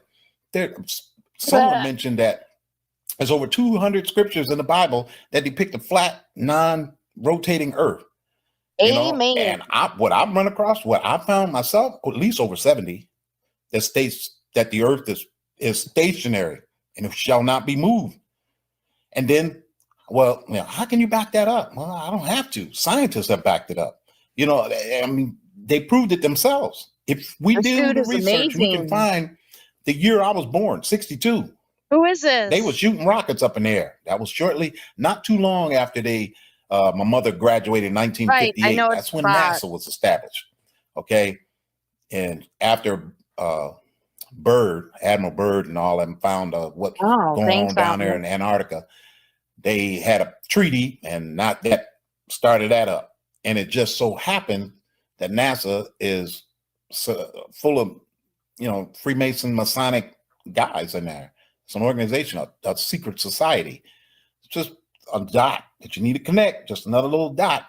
And I had started getting a whole bunch of dots, you know, and then it formed a picture. And I'm loving this dude. once you do that, it's like, you know what? If the He's more you keep speaking my reading the language. Bible, how can one witness to somebody that believes in a globe? How can you do that? You can't say, hey, man, or how do you do it? How can you say, hey, man, do you know Jesus Christ? You know, this and that and the other. Oh, yeah, you know, this and that. And then you say, hey, well, what about that NASA, man? I mean, that'd be nice if they can get to Mars. Oh, yeah, man, you messed up. Because there is no outer space. There is none. Because there's a firmament above. And people would read that, like I've done several places in the Bible, went right by it, didn't stop, didn't take heed to what it said. So once I started studying and rereading again and studying again thoroughly, deeper understanding, God started exposing a whole bunch of stuff. My mind went, I was like, whoa, wow, man.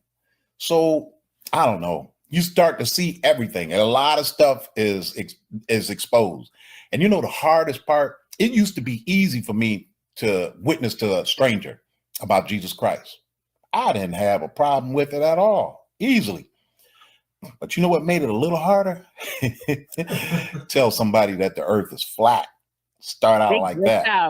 Do that. Oh, man, it was like, because first thing you don't want to sound like is an idiot.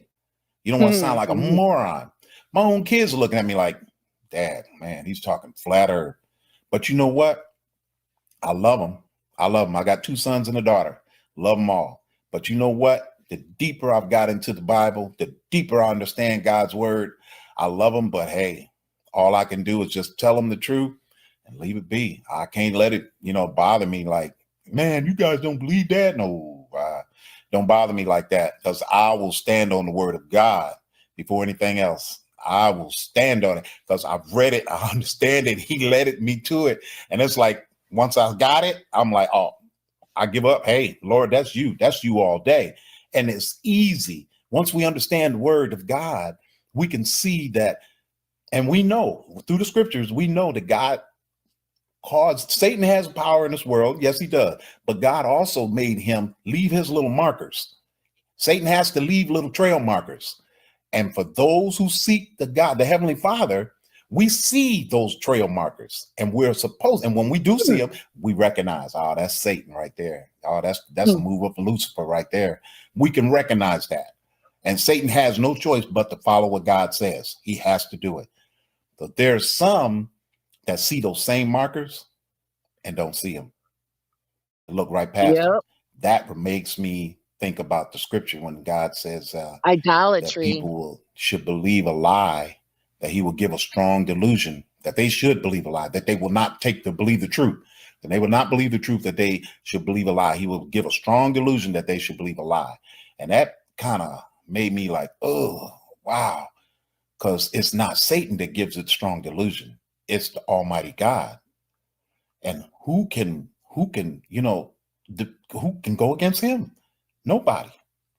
So it's imperative, man. It's really, I'm feeling in my mind, in my heart, my lifetime, it's imperative that we make sure that people understand, you know what I'm saying?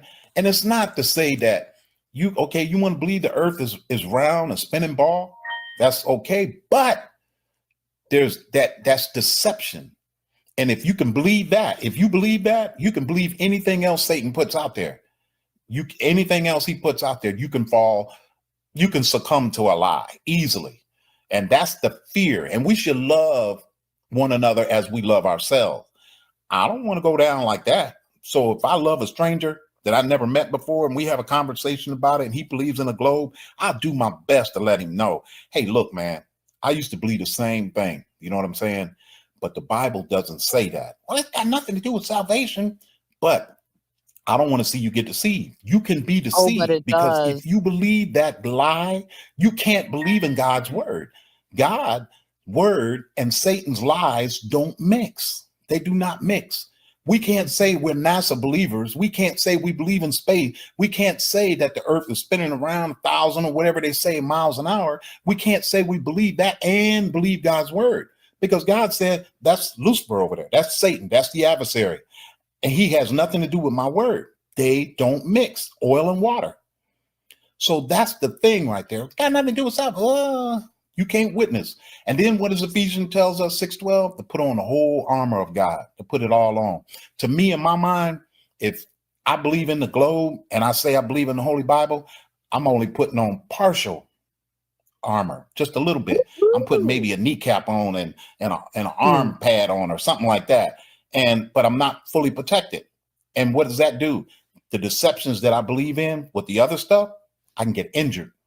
I can get killed. I can get wiped out. That backs up that scripture to Hosea 4:6. For my children will perish for lack of knowledge. The more knowledge we gain through extra biblical texts, through the Bible, through all those things, that's armor, plating, armor, boom, putting it on, bang, we putting more and more on. And the more we put on, the less deceptions we fall from Satan. It's the lesson because we see it, we know it. You know what? I studied on that one. I read that, and that doesn't line up with God's word. That's the armor. Bing, goes off. You know what I'm saying? And me, look, I don't want to make this video too long, but I'll get back with y'all again because it was just on me today. I had to get that off. I don't know anybody even watched this. You know, I don't know, but hey. It's my first one, first time I tried it. So God bless y'all. Be cool. Peace. Bravo. Shout out to DR Lee. Damn. That's For every show on Old Broadway, a whole lot more get thrown away. Garbage musicals.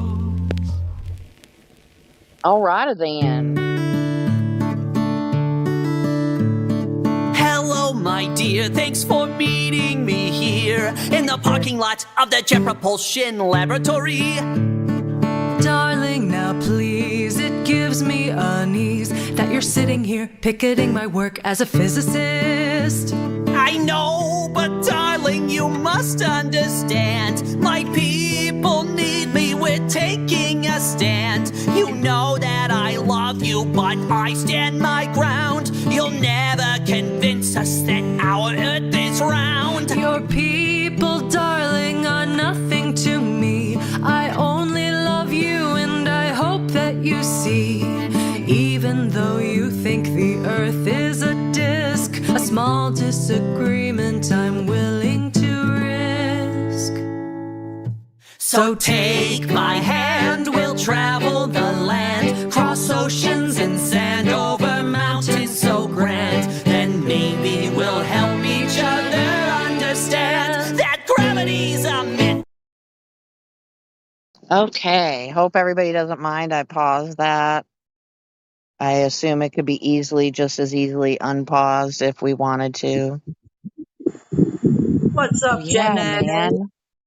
Hey, girl. Hope you're having a good hump day. Hump day! Oh, shit. Oh, shit. I did not realize it from that perspective. Thank you so much. That's Wednesday, girl. So, yeah, D.R. Lee, he is pretty amazing, especially when he started talking about Dot. I mean, there's just too many. It's like the old dot to dots we used to do when we were kids, and the one we're trying to figure out is a big ass spider web. Connect the dots. Connect the dots. That's what I've been doing for the past, 10 to 15 oh wow, there's so many quote unquote coincidences, right? Then it Right? can't be coincidence when there's that freaking many. Okay, so my mom knows that I don't believe in the globe, and she tends to ridicule the idea of flat Earth whenever she has a chance. And, that's okay. It's because, because I'm not out to convince nobody of nothing. And, um, ugh, went off on a sidebar too much. But so far, oh, my mom's, she says, what does it matter? And she got triggered when she was asking me that. So that was, Mm, D.R. Lee, he kind of went into that a little bit. If you believe in deception, that's taking away your armor. You're not fully armed with truth. And, technically, if you want to split hairs, if you believe in the globe, straight up, what that belief goes from its origins is that something was created out of nothing. So it's like an oxymoron for a Christian to believe in the heliocentric theory. Not even a theory. isn't that But something? yeah, just a little bit ironic. Well, here's another So perspective on that: is there are a lot of very non-religious people that are in the flat Earth community. yeah, and a long time ago, I used to listen to, I think his name's Will, Stranger Than Fiction on YouTube from a long time ago. And he used to read emails that people would send him and stuff. Will would give his testimony about whatever topic, and then, people would reach out, whatever. So he would read emails, and more than one occasion, 2 or 3 times, he's read emails from people who were atheists, and then upon investigating flat Earth, they came to the determination that there was a creator. So that right there is just phenomenal in and of itself, outside of religion. To realize Yeah, that we could not have possibly come from nothing, the Big Bang. Evolution, if we came from monkeys, why the fuck are there still monkeys? Cat Williams asks, are those the retarded monkeys? They didn't grow into people just yet? It's like, come on. Give me yeah, a fucking break, man. Give me a yeah. break. The other problem Mm. with evolution is that evolution seems to not be able to explain the freaking eyeball. And another story, a part of the narrative of evolution is we still can't find the missing link, the missing link, the Exactly. missing link. There's all of these missing links in Exactly. evolution.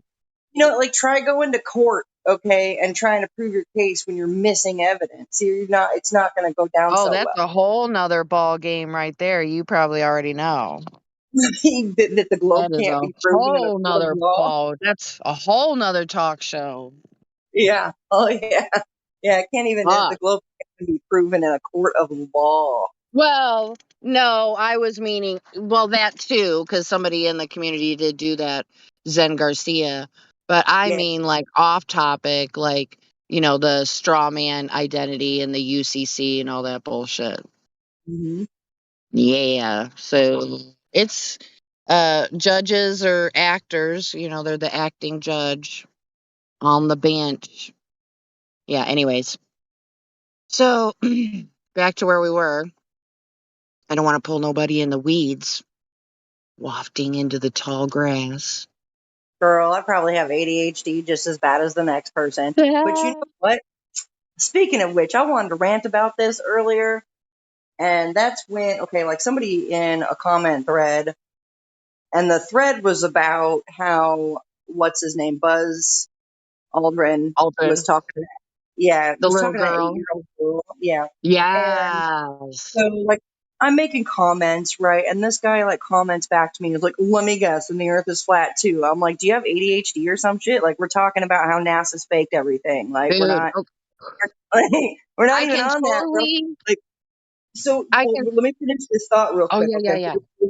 Because, like, I know we both got some ADHD like a mofo. Yeah, yeah. So, my whole thing on that is, it seems to me that even if you're just talking about certain things that, like, NASA has faked, that flat Earth just pops up in a Globie's head, like it lives rent free there, and they Right, still because don't know why. pretty, Like it's Pretty much everybody on Earth almost knows that that topic exists. I mean, I'd be willing to guess 80% of the population knows that that this topic exists. Mm-hmm. Yep. Yeah, from some they saw in a magazine of the Flat Earth Society little logo, could be whatever. That's what I'm saying. But It yeah, so did lives the person glitch practically. out on you or what? They never responded back. They're like, "So let me guess the Earth is flat." I'm like, "Do you have ADHD or something?" Like, we're talking about how NASA Dude. has been faking everything since Okay. 1969. Stay on So top of like it. almost like 6.5 years ago maybe, I was still going to church and good people and everything just doing their best with what they think they know and all that kind of thing, and not to say I know better, but anyway, so damn. What was it that you were talking about just now? I'm almost losing my thought. I was talking about how Buzz Aldrin. Okay, the clip of the little girl. Okay, so I remember I posted online Facebook that's when I used to go on Facebook.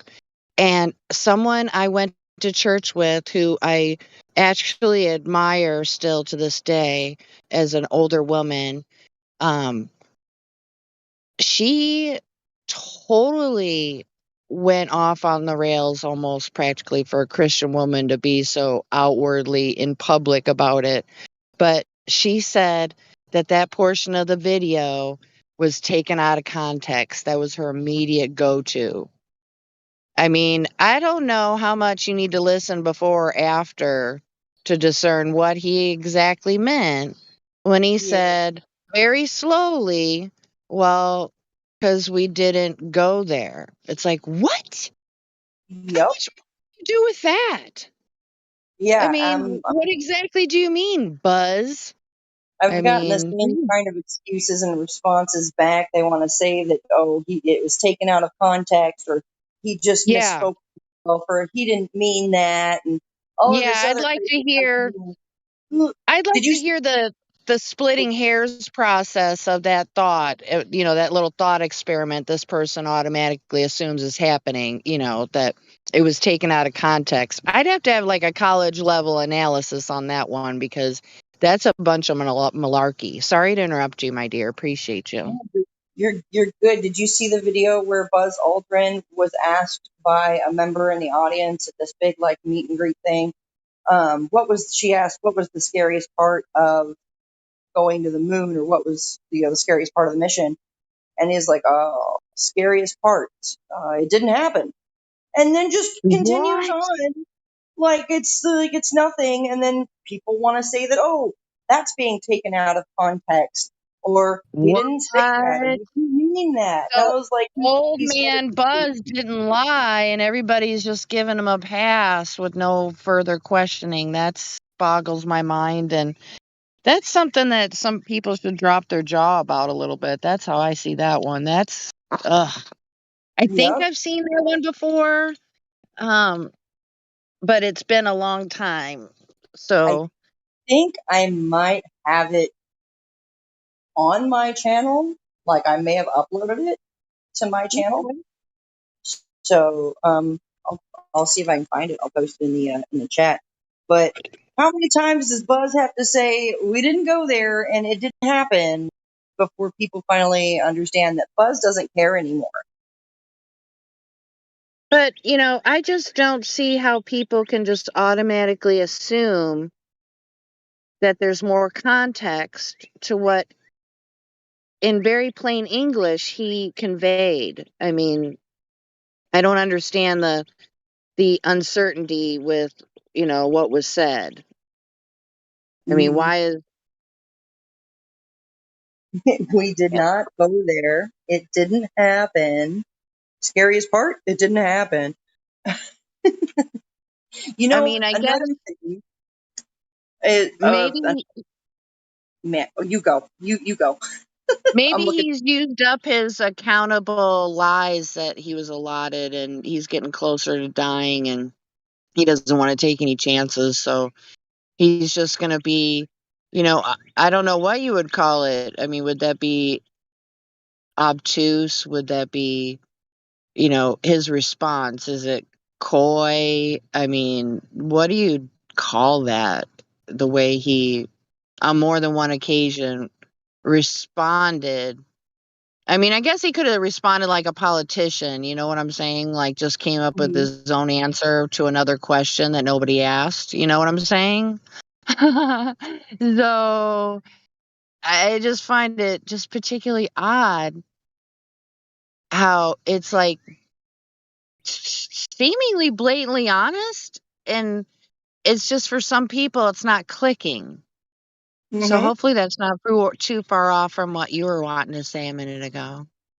Yeah, there's also another video of Buzz on Conan O'Brien where Conan was like, "Oh, and I watched the moon landing," and Buzz is like, "No, you didn't. No. No, you watched a production. You watched an animation." Oh, I He think said there I've were, recently seen that. That's yeah, like, what the fuck, dude? What the yeah, Buzz is like, fuck? you watched a production. You watched an animation. And Now, did Conan say I saw it live? right, Did he use that right. word, or did he just say television? I'm double checking it right now, and I will send it. Because that's very pertinent. He says, "I am Uncle Coney. Let's talk about this because this is fascinating. Clearly, I think Because that's what. anybody who was alive at the time, he's like, let me see. He's like, we went I down and think we he watched you also guys said, land on the moon." didn't he say, yeah, because no, we didn't have any cameras there. Yep. Well, Is that my Timbo?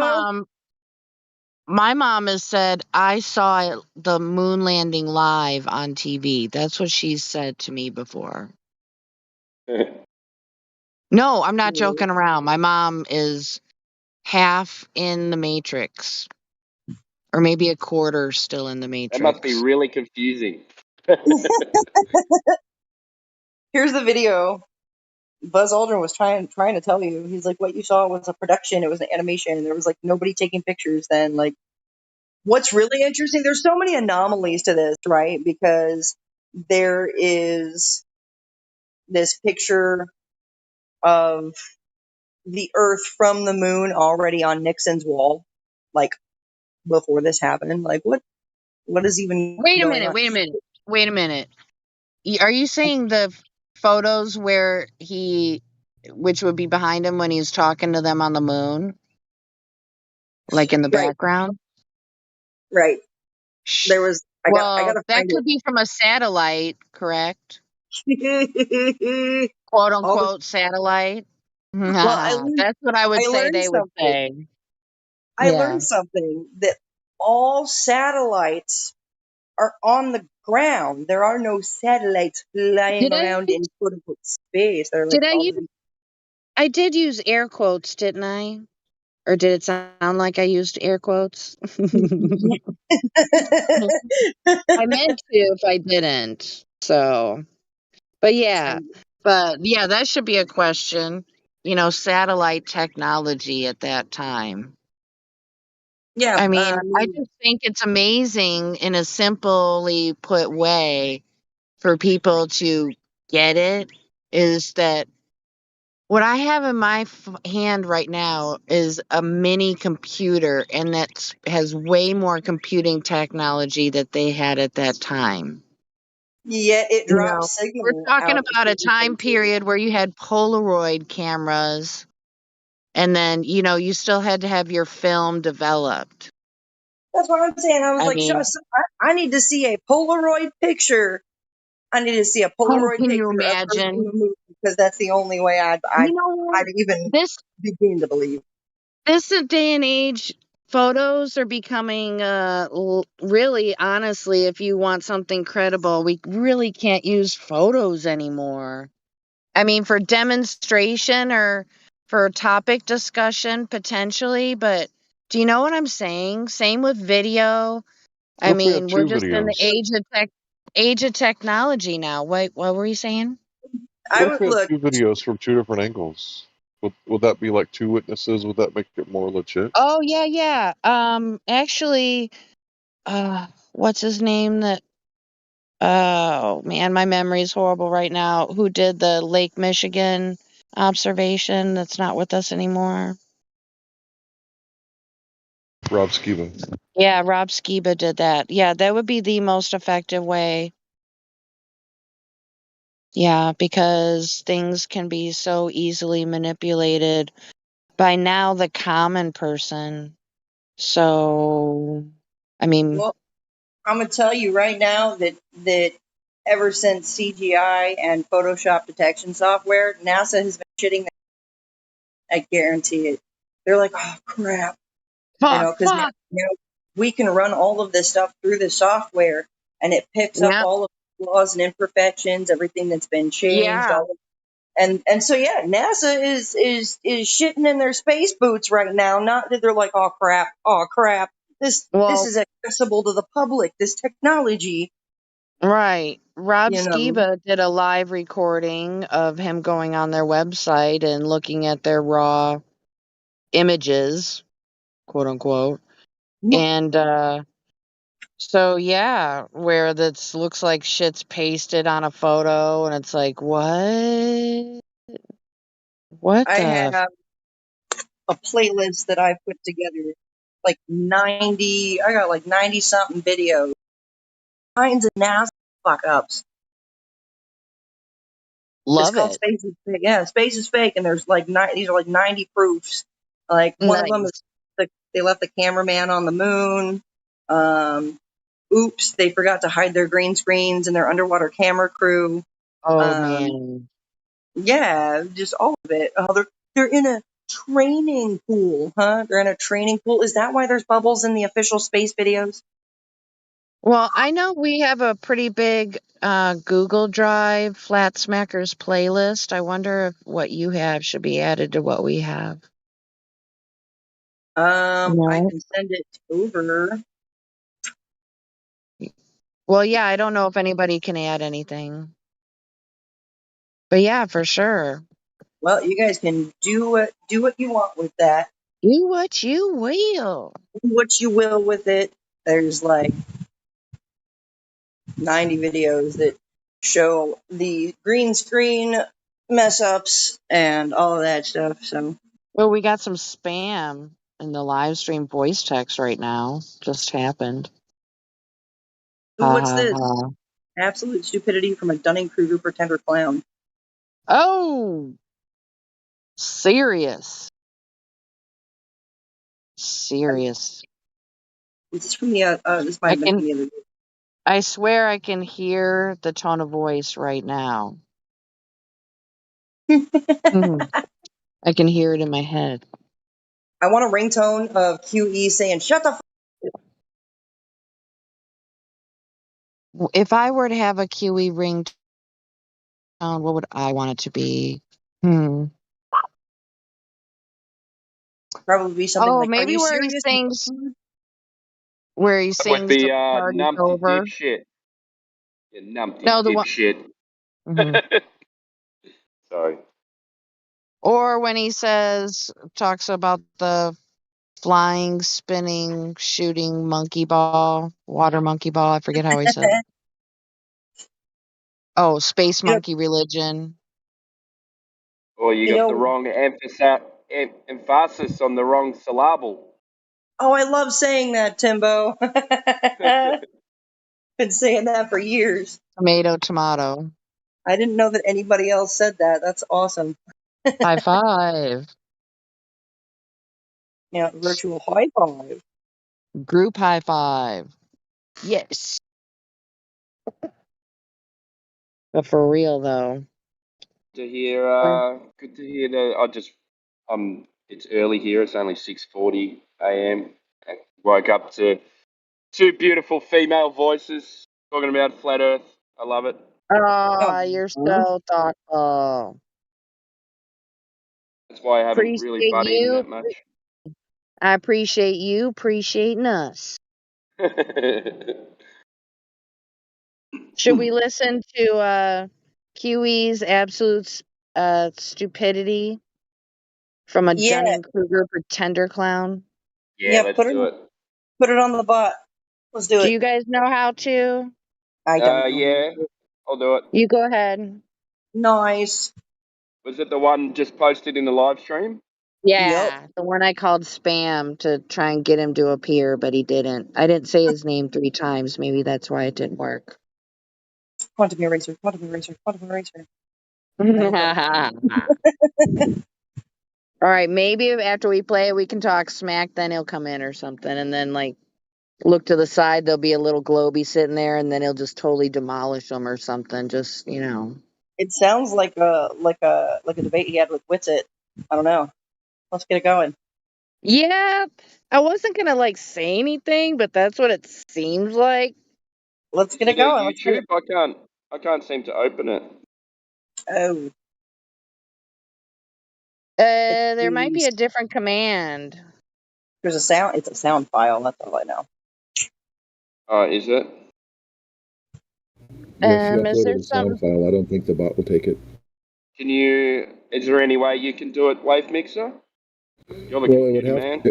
yeah, it would have to be uploaded to YouTube because the bot only accepts That's what I YouTube. was thinking. Yeah. So it'd probably take a whole second to upload it to YouTube or wherever. I hope it's not that long. Maybe old dude's typing, so maybe he's got a solution.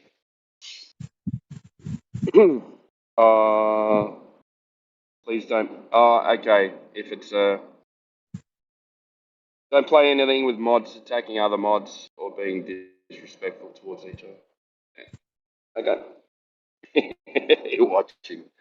Thanks, old dude. Gotcha. Oh, dude, come on. Look, guys, there's already conflict in the flat Earth community. I guess so. Okay. Then I just say downloaded this. it. I just My downloaded it, and I'll upload it to my YouTube channel. I'll have that ready in a couple minutes. Carry on. My first knee-jerk reaction is I didn't even barely read it. I just glanced at it and I said, "Oh, this shit's spam," and I knew who it was from. So my initial instinct was maybe correct. I mean, I've heard that they're at odds and with an opinion. I hope it's mostly intellectual and not personal. I guess because if it gets personal, then I'd have to say I would not want to listen to that. But if it's intellectual disagreement, then even if they do a snarky comment or two, I mean, but I guess if it goes all Jerry Springer, I'm not really interested in that. That's not what we kind of really do here. There's other places they can do that. Yeah, we Right? can't have all that. Can't have all that infighting. That don't work. That don't work. There's already, like I said, there's already conflict in the community. Right. Because of Dell's Upward Earth stuff right now. There's big Oh, you explosion. know what? I saw a thumbnail of that, I think on Nathan's, and I'm like, why is Dell still relevant? I mean, is Nathan being bored? Or does he just relish in the thought of tearing him to bits, going against another flat earther in public? Sure, if you want to do a one-on-one, but I don't know. I just don't vibe with all that. I think it's There about was the shutting lady down on Ballbusters yesterday. Sorry, Jennifer. Go ahead. What was that, Yeah, Timbo? go ahead, Jenna. No, I was just saying there was a lady on Ballbusters yesterday, who was That's nice. in with the upward moving Earth. Yeah. Oh no. I bet you there was a field day over that. Oh yeah. Yeah, I was in the live chat when Dell was On talking YouTube? about this upward, on YouTube, when he was talking about this upward moving Earth thing, and I guess he had read one of my comments about. I said, so suspended animation isn't an option. Acoustic resonance levitation, like a frequency maybe on the outside that we don't hear. Sonoluminescence, things like that. But he's like, oh, no. He wanted to cuss me over his live. Okay, so Read my you know comment. what made me think of when you were talking just now is like about 5 years ago when Russian vids totally and him were at each other's throats, and it's just an intellectual debate, sure, but once you make it personal, it starts to become a soap opera, and that's a nice way of putting it, right? I mean, I guess some people like that, but I kind of grew I'm out of that. thinking. Go ahead. Well, you know what's interesting. I'm trying to be as unbiased as I can when I say this. Right. For some people, when there's an attack, it's like this personal annoying thing that you could probably just leave that on the side because they focus on the individual more than they focus on the argument. Right. Huey's consistent. Okay. Like, is it an attack now, but not an attack when he's directly destroying a glober? Like, I mean, because he is principled. I'm not saying play it. I'm just saying, like, Well, let's just I'm stop all talking for about it here. altogether. 'Cause it's not like, yeah, I hate when, the infighting and this, that, and the third. But like at the same time, the truth is still the truth, even on Right. Sunday, right? Right. As long as it doesn't turn into a shit show conversation. I mean, if it's Right. intellectual, I Well, mean, it's I'm like good. either Kiwi is always making it a shit show, or he's always just doing what he does, right? Well, Like, cause I see sure. what you're saying. When it comes to other people, it's like, yeah, you're gonna turn. QE just always does what he does, so it's either Right. always a shit show or never a shit show. That's kind of how it is with Well, I Oakley guess too. I would say that there'd be like in the introductory, it could be more pleasant, and then towards like the middle it starts to heighten a little bit, and then at that point I'd be willing to judge whether or reevaluate whether or not I want to continue listening. I mean, because I know what you're saying, Eli, but I still like the things that he says, and I'd be interested in knowing what the controversy is about. So. It's controversial for a flat earther to gain such a following and then claim that the earth is moving upward, but they've got no proof. That's controversial. But that's Dell, right? Yeah, and it makes us look retarded. And so if anybody like Nathan Oakley or QE is nipping that in the bud, man, more power to them, really, because Well, that yeah, nonsense. sure. But wait a minute, hold on. So Yeah, we're talking who's about saying different things. what? Yeah, I thought we were talking about Witsit, but also we've been talking about Yeah, I think there was no the other. separation between. Yeah. Right. Yeah, it just seems like with the whole Witsit thing, they just Well, have. Dell, Well, it's Dell, like for the last 2-3 years, whatever. It's like, yeah, like they've always been on point, but it's right. like, you know, all now it's not. I don't know, man. I don't. I think that QE's being consistent. There isn't a one particular person, and then this time is different. I Well, don't sense that, unfortunately, and I do QE mean unfortunately. QE isn't about feelings, so I don't see him saying.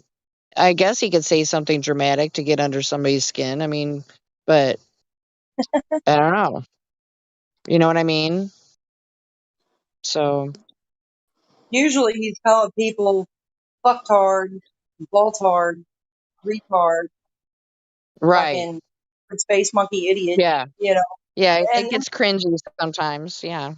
I mean, like at that by the point QE starts doing that, it's usually because he's been at it with this person for long enough for them to understand basic Right. fundamental things. And at that point, Right. it's absolutely frustrating. And I feel that on QE. Like I don't give a shit about your feelings when the facts are Right. involved. And Right. if you're a retard, I'm going to call you a retard. You know. Well, I say we listen to it, and if any point somebody wants it Can't do stopped, it. we can We do can't that. do it. I was just saying my piece, but we can't do it. I'm gonna respect old dude on this one. Yeah. Yeah. How I long say is there's it? three mods in the room, so you guys can work it all out between you. Yeah, I'm not. I can't. Let's not. Stepping on people's toes. All right. Well, if I see Witsit posting something, that means it's maybe fair game. I don't know. We'll see. It could be Uh, personal. I mean, I don't really hear. I don't really hear much from like not in, especially not in here. Like it's not like Witsit comes in and posts, look, hey, look at this clip that I did here. Check it out. No. Like that Well, never happened. yeah. Well, I mean, he shared his videos in here. Yeah, he shared his. He's Yeah. spoken his opinion, just like QE Everybody had. else. Like Yeah. I mean, like I said, like the content itself is consistent with what he always does. We play countless clips of QE. The only difference this time is it's because it's Witsit, let's face it. But it's not like QE is being different or his standard is different. It's the same standard. Yeah, that is a very valid point. That does make sense. Why is it okay for him to speak in a certain way that he always does with a Glober, but then when it's the same consistent mode of communication, why is that any different? That is pretty simple. But yeah, and I can see both sides of it though.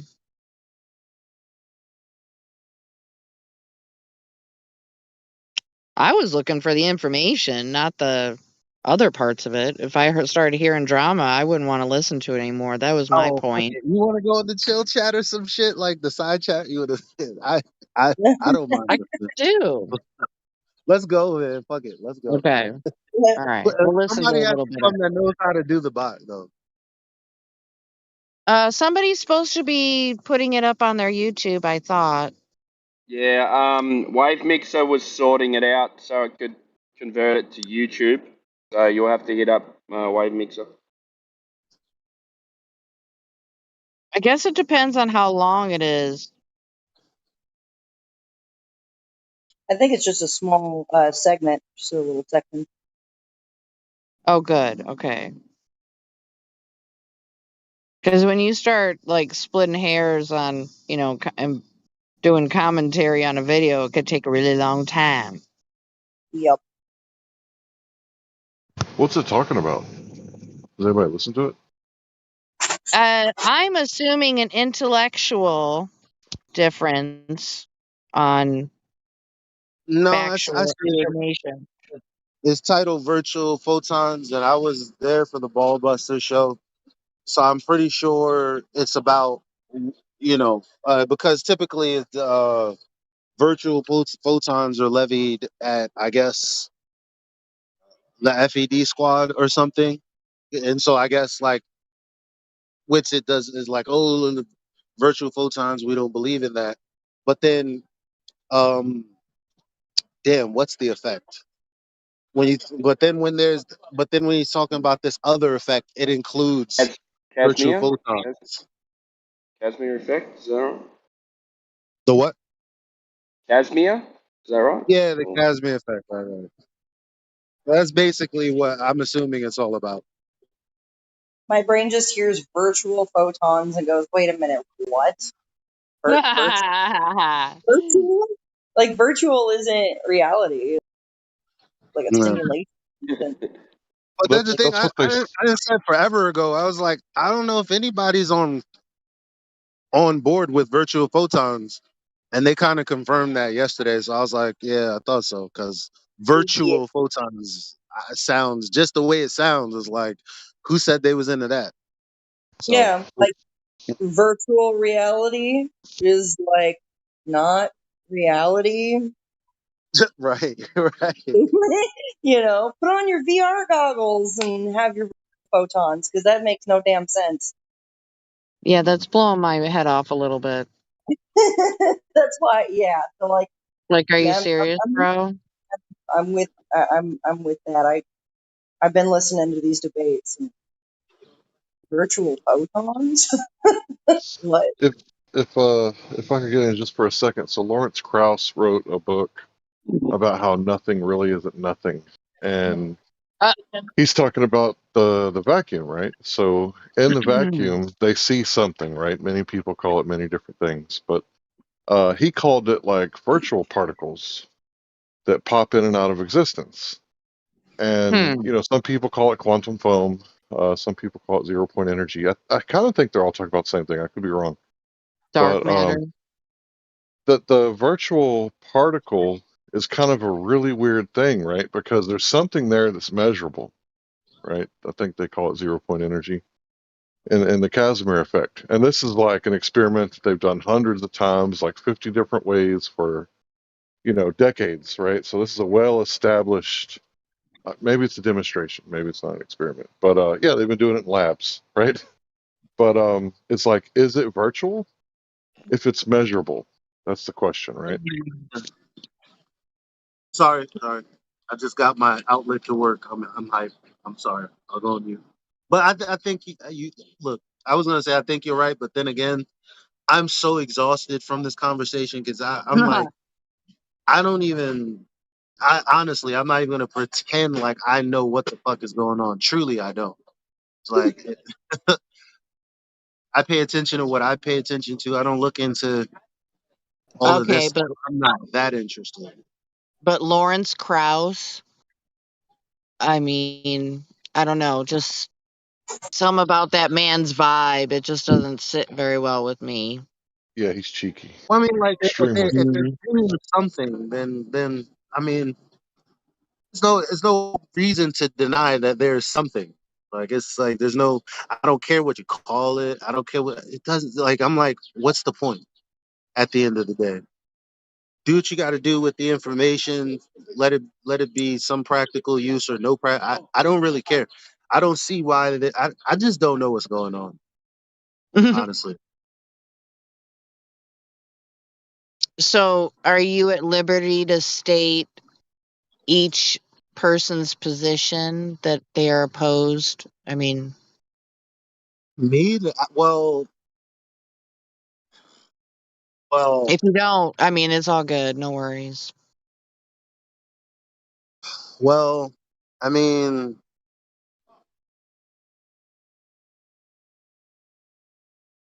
So, Witsit's denying a good amount of time period where this demonstration has been repeated.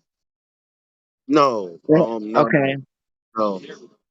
Um, the way the conversation goes in my mind is what's ether, and then the response to that is, well, when you take something out of a vacuum, uh, what's left?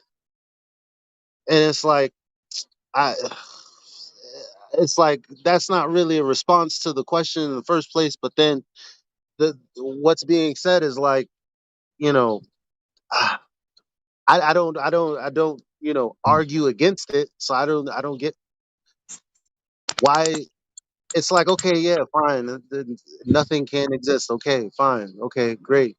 And then it goes to, well, what are photons and what are particles? And it's like, well, I mean, the whole experiment has to do with like diffraction anyway, like, because that's the phenomenon. So like, what exactly are we arguing against? And it's always against some, and I don't understand what the argument is against on the I don't know on the Okay, on you touched on a subject a second ago, and I thought of your rainbow talk you do. Is everything do with that? nah. About rainbows? Oh, okay, sorry. Okay. Nobody talks about conical refraction, so I guess we'll wait for everybody to catch up. I don't know. It was some other term you said. Okay, so we're good. My question is, if the first law of thermodynamics, conservation of matter and energy, states that energy can't be created or destroyed, how is it that you can pull energy out of a vacuum where there's supposed to be no matter? And yeah, there's no perfect vacuum. I understand that. Mhm. And they take as much of the matter and energy as they can out of the vacuum, and there's still too much energy in the vacuum. And the Schwinger effect is something I've posted in here quite a few times. They literally pulled more energy out of a system than they put in. So this is my understanding. I could be wrong. Either A, that's a violation of the first law of thermodynamics, or B, they're pulling it out of some sort of background medium that we don't fully understand. If there's a third option, let me know. I think it's a dichotomy. Well, they're pulling air, a medium for energy to propagate through out of the system. Out of what would that have to do with the energy that was in there in the first place? They're not. I mean, sure, yeah, sure. You could say they're pulling energy out by, pulling out the air, but are they really? They're pulling the medium out. So it's not really a big, like, I don't know. Like, I'm Oh, confused by that why makes sense everybody else what is you just confused. said. That makes sense to me what you just So said, Eli. I didn't understand it, Elijah. I'm just asking clarifying questions, brother. So are you No, saying that they took the air out and that was where the energy came from when they took no. the air out? What I'm saying is why, like, if air is a medium, it's not the energy. Sure, sure, like, okay, yeah, there's energy in gas particles, yeah, but I mean, that's not the energy, right? It's not just this. So, I mean, air particles are not all there is. That's a medium. So if you want uh, to say that there's another medium, call it ether. It's like, okay, okay, you know what I mean?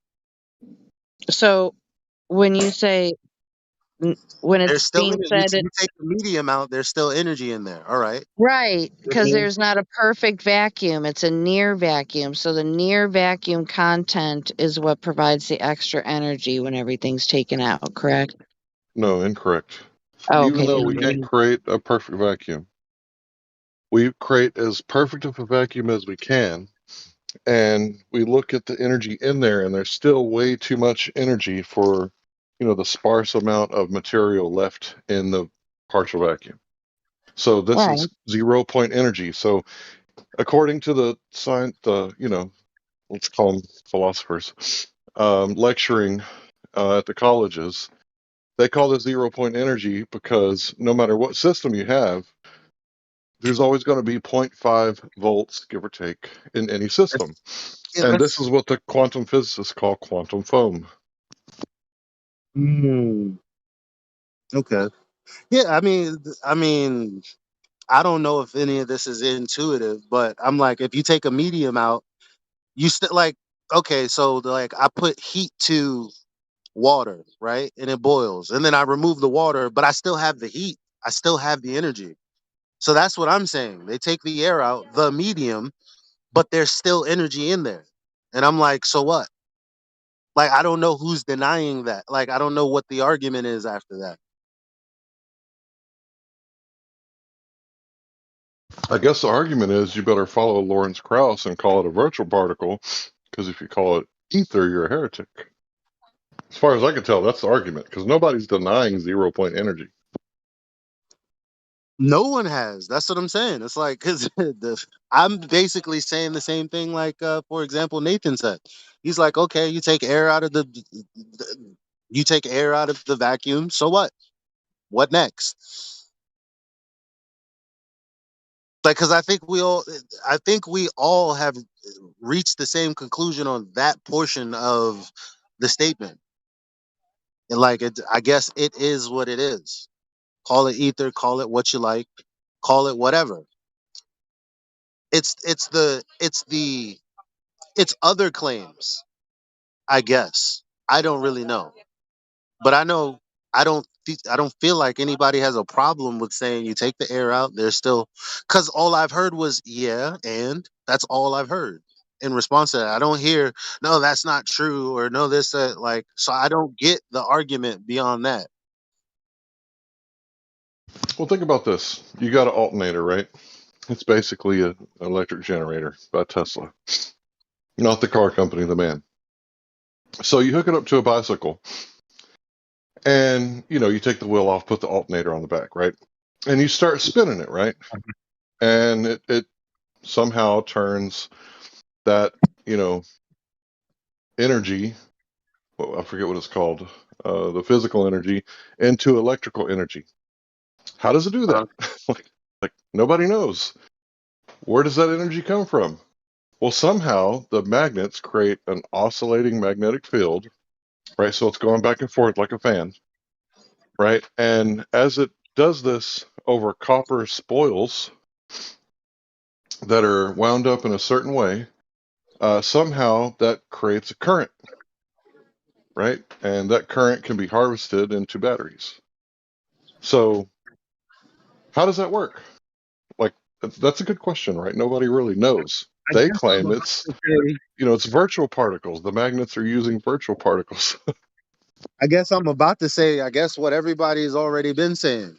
Perhaps it's there. It's the energy is already there. Like, cause it, it's already there, I guess. I don't know. It can't not be there, right? They're utilizing something. It's there.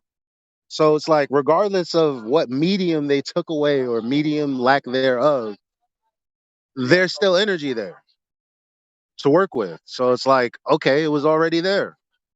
They didn't take the energy away and then it came from nowhere, right? Nobody's saying that.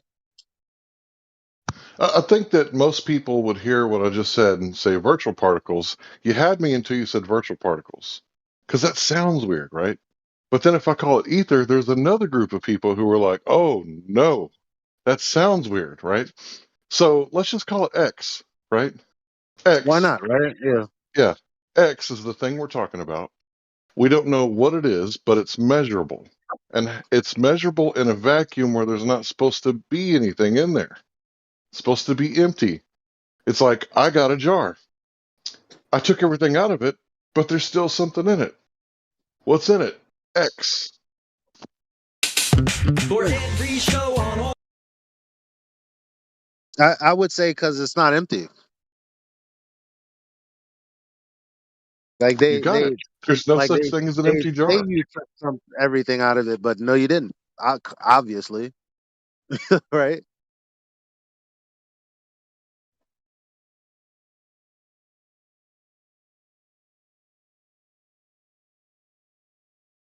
If you took everything out, there wouldn't be anything in there. I guess. I don't know. But we know there's something in there. So there's no such thing as nothing.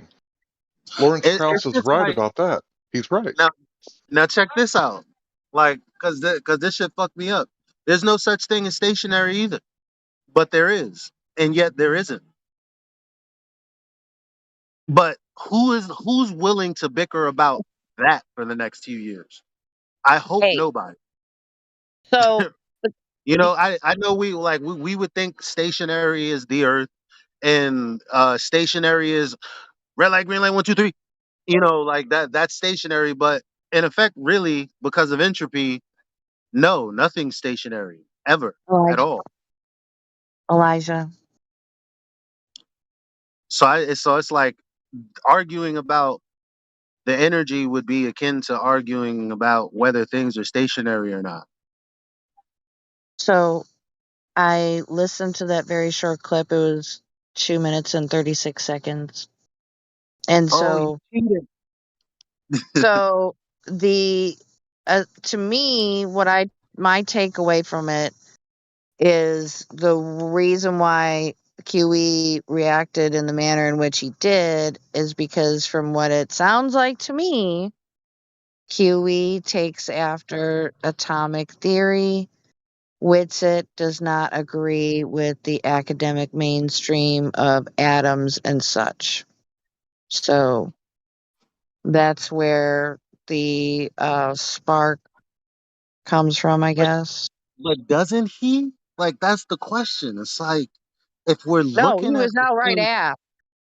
He huh? in the if you listen to the clip, he was Witsit was outright asked essentially, do you No, believe no, in the atomic I theory? get that. Yeah. I get Oh, that. sorry. But Okay. if you're looking at the same thing and you're calling it something else, then do you really think something different?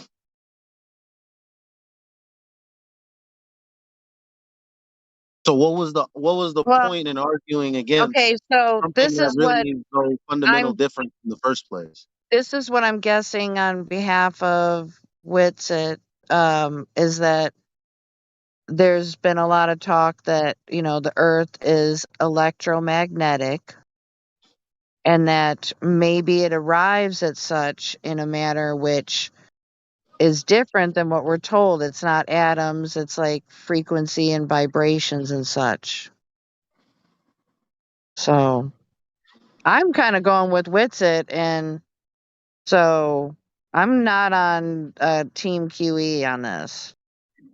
Yeah, but the verbiage, like you can, I mean, I know both of them. That's why I it's can say, well, no, not no, know, but you know what I mean. it's the verbiage though. To say you disagree with something, but you borrow from the verbiage of you know What you disagree a with. paradigm, and then say, "Well, I'm not really doing it. We just don't have a better language for it." It's like, come on, fam, you're just splitting hairs. Like I don't. That's just Oh, my. wait now. I love splitting hairs. Sometimes you got to, You know, but Elijah, that's my opinion. I wonder if it would benefit the whole if you were to study QE's arguments and I were to try to get Witsit's arguments down and you and I were to have like a calm discussion about it. What do you think about that? What? Instead of them two, right? Oh, me likes that. The rated G version of QE versus Witsit. Oh. That'd take me at least 2 months. No. I mean, Yeah, are you talking about a segment of the video or like an hour-long discussion? because I would have to get into like definitions and context, and I'd have to really be on top of my game. And sometimes Does I'm really anybody lazy. does anybody have Well, a no, full that would be length if we're having a debate, right? I was talking about a discussion. Yeah, Yeah. Because you and I role can have playing? discussions, right? I'm not opposed to it. Like all I care about is truth. So It would be like a role-playing game, kind of, sort of. Yeah, it would just be like us summing up their arguments to the best of our ability. And I think Okay, Elijah is totally so capable of, because he's so open minded, he could take whatever side he wanted. I don't think I could take QE side though, because wow. I'm biased. I'm going to admit it. I'm biased. I think there's something in the vacuum that is yet to be properly named.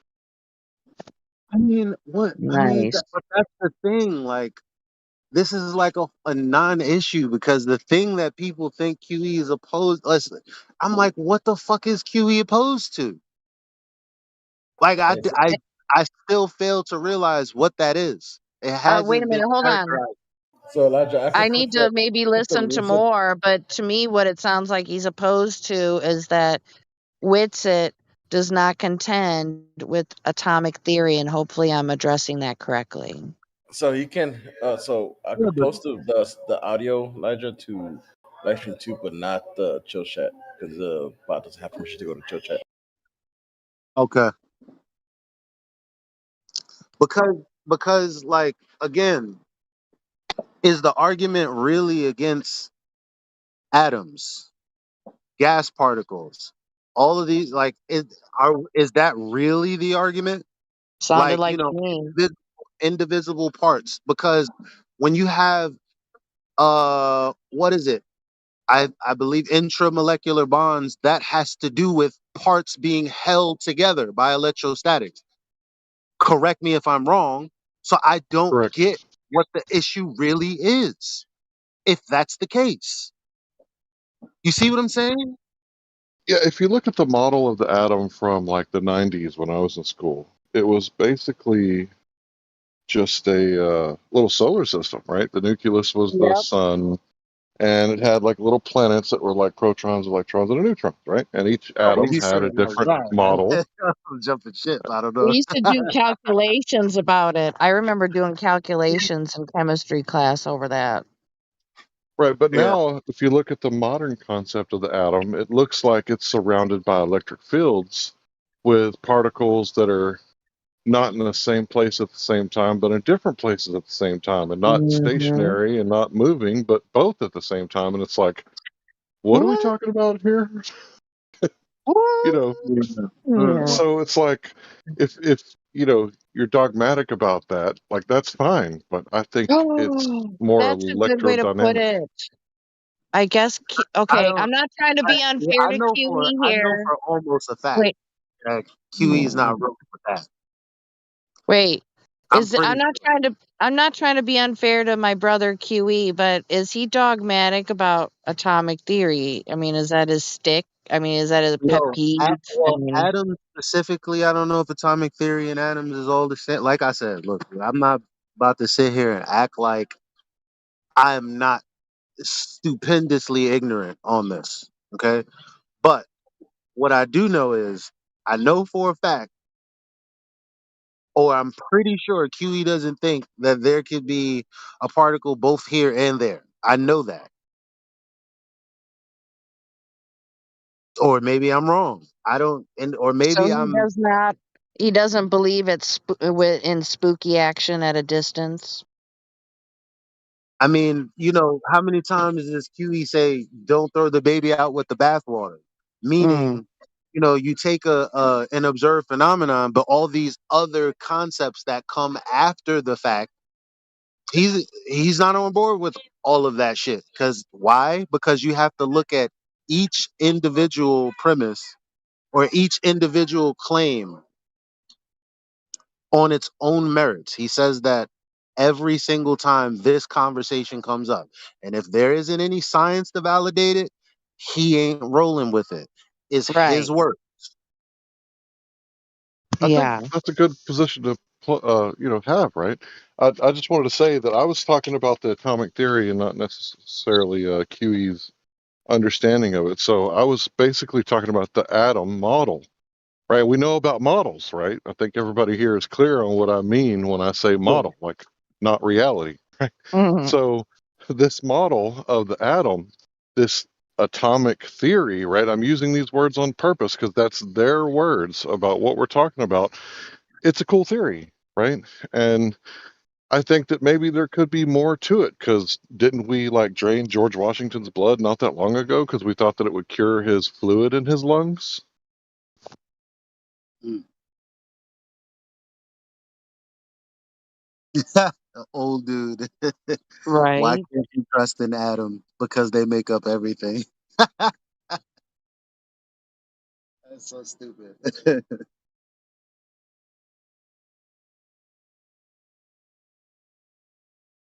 Hmm.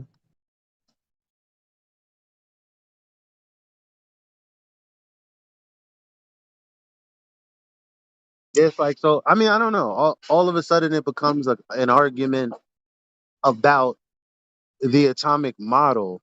And I'm like, how did we get here? Like, there's an argument against the atomic model. Validate what the ether is. Like, I mean, if ether is the shit that's left in a vacuum when you take air out, the medium of air out, I'm good with that. Everything else, I'm not good with because I'm not about to accept a premise where there's an affirming the consequent fallacy to prove it. I'm never going to do that for anybody.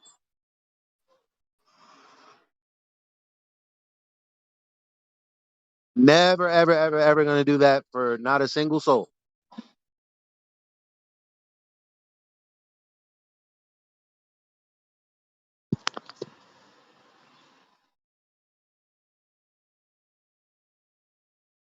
So has If anybody here I'm who's not on the fence mistaken, looked at the ether Schwarzschild? and Sorry, bro. electrostatics are my bad.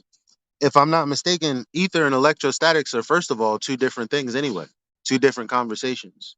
Right. So it's like we start talking about ether, and then somehow we get onto electrostatics and the atomic, and I'm like, how are we jumping from place to place? Like, what is the conversation actually about? What are the rebuttals? What are we rebutting? I really don't know. That's why I'm like, Jesus Christ, have this debate, please. That's why I think we got to look at the Schwinger effect, because if you pull up the article, it'll say something like scientists pull something out of nothing. And of course, we're going to read that and go, no, they didn't. They can't do that. You can't create energy out of nothing, right? So if what they're saying in the article is actually true, when you read the quote from the quote unquote scientist, and it says that they have a simple tabletop device where they used a superlattice made of graphene, and by using a variation of the Casimir effect, where they had 2 plates of graphene, 1 atom thick. Don't ask me, I don't know. That's what they're saying. And if you slightly tilt them, like where they're not lined up perfectly, like 2 rulers or 2 railroad tracks, but if you slightly cockeye one of them, like 1 or 2 degrees to the left, where they're not perfectly lined up, when you do this, they thought that they created a superconductor. And they realized that it wasn't a superconductor. They were actually pulling electrons out of thin air. So they were getting more energy out of the device than they were putting in. Now, Out of that's the from the first graphite, right? graphene. Yeah, graphene. Yeah, I saw a video just the What's other a day. superconductor? Oh, Hold my on, bad. I gotta. No, you're good. I gotta find this video. Hold on. So what's a superconductor as opposed to pulling energy? A first law of thermodynamics violation. Well, if it was a superconductor, they would have got like something close to 99.999% of the energy they were putting in, right? Because that's what like gold does. There's not a lot of resistance. But they were getting more than that, a lot more, right? So the theory was they were creating these particles out of thin air, right, meaning a vacuum. And usually these particles pop in and out of existence. Look up quantum foam. But this time they popped into existence, and when they separated, positive and negative, they stayed that way. So they had electrons. Well, they call them different particles, but essentially they were getting electricity for free. And I use that word free on purpose because if you put $10 in gas and you get $15 in gas, you got $5 of free gas, right? Yeah. But it had to come from somewhere. So where did it come from? Because the Casimir is what we're talking about, the Casimir effect. But they're getting more out than they're putting in this time. And this was like 2022 they discovered this. So if what they're saying is true, and there's no ether, then it's a first law violation. If what they're saying is true, and Well, there is ether, they're pulling it out of the ether. but the ether is in counter space, which is also not here as well. So it's essentially the same claim. The counter space is in between the 2 sheets of graphene. But no. What's in between the 2 sheets of graphene is reality. The saying it's coming from counter space is like saying it's coming from not this realm. Okay, that's not my understanding of counter space. As far So if as far as I've heard it explained, because counter space doesn't have any dimensional real estate here. It's somewhere else. so, let's say you and I are Hence, trying to build the. background Sorry, medium. brother.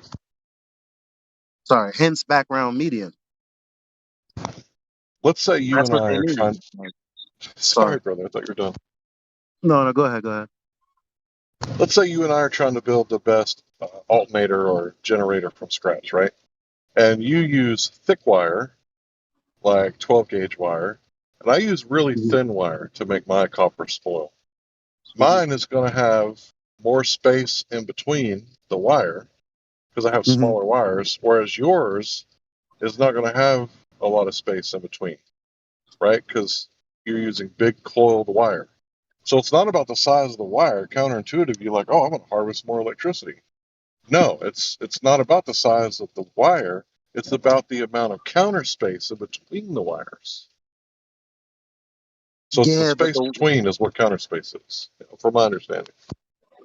yeah, but that doesn't. I mean, what I've heard counter space defined as is because what you're saying is just it's the space in between. Well, that's not counter space. That's just space. I could be wrong. That's also a possibility. No, I mean, but I feel like what you're describing is what it is, and I'm like, well, that's just space. That's not counter space how it's been described to me. Because counter space described to me would essentially be particles coming from nowhere, but you don't call it nowhere. You call it counter space where ether exists.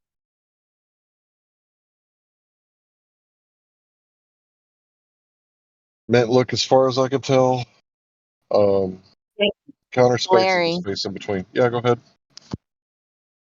I hope this is something relevant to what you were mentioning, but it popped in my head when you were talking about when you mentioned graphene.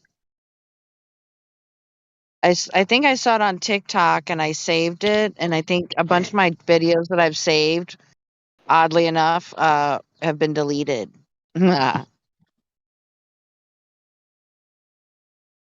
So, but this is the same thing that I saw of a video I saved. I looked in my history on YouTube. Shows great. Let me see my history on TikTok. There's a roundabout way to look for that. Okay, I got the video. I'm gonna watch it for a second.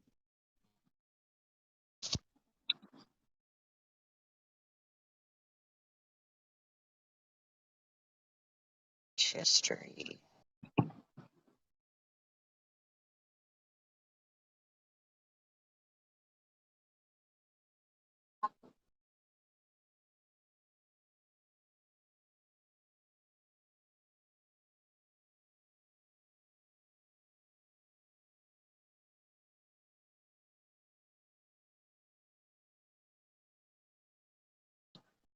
Wait, my bad. El Bariqua, where'd you say what was? Did he leave? Oh. Maybe he sent it in chill text. Oh wow, Oh he yeah, lit yeah, it yeah. up. He just used graphene from a feminine product, got it wet, and he lit up that light bulb. So where did that energy come from to light the bulb? It was already there. I don't know. Right, it was already there. He didn't create it out of nothing. That's Zero stupid, right? electric. Did I do good, Larry? Yeah, it's a great demonstration Ah, pat on the back for because mentioning there's that. energy everywhere. Like, show me a spot where there's no energy. Show me a system with 0.00 volts. See, when we say that there's energy that like it's obviously energy there. It's like okay, imagine being in the ocean and trying to separate the water from yourself. It's obviously a fruitless attempt. You know, like maybe it's one of those situations where you think it's. I don't know, man. I don't know why this even has to be an argument. I like things the way they are. I don't care what you call it. There's fucking energy in there. It is what it is. Like it's like I don't know what the problem is. Are you saying what does it matter? That's what your point is overall, kind of. Overall, I'm saying like the demonstration is the demonstration. Cool. Like Okay. I don't get what I don't I think the problem is that for some reason, like as an FED panelist, let's throw me in there and not throw anybody Mm. else in there. Like Hmm. somehow when others are being spoken to, I would deny that thing that I'm saying right now. I don't get the problem. Like I'm like I don't no one's denying that what we're seeing is what we're seeing. That's not an issue. Mm.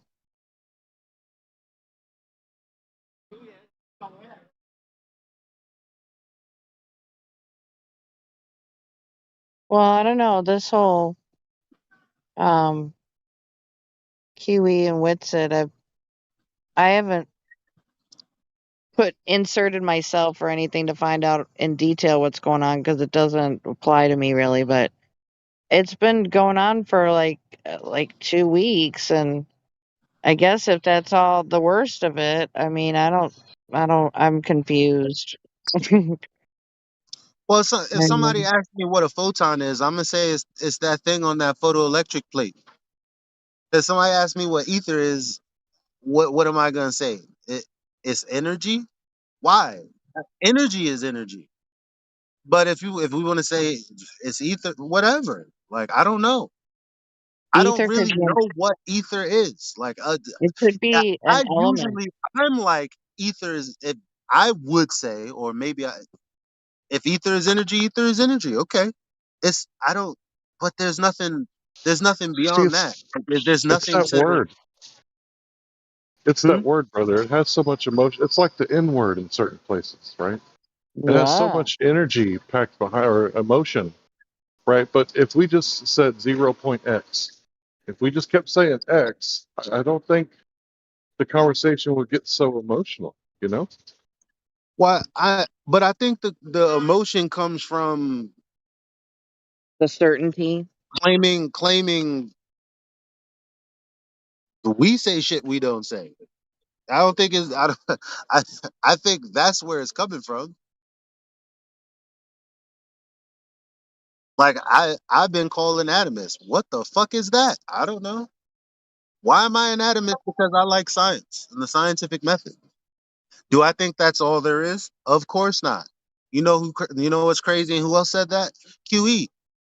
The scientific method isn't the only epistemology to knowledge. I'm not the only person that said that. QE said that too. So I don't get it. What the real it like the issue arises again. It's like what's ether? Well, ether. Oh, okay. Well, okay. So it's an intellectual framework, right? A philosophical construct. Okay, fine. And I suppose that it wants to be said that so is Adam, the Adam theory or atomism or whatever. And it's like not necessarily because there's scientific experimentation behind this versus the that. It's not. It's a false equivalency there. Are you saying there's scientific experiment? You talking about the photoelectric effect, and are you talking about that being the photon? Yeah, that I guess that the photon being a part of it, with the phenomena actually being diffraction and why that happens. All right, so we're talking about that photoelectric effect, right? We're talking about that so-called experiment. Hmm. So we're both agreeing, hey, there's something here. It's making a mark. That thing that's making the mark, you call it a photon, right? So you know what a rogue wave is? A what? A rogue wave. No. So in the ocean, yeah, the boat gets hit by waves all the time. But sometimes two waves are going in an almost very similar direction. At that moment where they meet, it's called a rogue wave and it sinks ships or knocks them over, right? So Okay, I see. normally waves happen all the time and boats just plow right through them. But a rogue wave will, really mess up a ship, right? A really big one, a really big ship, right? It'll mess it up. And what? You mean like when they hit and then there's like this kind of X like like they Yeah, like yeah, there's like a cross section yeah, yeah, kind of yeah, deal. yeah, yeah, exactly. If those two waves are coming from the bottom of the X, and they're both headed north, I'm sorry, up, and you're in that spot where the two waves hit, and that's a cove, it's going to create a tsunami. If it's a ship, it might capsize it, right? So what if that photoelectric effect is where the two waves are, kind of intersecting and creating like a really big amount of energy?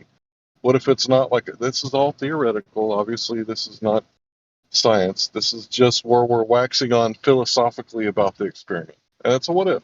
That's all. Um,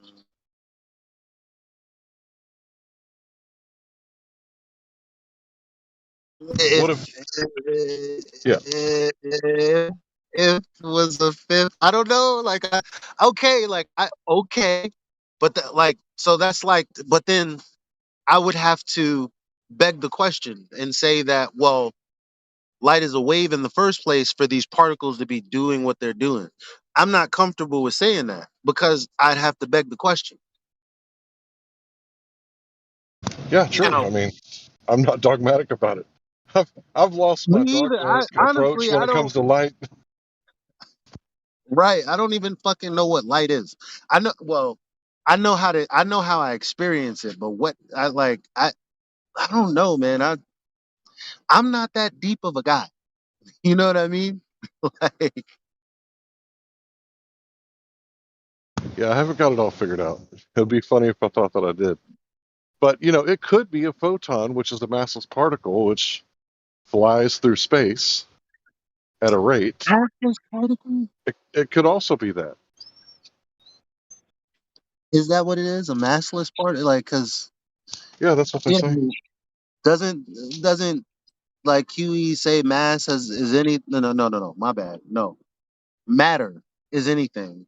Is it matterless? No, right?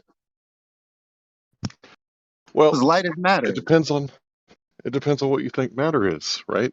Is it like one of the periodic table elements?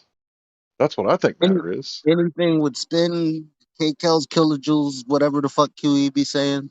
I guess charge, momentum, or spin. It's something that can interact with this physical realm.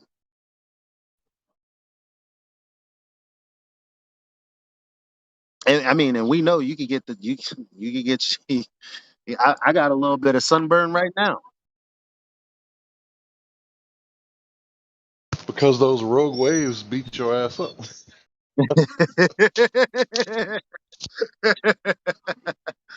Yeah. I don't know.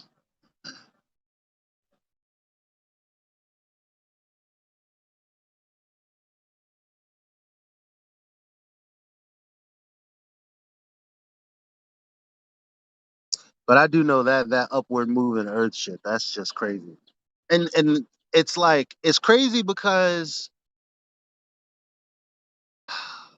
like I can see arguments and patterns, and I'm just looking at the logical form of it, and it's like, okay, well, the same thing that Della Ricci has said is the same thing that Globers say about gravity.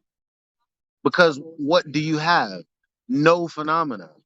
Because when they say the earth is moving up, therefore, like, the compression of the air is the density gradient, and it's also moving up with the earth. What you have is actually nothing to prove your point. Because all you're gonna do is to beg the question at that point. How are we gonna solve this problem? We're not. Now I just have to accept your premise on this. And it's like, it's the same thing for all these. I don't.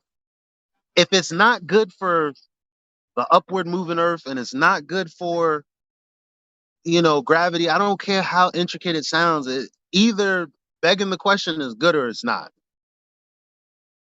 and I don't think it's good.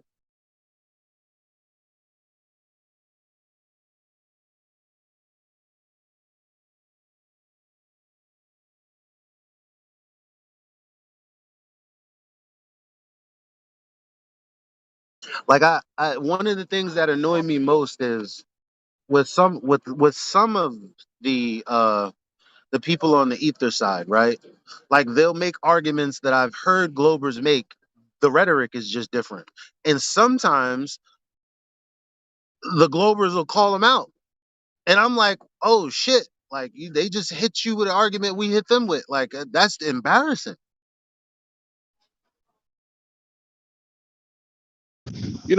I just coined a theory, the rogue wave of light theory, right? And it's, not a scientific theory, just a layman colloquial postulation. And I would love for you guys to pick it apart. Please destroy me in my argument. Like, I think that's what we're supposed to be doing, right? Because in a boxing match, right? It's, go ahead, take your best shot, right? I think that's what we're supposed to be doing. I don't think it's supposed to be like, afraid of getting shown to be incorrect. I think that's weird. Yeah.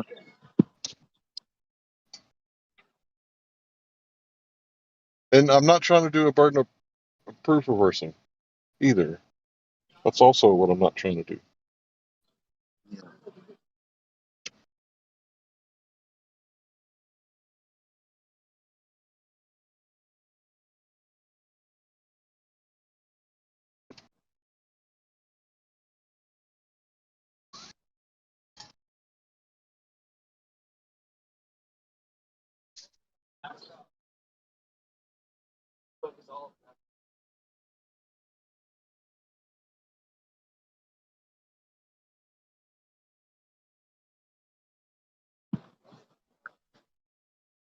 If I think about it, if light can travel in a wave function, so it's acting like a wave, but it's particles that are acting like this wave, it would be impossible to disprove it. So it's pseudoscience, my little theory. Not scientific at all. Because if it is a particle, and I can't show that it's not, because it very well could be a particle. Witsa could be wrong. But what's crazy is if, like, say we take it as not what we can observe. Let's say it is a wave. Guess what happens?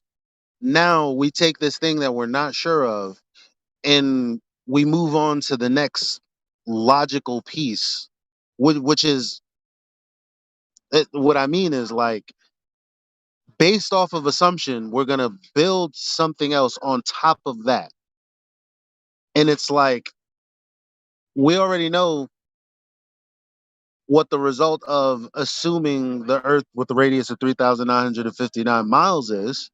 Because once you get past that first step, everything else is fair game. So it's like, but then again, uh, uh, uh, one thing that I will give y'all this. And have I looked it up? No. I guess that makes me a retard. But this little bug staring. This little bug has been staring at me all, like, for a couple of hours. Wow. Anyway, so you have I'm talking about you, buddy. You have this particle, right? This individual particle that can't be any smaller than that. So how do those get broken in half? What's that about? Well, think about it like this. Say I invite you to my house. You come over and eat with my family. And I break out a watermelon, which is like tradition this time of year. Of course, it's not going to be cold. It's going to be sun-baked watermelon because that's how we eat them around here. And I say, hey, can you cut the watermelon? You want to do the honors, right? You're going to need something smaller than the watermelon to cut it with, right? So you can't just pull out like an I-beam and slice the watermelon. So what did they use to cut the atom with? Split it open. Beat me.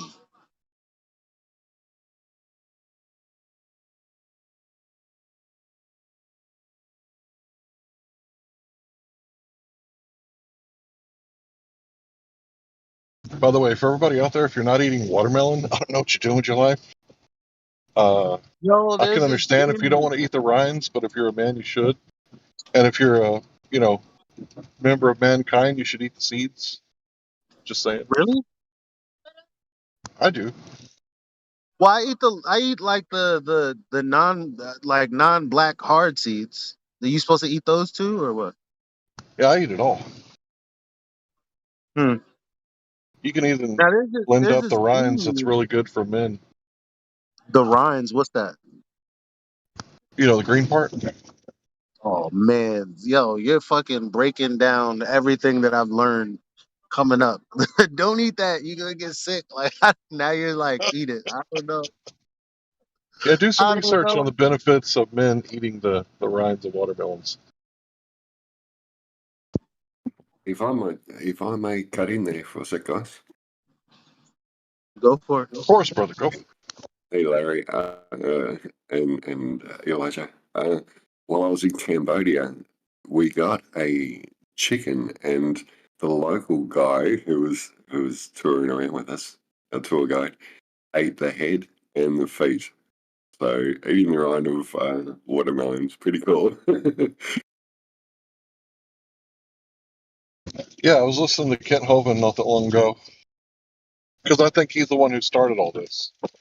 We're here because of Kent Hovind asking the question that boils it down to the simplest, most available for everyone to understand.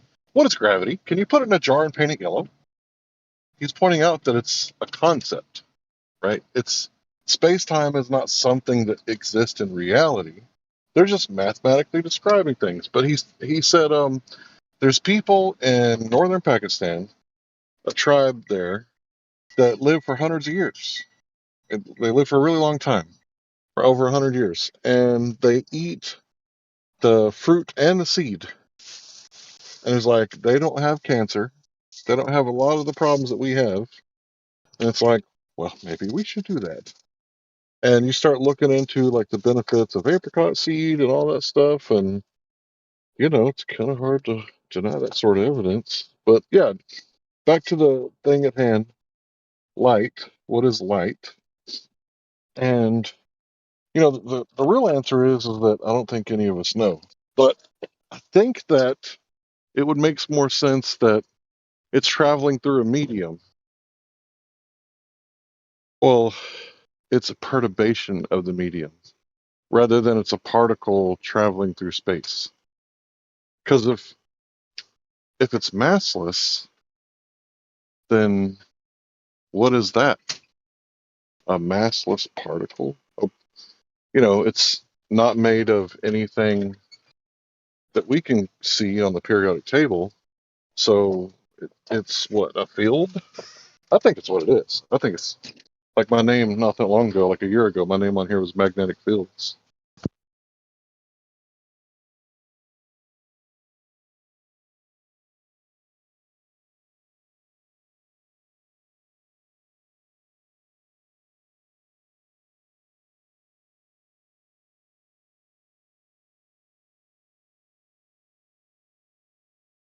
But QE says that light is not electro or magnetic.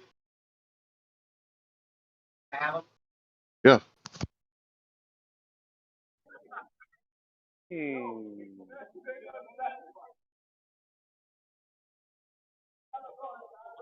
Wow. Well, I don't. I mean, fuck if I know what the fuck. I know you need electricity to produce light, but you can also use fire. Also, sparks illuminate. Bioluminescence. I don't. There's a whole. I don't know, man. I'm not really that hung up on figuring out what light is. I just know how to produce it. Like, Yeah, you can. imagine we spent all this time trying to figure out how to produce water. No, it's just there. We know how to use it.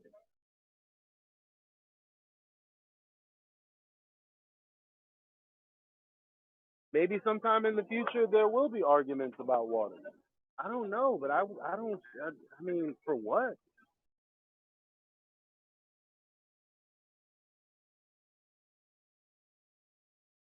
Why is it so important? I mean,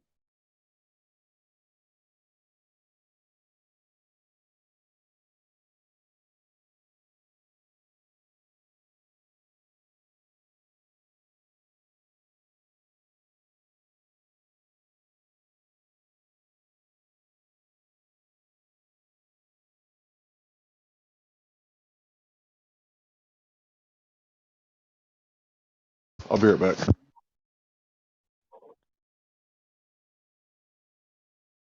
Yeah, I gotta head out at least for an hour. I got a meeting online, so I gotta go get the fuck out of here. Get set up for my meeting. I'll see y'all in a little bit. You're a little quiet, Elijah.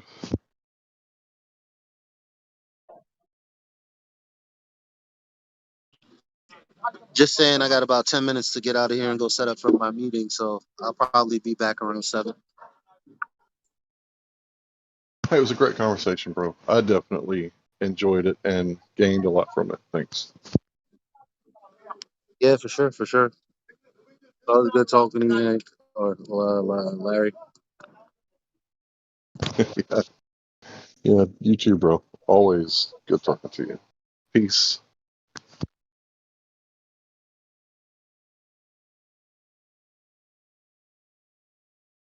And I apologize for hijacking the conversation, but kind of felt like I needed to.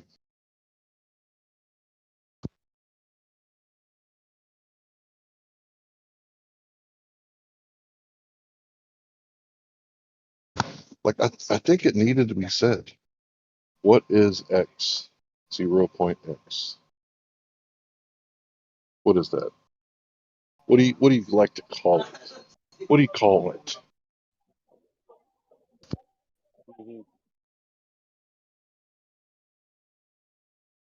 And when people say that there is no ether, who told you that? Right? Go ahead and steal that lovely line. I love that line, Helio Skeptic.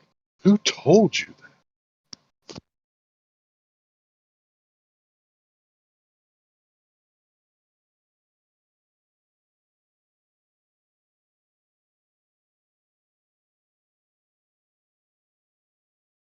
It's the memory we fall over with the gymnastics of math that goes along in our head. We've got no idea to be quite honest, but hey, it's nice to have a vision.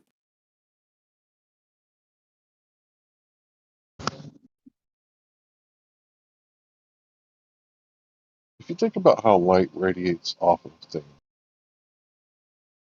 it would have rogue waves.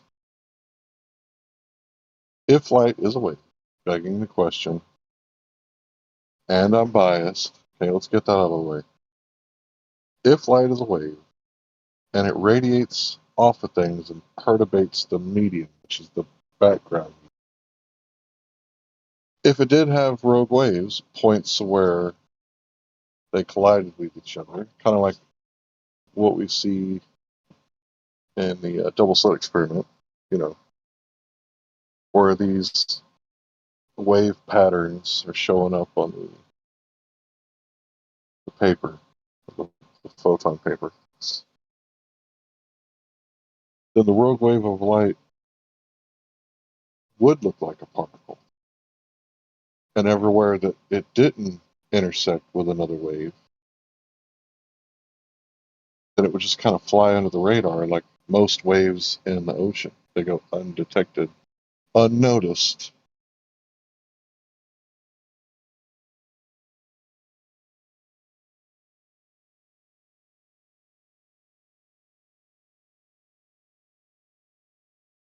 It truly is one of those tests that when you look away, it happens. It's hard to catch.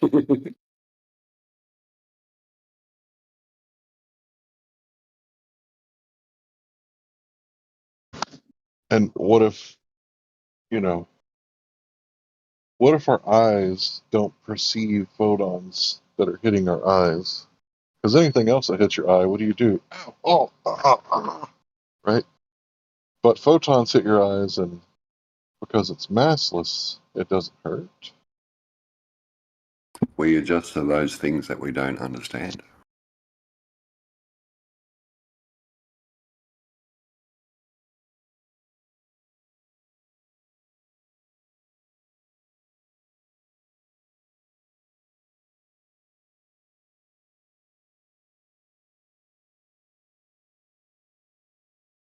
Well, I'm definitely going to claim that I don't understand it. For sure. Thank you. That puts me at ease. Yeah, I mean, I'm literally on my knees begging the question, what if light is a wave? And what if these rogue waves are what we call photons? And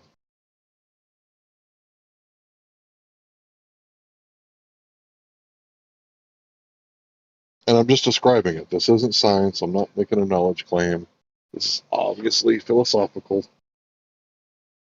While I smoke my cigar and ponder the physics of light. Let the bodies hit the floor, let the smoke hit the ceiling. Yeah, it's why not?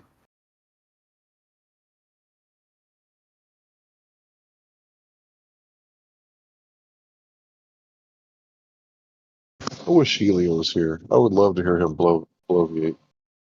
And those are his words. That's how he describes himself talking.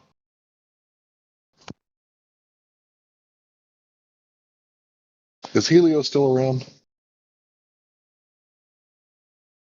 I see him in text a little bit, but I'm not sure whether he's got his computer set up correctly at the moment.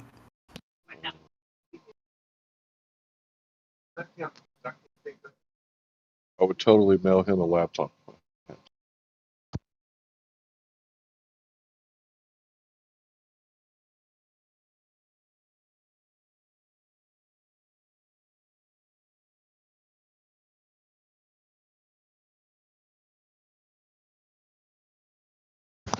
What is light, sir?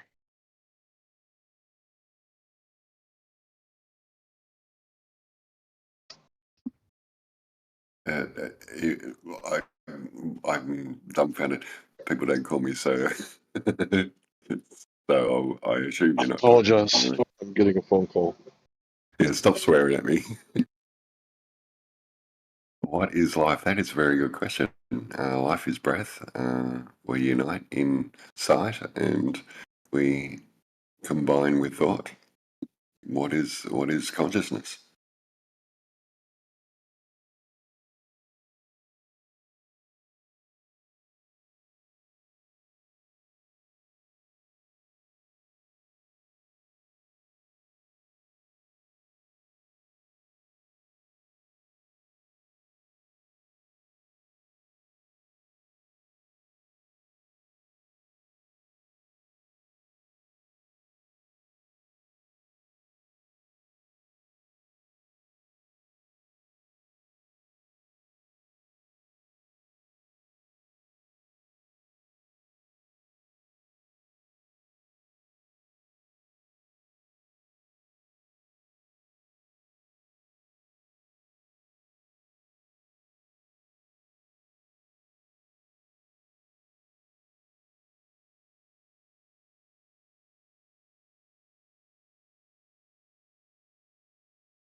Well, I had to take a few phone calls, and now that I'm done, it's all quiet in here.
Going back to the textbooks, what they first told you.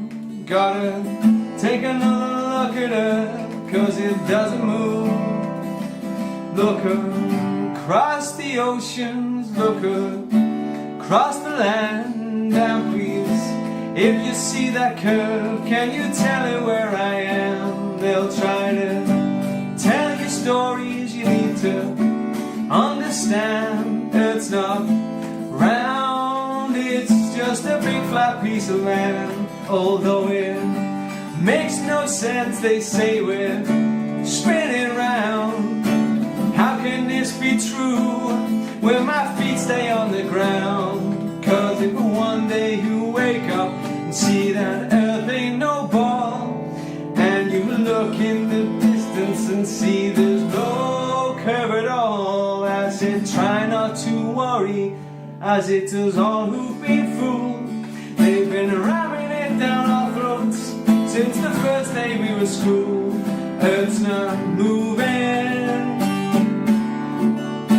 Earth's not moving, yeah. Spaceman said, look, we're floating here.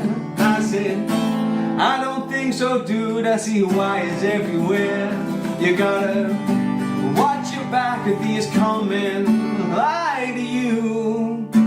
How can they go Mars when they can't even go the moon? 'Cause if one day you wake up, see that Earth ain't no ball, and you look in the distance and see there's no curve at all, I said try not to worry, it's us all who've been fooled. They've been ramming it down your throats since the first day you were school. Earth's not moving, Earth's not moving, yeah. Earth's not moving, Earth's not moving, yeah. When you look up in the sky, the sun goes round and round, not the other way round. The North Star has never moved, so how can we be spinning? Oh, maybe now you'll wake up, see the truth that's in your eyes, know that all they've shown you is computer tricks and lies, and you'll know no need for gravity. All you need is density on the Earth that can't be moved, the Earth that can't be moved. So if one day you wake up, see that Earth ain't no ball, and you look in the distance and see there's no curve at all, I say try not to worry, 'cause it's us all who've been fooled. They've been ramming it down your throat since the first day you were school. Earth's not moving, Earth's not moving, yeah. Earth's not moving, Earth's not moving, yeah. Going back to the textbooks, what they first told you, gotta take another look at Earth, 'cause it doesn't move.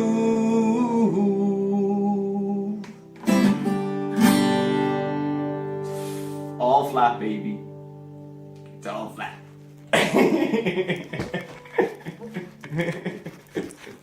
Oh, I tell you what, you did a great one. Did you nail it, John? We can't watch it. We can't watch it. Let's hope you're recording. Bravo. Sit.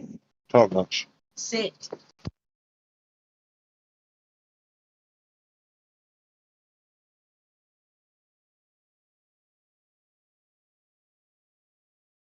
Yeah, to all the musicians out there, thank you for sharing your art.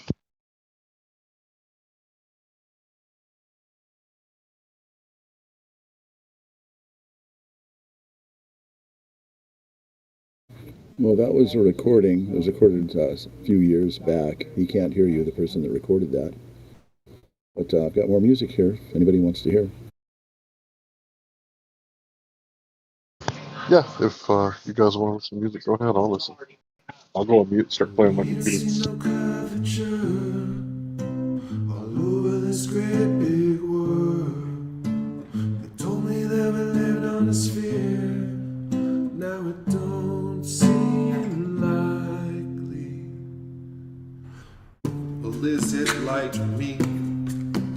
stay up nightly, tip up the beat, oh so brightly. A sight we behold together, birds of a feather in bad weather. We ain't seen no, we ain't seen no, cause we ain't seen no, we ain't seen no curvature, we ain't seen no curvature. We ain't seen no, we ain't seen no curvature all over this great big world. They told me that we lived on a sphere. Now it's hashtag Fitbit, hashtag globe exit. Cause we ain't seen no, I'ma hit you with the truth, deja vu. We ain't seen no, me and my crew always knew. Flat through and through, while they snooze to the news. It do not do what we do. We ain't seen no curvature. We ain't seen no curvature. We ain't seen no. We ain't seen no curvature all over this great big world. Told us that we're living on a sphere. Now it's hashtag Fitbit. Cause we ain't seen no, we ain't seen no, we ain't seen no curvature. We ain't seen no curvature.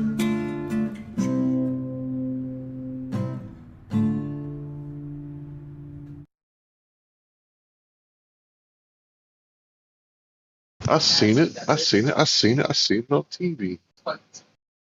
So it has to be. It has to be reality.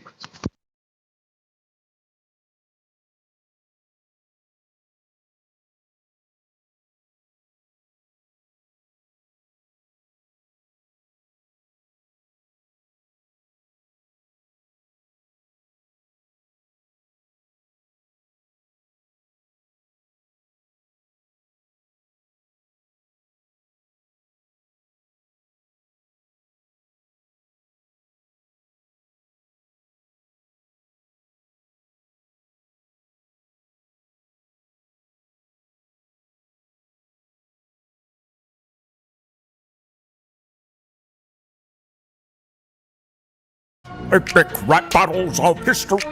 Conspiracy. The Globe versus Flat Earth. What's up, my G's? You know me from film and TV. I'm the Earth you see.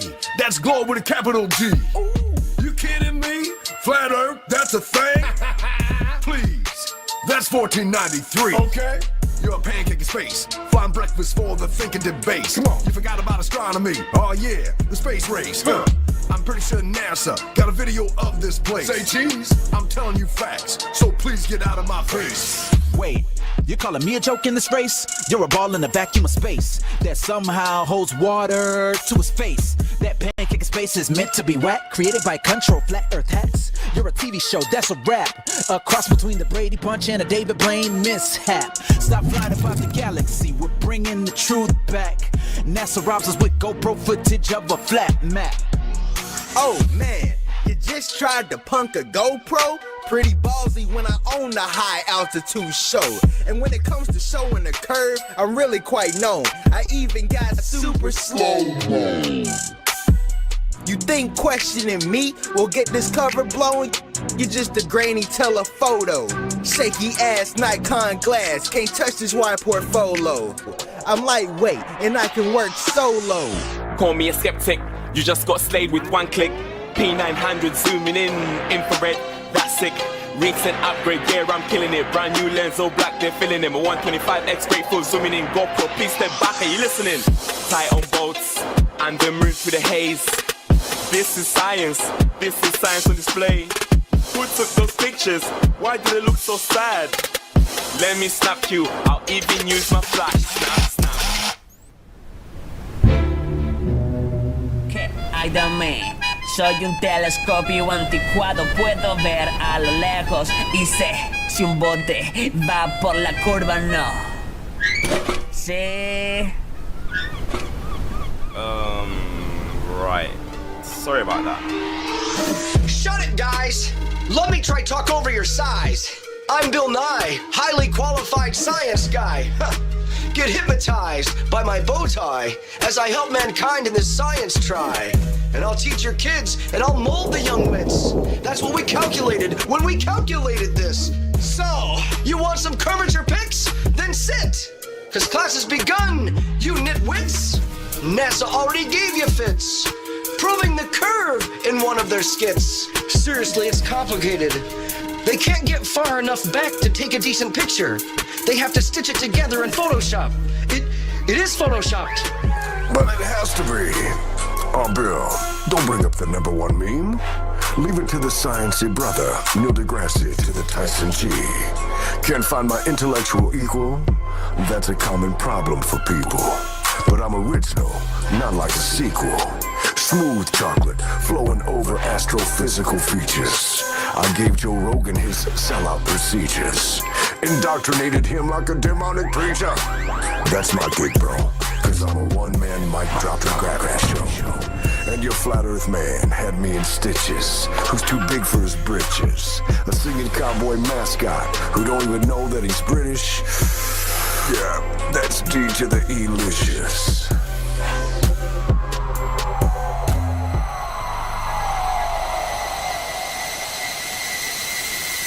Did someone just throw insults at the flat earth man? I'm the guy that exposes your theoretical scams. People, sick and tired of your Cosmo animations. You're talking out your neck, you got too much imagination. I'm a truth-telling musical machine. NASA ain't the only one that can use a green screen.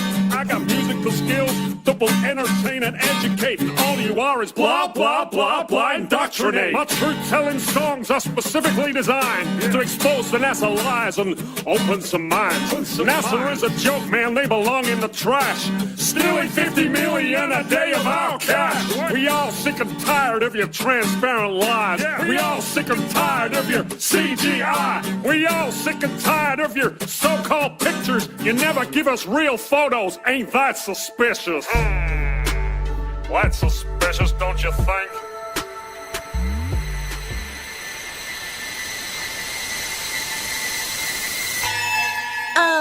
Knock, knock. Hello, kids. Science here. I'm your friend.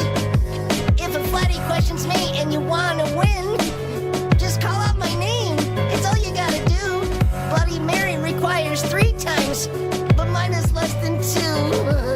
Science. Science. Science.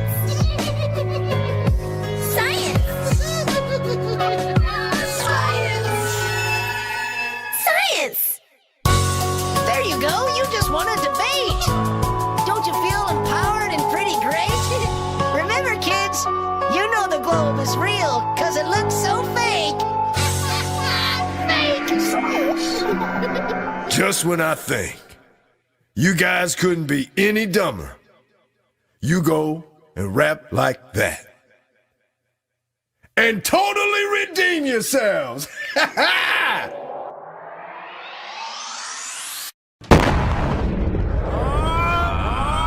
Brian Cox, you rookie! I can demonstrate the universe using Star Wars cookies. No reason to fear this 3-headed agenda.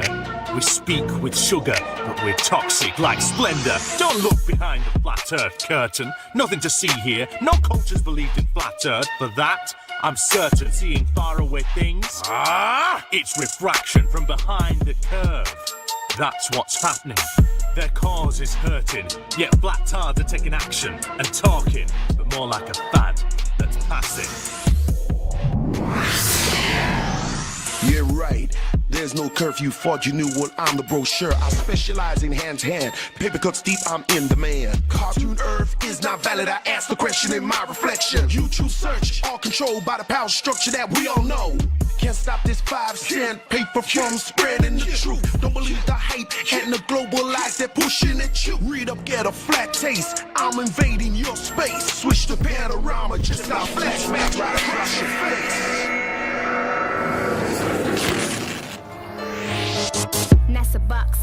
fucking grain.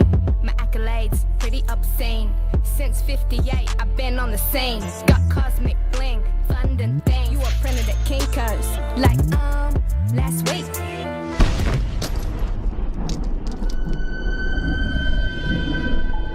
That's it, I'm done with this. Spirits hear these words, I'm wishing, raise his corpse from his earthly prison.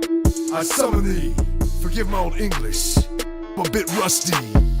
Try bees, throw bean, my knees, Conti! Yeah.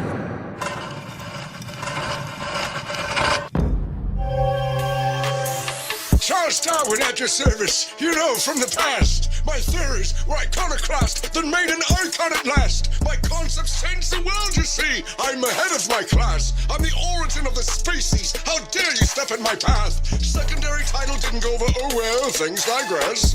Don't forget the things I said. I'm dead, but now I'm stressed. That was the point of me picking the fittest, and now I hope you go next. Worship my endless lies. I'll haunt you till the end of time. You came from a monkey.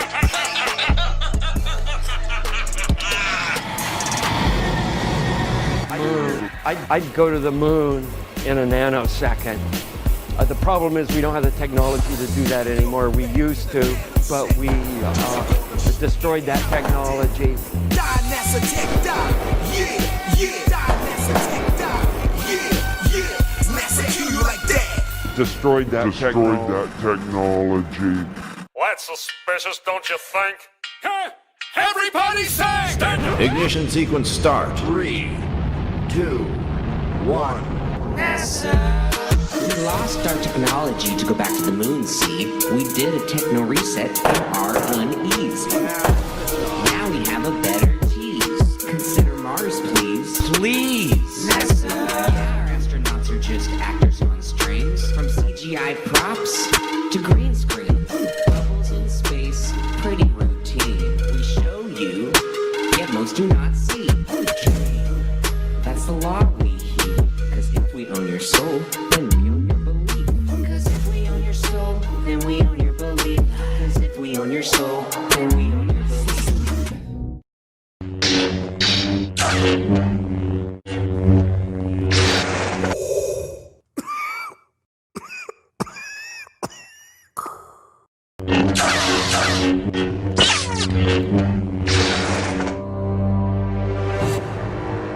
There is no escape. Don't make me troll you. Join us, and I will complete your training. I'll never join you! If you only knew the power of the globe. You were never told what happened to your father. You killed him! No, I am your father. Such your feelings. You know it to be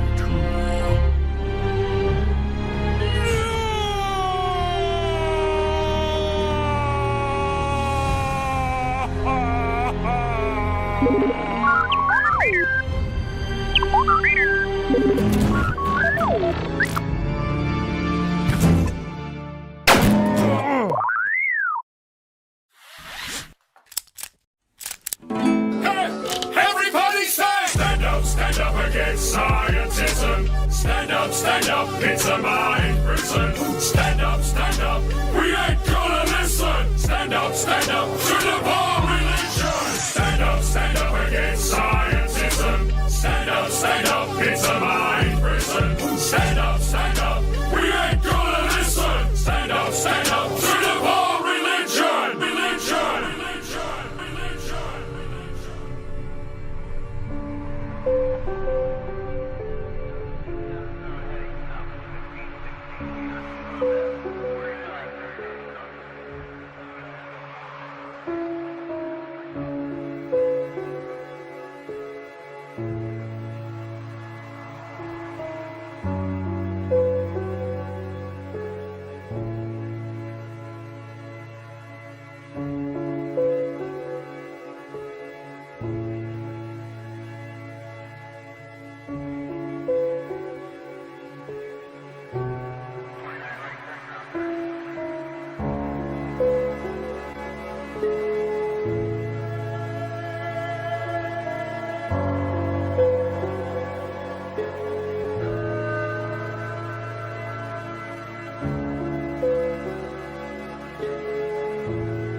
louder though, right? Okay. If you only knew the power of the globe.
for a meeting of the Flat Earth Society.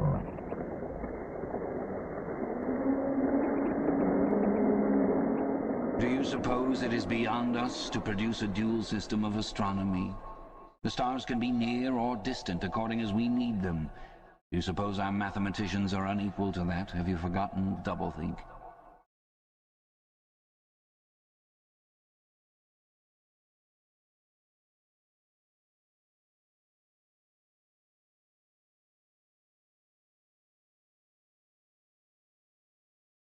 Well, folks, it's almost time for me to head home from work here. So if anybody wants to speak now, do so now or forever hold your peace.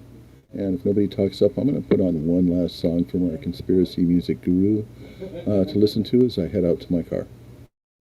It is California Dreamin' Guy. Yeah, we like California Dreamin'.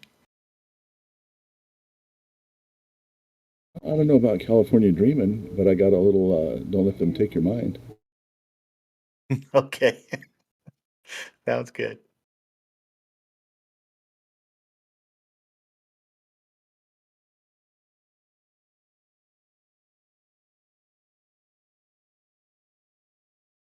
I think with that voice of yours, I could probably get Lester Holt replaced on NBC News, and you could take his spot. What do you think? Well, you know, once upon a time, that was my dream, to be a radio or television announcer.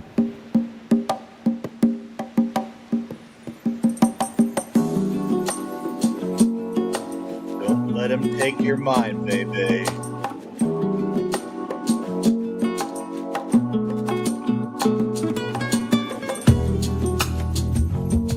Put your eye on the flip side.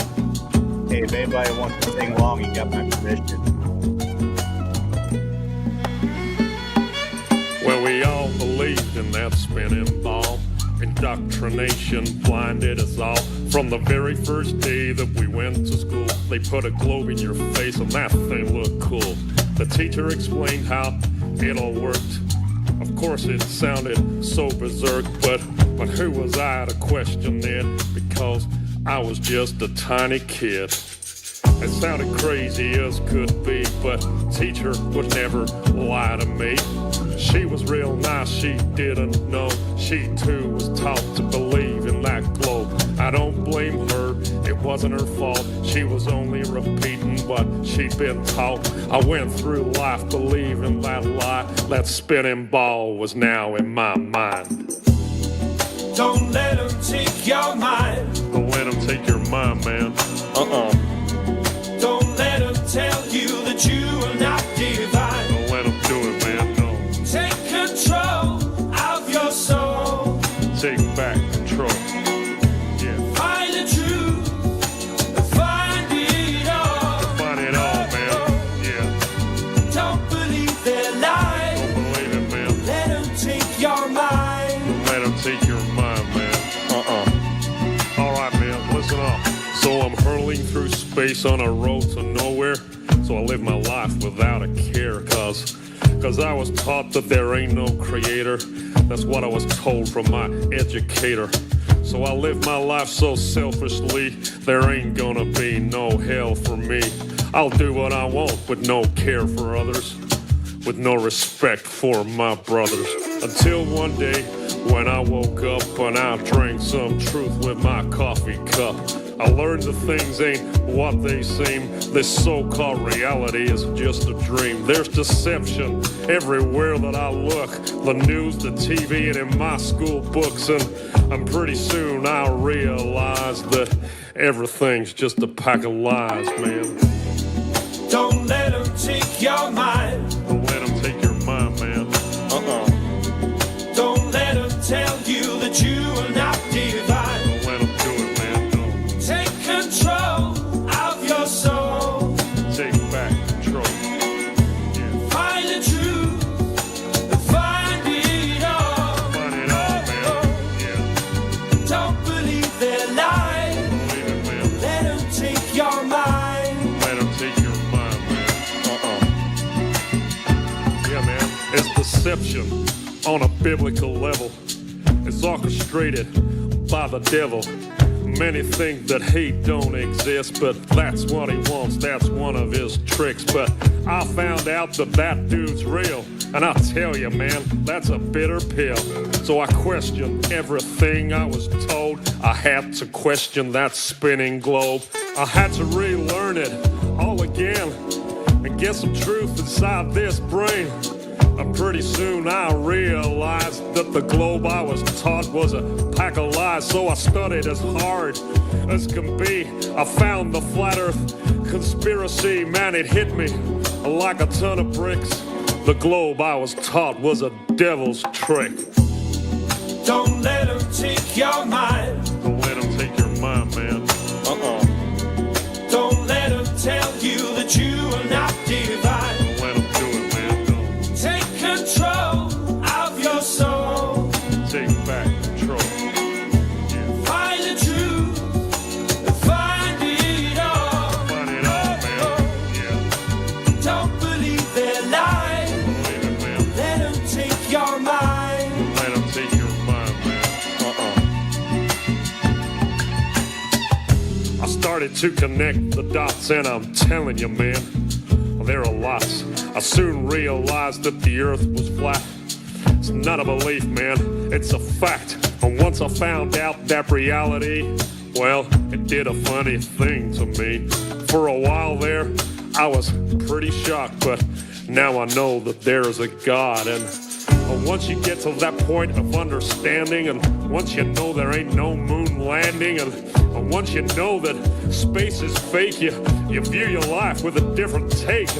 It ain't just random chance that we're here. We ain't living on no stupid sphere. It ain't some ridiculous spinning ball. The earth is flat, and God created it all. Don't let him take your mind. Don't let him take your mind, man. Don't let him tell you that you are not divine. Don't let him do it, man. Don't. Take control of your soul. Take back control. Yeah. Find the truth and find it all. Find it all, man. Yeah. Don't believe their lies. Don't believe it, man. Let him take your mind. Let him take your mind, man. Well, now I found out about all these lies. I live a completely different life. I stopped reading the news and turned off the TV. That thing is evil as can be. I started being a nicer guy, and God forbid I tell a lie. I treat people with more respect, and I've got me a wife that I'd never neglect. Yeah, being good's working out for me.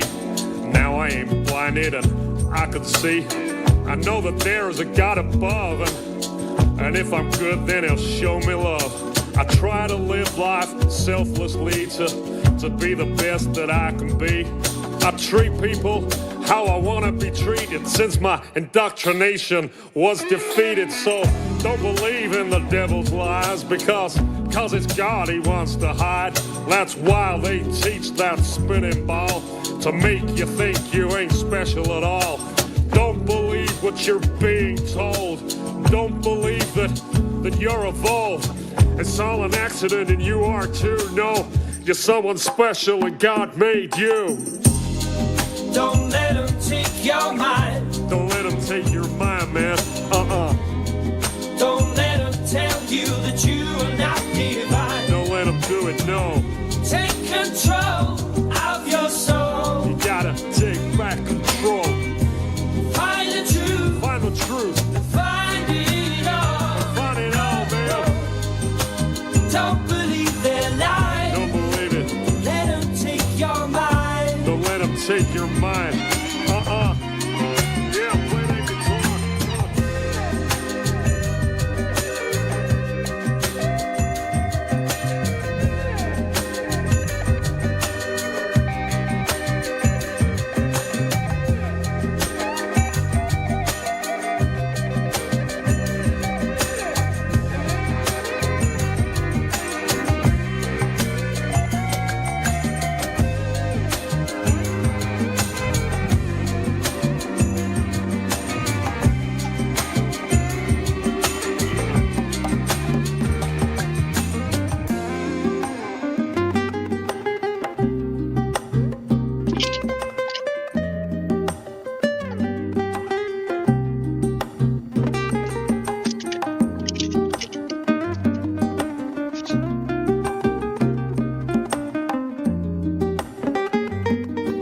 guru for those tunes. Jim, you still there? Just remember, the unlearning is much harder than the learning. So give yourself time. Well, thank you for teaching me that. I learned something new. You knew that already. Come on. I couldn't resist that little pun. Yeah, right. I was on a YouTube podcast one time, and somebody down in the comments section wrote, "The unlearning is much harder than the learning." It's like, that's so cool, man. That's so true. Well, it's just like it's a lot easier to fool somebody than it is to convince them that they've been fooled. That's right. That's right. And over 30, 40, 50, 60 years, gets harder as you get older. You know, you would think so. I'm 65. I learned about flat Earth about 7 years ago. You did? I guess it's 2017. 18, 19, 20, 21, 22, 23, 6 years ago. But it didn't take me long to figure it out. You know, I saw some of the clues and said, whoa, this doesn't make sense here. Did you have a particular catalyst that got you looking? Well, yeah, 9/11 to the moon landings, to flat Earth, found the flat Earth clues, and that's when I became a believer. But like I said before, I didn't become a true knower until I actually was able to do a test for myself. So do I know that the Earth is flat? Do I know if there's ice walls? Hell no, I haven't been there. The only thing I can say is the curvature that they say the Earth is supposed to have, I have not found. Nope. And I've been looking for it. Definitely not a sphere of 3959 radius as they say they've measured. And so, cool story, bro. Sell your soul for a lie. I could care less. I'm not talking about the average. I'm not talking about the average normie. I'm talking about the people that come on here and tell us it's a ball no matter what. You know what I mean? Yeah. The Neil deGrasse Tyson type and Joe Rogan type. People that probably already know better, but they maintain the lie for their social economic standings.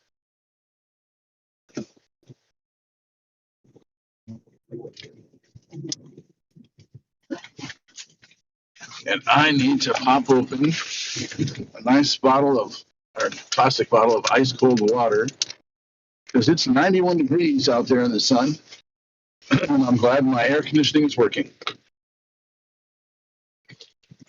I'm glad I have something cold to drink. So, Jim, how was your day today? Did you do anything neat and exciting? Oh, I don't know. I just went out to get something to eat. We had storm warnings. We had sirens go on, so I went out to get something to eat, and then I came back, and good friend Alan set me up on OBS, and I'll practice a little bit because I'm older and he's younger, and the younger crowd tends to know OBS a little bit better than the older crowd like me. So I'm going to work on OBS, and I'm getting into Restream and StreamYard because that's where a lot of the younger crowd goes to. So I got some things to learn. I got notes taken down, so it's just going to be repetition, practice that's going to get me into it. But he got me hooked up with a banner, instead of having me on a YouTube with the first thing you see is my face. I'll have a banner instead. So So I'm an old fart. Not only do I not know how to work OBS, I don't even know what the hell OBS stands for. What is OBS? I had no idea either. I have no idea. I asked Alan who invented OBS because they're probably pretty rich by now, and he didn't have any idea either. And so OBS is just a way that you can do multiple interactions with people. You can make your screen larger, make your screen smaller. You can put yourself in the lower right-hand corner. You can put things up in the upper right-hand corner, going down the right hand that people can click on and look at, while they're talking. You can do all kinds of presentations, small size, big size. So it's really cool. I had no idea. I'll be honest with you. I I have it set up on my upper left-hand corner of my screen, and I have the keybinds that I can get hooked onto. But I'm just going to practice for a while, and Alan's one phone call away on Discord, so he's you know him and like I don't know if you know Alan, I don't know if you know Shane, but both those guys are about 30, 35, I would guess. And both of them are like so computer savvy, it makes me look, I don't know. I can't even, I just feel bad. I don't know any of this stuff. But so yeah, for me, I just want to get on YouTube and I just want to share stuff. Whether it's videos, I'm going to put together a moon one for the phases, and it's going to show. I'm going to have like 8 of them, all spliced together, and none of them are going to show the sun directly illuminating the moon. And so obviously, then the moon becomes self-illuminating. And guess what? No ball for you. No ball. No moon. We're taking away the moon from you guys. You never went there. So I don't know. Somebody in Shane, I forget the other name. Is that what they go by here on the Discord channel, or is that just the one? I know Shane is a member here. Alan goes by Alan, and Okay. so ALAN. Shane goes by Shane St. Pierre, ShaneStPierre.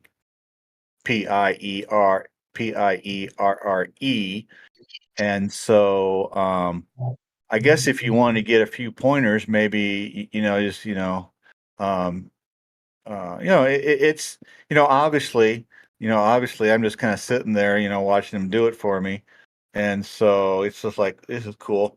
And now I got to practice, because I want to screen share. I want to screen share. I want to share content.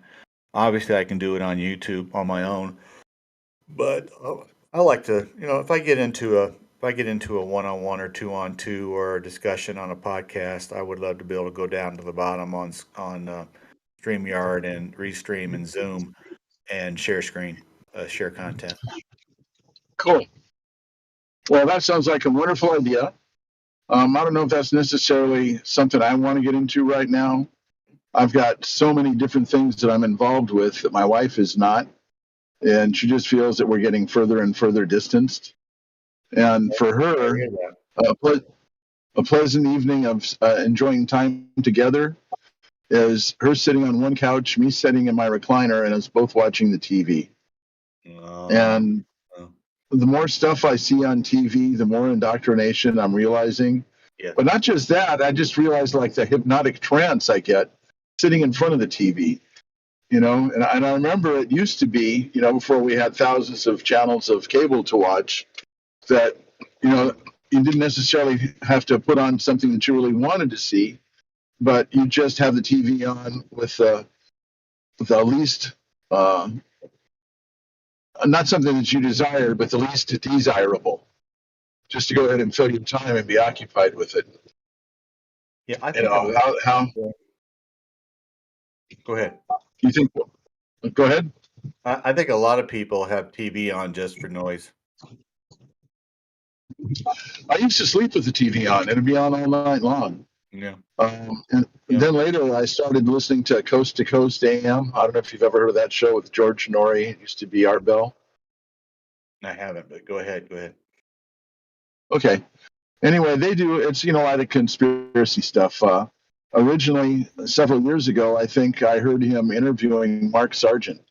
And that might have been where I first went on to his Flat Earth site. Mm-hmm. But I remember I was looking at stuff, I was, from day one when the towers dropped, I could tell, that it was controlled.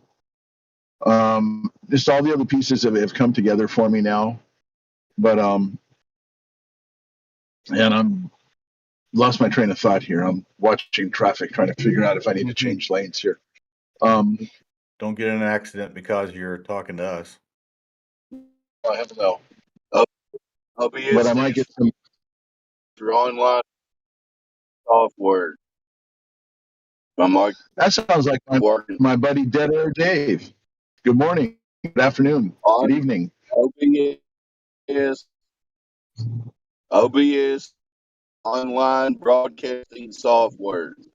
Duh. Oh, perfect. Yes. Thank you. Thank you, Dave. I had no idea. Online broadcasting software. Okay, cool.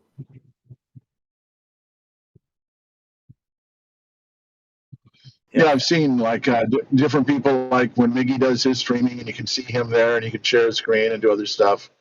I've seen, a lot of different podcasts that do that. So, but at this point in my life, I don't really think I want to get started doing a podcast because I just get myself in more trouble. If not with the powers that be, definitely with my wife. Mm-hmm. I gotta warn you guys, OBS will not work on the spinning block. Well, I think Dave said that the OBS isn't going to work on a spinning globe, but you were breaking up pretty bad there, buddy. That is correct. It does not work on the spinning block, which is so there you go. So, Jim, is that just me that Dave's breaking up, or is that you too? Yeah, Dave's breaking up. He's breaking up a little bit. Mm-hmm. I'll mute. Y'all go ahead. Yeah, I But think it's always a pleasure. It's always a pleasure to hear your voice, Dave.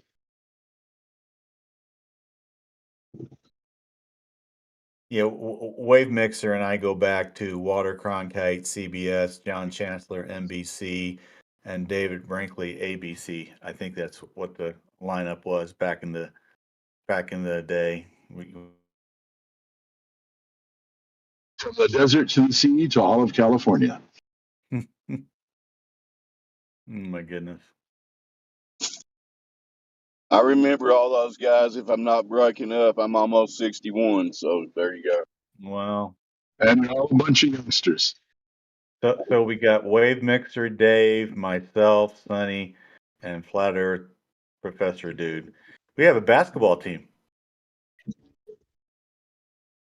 So it's interesting. I ran across Flat Earth Professor Dude at a Flat Earth meet. He's the one that gave me the address to come in here for the Discord to join in. But what's interesting is I'm surprised our paths haven't crossed before, or maybe they have and we just didn't talk. But we've both been involved in the music industry and going to there's a show called NAMM, NAMM. And it's all about the music industry. And one of my clients that I built a website was always there. And I never had a chance to go to NAMM. But still, we're very much involved with the same inner circle. So I'm very surprised that we hadn't run into each other sooner. So this song, Wave Mixture, you'll remember, like I do, it takes on a whole new meaning because we're going to celebrate good times. Earth's not a ball. There we go. Celebrate, good times. Earth's not a ball. That's Earth's not a ball. Okay. So I just changed the song. Celebrate good times. Come on. I just say celebrate good times. Earth's not a ball. There you go. I think this was like 1976, 97, 77, 76. Are you going to play it for us? Oh, I have it on voice text. Will everybody be able to hear it? The only way you probably, if you don't have control, yeah, I don't. Wind and fire. Yeah, I don't have that. So I know you did the song by our good friend in Spain, off the bot, but I don't have that. I don't know how to do it. Well, yeah, you have to have bot controls for it. One of the things that I've done before, though, is I just go ahead and play it through my speakers and have the microphone there to go ahead and play it. But if you're going to play the original one, don't do it because it's probably copyrighted. If you have a version that's a parody that you've made, then you can. No. Yeah, this is the original. Should I get rid of it? Yeah, don't put the original up. We get strike for that. I'll get rid of it. No problem. Here we go. Well, it's a beautiful day here in Southern California. The skies are kind of a bluish gray. I don't see any clouds out, natural, man-made, or otherwise. And my temperature currently says the outside temperature is 97 degrees. So, sunny Southern California. You just proved global warming somehow, Wave Mixer. Good job. That's what they say when you watch TV. That's what they say. Well, and President Johnson was talking about manipulating the weather to control the world a long time before a lot of the people listening right now were ever born. And that would have been in the early 60s. Early or mid 60s, maybe after Kennedy was shot. So, anyway, some big changes have happened recently. Number one, my brother-in-law passed away yesterday morning from cancer. We were expecting it, so it wasn't a big surprise. But also, we're putting our plans to buy property out of the country on hold for right now, just because there's a whole bunch of events coming up right now, and I can't go down to Nicaragua at this time. And I'm not going to go ahead and buy property and start building a house without ever seeing it first and talking to the guy. So all that's getting put on hold for now. I don't know when we're going to retouch that again. But big changes in my life in the past, since Monday. Monday is when it all started. You're going down to almost the equator. You know, it is. It's almost the equator. It's a very hot country, except for in the mountain areas where it's known for growing coffee beans and chocolate. And that's where I was looking at a property. And because it's up in the hills, it's a cooler. It stays between 70 is the low and 85 is the high all year round. And what I was planning on doing was building a house. The property that I was looking at is on a slope. It slopes uphill as you go back. And what I wanted to do is just, bring in some earth movers and just dig straight through the hill down level to the ground. So I'd have 3 walls as the house went back, all surrounded by earth, and then cover the top over also. And that way it would have stayed around 60 degrees constant towards the back of the house, and then it would be warmer towards the windows towards the front of the house. So if you were too cold or too warm, no need to turn an air conditioner or heating on. Just you move a little farther in the house. So that idea is still in the back burner. The piece of property I was looking at looked like it might have filled my needs, but like I said, I haven't had a chance to actually go down and take a look at it yet. And some major life-changing events have happened recently, so that's all put on hold. I'm a little bit blue about that, kind of sad. I'm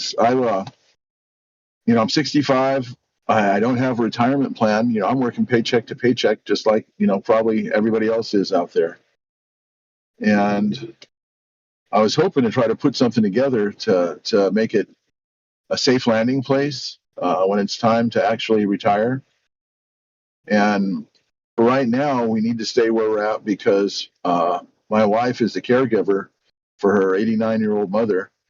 She's been caregiver to her mother and father. Her father passed away about 4 years ago. And so now she's just a caregiver for her mother. So we can't go anywhere, until she decides that she's ready to go meet God. But I was at a point. Wave Mixers, my mic working right now. No. I can hear you well, Dave. I can hear you good. If you go to Nicaragua, if I remember my TV programming correctly, you gotta watch out for the terrorist Contras or something like that. So be careful. Well, there is a little bit of political unrest right now. The president has been in term for 6 terms. The last person that tried to run against him, I believe, was assassinated. And, I know about the whole Iran-Contra, Sandinistas, all that stuff that happened back in the 80s. I remember all that stuff. And I've also heard about how there's areas, that you can go to And if you look like you've got money, they'll kidnap you and, hold you ransom. And to be quite honest, if I were to move down there, what I had planned, I'd have a very nice house.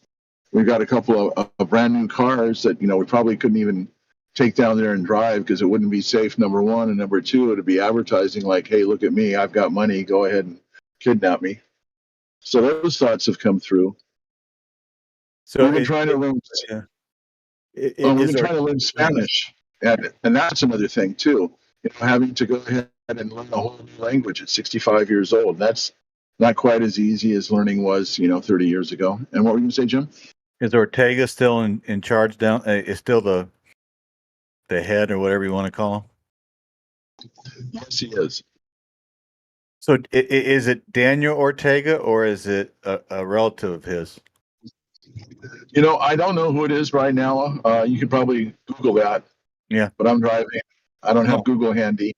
And what I do know, what I thought was interesting, we went to go visit there about 6 years ago.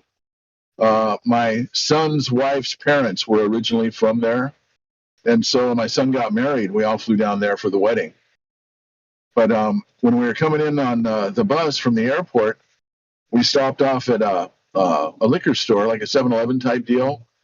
And there was an armed policeman with I don't know if it was fully automatic, but it was an automatic machine gun with a clip in it. And I thought, wow. And I wasn't sure if he was a guard or a police because, I don't know what the uniforms looked like there, let alone what it said. But, there's been a lot of pros and cons. And usually what I like to do whenever I make a big decision is I make a pro and con list. And, see, are there more pros than there are cons? And if there's more pros than there are cons, but the cons are a lot heavier duty weight, it's a lot of things to consider. So with what's going on in the family and stuff right now, that's a big holdback for right now. So I want to reevaluate everything. I was gung-ho and ready to do it. My wife actually said, well, it looks like that is going to be our best option. So I went ahead and put the ball in motion. I had someone looking for a lot. She knew that, they were looking for a lot. I found the lot, told her how much it was, and told her, it cost us a couple $1,000 right now just to hold it until we come up with, the payment. And I've got the money in the bank. So I could have paid for it outright. We just have to fly down there to do it. But I didn't want to put the $2,000 down now. Our in-laws, they would have gone ahead and covered that for me, and I could have sent it to them with Zelle or whatever. But, oh, wow. It's a Dodge Charger, and it's got the Lamborghini doors, all four of them, in front of a body shop. It's parked out in front of the street with all four doors up. Anyway, our in-laws, they would have gone ahead and covered us for the money, and I could have sent them the money back. And then my wife got cold feet more than I did.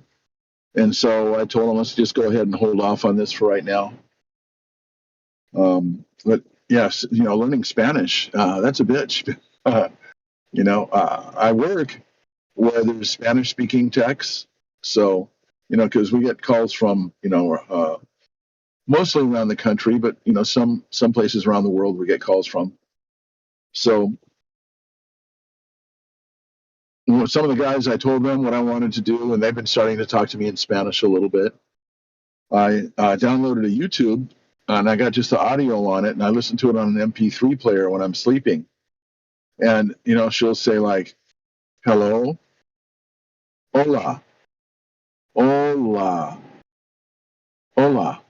And then, the next word, and just going through the different words in Spanish.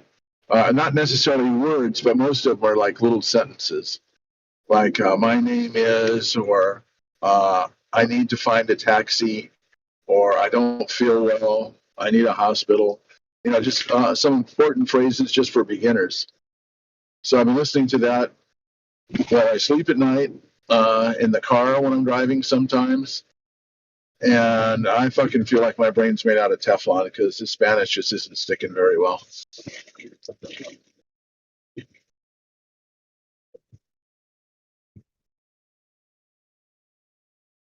So a lot of things to consider when thinking about moving to another country.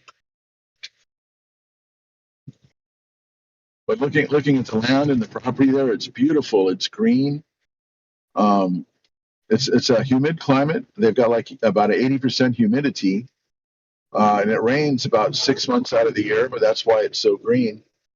But you don't see a bunch of chemicals patterns in the sky. You don't see a bunch of 5G towers. You don't see cameras at every intersection. So I guess that could be a good thing or a bad thing. But I've been exposed to that stuff for the past 30 years. I've been living my life in technology, and as it advances, I've been riding on the cutting edge of it, trying to stay on top of it. So OBS, I guess I'm not staying in touch anymore. But technology it's branched off into so many different ways.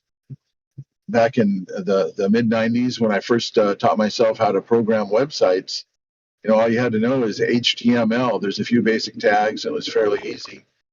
And then it got up to HTML5 using CSS and a bunch of other stuff. And now most of the stuff that I work on is all in PHP, which is a whole different story. It's a database-driven programming language. And, I've been just kind of following along with this crap.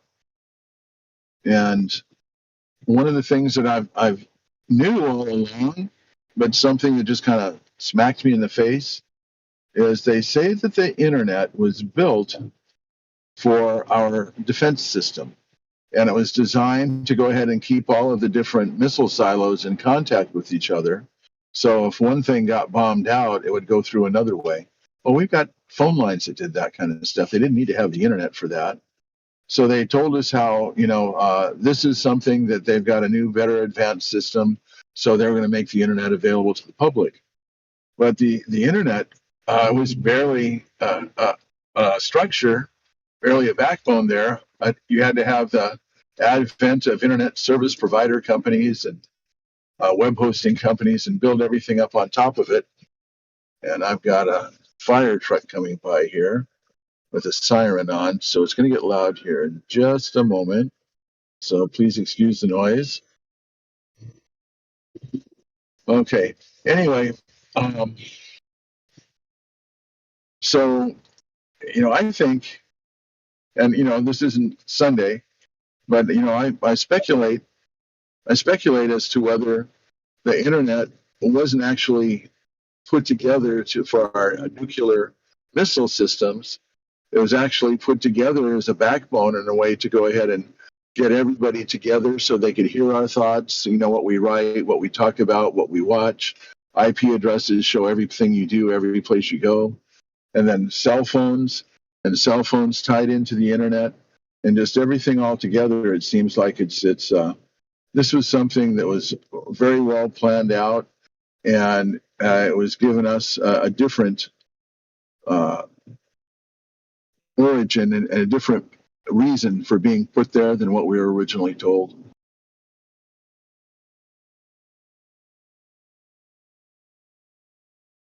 I don't know if anybody has other comments on that, if anybody else has worked in the digital technology age.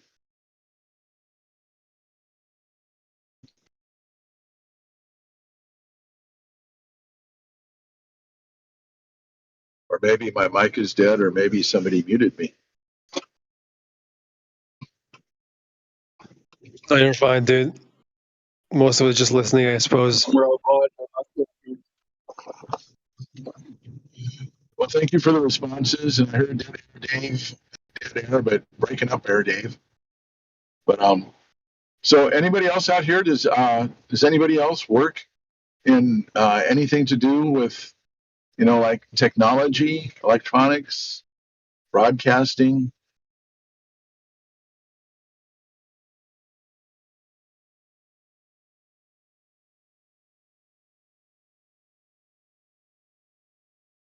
I used to work, I suppose, broadcasting in a way. I would be broadcast to the world as a croupier in a live casino. I was dealing cards and people would see me on the camera. So that was something, Oh, but I don't think it pertains to anything that you're talking about.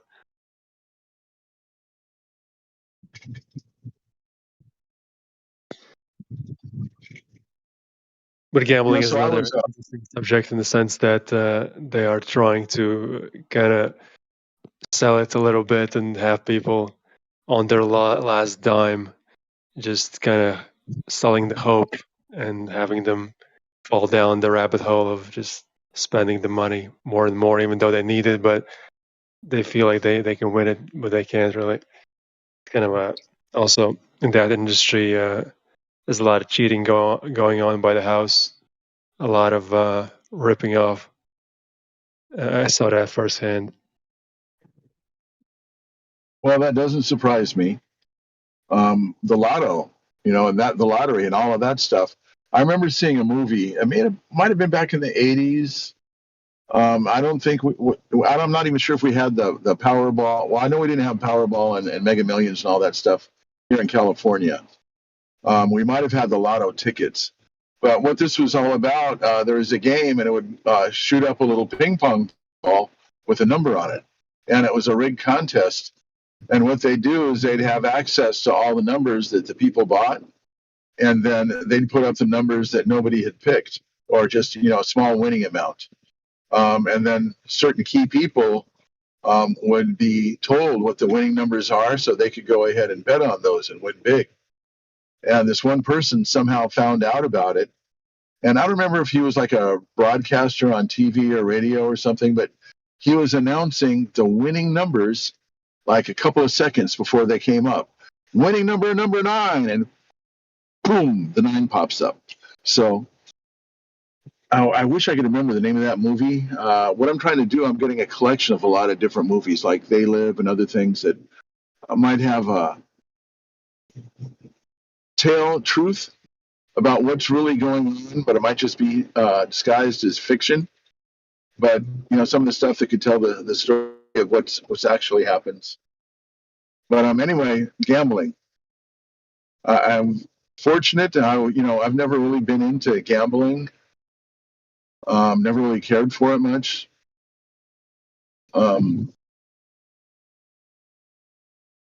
But technology, I started off as an auto mechanic working on cars when they had carburetors and distributors and points and condenser and all that kind of stuff. And when I switched from cars to doing computer stuff, cars were switching over to electronic ignition, fuel injection, from mechanical fuel injection to electronic fuel injection. And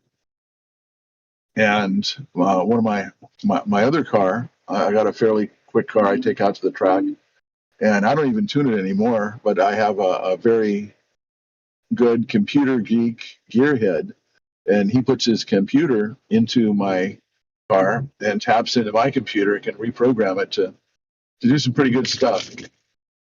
But I never got into that technology. But for the past 20 years or so, I've been doing computer geek stuff, the internet, databases, coding stuff. And don't pull out in front of me, thank you. So, I've had an interesting life. I've had a good life. It's not by any means over, but I think I need to take a step back from all this digital stuff because, quite frankly, I probably know a lot about it, and the more I know, the more it scares me. So,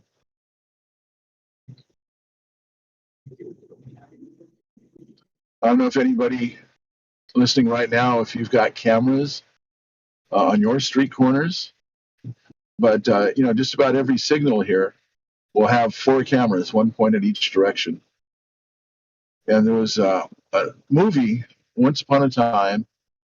Oh man, I can't think of the name of it right now.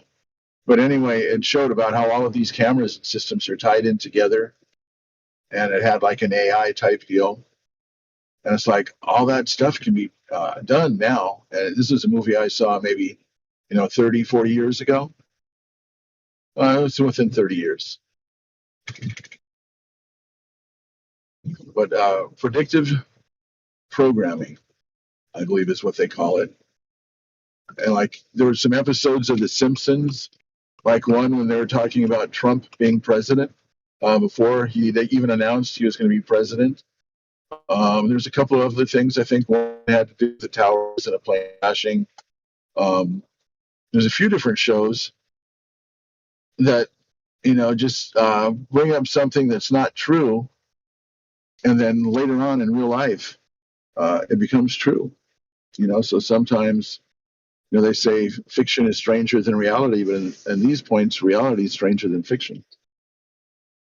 It makes you wonder I if agree. people are really. That movie you're talking about, Sneakers. I call it Robot. Sorry. I heard Sneakers. That's about all I got. Was that the movie you were talking about, Sneakers? Robert Redford and Dan Aykroyd. The one about gambling with a little ping pong ball that they read the number before it came up. No, the AI movie. Oh, no, I don't remember Sneakers.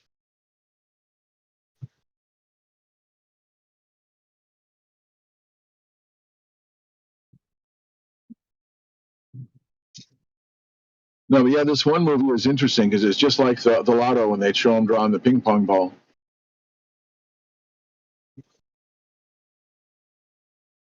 Yeah, the predictive programming is quite a bit in our face.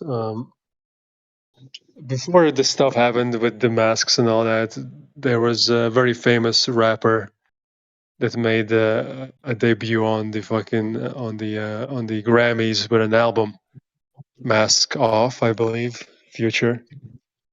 So they did it before everything happened for the whole world. One of the most popular artists, they're just mocking them. So, do you think the powers that be are just doing that to mock us? I don't think it's per se to mock, but yeah, I mean it could be that as well. Because when you watch all these takeoffs of the rockets, they are shaped like a phallus, right? So there must be an element of kind of making fun of it. Maybe not us, but just how can you not see it, sort of thing, right? It's like how ridiculous can we make it, and they're still gonna believe in it. Yeah.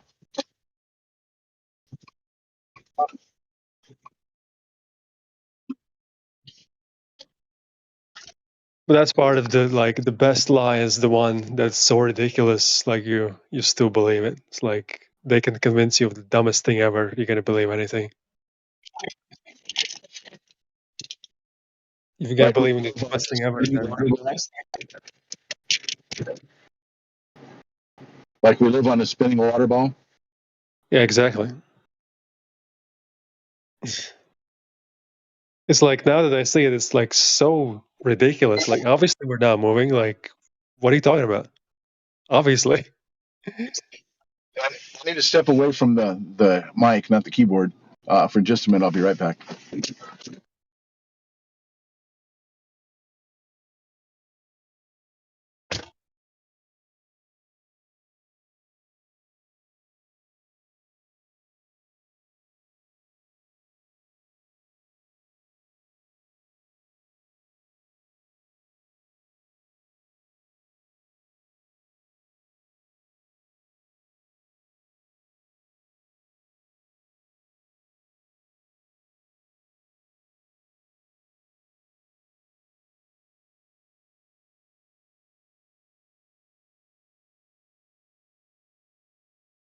Larry the pizza guy. That's funny.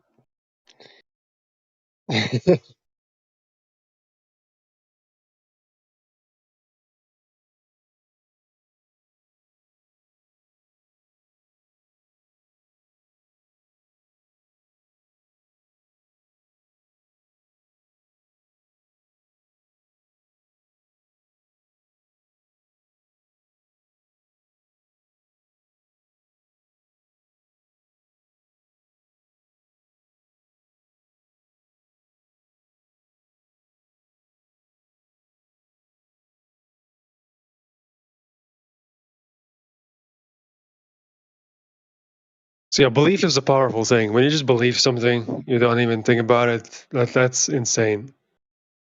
But like you don't realize that at the moment, especially when you're young and you're just taking things for granted. You're focused on something else, spinning the hamster wheel. You're just running on it. You got school, you got your parents telling you this and that. You're just in that world. You're not even thinking about, hey, is what they're telling me really true? Like you're just not even thinking about that. So kind of interesting how far we can be misled. If I just look back and I just see how far I was gone in the sauce, it's ridiculous. All right, I'm back.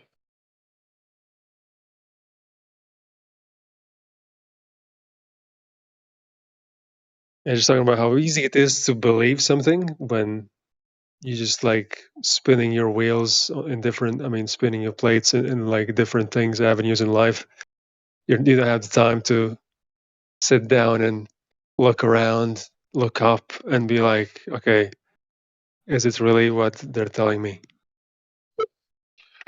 And I remember a time in my life when I just took everything at face value, unless it was like one specific person who I thought might have been trying to con me or bullshit me. But as a general rule, I believed everything that was presented to me once upon a time.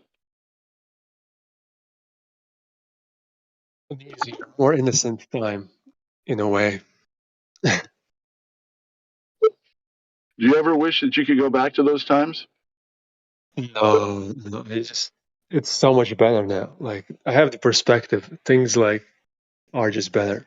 Like food tastes better even. I just have food. I was like, okay, I'm not delusional and this tastes good. Like, it's like the opposite of the Matrix. It's like the food isn't fake. Well, that was one of the things that I was looking forward to as far as moving to another country. Because instead of having, all these farms that are being bought out by Bill Gates, it's all, local farmers, produce right there. So I doubt that they use all the chemical stuff, that they use here in America to keep our food healthy for us. Yeah, it really depends. Where I live in Europe myself, and we have some stores where they have local farm goods, and those are you can taste it. Like this is fresh, and this is actually from here. And then you buy something else that looks kind of synthetic, and you buy it, and it's like, what is this? It's like just also goes to show like no matter how much they try to play God, they just can't really do it. They can't pull it off. It's never gonna taste the same as the real thing. Oh yeah, and they've got this fabricated meat now. The lab-grown meat, chicken and beef, they're talking about. I don't want to have any part of that shit at all. I was reading something. The way that they started being able to clone the meat, they had to find a way to get it to grow. And what they did is they took cancer cells from this one lady, and they did something with some kind of a culture or whatever. Okay, all right, cops are coming in here. You just had a siren on, pulling into the gas station that I'm at right now. I do not like what you're talking about. Yeah, there's some crazy looking guy right here yelling, and he's making all kinds of weird hand gestures, standing right next to my car. Let me get the hell out of this parking lot. I think I can see why the cops were here, because that guy looks like he's crazy. Oh shit. Oh yeah, that meat, the cloned meat. So there was this one lady, I don't remember her name. I've got the information at home. I've saved a bunch of the stuff, but they used some of the cancer cells from her, and they put it in with some other kind of cells from chicken or beef or whatever, and to grow this meat. And all of this stuff is coming originally generated from her cancer cells. And so I'm thinking, do I want to eat anything that's started off, with the cancer cells? Because I'm sure it's got some kind of cancer DNA in there. and it's definitely not going to be good for us. At least I don't think so. Yes. I'm going to choose not to eat it. I mean, it could be good, but when you know the kind of deceivers that run these sort of things, like they don't want to push it in the right direction, so it's not going to be good.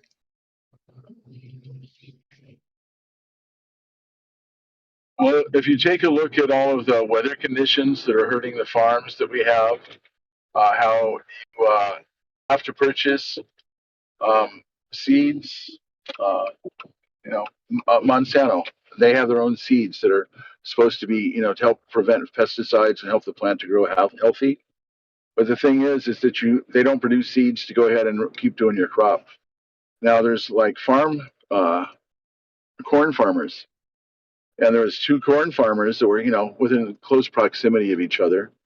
One of the corn farmers had all organic corn, and he didn't want to have any kind of GMO corn. And the other farmer that didn't live too far from him had all the GMO corn, and he had to go ahead and have his corn, certified by the FDA or whoever it is, maybe our RFD, that comes by and checks everything. But they don't let you, or you can't grow your own corn from the seeds, or else you have to pay them or something. I don't have all the details in front of me right now.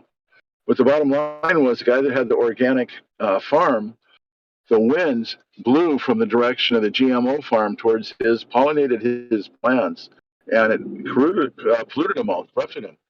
And instead of him being able to sue the other, he was sued by Monsanto for infringing upon their rights, using, his corn being pollinated by the other guy, even though it wasn't on purpose.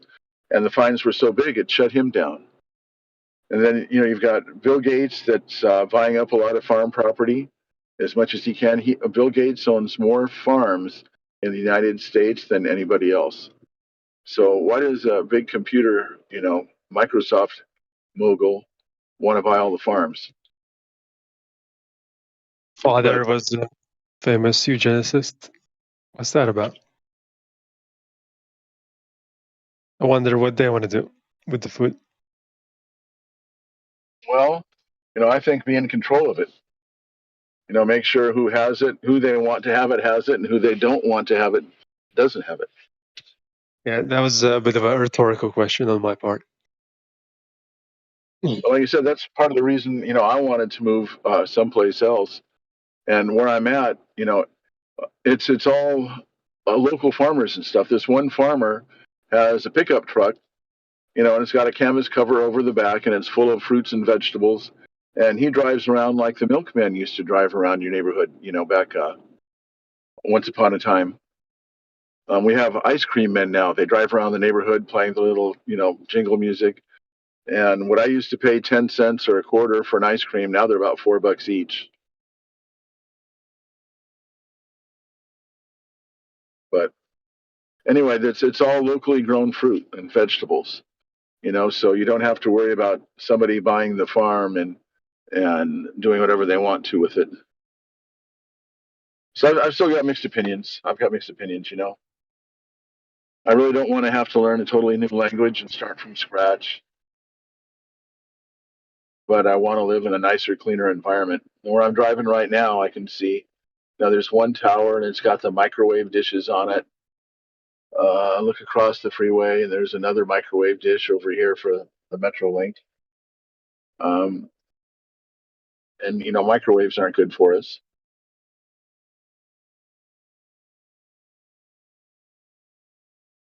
I would think there should be some parts of the U.S. that still have the age-old way of living that you can kind of tap into.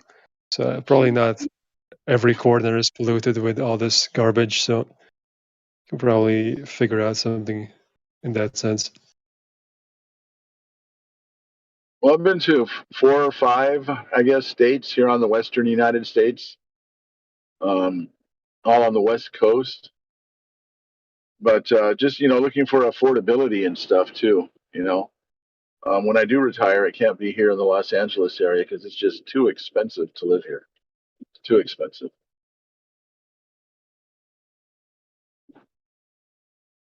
Yeah, I also like wouldn't want to live there just also because of the, as you said, pre-programming. A lot of the movies kind of have catastrophes in LA. So I don't know about that. I don't know what's gonna happen there. Oh, that reminds me, there was a crazy movie that came out a few years ago called Sharknado. And what it was is there's a tornado water spout that started out in the ocean and picked up a whole bunch of water and a bunch of sharks and started, as the tornado came in, it started dropping sharks off all over the land. Land shark, land shark.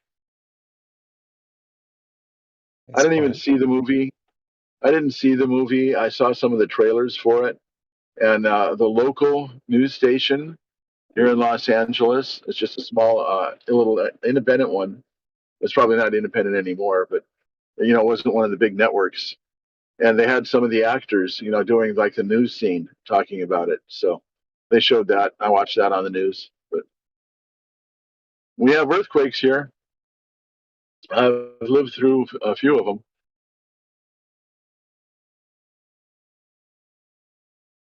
We don't have volcanoes. We don't have hurricanes. We don't have tornadoes.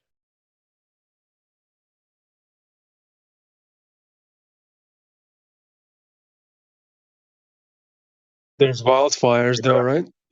Wildfires. We've got wildfires. We've got homeless up the butt. We've got thick air. A lot of times you can't even see the mountains, just 10, 20 miles away. 2,000-foot elevation, you can't even see them because the air is so thick. Today they're kind of gray. They're not crystal clear. They don't look green. They look blackish purple. But you can't really see any greenery on them. It's too hazy to be able to make out any color.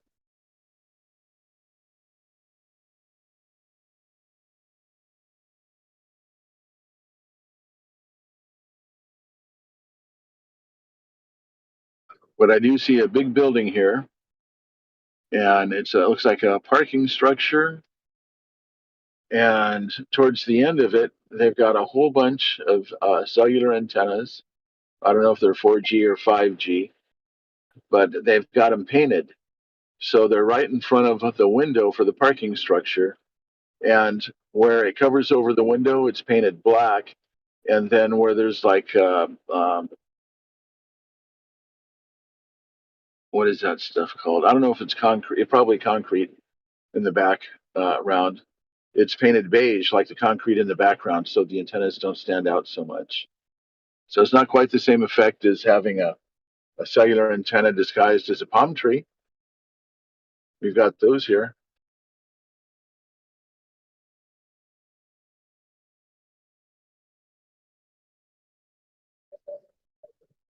So whenever I hear stories about people moving to Mexico, it's usually good reviews. They kind of like it. So I'm thinking that it's also a quite nice place, which is quite ironic that you hear that people are trying to escape Mexico and move to US when maybe they should be staying there and cultivating their own country in some ways, because there's some great spots.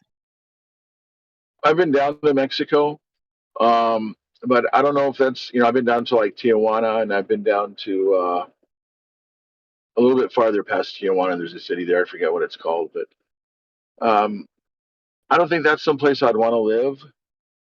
It's like the desert, and it's lower elevation, so it gets really hot in the summertime. I don't know about the wintertime, but just the atmosphere there.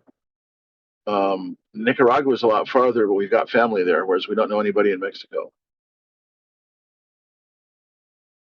Yeah, fair enough.